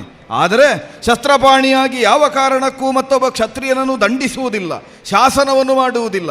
ಇದು ನಾಗೈದ ಪ್ರತಿಜ್ಞೆ. ಅದಕ್ಕೆ ಪ್ರತಿಯಾಗಿ ಶಸ್ತ್ರಧಾರಣೆಯನ್ನು ಮಾಡಬೇಕು ಎಂಬ ಭಿನ್ನಹವನ್ನು ಹೇಗೆ ಸ್ವೀಕರಿಸುವುದು ಎಂಬ ಪ್ರಶ್ನೆಗೆ ಇದೇ ಮುನಿಗಡನ ಉತ್ತರವನ್ನು ಕೊಡುತ್ತಾ ಇದೆ. ಯಾವ ಕಾಲದಲ್ಲಿ ಗೋಬ್ರಾಹ್ಮಣರಿಗೆ ಸಂಕಷ್ಟ ಒದಗುತ್ತದೋ, ಧರ್ಮದ ಗ್ಲಾನಿಯಾಗುತ್ತದೋ, ಪ್ರಾಣದಾನವನ್ನು ಬೇಡಿ ಒಬ್ಬ ಆತ ಬರುತ್ತಾನೋ, ಯಾವಾತನೊಬ್ಬ ಧರೆಯಲ್ಲಿರುವಂತಹ ಕ್ಷತ್ರಿಯರೆಲ್ಲರನ್ನೂ ಕಲೆ ಹಾಕಿ ಅವರನ್ನು ಗೆಲ್ಲುವ ದೀಪಾತ್ಮನಾಗಿ ವಿಜೃಂಭಿಸ್ತಾನೋ ಅಂಥವನ ವರ್ಚಸ್ಸನ್ನು ಪರೀಕ್ಷಿಸುವುದಕ್ಕೆ ಹೀಗೆ 3 ಸಂದರ್ಭಗಳಲ್ಲಿ ಶಸ್ತ್ರಧಾರಣೆಯನ್ನು ಮಾಡುತ್ತೇನೆ ಎಂಬ ಉಪಾಂಶ ವ್ರತಕ್ಕೆ ನಾನು ಕೈ ಇಕ್ಕಿದವ. 3 ಪ್ರಕರಣ ಈಗ ಸಮ್ಮಿಳಿತವಾಗಿದೆ. ಅಂಬಾನಾಮಕಳಾದಂತಹ ಸ್ತ್ರೀ ಬೇರೆ ಅಲ್ಲ, ಕಾಶ್ಯಪಿಯಾದಂತಹ ಭೂಮಿ ಬೇರೆ ಅಲ್ಲ. ಹಾಗಾದರೆ ಹೆಣ್ಣೊಬ್ಬಳ ಕಣ್ಣೀರನ್ನು ಒರೆಸುವುದಕ್ಕೆ ಶಸ್ತ್ರಧಾರಣೆಯನ್ನು ಮಾಡುವುದಕ್ಕೆ ಸಾಧ್ಯವಾಗುತ್ತದೆ. ಪ್ರಾಣದಾನವನ್ನು ಬೇಡಿ ಬಂದಂತಹ ಅಂಬಾನಾಮಕಳಿಗೆ ನ್ಯಾಯವನ್ನು ಒದಗಿಸುವುದಕ್ಕೆ ಛತ್ರಪಾಣಿಯಾಗುವುದಕ್ಕಾಗುತ್ತದೆ. 3ನೆಯದ್ದು ಕಾಶಿಯ ಸಭಾ ಮಧ್ಯದಲ್ಲಿ ಆರ್ಯಾವರ್ತದ ದರಾದಿಪಾಲಕರ ಮಂಡೆಯನ್ನು ಮಣಿಸುವ ಮುಖೇನವಾಗಿ ದೀಪಾತ್ಮನಾಗಿ ವಿಜೃಂಭಿಸಿದ್ದಾನಂತೆ ದೇವವ್ರತ. ಅವನನ್ನು ಶಾಸನಗೊಳಿಸುವುದಕ್ಕೋ ಪ್ರಶ್ನಿಸುವುದಕ್ಕೋ ನಾನು ಪರಶುವನ್ನೆತ್ತುವುದಕ್ಕಾಗುತ್ತದೆ. ಹೀಗೆ 3 ನೆಲೆಯಿಂದಲೂ ಆಯುಧ ಪಾಣಿಯಾಗಬಹುದು ಎಂಬ ಕಾರಣಕ್ಕೆ ಆಯುಧವನ್ನು ಧರಿಸಿದ್ದೇನೆ. ಅಷ್ಟು ಸಾಕಾಗುವುದಿಲ್ಲ. ಪಂಥಾಹ್ವಾನವನ್ನು ಒದಗಿಸುವುದಕ್ಕೆ ಬೇಕಾಗಿ ಅಕೃತವರ್ಣನ ಮುಖೇನವಾಗಿಯೇ ಶಾಸನವನ್ನು ಕಳಿಸ್ತಾ ಇದ್ದೇನೆ. ಒಂದೋ ಅಂಬೆಯನ್ನು ಧರಿಸುವುದಕ್ಕೆ ಬೇಕಾಗಿ ಬಾಸಿಂಗವನ್ನು ಧರಿಸಿ ಬರಬೇಕು. ಅದಲ್ಲ, ನನ್ನಲ್ಲಿ ತನ್ನ ಸತ್ವವನ್ನು ಪ್ರಕಟಪಡಿಸುವುದಕ್ಕೆ ಬೇಕಾಗಿ ಶಸ್ತ್ರಪಾಣಿಯಾಗಿ ಕುರುಕ್ಷೇತ್ರಕ್ಕೆ ಬರಬೇಕು. ಈ 2 ಆಯ್ಕೆಯನ್ನು ಕೊಟ್ಟಿದ್ದೇನೆ. ಕುರುಕ್ಷೇತ್ರ ಮಧ್ಯದಲ್ಲಿ ಸಮಂತ ಪಂಚಕದ ಮಧ್ಯದಲ್ಲಿ ರಾರಾಜಿಸುವ ಪೀಠದಲ್ಲಿ ಕುಳಿತಿದ್ದೇನೆ. ನೋಡುವ ಭೀಷ್ಮ ಏನು ಮಾಡುತ್ತಾರೆ.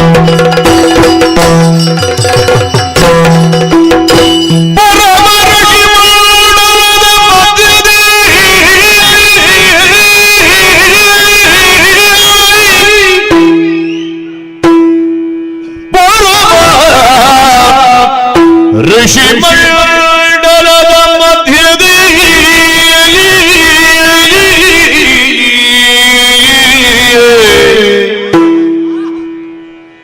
ಮೆರವ ಯಜ್ಞೇಶ್ವರನ ಪ್ರಭೆಯಲಿ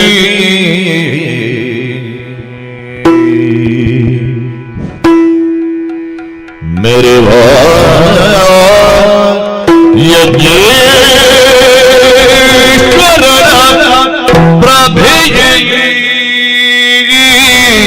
ಕಾಣಬಾರದೆ ಕಾಣಬಾರದೆ ವರದಟ ಮಂಡಲದಿ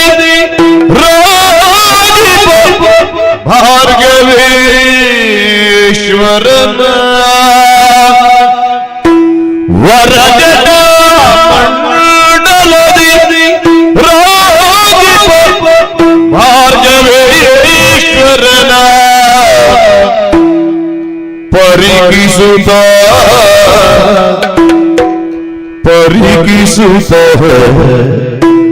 ಅಭಿನಮಿಸಿ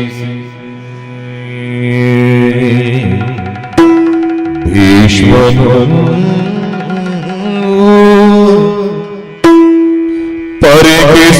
ಪರಿಗಿಸುತ್ತಲಭಿನಮಿಸಿ ಭೀಷ್ಮನು ಚರಣ ಪ್ರಕ್ಷಾಳನಮಗೈಯುತ ಶಿರದಿ ತೀರ್ಥವ ಧರಿಸಿ ಮಧುವರ್ಗಾದಿಗಳಿತ್ತು ಮನೋನಿಸಿ ಶಿರದಿ ತೀರ್ಥವ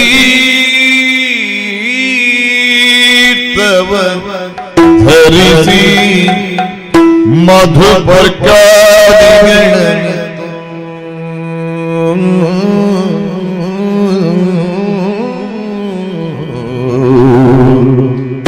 ಗುರು ನಮೋ ಗುರುರ್ಬ್ರಹ್ಮ ಗುರುರ್ವಿಷ್ಣು ಗುರುರ್ದೇವೋ ಮಹೇಶ್ವರಃ ಗುರು ಸಾಕ್ಷಾತ್ ಪರಂ ಬ್ರಹ್ಮ ತಸ್ಮೈ ಶ್ರೀ ಗುರವೇ ನಮಃ ಗುರವೇ ನಮಃ. ಗುರವೇ ನಮಃ.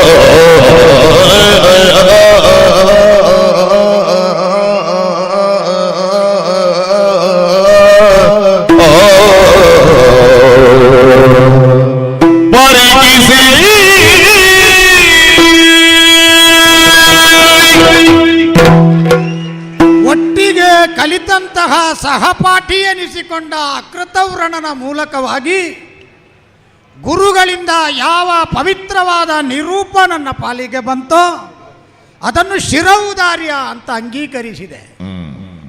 ಎರಡು ಧ್ಯೇಯಗಳನ್ನಿಟ್ಟುಕೊಂಡು ಎರಡೂ ಮುಖಗಳನ್ನಿಟ್ಟುಕೊಂಡು ನೀಡಲಾದ ಸಂದೇಶದಲ್ಲಿ ಯಾವುದು ಪ್ರಧಾನ ಯಾವುದು ಅಪ್ರಧಾನ ಅಂತ ವಿಭಜಿಸಿ ನೋಡುವುದಕ್ಕೆ ಸಾಕಷ್ಟು ವ್ಯವಧಾನವನ್ನು ಪ್ರಯೋಗಿಸಿದೆನಾದರೂ ಯಾಕೋ ಗೊಂದಲ ಬಂದುದರಿಂದ ಮತ್ತೆ ಅರೆಕ್ಷಣ ಭಾವಾರ್ಥವನ್ನು ತಡಕಾಡಿ ನೋಡಿದಾಗ ಗುರುವನ್ನು ಕಾಣುವುದಕ್ಕಾಗಿ ಹೋಗುವುದಕ್ಕೆ ಕ್ಷತ್ರಿಯೋಚಿತವಾದ ಮಾರ್ಗವೇ ಸಮುಚಿತ ಅಂತ ಭಾವಿಸಿ ಮಾತೆಯ ಅಂಗರಿಗೆ ನಮಿಸಿ ಬೇಕಾದಂತಹ ಗುರು ಕಾಣಿಕೆಗಳನ್ನೆಲ್ಲ ಸಂಗ್ರಹಿಸಿ ಅತ್ಯಂತ ಶುಭಪ್ರದವಾದ ಎಲ್ಲ ಜೀವರಾಶಿಯನ್ನು ಜೊತೆಗಿಟ್ಟುಕೊಂಡು ವಸ್ತುಗಳನ್ನಿಟ್ಟುಕೊಂಡು ಗುರುಕ್ಷೇತ್ರಕ್ಕೆ ಧಾವಿಸಿ ಬಂದು ರಥದಿಂದಿಳಿದು ಮೆಲ್ಲನೆ ಮುಂದೆ ಬಂದರೆ ಅದ್ಭುತವಾದಂತಹ ದೃಶ್ಯವೈಭವವನ್ನು ನಾನು ಕಾಣುತ್ತಿದ್ದೇನೆ.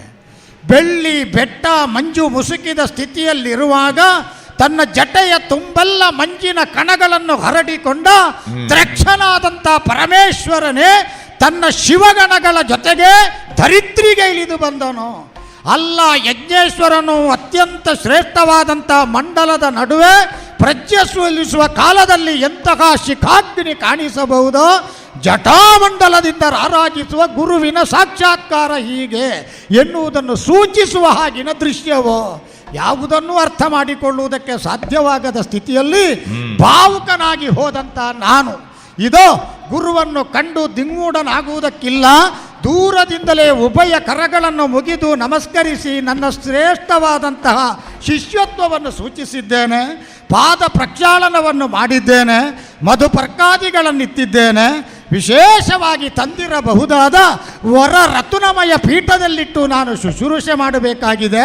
ಹಾಗಾಗಿ ಹಾರ್ದವಾಗಿ ಬಲಬಂದು ಪವಿತ್ರವಾದ ಕರದ್ವಯಗಳನ್ನು ನನ್ನ ಕೈಯಲ್ಲಿ ಹಿಡಿದು ವೃತ್ತಾಕಾರದಲ್ಲಿ ಪ್ರದಕ್ಷಿಣಾರೂಪದಲ್ಲಿ ಬಂದು ಉನ್ನತವಾದಂಥ ರತ್ನಮಯ ಪೀಠದಲ್ಲಿ ಕುಳ್ಳಿರಿಸಿ ಗುರುವೇ ಸೃಷ್ಟಿಕರ್ತ, ಗುರುವೇ ಪಾಲನಾಕರ್ತೃ, ಗುರುವೇ ಬಯಸಿದಾಗ ಲಯಕಾರಕ, ಮೂರೂ ಶಕ್ತಿಗಳ ತ್ರಿವೇಣಿ ಸಂಗಮ ಅಂತ ಅಂಗೀಕರಿಸಿ ಗುರುಭ್ಯೋ ನಮಃ ಎಂದು ನಮಸ್ಕರಿಸಿ ನಿಂತು ಬಿಡ್ತೇನೆ ನೋಡುವ.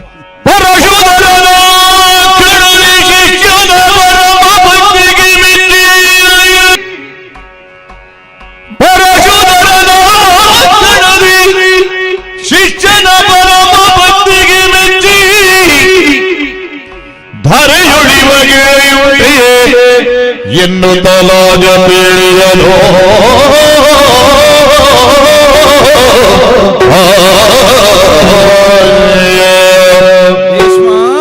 ಎತ್ತಾಲಿ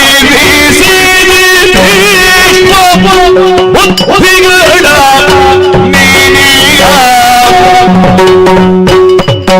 ಭಕ್ತಕಾಶಿನಿ ಹೀಗೆ ಪುರುಷರು ಚಿತ್ತವಿಗಳ ತಂದು ಬರುವ ಕಾರಣವೇನು ಪರಿಮಳನೇರು ಭರಿಸುವರು ಎತ್ತಲಿಗೆ ಭೀಷ್ಮ ಬುದ್ಧಿಗಳ ನೀರೀಗ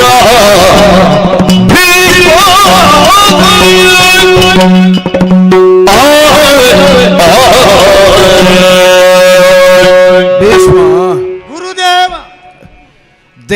ದೇವವ್ರತನಾಗಿಯೇ ನನ್ನನ್ನು ಉಪಚರಿಸಿದ್ದಿ. ಹೌದು. ದೇವವ್ರತನಾಗಿ ನನ್ನ ಆಶ್ರಮ ಪ್ರದೇಶವನ್ನು ನೀ ಸೇರಿದ್ದನ್ನು ಇನ್ನೂ ಸ್ಮರಿಸುತ್ತಾ ಇದ್ದೇನೆ. ಹೌದು. ಅವೆಯಾದಂತಹ ಗಂಗೆ ಆ? ಬಾಲನಾದಂತಹ ನಿನ್ನನ್ನು ಕರೆತಂದು ಆ. ಶಸ್ತ್ರಶಾಸ್ತ್ರಗಳನ್ನು ಕಲಿಸಬೇಕು ಆಚಾರ್ಯ ಅಂತ ನನ್ನ ಮಡಿಲಿಗೆ ತುಂಬಿದ್ರು. ಹೌದು ಆಚಾರ್ಯವರ. ನನ್ನ ಕರ ಕಮಲ ಸಂಜಾತನಾಗಿ ಹಾ. ಬೆಳೆದು ನಿತ್ತೆ. ಭಾಗ್ಯಶಾಲಿ ನಾನು. ದೇವವ್ರತನಾಗಿ ವಿದ್ಯಾಪಾರಂಗತನಾಗಿ ನೀ ಮರಳಿ ನಿನ್ನೂರನ್ನು ಸೇರಿದ ಮೇಲೆ ಭೀಷ್ಮನಾದೆ. ಹೌದು. ಇದನ್ನು ನಾ ಕೇಳಿದೆ. ಆ. ಆದರೆ ಆದರೆ? ಭೀಷ್ಮನಾದ ನಿನ್ನ ಬಗೆಯನ್ನು ಕಾಣುವ ಅವಕಾಶ ಈವರೆಗೆ ಲಭ್ಯವಾಗಿರಲಿಲ್ಲ. ಇಲ್ಲ. ಈಗ ಅಯೋಚಿತವಾಗಿ ಅಯಾಚಿತವಾಗಿ ಆ. ನಾವೀರ್ವರು ಮುಖಾಮುಖಿಯಾಗುವ ಹೌದು. ಸಂದರ್ಭ ಒದಗಿ ಬಂದಿದೆ. ಹೌದು. ಬದುಕನ್ನೊಮ್ಮೆ ಅವಲೋಕಿಸಿ ನೋಡು ಭೀಷ್ಮ. ಆ. ಬದುಕು ಅಂತ ಏನು? ಆ. ನಾದ ಪ್ರಪಂಚವನ್ನೇ ಅವಲೋಕಿಸಿ ನೋಡು. ಆ.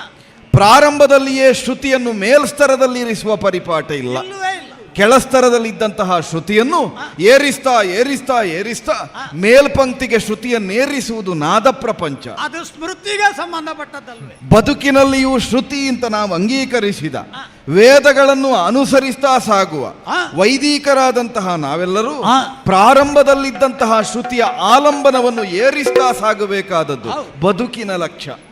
ನಿನ್ನ ಬದುಕನ್ನೇ ನೀ ಅವಲೋಕಿಸಿ ನೋಡು. ನೋಡಿದ್ರೆ ವೇದವಾನ್ಮಯಕ್ಕೆ ನಿನ್ನನ್ನು ಒಪ್ಪಿಕೊಂಡು ಧಾರ್ಮಿಕವಾದ ಆಚರಣೆಯ ಮರ್ಯಾದೆಯೊಳಗೆ ನಿನ್ನನ್ನು ಇರಿಸಿಕೊಂಡು ಶ್ರುತಿ ಸ್ಮೃತಿಗಳಿಗೆ ತಪ್ಪದ ಹಾಗೆ ಬದುಕನ್ನು ನೇರ್ಪುಗೊಳಿಸಿಕೊಂಡವ ನೀನು. ಆ ಪಂಕ್ತಿಯಲ್ಲಿ ಮೇಲೇರುತ್ತಾ ಮರ್ಯಾದಾ ಪುರುಷೋತ್ತಮನೆನಿಸಿಕೊಂಡಂತಹ ರಾಮನ ಯೋಗ್ಯತೆಗೆ ಸಮತುಲ್ಯನಾಗಬೇಕು ಅಂತ ಯೋಚಿಸಿದವ ನಾನು. ವಾಚಿಕವಾಗಿ ಆಡಿದವನು ಇದ್ದೇನೆ. ತಪ್ಪಿದೆಯೋ ಅಂತ ಕಾಣಿಸ್ತಾ ಇದೆ. ಶ್ರುತಿ ಪತನವಾದ ಹಾಗೆ, ಬದುಕಿನಲ್ಲಿ ಧರ್ಮ ಪತನವಾದ ಹಾಗೆ, ನಿನ್ನ ಬದುಕಿನ ನೈತಿಕ ಅವನತಿಯ ಹಾಗೆ ನಿನ್ನ ಚರ್ಯೆ ನೀನೆಸಗಿದ ಕಾರ್ಯ ನನಗೆ ಗೋಚರಿಸ್ತಾ ಇದೆ. ಹೌದೇ ಹೌದು. ನಿನ್ನನ್ನು ಶಾಸನ ಮಾಡುವ ಸ್ಥಾನದಲ್ಲಿದ್ದಂತಹ ಗುರುವಾಗಿಯೇ ಬಂದಿದ್ದೇನೆ. ಯಾಕಂದ್ರೆ ನಮ್ಮ ಸಂಸ್ಕೃತಿ ನಮ್ಮ ಧರ್ಮ ಗುರುವಿಗೆ ಕೊಟ್ಟ ಸ್ಥಾನಮಾನ ಅಷ್ಟು ದೊಡ್ಡದು. ವರ್ಣ ಮಾತ್ರದಿಂ ಕಲಿಸಿದಾತಂ ಗುರು, ಅಕ್ಷರ ಎಂಬುದಕ್ಕೆ ಅವಿನಾಶಿಯಾದದ್ದು ಅಂತ ಅರ್ಥ. ಅದನ್ನು ವರ್ಣ ಮಾತ್ರದಿಂದ ಕಲಿಸಿದಾತನೇ ಆದರೂ ಬದುಕಿನುದ್ದಕ್ಕೂ ಅವ ನಮಗೆ ಗುರುವಿನ ಸ್ಥಾನದಲ್ಲಿಯೇ ಇರುತ್ತಾನೆ. ಎತ್ತರದ ಸ್ಥಾನ. ಗುರು ಎಂಬುದೊಂದು ಪದ, ಅದು ಕುಸಿಯುವುದಕ್ಕಿದ್ದದ್ದಲ್ಲ. ನಮ್ಮ ಪದ ಕುಸಿದರು, ನಮ್ಮ ಪದವಿ ಕುಸಿದರು, ಗುರುಪದ ಎನ್ನುವುದು ಕುಸಿಯುವುದಕ್ಕಿಲ್ಲ. ಗುರುವಿನ ನೆಲೆ ಇಹುದು ಅಂತ ನಿಲ್ಲಬೇಕು. ಹೌದಾ? ಆ ನೆಲೆಯಿಂದಲೇ ಗುರುವನ್ನು ಆತ್ಯಂತಿಕವಾಗಿ ಬದುಕಿನ ಪಾರಮಾರ್ಥಿಕ ಲಕ್ಷ್ಯವಾಗಿ ಗುರುತಿಸಬೇಕಾಗುತ್ತದೆ. ಲೌಕಿಕವಾಗಿ ಗುರುವನ್ನು ಅಂಗೀಕರಿಸುವುದಲ್ಲ. ಗುರು ಪದಕ್ಕೆ ಲಿಂಗಭೇದವೂ ಇಲ್ಲ. ಹೆಣ್ಣೊಬ್ಬಳು ಗುರುವಾದರೆ ಅವಳನ್ನು ಗುರುವೇ ಅಂತ ಕರೆಯುವ ಪರಿಪಾಠ ಇಲ್ಲ. ಅವಳು ಗುರುವೇ ಆಗುತ್ತಾಳೆ. ಲಿಂಗ ಭೇದವಿಲ್ಲದ, ಜಾತಿ ಮತಗಳ ಭೇದವಿಲ್ಲದೆ ನಮ್ಮನ್ನು ಆರಾಧಿಸಿದಂತಹ ನಮಗೆ ಅಕ್ಷರವನ್ನು ಅನುಗ್ರಹಿಸಿದವನನ್ನು ಗುರು ಅಂತ ಒಪ್ಪಬೇಕು. ಏನು ಪಾಠ ಇದು? ಅದೇ ಗುರುವಾಗಿ ಪ್ರಶ್ನಿಸ್ತಾ ಇದ್ದೇನೆ. ಎತ್ತಲಿರಿಸಿದ ಭೀಷ್ಮ ಬುದ್ಧಿಗಳ ದೇವವ್ರತನಾಗಿ ವರ್ತಿಸಿದ್ಯೋ ಅಂತ ಕಾಣಿಸ್ತಾ ಇದೆ. ದೇವವ್ರತ ಅನ್ನೋದು ನಿನ್ನ ಬದುಕಿನ ಬಾಲ್ಯ, ಭೀಷ್ಮ ಅನ್ನೋದು ನಿನ್ನ ಬದುಕಿನ ಪ್ರಬುದ್ಧತೆ. ಪ್ರಬುದ್ಧನಾಗಬೇಕಾದಂತಹ ನೀನು ಬಾಲಿಶವಾಗಿ ದೇವವ್ರತನಂತೆ ವರ್ತಿಸುವುದಕ್ಕೆ ತೊಡಗಿದೆಯೋ ಅಂತ ಅನುಮಾನ ಹುಟ್ಟುತ್ತಾ ಇದೆ. ಸ್ಪಷ್ಟವಾಗಿ ಪ್ರಶ್ನಿಸ್ತಾ ಇದ್ದೇನೆ. ಕಾಣ್ತಾ ಇದ್ದಾಳಲ್ಲ ನತಿ ದೂರದಲ್ಲಿ, ಕೆದರಿದ ಕೇಶರಾಶಿಯಿಂದ ಮಲಿನ ವಸ್ತ್ರವನ್ನರಿಸಿ ಪಿಶಾಚಿ ಅಂತ ಎಂಡಲೀತಾ ಇರುವ ಅಂಬಾನಾಮಕಳಾದ ಕಾಶಿ ಕನ್ಯೆ, ಮತ್ತ ಕಾಶಿನಿ ಅಲ್ಲ ಪ್ರಮತ್ತ ಕಾಶಿನಿ, ಮತ್ತಳಾಗಿ ನನ್ನವರೆಗೆ ಬಂದು ನನ್ನಲ್ಲಿ ಅಪೇಕ್ಷೆಯನ್ನಿರಿಸಿಕೊಂಡಿದ್ದಾಳೆ. ನ್ಯಾಯ ನೈಷ್ಠೂರ್ಯರಾದಂತಹ ನೀವು ನ್ಯಾಯವನ್ನು ಅವಲೋಕಿಸಿ ಧರ್ಮವನ್ನು ಕೊಡಬೇಕು, ನ್ಯಾಯವನ್ನು ಕೊಡಬೇಕು ಎಂಬ ಹಾಗೆ. ಆದ್ದರಿಂದಲೇ ಅಂಬಾ ಪಕ್ಷಪಾತಿಯಾಗಿ ಅಲ್ಲ, ಅಂಬಾ ಪ್ರಕರಣವನ್ನು ಅವಲೋಕಿಸಿ ಯಾರು ಧರ್ಮಿಷ್ಠರೆನ್ನುವುದನ್ನು ಕಾಣುವುದಕ್ಕಾಗಿ ಇಲ್ಲಿಯವರೆಗೆ ಬಂದಿದ್ದೇನೆ. ಉಭಯರಿಗೂ ಸಲ್ಲುವ ನ್ಯಾಯಾಧೀಶರಾಗಿ. ನಾನು ಅಂಬೆಯ ಪಕ್ಷಪಾತಿಯೂ ಅಲ್ಲ, ನಿನ್ನ ಪಕ್ಷಪಾತಿಯೂ ಅಲ್ಲ, ಧರ್ಮದ ಪಕ್ಷಪಾತಿ ಇದ್ದೇನೆ. ಯಾರು ಧರ್ಮಿಷ್ಠರವರನ್ನು ಅಂತುಕೊಳ್ಳುತ್ತೇನೆ, ಯಾರು ಧರ್ಮಪಥದಿಂದ ಪತನವಾಗಿದ್ದಾರೆ ಅವರನ್ನು ಶಾಸನಗೊಳಿಸ್ತೇನೆ. ಈ ನೆಲೆಯಿಂದಲೇ ಬಂದಿದ್ದೇನೆ. ಕಾಶಿಯವರೆಗೆ ಸಾಗಿದೆಯಂತೆ ನೀನು, ಸ್ವಯಂವರ ವೇದಿಯನ್ನು ಸೇರಿದೆಯಂತೆ. ಸೇರಿದ ದರಾಧಿಪಾಲಕರ ಕೈಯ ಕೈದುಗಳು ಕೈ ಚೆಲ್ಲಿದ ಕಾಲದಲ್ಲಿ ಏರಿರಿ ರಥವನ್ನು ಅಂತ ಆಜ್ಞಾಪಿಸಿದೆಯಂತೆ 3 ಮಂದಿ ಹೆಮ್ಮಕ್ಕಳನ್ನು. ಅಲ್ಲಿಂದ ಹಸ್ತಿನಾವತಿಯವರೆಗೆ ಕರೆತಂದೆಯಂತೆ. ತಂದ ಮೇಲವಳನ್ನು ತೊರೆದೆಯಂತೆ. ಇದಿಷ್ಟು ನಾ ಕೇಳಿದಂತಹ ಪ್ರಕರಣ. ಕಾಶಿಯವರೆಗೆ ನೀ ಯಾಕೆ ಹೋದೆ, ಅಲ್ಲಿ ಯಾಕೆ ವರ್ತಿಸಿದೆ, ಆ ಬಗ್ಗೆ ನನ್ನ ಪ್ರಶ್ನೆಯೇ ಇಲ್ಲ. ಯಾಕಂದ್ರೆ ನೀ ಹೋಗಬಹುದಾದದ್ದು ನಿನ್ನ ಅಧಿಕಾರ. ಆದರೆ ಅಂಬೆಯನ್ನು ತಂದ ಮೇಲೆ ಅವಳನ್ನು ತೊರೆದದ್ದಕ್ಕೆ ನನಗೆ ಕಾರಣ ಬೇಕು. ಅಷ್ಟು ಸಾಕಾಗುವುದಿಲ್ಲ. ಅನ್ಯಾನುರಕ್ತೆಯಾಗಿ ಮತ್ತೊಮ್ಮನನ್ನು ಮಾನಸಿಕವಾಗಿ ಮನಸ್ಸಿನಿಂದ ವಾಚಿಕವಾಗಿ ಒಪ್ಪಿದಂತಹ ಕನ್ಯೆಯನ್ನು ಕಾಯಿಕವಾಗಿ ನಿನ್ನ ತಮ್ಮನಿಗೆ ಕೊಡಿಸ್ತೇನೆ ಎಂಬ ಹಾಗೆಯೋ ಅಲ್ಲ, ನೀ ಮತ್ಯಾವುದೋ ಕಾರಣದಿಂದಲೋ ಇಲ್ಲಿಯವರೆಗೆ ನೀ ಕರೆತಂದಿದ್ದಿ ಅಂತ ಆದರೆ ತಂದ ಮೇಲವಳಿಗೆ ಸಂಸ್ಕಾರವನ್ನು ಒದಗಿಸಬೇಕಾದ್ದು ತಂದ ನಿನ್ನ ಕರ್ತವ್ಯ. ಮತ್ತ ಕಾಶಿನಿ ಅಂಬೆ ಅನ್ಯ ಪುರುಷನಳು ಚಿತ್ತ ವಿಟ್ಟಳ ತಂದು ತೊರೆದ ಕಾರಣವೇನು? ಮತ್ತವಳ ನೀ ಬಿಟ್ಟರ್ಯಾರು ವರಿಸುವರು ಎಂಬುದಕ್ಕೆ ಕೇವಲ ಪತಿಯಾಗುತ್ತಾರೆ ಅಂತಲ್ಲ, ಆವರಣವನ್ನು ಒದಗಿಸುವುದು. ವರಿಸುವುದು ಅಂದರೆ ಆವರಿಸುವುದು, ಒಂದು ನೆಲೆಯನ್ನೊದಗಿಸಿ ಅಂಬೆಗೆ ನಾನಿದ್ದೇನೆ ಅಂತ. ಎಷ್ಟೇ ಸುಂದರವಾದ ಗಾಜಾದರೂ ಚೌಕಟ್ಟಿಲ್ಲದೆ ಹೋದರೆ ಚೂರು ಚೂರಾಗುತ್ತದೆ. ಅಂಬೆಯ ಬದುಕು ಮುರಾಬಟ್ಟೆಯಾಗದ ಹಾಗೆ, ಅಂಬೆಯ ಬದುಕು ಪುಡಿಯಾಗದ ಹಾಗೆ ಮರ್ಯಾದೆಯ ಚೌಕಟ್ಟೊಂದಗಿಸಬೇಕಾದ ಮಾನವಾದಿಪರ ಕುಲದಲ್ಲಿ ಹುಟ್ಟಿದ ಭೀಷ್ಮ ನೀನಿದ್ದಿ. ಯಾಕೆ ಹೀಗೆ ಮಾಡಿದೆ ಹೇಳು?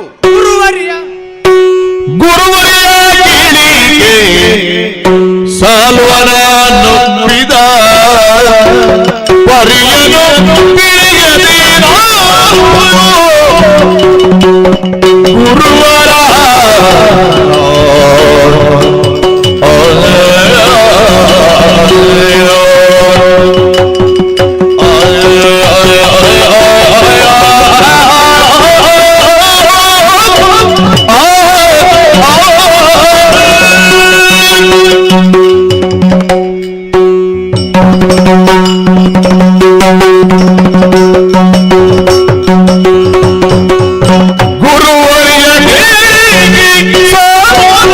ಒಪ್ಪಿದ ಪರಿಯನು ತಿಳಿಯದೇನೋ ಕರತವೇ ಸಕಲರ ಗೆಲಿದೆಲ್ಲ ತಮಗೆ ಪರಿಣಯವನು ಬಾಳ್ವೆಯನುತ ತಮಗೆ ಪರಿಣಯವನು ಬಾಳ್ವೆ ಎನ್ನುತ್ತ ಗುರುವರ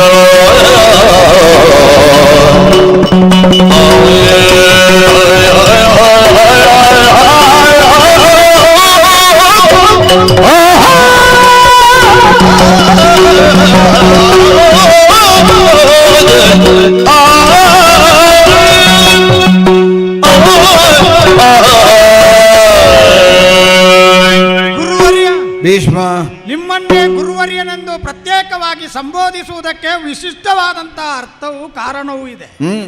ನೀವು ನಿಮ್ಮಿಂದ ಅಷ್ಟೇ ನನಗೆ ಕಲಿಸದೆ ವಶಿಷ್ಠನಿಂದಲೋ ಅಥವಾ ಶುಕ್ರನಿಂದಲೋ ಬೃಹಸ್ಪತಿಯಿಂದಲೋ ವಿವಿಧ ನೀತಿ ಸಂಹಿತೆಗಳು ಅಭ್ಯಾಸವಾಗುವ ಹಾಗೆ ಉದಾರತೆಯಿಂದ ದೂರದೃಷ್ಟಿಯಿಂದ ಕಳುಹಿಕೊಟ್ಟಿರಿ. ಸಾಧಾರಣವಾಗಿ ಗುರುವಿಗೆ ಪ್ರತಿಷ್ಠೆಯ ಅಭಿಲಾಷೆ ಇದ್ರೆ, ಮನ್ನಣೆಯ ದಾಹ ಇದ್ರೆ, ತನ್ನ ಅಸ್ತಿತ್ವವನ್ನು ಕಾಣಿಸಿಕೊಳ್ಳುವ ಕೆಟ್ಟ ಹಠ ಇದ್ರೆ ತಾನೊಬ್ಬನೇ ಕಲಿಸಬೇಕು, ತನ್ನ ಗುರುಕುಲದಲ್ಲಿ ಮಾತ್ರ ಕಲಿಯಬೇಕು ಹೀಗೆನ್ನುವ ಸ್ವಾರ್ಥಪೂರಿತವಾದ ಸೀಮಿತ ಚೌಕಟ್ಟನ್ನು ಹೊಂದಿರುತ್ತಾರೆ. ನಿಮ್ಮದು ಅದಲ್ಲ. ಉದಾರವಾದ ಮತಿ, ವಿಶಾಲವಾದಂತಹ ಹೃದಯ, ನನ್ನ ಕುರಿತಾಗಿ ಅನುರಾಗ, ಮಮತೆ, ಶಿಷ್ಯವತ್ತು, ವಾತ್ಸಲ್ಯ ಅದರ ಆದ ಕಾರಣದಿಂದಲೇ ನೀವು ಯಾವತ್ತೂ ನನ್ನ ಪಾಲಿಗೆ ಗುರುವರಿಯರೇ.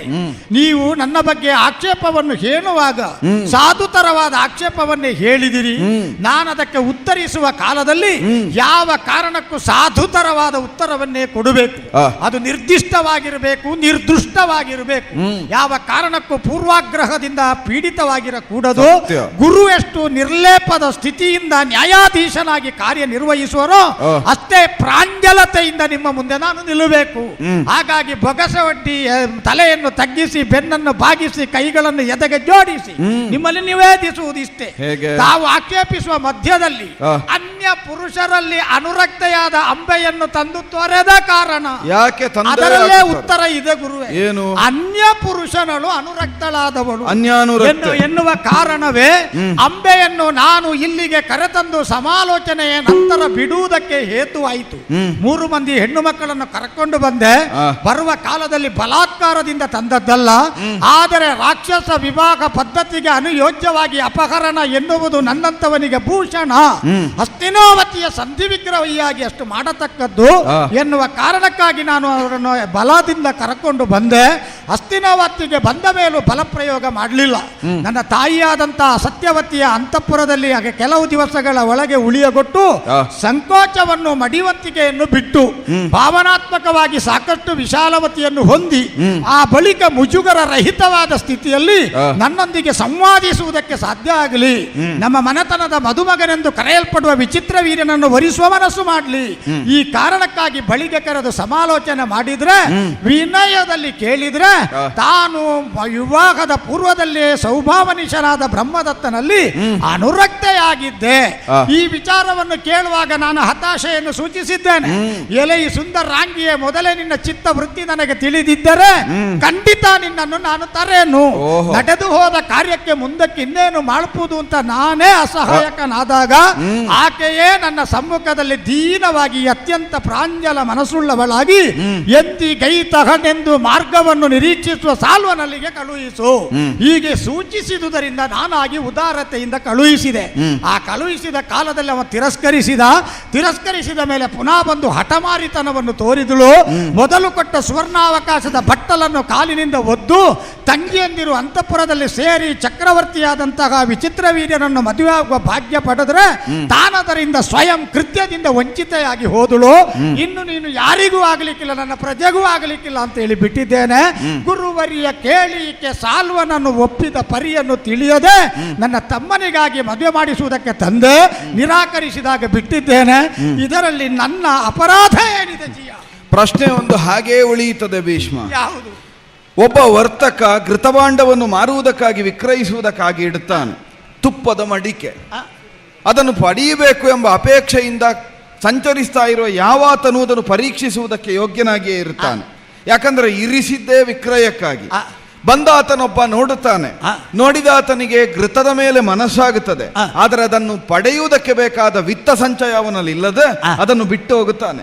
ಮತ್ತೊಬ್ಬ ಬರುತ್ತಾನೆ, ಅವನಲ್ಲಿ ವಿಪುಲವಾದ ವಿತ್ತ ಸಂಚಯವಿದೆ, ಆದರೆ ಘೃತದ ಮೇಲೆ ಅವನಿಗೆ ಮನಸ್ಸಾಗುವುದಿಲ್ಲ, ಬಿಟ್ಟು ಹೋಗುತ್ತಾನೆ. ಮೂರನೆಯವನೊಬ್ಬ ಬರುತ್ತಾನೆ, ಅವನಲ್ಲಿ ವಿತ್ತ ಸಂಚಯವೂ ಉಂಟು, ಘೃತದ ಮೇಲೆ ಮನಸ್ಸೂ ಉಂಟು, ಅವ ಅದನ್ನು ವಿಕ್ರಯಿಸಿಕೊಂಡು ಹೋಗುತ್ತಾನೆ. ಹೋದ ಮೇಲೆ ಮನೆಗೆ ಹೋಗಿ ಅದನ್ನು ಪರೀಕ್ಷಿಸುವಾಗ ಆ ತುಪ್ಪದಲ್ಲಿ ಒಂದು ಕಮಟು ವಾಸನೆ ಕಾಣಿಸ್ತದೆ. ಆ ಕಾಲಕ್ಕೆ ತಂದಂತಹ ತುಪ್ಪವನ್ನು ಮೊದಲು ನೋಡಿದ ಇಬ್ಬರಿಗೆ ಕಳುಹಿಸಬೇಕೋ, ಯಾರಿಗೆ ತಂದಿದ್ದಾರೋ ಅವನಲ್ಲಿಗೆ ಕಳಿಸಬೇಕೋ? ಬುದ್ಧಿವಂತನೇ ಹೌದು ಅಂತಾದ್ರೆ ಯಾರಿಗೆ ನಾವು ಕ್ರಯ ಕೊಟ್ಟು ಘೃತಭಾಂಡವನ್ನು ತಂದಿದ್ದೇವೋ ಅವರಿಗೆ ಒಪ್ಪಿಸಬೇಕು.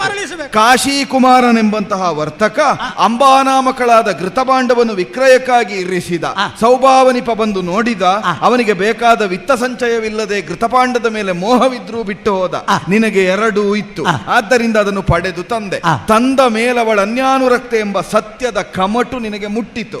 ಆ ಕಾಲದಲ್ಲಿ ಅವಳನ್ನು ತೊರೆಯಬೇಕು ಅಂತಾದ್ರೆ ಕಳುಹಿಸಬೇಕಾದದ್ದು ಕಾಶಿಗೆ ಹೊರತಾಗಿ ಆದರೆ ಆ ಮೂರನೆಯ ತುಪ್ಪದ ಭಾಂಡವನ್ನು ವಿಕ್ರಯಿಸುವಾಗ ಇದಕ್ಕೆ ಅನ್ವಯಿಸುವ ಷರತ್ತುಗಳು ಒಂದು, ಯಾವುದೇ ಕಾರಣದಿಂದ ಒಮ್ಮೆ ಮಾರಾಟ ಮಾಡಿದಂತಹ ವಸ್ತುವನ್ನು ವಿಷಯವನ್ನು ಹಿಂದಕ್ಕೆ ತಕ್ಕೊಳ್ಳಲಾಗುವುದಿಲ್ಲ ಅಂತ ಏನಾದರೂ ತಲೆಬರಹ ಹಚ್ಚಿದ್ರೆ ಕೊಡುವುದಕ್ಕಿಲ್ಲ, ತಕ್ಕೊಳ್ಳಿಕ್ಕಾಗುವುದಿಲ್ಲ. ಅವ ಅವತ್ತೇ ಹೇಳಿದ್ದ, ಎನ್ನ ಕನ್ಯೆಯರ ಕರಪಿಡಿದು ಧನ್ಯರಾಗುವ ತೆರದಿ ಮಾಳ್ಪುದು ಮನದಿ, ಬಳಿಕ ತಮ್ಮ ಇಷ್ಟ ಬಂದ ಹಾಗೆ ಗೈಯುವುದು ಅಂತ. ಹಾಗಾಗಿ ಸಾಲ್ವನಲ್ಲಿಗೆ ಕಳುಹಿದೆ. ಇನ್ನು ತಮ್ಮಿಚ್ಛೆಗಳು ಬಂದ ತರ ಗೈಯುವುದು ಅಂತ ಹೇಳಿದ್ದಾನವ. ಹಾಗಾದರೆ ಈ ಪ್ರಕರಣದಲ್ಲಿ ನೀನು ನಿರ್ದೋಷಿ. ನೀನು ಹಿಂದೆ ಕಾಶಿಗೆ ಕಳುಹಿಸಬೇಕು ಎಂಬ ಪ್ರಶ್ನೆ ಹುಟ್ಟುವುದಿಲ್ಲ. ಆದರೆ ಅದರ ತರುವಾಯವೂ ಒಂದು ಪ್ರಶ್ನೆ ಹುಟ್ಟುತ್ತದೆ. ನೀ 3 ಮಂದಿ ಹೆಮ್ಮಕ್ಕಳನ್ನು ತರುವುದಕ್ಕಾಗಿ ಹೋದದ್ದು, ಅಲ್ಲಿದ್ದ ಸ್ವಯಂವರವನ್ನು ಛೇದಿಸಿದಾಗ ಅನಾಥಯರಾಗುವ, ಅಸಹಾಯಕರಾಗುವ, ಸಂದಿಗ್ಧತೆಗೆ ಒಳಗಾಗುವ ಹೆಣ್ಣು ಮಕ್ಕಳ ಕಲ್ಯಾಣವನ್ನು ಮಾಡುವ ಭರವಸೆ ನನ್ನ ತಮ್ಮನಿಗೆ ಮದುವೆ ಮಾಡುವುದಕ್ಕೆ. ಆ 3 ಮಂದಿ ಹೆಮ್ಮಕ್ಕಳನ್ನು ಪತಿಕರಿಸುವುದರೊಂದಿಗೆ ಸ್ವಯಂವರವನ್ನು ನಿಗ್ರಹಿಸುವುದು ನಿನಗೆ ಹಾಗಾದ್ರೆ 3 ಮಂದಿ ಹೆಮ್ಮಕ್ಕಳನ್ನು ಹಸ್ತಿನಾವತಿಗೆ ತಂದದ್ದು ಯಾರಿಗಾಗಿ? ತರಬಹುದು ಅಂತ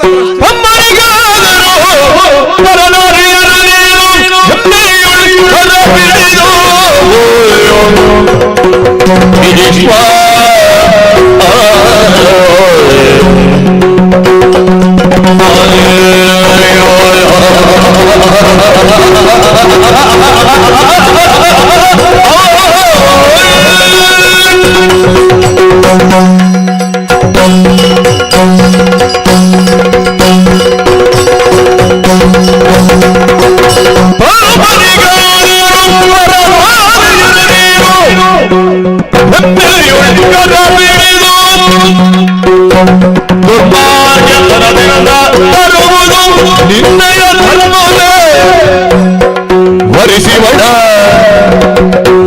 ದುರ್ಮಾರ್ಗತನದಿಂದ ಬರುವಳು ನಿನ್ನಯ ಧರ್ಮವೇ ವರಿಸಿವಳ ಭೀಷ್ಮ ಸಂಬಂಧಿಗಾದರು ಪ್ರಧಾನಿಯರ ಮೇಲು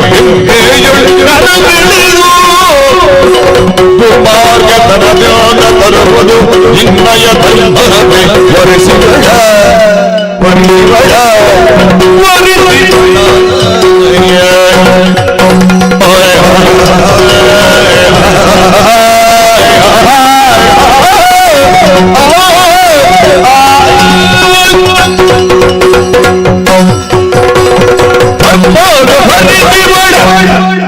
ಭೀಷ್ಮ, ಆಚಾರ್ಯವರ ಅಕಾರಣವಾಗಿ ಉಪಮೆಯೊಂದನ್ನು ಕೊಟ್ಟಿದ್ದೇನೆ ಅಂತ ಭಾವಿಸಬೇಡ. ಕೇವಲ ವಾಗಾಡಂಬರಕ್ಕಾಗಿ ಆಯ್ದುಕೊಂಡ ಉಪಮೆಯವೂ ಅಲ್ಲ. ಘೃತಭಾಂಡದ ಪ್ರಕರಣವನ್ನೇ ಮುಂದುವರಿಸ್ತೇನೆ. ನೀನೇ ಆಡಿದ ಹಾಗೆ ಯಾವ ಕಾಶೀಶ ನಿನಗೆ ಸ್ಪಷ್ಟವಾಗಿ ಆಡಿದ, ಇನ್ನು ತಮ್ಮಿಚ್ಛೆಗಳು ಬಂದ ತೆರಗೈಯುವುದು, ಬಳಿಕ ತಮ್ಮಿಷ್ಟಗಳು ಬಂದ ಹಾಗೆ ಗೈಯುವುದು. ಅದರ ಅರ್ಥ 3 ಮಂದಿ ಹೆಮ್ಮಕ್ಕಳ ಪಾರುಪತ್ಯ ನಿನ್ನ ಹೆಗಲಿಗೆ ಅವ ಏರಿಸಿದ, ಹೊಣೆ ನಿನ್ನ ಹೆಗಲಿಗೆ ಏರಿತು. ಈಗ ನೀನೇ ಕೊಟ್ಟ ನಿರೂಪದಂತೆ ನಾವು ಯೋಚಿಸುವ. ಘೃತಭಾಂಡವನ್ನು ತಂದ ಮೇಲೆ ಅದರಲ್ಲಿದ್ದ ದೋಷ ಉದ್ಘಾಟಿಸಲ್ಪಟ್ಟ ಮೇಲೆ ಹಿಂದೆ ತಿರುಗಿಸುವುದಕ್ಕೆ ಅಸಾಧ್ಯವಾದಂತಹ ಷರತ್ತೊಂದನ್ನು ಮೊದಲೇ ಇರಿಸಿದ. ಆಗ ಏನು ಮಾಡುವುದು? ಆ ಘೃತಭಾಂಡದ ಮೇಲೆ ಮೋಹ ಇದ್ದವನಲ್ಲಿಗೆ ಕಳುಹಿಸಿಕೊಡು. ನೀ ಸೌಭಾವನಿಗೆ ಕಳುಹಿಸಿದೆ. ಈಗ ಅದೇ ಪ್ರಕರಣವನ್ನು ಸ್ವಲ್ಪ ಮುಂದೆ ತೆಗೆದುಕೊಂಡು ಗುರುದೇವ, ಹೋದಂತಹ ಸೌಭಾವನಿಯಲ್ಲಿ ನೀನೇ ಕಳುಹಿಸಿದಂತಹ ಅನ್ಯಾನುರಕ್ತೆಯಾದಂತಹ ಅಂಬೆಯನ್ನು ಅವ ಸ್ವೀಕರಿಸಿದನೋ? ಇಲ್ಲ. ಏನು ಮಾಡಿದನಂತೆ? ಸಂಶಯಾಸ್ಪದವಾದ ಮಾತುಗಳನ್ನಾಡಿ ಭೀಷ್ಮನ ಜೊತೆಗೆ ಹೋದವಳನ್ನು ತಕೊಳ್ಳುವುದಿಲ್ಲ ಅಂತ ಹೇಳಿದ್ನಂತೆ. ಅಂಬೆ ಆಡಿದ್ದನ್ನು ಅವಲಂಬಿಸಿ ನಾನು ಆಡುವುದು. ಯಾಕಂದ್ರೆ ಸೌಭಾವನಿಯವರೆಗೆ ನಾ ಹೋಗಲಿಲ್ಲ, ಅಲ್ಲ ಸೌಭನನ್ನು ಕರೆದು ನಾ ಪ್ರಶ್ನಿಸಲಿಲ್ಲ. ಅವಳ ಆಡಿದ ಪೂರ್ವ ಪಕ್ಷದ ಅವಲಂಬನದಲ್ಲಿ ನಾನು ಆಡುವುದು. ಎಷ್ಟು ಪೇಳಿದ ರೀಕೆಯನ್ನು ಮನ ಮುಟ್ಟಿ ಕೂಡುವನಲ್ಲ. ನಾನು ಪರಿಶುದ್ಧವಾದ ಭಾವದಿಂದ ಕಳುಹಿದ್ದೇನೆ ಎನ್ನುವುದನ್ನು ಸಮರ್ಥಿಸುವುದಕ್ಕೆ ವಯೋವೃದ್ಧರು, ಜ್ಞಾನವೃದ್ಧರು, ದಿನ ಬಳಕೆಗೆ ಒದಗುವ ಪುರೋಹಿತರನ್ನು ಒಟ್ಟಿಗೆ ಕಳುಹಿದ್ದೆ, ಬೇರೆ ಉದ್ದೇಶಕ್ಕಲ್ಲ. ಹೌದು. ಏನು ನಡೆಯುವುದಕ್ಕೆ ಸಾಧ್ಯವಾಗದೆ ಓಲಾಡದ ಮೈಯುಳ್ಳ ವರುಷ 80 ಅಂತ ಊರಿಡಿ ಹೇಳುವ ಪುರೋಹಿತರನ್ನು ರಕ್ಷಣೆಗೆ ಕಳುಹಿಸುವುದುಂಟೆ. ಭೀಷ್ಮನ ಈ ಸಂಧಿ ವಿಗ್ರಹತ್ವದಲ್ಲಿ ಯಾರಿಗೂ ದೋಷ ಬರುವುದಿಲ್ಲ ಅಂತ ಧೈರ್ಯ. ಆದರೆ ಸಾಲ್ವ ನಂಬಲಿ. ಬ್ರಾಹ್ಮಣರು ಹೇಳಿದ್ರಲ್ಲ, ಅವ ನಂಬಲೇ ಇಲ್ಲ. ನಂಬದೆ ಅವಾಡಿದ ಹಾಗೆ ಅಂತೆ. ದಿಟ್ಟೆ ಭೀಷ್ಮನ ಕೂಡಿ ಬಂದಿಹಳೆಷ್ಟು ಪೇಳಿದ ರೀಕೆಯನ್ನು ಕೂಡಿ ಆದರೂ ಸರಿ ಬೆರೆತು ಬಂದವಳು ಅಂತ. ಹೌದಾ? ಅದೇ ಪ್ರಕರಣವನ್ನು ಆಯ್ದವ ತಿರಸ್ಕರಿಸಿದ ಅಂತ ಆದರೆ ಈಗ ಮರಳಿ ಘೃತಭಾಂಡ ನಿನ್ನ ಸಮಕ್ಷಕ್ಕೆ ಬಂದಿದೆ. ಬಯಸಿದವದನ್ನು ಪಡೆಯದೇ ಹಿಂದೆ ಕೊಟ್ಟಿದ್ದಾನೆ ಅಂತಾದ್ರೆ, ಕೊಟ್ಟವನಿಗೆ ಅದನ್ನು ಮರಳಿಸಿಕೊಡುವುದಕ್ಕೆ ಸಾಧ್ಯ ಇಲ್ಲ ಅಂತಾದ್ರೆ ತಂದವ ಏನು ಮಾಡಬೇಕು? ರೂಢಿಯ ಮಾತೊಂದನ್ನಾಡುತ್ತೇನೆ. ಮಾಡಿದ್ದನ್ನು ಕೊಂದದ್ದನ್ನು ತಿಂದಾದರೂ ಶಮನ ಮಾಡಿಕೊಳ್ಳಬೇಕು ಅಂತ ರೂಢಿಯ ಮಾತೊಂದಿದೆ. ರೂಢಿಯ ನ್ಯಾಯ. ತಾನು ಮಾಡಿ ಆಗಿದೆ, ಅದರ ಪಾಪ ನಿವಾರಣೆಯಾಗಬೇಕು ಅಂತಾದ್ರೆ ಮಾಡಿದ್ದನ್ನು ತಾನಾದರೂ ತಿನ್ನಬೇಕು ಅಂತ. ಅದರ ಅರ್ಥ ಏನು? ಘೃತಭಾಂಡ ಕಮಟಾಗಿ ಅದು ಆಜ್ಯಾಹುತಿಗೆ ಬೇಕಾದ ಯಜ್ಞಯೋಗ್ಯತೆಯನ್ನು ಹೊಂದಲಿಲ್ಲ ಅಂತಾದ್ರೆ ಯಜ್ಞಕ್ಕೆ ವಿನಿಯೋಗಿಸುವುದಲ್ಲ, ಮತ್ತೆ ಪಾಕಕ್ಕೆ ವಿನಿಯೋಗಿಸಿದ್ರೆ ಪಾಚಕನ ಪಾಕವೇ ಕೆಡುತ್ತದೆ ಅಂತಾದ್ರೆ ಪಾಕಕ್ಕೆ ವಿನಿಯೋಗಿಸುವುದು ಅಲ್ಲ. ಕೊನೆಗೆ ಅದಕ್ಕೊಂದು ವಿನಿಯೋಗ ಆಗಬೇಕು ಎಂಬ ನೆಲೆಯಿಂದ ಆ ತುಪ್ಪವನ್ನು ಮೈಗೆ ಸವರಿ ಸ್ನಾನವನ್ನಾದರೂ ಮಾಡಬೇಕು. ಯಾಕಂದ್ರೆ ಘೃತಭಾಂಡವನ್ನು ತಾನು ತಂದಾಗಿದೆ, ಹಾಗೆಯೇ ಎಸೆಯುವುದಕ್ಕದು ಘೃತ. ಅರ್ಥಾತ್ ಅಂಬೆ ಎಂಬಂತಹ ಕನ್ಯೆಯ ಬದುಕು ಕೇವಲ ಅದನ್ನು ಏನೋ ಮಾಡುತ್ತೇನೆ ಅಂತ ಎತ್ತಿ ಎಸೆಯುವುದಕ್ಕಿಲ್ಲ, ಬಿಸಿಡುವುದಕ್ಕಿಲ್ಲ. ತಮ್ಮಗಾದರೂ ಪರ ನಾರಿಯರ ನೀ ಹೆಮ್ಮೆಯುಂಕರ ಪಿಡಿದು ಏರಿರಿ ರಥವನ್ನು ಅಂತ ಆಡಿದ್ದು ಸತ್ಯ ಅಲ್ವೋ? ನಿನ್ನ ಮಾತಿಗೆ ಬೇಕಾಗಿ ಅವರು ರಥ ಹತ್ತಿದ್ದು ಸತ್ಯ ಅಲ್ವೋ? ಹಸ್ತಿನಾವತಿಯವರೆಗೆ ಬಂದದ್ದು ಹೌದಲ್ವೋ? ಅಂಬೆ 4-6 ದಿವಸಕ್ಕಾದರೂ ರಾಜಮಾತೆಯ ಅಂತಃಪುರದಲ್ಲಿ ಇದ್ದದ್ದು ಸತ್ಯ ಅಲ್ವೋ? ಹಾಗಾದ್ರೆ ಇದೆಲ್ಲ ಸತ್ಯ ಅಂತ ಆದ್ರೆ ಅಂಬೆಯ ಪ್ರಕರಣವನ್ನು ನಿನ್ನ ಮೈ ಮೇಲೆ ಹಾಕಿಕೊಂಡಾಗಿದೆ. ಈಗ ಅದನ್ನು ನಿವಾರಿಸುವುದಕ್ಕೆ ಸಾಧ್ಯ ಇಲ್ಲ. ನೀ ತಂದದ್ದು ಯಾರು ಅಂತ ಪ್ರಶ್ನೆ ಬರ್ತದೆ. ಚಂದ್ರವಂಶದಲ್ಲಿ ಕಾಣಿಸಿಕೊಂಡ ಒಬ್ಬ ಭೀಷ್ಮ ಯಾವುದೋ ಒಬ್ಬ ಅಜ್ಞ ಅಲ್ಲ, ಸರ್ವ ಪ್ರಾಜ್ಞನೆನಿಸಿದ ಭೀಷ್ಮ, ಸರ್ವಜ್ಞನೆನಿಸಿದ ಭೀಷ್ಮ. ನಿಮ್ಮದ್ದೇ ವಂಶದಲ್ಲಿ ಕೂಪ ಮಧ್ಯದಲ್ಲಿ ವಿವಸ್ತ್ರಳಾಗಿ ಬಿದ್ದಂತಹ ಒಬ್ಬಳು ಬ್ರಾಹ್ಮಣ ಕನ್ಯೆಯನ್ನು ಪ್ರಮಾದದಿಂದ ಕಂಡಿರಬಹುದು ಎಂಬ ಪಾಪ ಪ್ರಜ್ಞೆಗೆ ಉತ್ತರೀಯವನ್ನು ಕೊಟ್ಟವಳನ್ನು ಮೇಲೆ ಅರಿಸಿ ಸಾಮ್ರಾಜ್ಞಿಯನ್ನಾಗಿಸಿಕೊಂಡಿದ್ದಾನೆ ಯಯಾತಿ ನಾಮಕನಾದ ಭೂಪತಿ. ಅಂದರೆ ಪ್ರಮಾದದಿಂದ ಹೆಣ್ಣೊಬ್ಬಳನ್ನು ಅವಳ ಅಧಪತನಕ್ಕೆ ತಾವು ಕಾರಣರಾದರೆ ಪರಿಮಾರ್ಜನೆಯನ್ನು ಮಾಡಬೇಕು ಎಂಬ ಅಗ್ರಪಂಕ್ತಿಯನ್ನು ನಿನ್ನ ವಂಶೀಯನು ಹಾಕಿದ್ದಾನೆ. ಅಂಬಾನಾಮಕಳಾದ ಕಾಶಿಯ ಕನ್ಯೆ, ಲೋಕಕ್ಕೆ ಆದರ್ಶವನ್ನು ಬೋಧಿಸುವ ವಿಶ್ವನಾಥನ ಸನ್ನಿಧಿ, ಸಲಿಲೆಯಾದಂತಹ ಭಾಗೀರಥಿಯ ನಿವಹ ಇರುವಂತಹ ವಸತಿ ಅದು. ಅಂತಹ ಪ್ರದೇಶದಿಂದ ಬಂದ ಮತ್ತಕಾಶಿನಿಯ ಬದುಕು ಹಾಳಾಗಕೂಡದು. ಆದ್ದರಿಂದ ಒಂದೋ ತಮ್ಮನಿಗೆ ಮದುವೆ ಮಾಡಿಸು, ಅದಲ್ಲದೆ ಇದ್ರೆ ನೀನೇ ಮದುವೆ. ಸ್ವಾಮಿ, ತುಪ್ಪವನ್ನು ವಿಕ್ರಯಿಸುವಾಗ ಒಂದು ಭಾಂಡದಲ್ಲಿ ಹಾಕಲಾಗಿತ್ತು. ಹೌದು. ಅದೇ ಭಾಂಡದ ಸಮೇತ ಮತ್ತೊಬ್ಬ ತೆಕ್ಕೊಂಡು ಹೋದ. ಸರಿ, ಅದು ಸರಿ ಇಲ್ಲ ಅಂತ ಹಿಂದಕ್ಕೆ ತರುವಾಗ ಅದೇ ಭಾಂಡದಲ್ಲಿ ತರಬೇಡುವ. ಹೌದೌದು, ನಾವೊಮ್ಮೆ ಪರೀಕ್ಷೆ ಮಾಡಬೇಕು. ನಾನು ಹಿಂದೆ ತುಂಬಿಸಿ ಕಳುಹಿಸಿದ ಜರಡಿಯಲ್ಲೇ ತಂದಿದ್ದಾರೋ ಅಲ್ಲ, ವಸ್ತು ವಿಷಯ ಅದುವೇ, ಜರಡಿ ಮಾತ್ರ ಬದಲಾಯಿಸಿದ್ದೋ ನೋಡಿ. ತೆಕ್ಕೊಳ್ಳುವುದಕ್ಕಾಗುವುದಿಲ್ಲ. ಈಗ ಜರಡಿ ಬದಲಾದದ್ದೇ ಸಮಸ್ಯೆ. ಎಲ್ಲಿ ಹೋಗುವಾಗ ಎಂದಿಗೈತಗಳೆಂದು ಮಾರ್ಗಮಂ ನಿರೀಕ್ಷಿಪ ಸಾಲ್ವನಲ್ಲಿಗೆ ಕಳುಹೋ ಎಂದು ಪ್ರಾರ್ಥಿಸಿದ ಅಂಬೆ, ಎಲೈ ದುಷ್ಟ ಭೀಷ್ಮನೇ, ನನ್ನನ್ನು ಮದುವೆ ಆಗು ಅಂತ ಹೇಳುವ ಮಟ್ಟಕ್ಕೆ ಬರ್ತಾಳೆ ಅಂತ ಆದರೆ ನನ್ನ ಒಳಗಿರಬಹುದಾದಂತಹ ಆತ್ಮ ಪ್ರತ್ಯಯ ನಿಮಗೆ ತಿಳಿಯದ್ದಲ್ವಲ್ಲ. ನಾನು ಅನ್ಯಾಯ ಮಾಡಿಯೇನೋ? ಯಾಕೆಂದರೆ ತಂದೆಗೋ ಸುಖ, ತಂದೆಗೋ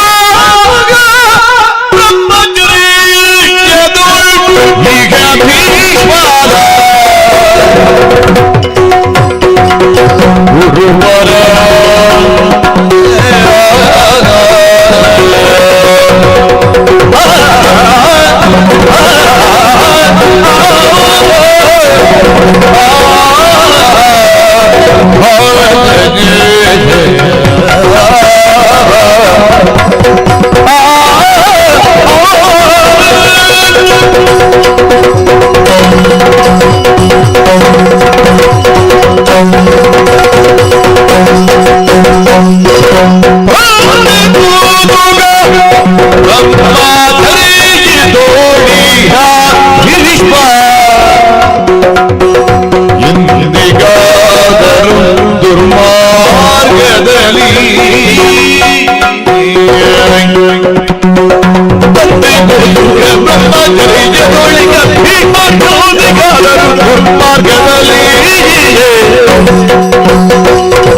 ನಿಂದಿತವಗ ಕಾರ್ಯ ಗೈವನೆ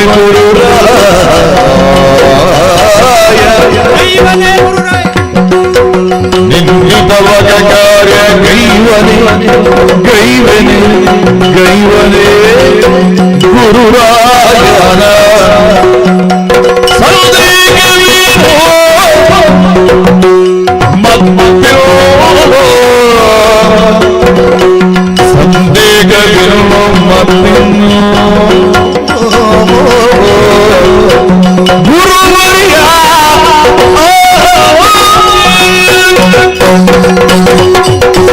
ಆಚಾರ್ಯವರು ತಂದೆಗೋ ಸುಖ ಬ್ರಹ್ಮಚರ್ಯ ದೀಕ್ಷೆಯಲ್ಲಿ ನಾನಿದ್ದೇನೆ.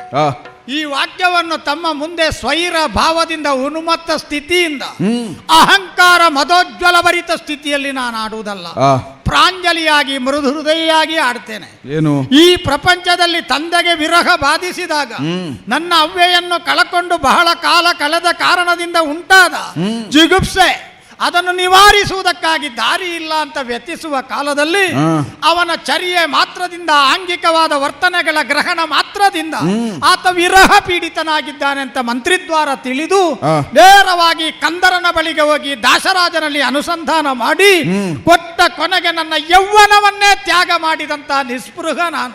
ಯಾವ ಪ್ರಪಂಚದಲ್ಲಿ ಯಾವ ಒಬ್ಬಾತ ತಮಗ ತಂದೆಗೆ ಹೀಗೆ ಮಾಡಿದ್ದಕ್ಕೆ ಆಧಾರಗಳು ಉಂಟೆ?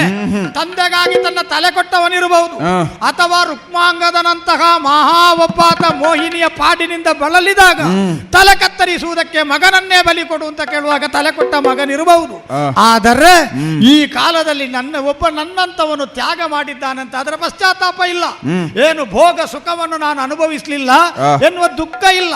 ಭೋಗದ ಸುಖ ಸಿಕ್ಕಿದವರು ಏನು ಮಾಡಿದ್ರು ಪ್ರಭುವೇ? ಒಂದು ಕಾಲದಲ್ಲಿ ನೀವೇ ಆಡಿದ ಯಯಾತಿ ಪದೇ ಪದೇ ನಿತ್ಯ ಭೋಗಾಸಕ್ತನಾಗಿ ಕಾಮಾಸಕ್ತನಾಗಿ ದಾಹಿಯಾಗಿ ಬದುಕಿ ಮಕ್ಕಳ ಯೌವನವನ್ನು ಪಡೆಯಬೇಕಾದ ಸ್ಥಿತಿ ಬಂತು. ಅಮರೇಂದ್ರ ಪದವಿದೆ. ಇಂಥ ದೊಡ್ಡ ಪ್ರಸಂಗ ನಹುಶನ ಸಾಧನೆಯ ಸಾಧ್ಯತೆ ಕಡಿಮೆಯೇ. ಶಿಪಿಕೆಯಲ್ಲಿ ಶಚಿಯನ್ನು ಕೂಡುವುದಕ್ಕೆ ಹೋಗುವಾಗ ಮಾಡಿದಂತ ಕೆಟ್ಟ ಕೃತ್ಯದಿಂದ ಶಕ್ತನಾಗಿ ಹೆಬ್ಬಾವಾಗಿ ಭೂಮಿಯ ಮೇಲೆ ಬೀಳಬೇಕಾದ ಸ್ಥಿತಿ ಬಂತು. ಯಾವಾಗ ಪರಿಹಾರವೋ ಯಾರು ನಮ್ಮ ಮುಂಚೂಣಿಯ ಪರಂಪರೆಯಲ್ಲಿ ಬಂದವರು ಬಿಡುಗಡೆ ಮಾಡ್ತಾರೋ, ಏ ಪರಮಾತ್ಮ ನಮ್ಮ ಪರಂಪರೆಯಲ್ಲಿ ಒಬ್ಬ ಅಜಗರವಾಗಿ ಬಿದ್ದಿರುವಂತ ನಹುಶನನ್ನು ಉದ್ಧರಿಸುವ ಸಂಪನ್ನ ಬರಲಪ್ಪ, ಇದು ನನ್ನ ಹಾರ್ದಿಕವಾದ ಆರೈಕೆ. ಹಾಗಾದರೆ ಹೆಣ್ಣಿಗೆ ಬೇಕಾಗಿ ಏನನ್ನು ಮಾಡುವ ಒಂದು ಸ್ಥಿತಿ ನಮ್ಮ ಪೂರ್ವದಲ್ಲಿ ಇದ್ರು, ಈ ಕಾಲದಲ್ಲಿ ತ್ಯಾಗಭೂಯಿಷ್ಠವಾದ ಜೀವನಕ್ಕೆ ಸಾಕ್ಷಿಯಾಗಿ ತಂದೆಗೋಸುಗ ಬ್ರಹ್ಮಚರ್ಯ ದೀಕ್ಷೆಯಲ್ಲಿರುವ ನಾನು, ಯಾಕೆಂದ್ರೆ ನಾನು ಬಲಾತ್ಕಾರದಿಂದ ತರಬಹುದಿತ್ತು. ಏನಯ್ಯ ದಾಸರಾಜ, ನಿನ್ನ ಮಗಳನ್ನು ನನ್ನ ಅಪ್ಪನಿಗೆ ಕೊಡುವುದಿಲ್ವ? ಕಟ್ಟಿ ತಕೊಂಡು ಹೋಗ್ತೇನೆ ಅಂತ ತಕೊಂಡು ಬರಲಿಲ್ಲ ನಾನು. ಯಾಕಂದ್ರೆ ಹೆಣ್ಣು ಬಂದ್ರೆ ಸಾಲದು, ಮನಸ್ಸು ಬರಬೇಕು ಅಲ್ವೇ? ಅಂತಗ ನಾನು ನಿಂದಿತವ ಕಾರ್ಯವನ್ನು ಪ್ರಪಂಚದಲ್ಲಿ ಮಾಡುವೇನೆ.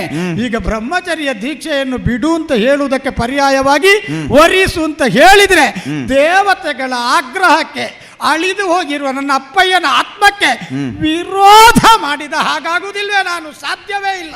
ಭೀಷ್ಮ, ದೇವವ್ರತನಾದಂತಹ ನೀನು ದಾಶರಾಜನ ಮನೆಯಂಗಳದಲ್ಲಿ ಮಾಡಿದ ಪ್ರತಿಜ್ಞೆ ಅಲ್ವೇ? ಅದ್ಯ ಪ್ರವೃತ್ತಿ ಮೇ ದಾಶ ಬ್ರಹ್ಮಚರ್ಯಂ ಭವಿಷ್ಯತಿ. ಆ ಪ್ರಕರಣಕ್ಕೆ ಕಾರಣವಾಗಿ ಅಸ್ತುಮುದ್ರೆಯನ್ನೊತ್ತಿದವರು ಸುಮನಸರು, ದೇವತೆಗಳ ಅಂಗೀಕಾರ. ನೀವಿಟ್ಟ ಹೆಸರು, ನೀವು ಬೆಳಗಿಸಿದ ಹೆಸರು ದೇವವ್ರತ ಅಲ್ಲ. ವ್ರತದಲ್ಲೇ ದೈವತ್ವವನ್ನು ಕಾಣಿಸಿದ ಮಹಾಮಹಿಮ ಶಾಂತನು ಪುತ್ರ. ಭವಿಷ್ಯದಲ್ಲಿ ನೀನು ಭೀಷ್ಮ. ಹೌದಾ? ಭೀಷಣವಾದ ಪ್ರತಿಜ್ಞೆಯನ್ನು ಗೈದವ ಭೀಷ್ಮ ಬದುಕೆ ದೇವವ್ರತವಾಗಿಸಿದೆ. ಈಗ ದೇವತೆಗಳು ವಿರೋಧಿಸ್ತಾರೆ ನೀ ತಪ್ಪಿದ್ರೆ. ತಂದೆಯ ವಚನವನ್ನು ಮೀರಿದಂತಹ ಪಾತಕ ನಿನಗೆ ಬರ್ತದೆ. ಇದೆರಡನ್ನೂ ಸರಿಗೊಳಿಸುವ ಒಂದು ಸುಲಭ ಮಾರ್ಗವನ್ನು ಗುರು ವಾಕ್ಯವನ್ನು ಅನುಸರಿಸು.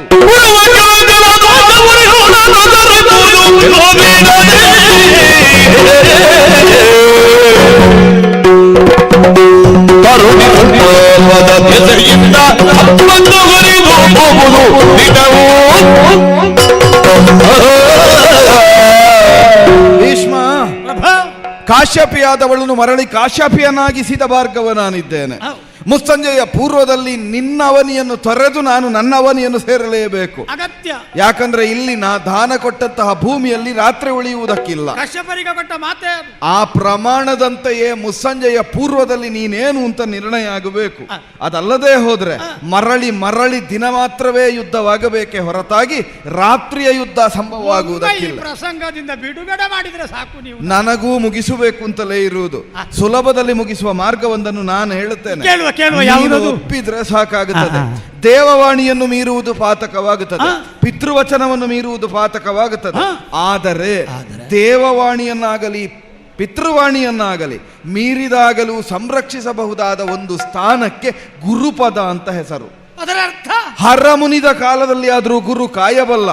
ಪಿತೃವೇ ಧಿಕ್ಕರಿಸಿದವನನ್ನು ಗುರು ಕಾದ ಪ್ರಕರಣಗಳು ನಮಗೆ ಕಾಣುತ್ತದೆ. ನಿರ್ದೇಶನ ತ್ರಿಶಂಕು ಅಂತಹ ಒಬ್ಬನನ್ನು ಗುರು ಕಾಯಲಿಲ್ವಾ? ಹೌದು. ಹರನೇ ಕೈಬಿಟ್ಟವನನ್ನು ಗುರು ಕಾಯಲಿಲ್ವಾ? ಗುರು ಕಾದರೂ ಮೇಲೆ ಕೆಳಗಲ್ಲದ ಸ್ಥಿತಿ ಆಗಲಿಲ್ವಾ? ಯಾವ ಸ್ಥಿತಿ? ಗುರು ಕಾದರೂ ಸರಿ, ಕೆಳಗೂ ಇರುವುದಿಲ್ಲ, ಮೇಲೂ ಇರುವುದಿಲ್ಲ. ಒಂದು ನೆನಪಿಟ್ಟುಕೊಳ್ಳಬೇಕು ನೀನು, ಮೇಲಲ್ಲದ ಕೆಳಗಲ್ಲದ ಸ್ಥಿತಿಯಲ್ಲಾದ್ರೂ ಅವ ಇರುವುದು ಸ್ವರ್ಗದಲ್ಲಿ ಎನ್ನುವ ಕಲ್ಪನೆ. ಸ್ವರ್ಗ ಅಂತ ಅದಕ್ಕೆ ಹೆಸರು. ತಲೆ ಕೆಳಗಾದರೂ ಗುರು ಕಲ್ಪಿಸುವುದು ಸ್ವರ್ಗವಾಗಿರ್ತದೆ. ಹಾಗೆ ತಲೆ ಕೆಳಗಾಗಿ ಆಕಾಶದಲ್ಲಿ ಅಂತರಿಕ್ಷದಲ್ಲಿ ನೇತಾಡುವ ಹಾಗೆ ಮಾಡಬಲ್ಲವ ಗುರು ಮಾತ್ರ. ಅದನ್ನೇ ಆಡುತ್ತಾ ಇರುವುದು. ಈಗ ಅಧೋಮುಖನಾಗಬೇಕಾದ ಸ್ಥಿತಿಯನ್ನು ನಿನಗೆ ನಾನು ಒದಗಿಸಿ ಏನು ಆಡುತ್ತಾ ಇರುವುದು ಆಚಾರ್ಯ ಭಾರ್ಗವನಿದ್ದೇನೆ. ನನ್ನ ವಾಕ್ಯದಂತೆ ನೀ ಅಂಬೆಯನ್ನು ಪತಿಕರಿಸದೆ ಹೋದರೆ ನಿನ್ನ ಸರ್ವ ಸಂಪದಗಳು ಹರಿದು ಹೋದಿದ್ದು.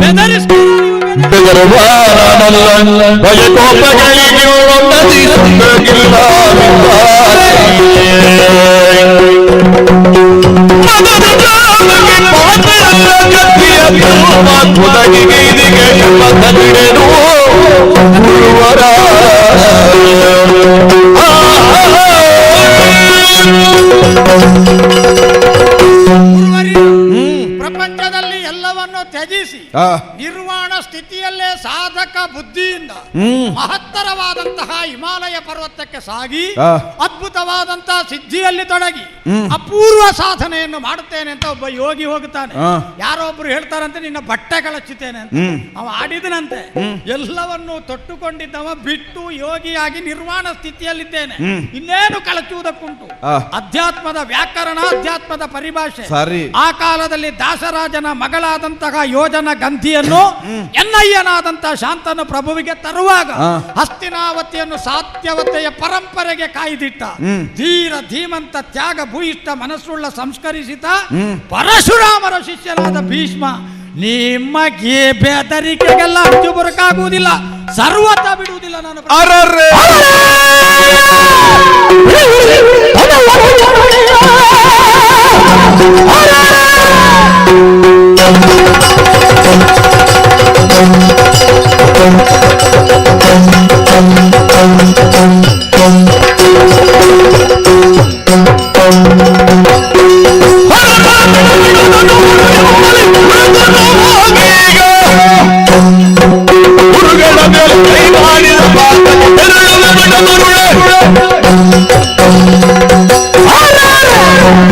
ಬದುಕಿನಲ್ಲಾಗಲಿ ನಾದ ಪ್ರಪಂಚದಲ್ಲಾಗಲಿ ಶ್ರುತಿ ಮೇಲ್ಪಂಕ್ತಿಯಲ್ಲಿ ಸಾಗಬೇಕು ಅಂತ ಪೂರ್ವದಲ್ಲಿ ಆಡಿದ್ದ ಶ್ರುತಿಪಾತವಾಗುವಂತಹ ಕರ್ಮವನ್ನು ಮಾಡುತ್ತಿ ಅಂತಾದ್ರೆ ಪರೀಕ್ಷಿಸುವುದಕ್ಕೆ ಬಂದವ ಯಾರು ಅಂತ ತಿಳಿದಿದ್ಯೋ? ಭಾರ್ಗವರಾಮರು.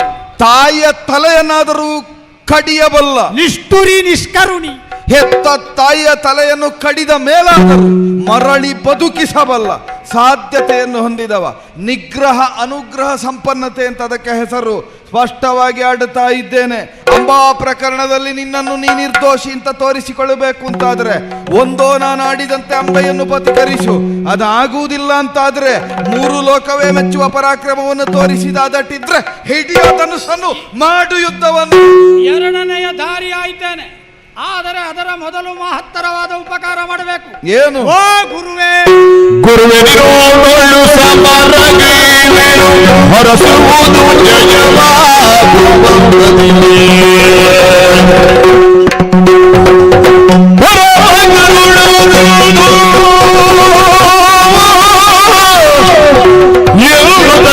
ಚರಣ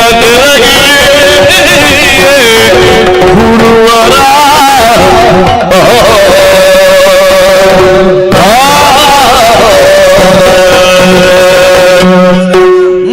ಅಚ್ಚುಮೆಚ್ಚಿನ ಅನುರಾಗದಿಂದ ತನ್ನ ಬಾಲೆ ಮಗಳನ್ನು ಒಬ್ಬ ತಂದೆ ತಾಯಿ ಬೆಳೆಸ್ತಾರೆ.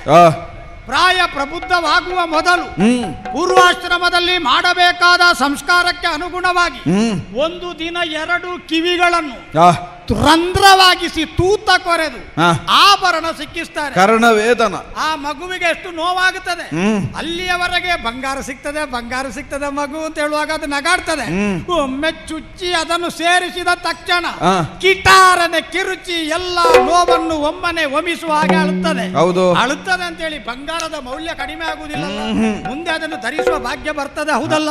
ಓ ಗುರುವೇ, ನಿನ್ನ ಸಮ್ಮುಖದಲ್ಲಿ ಹೋರಾಡುವುದಕ್ಕೆ ಸಜ್ಜಾಗುವ 2ನೇ ಮಾರ್ಗ ಕ್ಷತ್ರಿಯೋತ್ತಮನಿಗೆ ಯೋಗ್ಯ ಅಂತ ಅಂಗೀಕಾರ ಮಾಡಿದ್ದೇನೆ.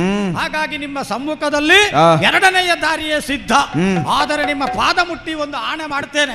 ಬ್ರಾಹ್ಮಣನಾಗಿದ್ರು ನಾಭಿ ಮೂಲದಲ್ಲಿ ಬೆನ್ನ ಕಷಾಯ ರೂಕದ ಮೂಲದಲ್ಲಿ ಕ್ಷತ್ರಿಯ ವಾಸನೆಯನ್ನಿಟ್ಟುಕೊಂಡು ನೀವು ಬಂದಿದ್ದೀರಿ. ಅರ್ಥ ಆಗುತ್ತದೆ. ಪಾರಂಪರ್ಯಕವಾಗಿ 2 ತಲೆಮಾರುಗಳ ಹಿಂದೆ ಬಂದ ವಾಸನ ಅದು ಇವತ್ತು ಕ್ಷತ್ರಿಯ ರೂಪದಿಂದ ಬಂದ್ರೆ ನಾನು ಪ್ರಯೋಗ ಮಾಡುವ ಒಂದೇ ಒಂದು ಬಾಣ 4 ವೇದಗಳಿಗೆ ಆಗಮ ಉಗಮ ಸ್ಥಾನವಾದ ನಿಮ್ಮ ಮೈ ಮೇಲೆ ಪ್ರಯೋಗಿಸಲ್ಪಡುವುದಿಲ್ಲ. ಕ್ಷತ್ರಿಯನಾಗಿ ಕ್ಷತ್ರಿಯೋಚಿತವಾದಂತಹ ರಕ್ತದ ಕೊತಕೊತನೆ ಕುದಿಯುವ ಸ್ಥಿತಿಯಲ್ಲಿ ಆಯುಧ ಗ್ರಹಣ ಮಾಡಿ ನನ್ನ ಮುಂದೆ ಬಂದಿದ್ದೀರಲ್ಲ, ಅದನ್ನು ಖಂಡಿಸುವುದಕ್ಕಾಗಿ ನಾನು ಬಾಣ ಪ್ರಯೋಗ ಮಾಡ್ತೇನೆ. ಆದರೆ ನೀವೇ ಕಲಿಸಿದ್ದು, ನೀವೇ ನಾರಿ ಬಂಧ ಮಾಡುವುದಕ್ಕೆ ತಿಳಿಸಿದ್ದು, ನೀವೇ ಕಟ್ಟಿಕೊಟ್ಟ ತೂಣೀರ, ನೀವೇ ಸೇರಿಕೊಟ್ಟ ಮಂತ್ರಾಸ್ತ್ರಗಳು ಎಲ್ಲ ತೆಗೆದು ಕಾಲಬುಡದಲ್ಲಿಟ್ಟಿದ್ದೇನೆ. ನಿಮ್ಮ ಶಿಷ್ಯನಿಗೆ ಜಯವಾಗುವ ಹಾಗೆ ಹರಸಬೇಕು. ಈ ಪರ್ಯೊಳೆನ್ನನು ಹರಕೆಗೊಳ್ಳದಿರುತ್ತಿರ್ತಾರೆ, ಶಪಿಸುತ್ತೀರ್ತೆ. ದೇವವ್ರತನಾದವನು ದೇವವ್ರತನಾಗಿ ನನ್ನ ಪಾದ ಮೂಲದಲ್ಲಿ ಧನುಸನ್ನಿಟ್ಟಿದ್ದಿ, ಧನುಸನ್ನೆತ್ತಿಕೊಂಡಿದ್ದೇನೆ. ಭೀಷ್ಮನಿಗೆ ಜಯವಾಗಬೇಕು ಅಂತಲ್ಲ, ಧರ್ಮಕ್ಕೆ ಜಯವಾಗಲಿ ಅಂತ ಧನುಸು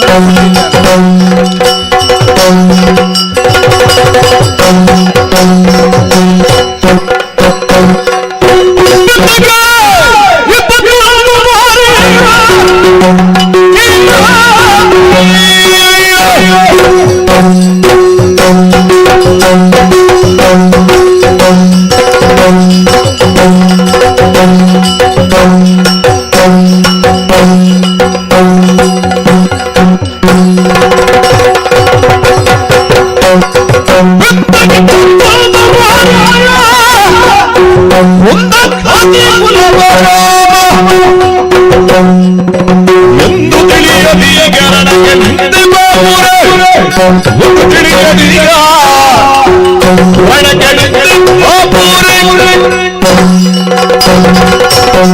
ಭೀಷ್ಮ ಆಚಾರ್ಯ ಧನುಸನೆತ್ತಿ ಧರ್ಮಕ್ಕೆ ಜಯವಾಗಲಿ ಅಂತ ನಿನಗೆ ಕೊಟ್ಟಲ್ಲಿಗೆ ಮುಗಿಸಿ ಬಿಡು ಅಂತ ನೋಡಿದೆ ಒಮ್ಮೆ. ನನ್ನ ನೆರಳೆ ಧರ್ಮ ಅಂತ ಹೇಳುವ ನಂಬುಗೆ ಉಂಟು ನನಗೆ. ಅಲ್ಲಿಗೆ ಮುಗಿಸಬೇಕು ಅಂತ ಯೋಚಿಸಿದ್ದೆ, ಆಗೊಮ್ಮೆ ಹಿಂದೆ ನೋಡಿದೆ, ಪಿಂದೆ ಅಲ್ಲಿಗೆ ಮುಗಿಸುವುದು ಬೇಡ ಅಂತ ಲೆಕ್ಕ ಮಾಡ್ತಾರೆ ಅವರು. ಪಿಂದೆ 1, 2, 10, 20 ಅಂತ ಲೆಕ್ಕ ಮಾಡ್ತಾರೆ. ಸಾಕಾಗುವುದಿಲ್ಲ. ಅಂದ್ರೆ ಪ್ರಪಂಚ ಯೋಚಿಸಿದ್ದಕ್ಕಿಂತ ಅತಿರಿಕ್ತವಾಗಿ ನಾ ಮಾಡುತ್ತೇನೆ ಎನ್ನುವುದಕ್ಕೆ ಅದು ಉದಾಹರಣೆ. ಅಪೂರ್ವ ಅಪರೂಪ ಎರಡು ನಿಮ್ಮಿಂದ ಸಾಧ್ಯ, ಅಘಟಿತ ಘಟನಾಪಟು. ಯಾಕಂದ್ರೆ ಎಣಿಕೆಗೆ ನಾವು ಆಯ್ದುಕೊಳ್ಳುವುದು ಬೆರಳುಗಳನ್ನು ಎಣಿಸ್ತಾ ಸಾಗು. ಕರದ್ವಯಗಳಲ್ಲಿ 10, ಪಾದದ್ವಯಗಳಲ್ಲಿ 10, 20 ಆಗುತ್ತದೆ. ಆಚಾರ್ಯ ಭಾರ್ಗವರ ಸಾಧನೆ ಅದಕ್ಕಿಂತ ಅತೀತವಾದದ್ದು. 20 ಮೀರಿದ ಸಾಧನೆಯನ್ನು ತೋರಿದ್ದು, ಮಾನುಷ ಪ್ರಪಂಚದ ವ್ಯಾಪ್ತಿಗಿಂತ ಭಿನ್ನವಾದದ್ದನ್ನು ಸಾಧಿಸಿದ್ದು. ಕಾಶ್ಯಪಿಯನ್ನು 10, 20 ನಿಮ್ಮ ಶಿಷ್ಯ ನಾನೊಂದು 21 ಸರಿಯಾಗಲಿಲ್ಲ. ಅದೇ ಹೇಳ್ತಾ ಇರುವುದು. ಅದನ್ನು ಅರ್ಧ ಆಗಿಸ್ತೇನೆ ಅಂತ. ಈಗ 21 ಅರ್ಧ ಮಾಡುತ್ತೇನೆ. ಏನು ಮಾತಾಡ್ತೀನಿ ನೀನು? ಭೀಷ್ಮ ನಾನು, ನನಗೆ ಗೆಲುವಾಗುವಾಗೆ ಕೊಡಬೇಕು. ಭೂಮಿಯನ್ನು 21 ಬಾರಿ ಪ್ರದಕ್ಷಿಣೆಗೈದು ಕ್ಷತ್ರಿಯರನ್ನು ದುಷ್ಟರೆಂದು ಮಾನಿಸಿದ ಪ್ರಪಂಚದಲ್ಲಿ ದುಷ್ಟ ಕ್ಷತ್ರಿಯರ ಹನನವನ್ನು ಮಾಡಿ ಶಿಷ್ಟರಿಗಾಗಿ ಮೇದಿನಿಯನ್ನು ಉಳಿಸಿಕೊಟ್ಟು ಶಿಷ್ಟ ಕ್ಷಾತ್ರವೇ ಮುಂದುವರಿಯುವ ಹಾಗೆ ಬ್ರಾಹ್ಮಣರಿಗೆ ಮೇದಿನಿಯನ್ನು ದಾನವಾಗಿ ಕೊಟ್ಟು ಧರ್ಮ ಉಳಿಯುವುದಕ್ಕೆ, ಧರ್ಮ ಸ್ಥಾಪಿಸುವುದಕ್ಕೆ ಪರಶುರಾಮ ಸೃಷ್ಟಿಯನ್ನು ಮಾಡಿ ಪರಶುರಾಮ ನಾಡನ್ನು ಸೃಷ್ಟಿಸಿದ ಭಾರ್ಗವನ ಮುಂದೆ ನಿನ್ನ ಅದಟ್ಟು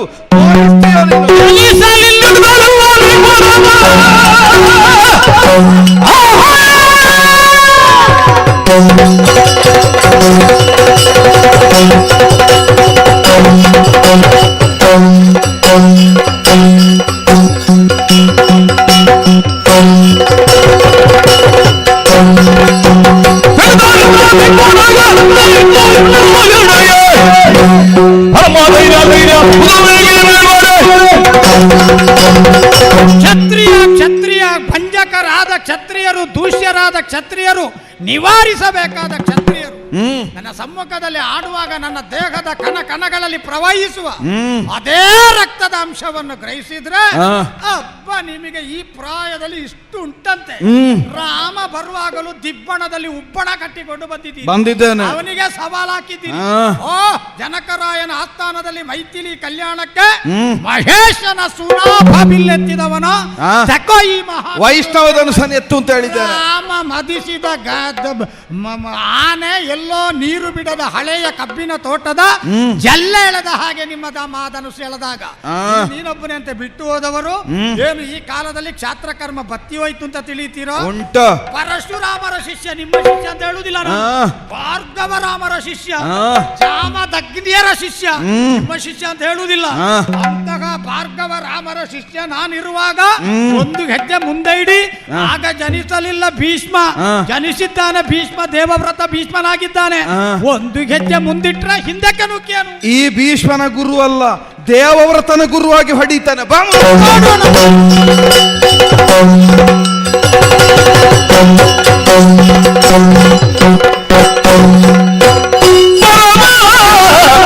ಶಿಷ್ಯನೇ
ನನಗೆ ಕೇಳಿಸಿತು, ನಿನಗೆ ಕೇಳಿಸಿತೋ ಗೊತ್ತಿಲ್ಲ.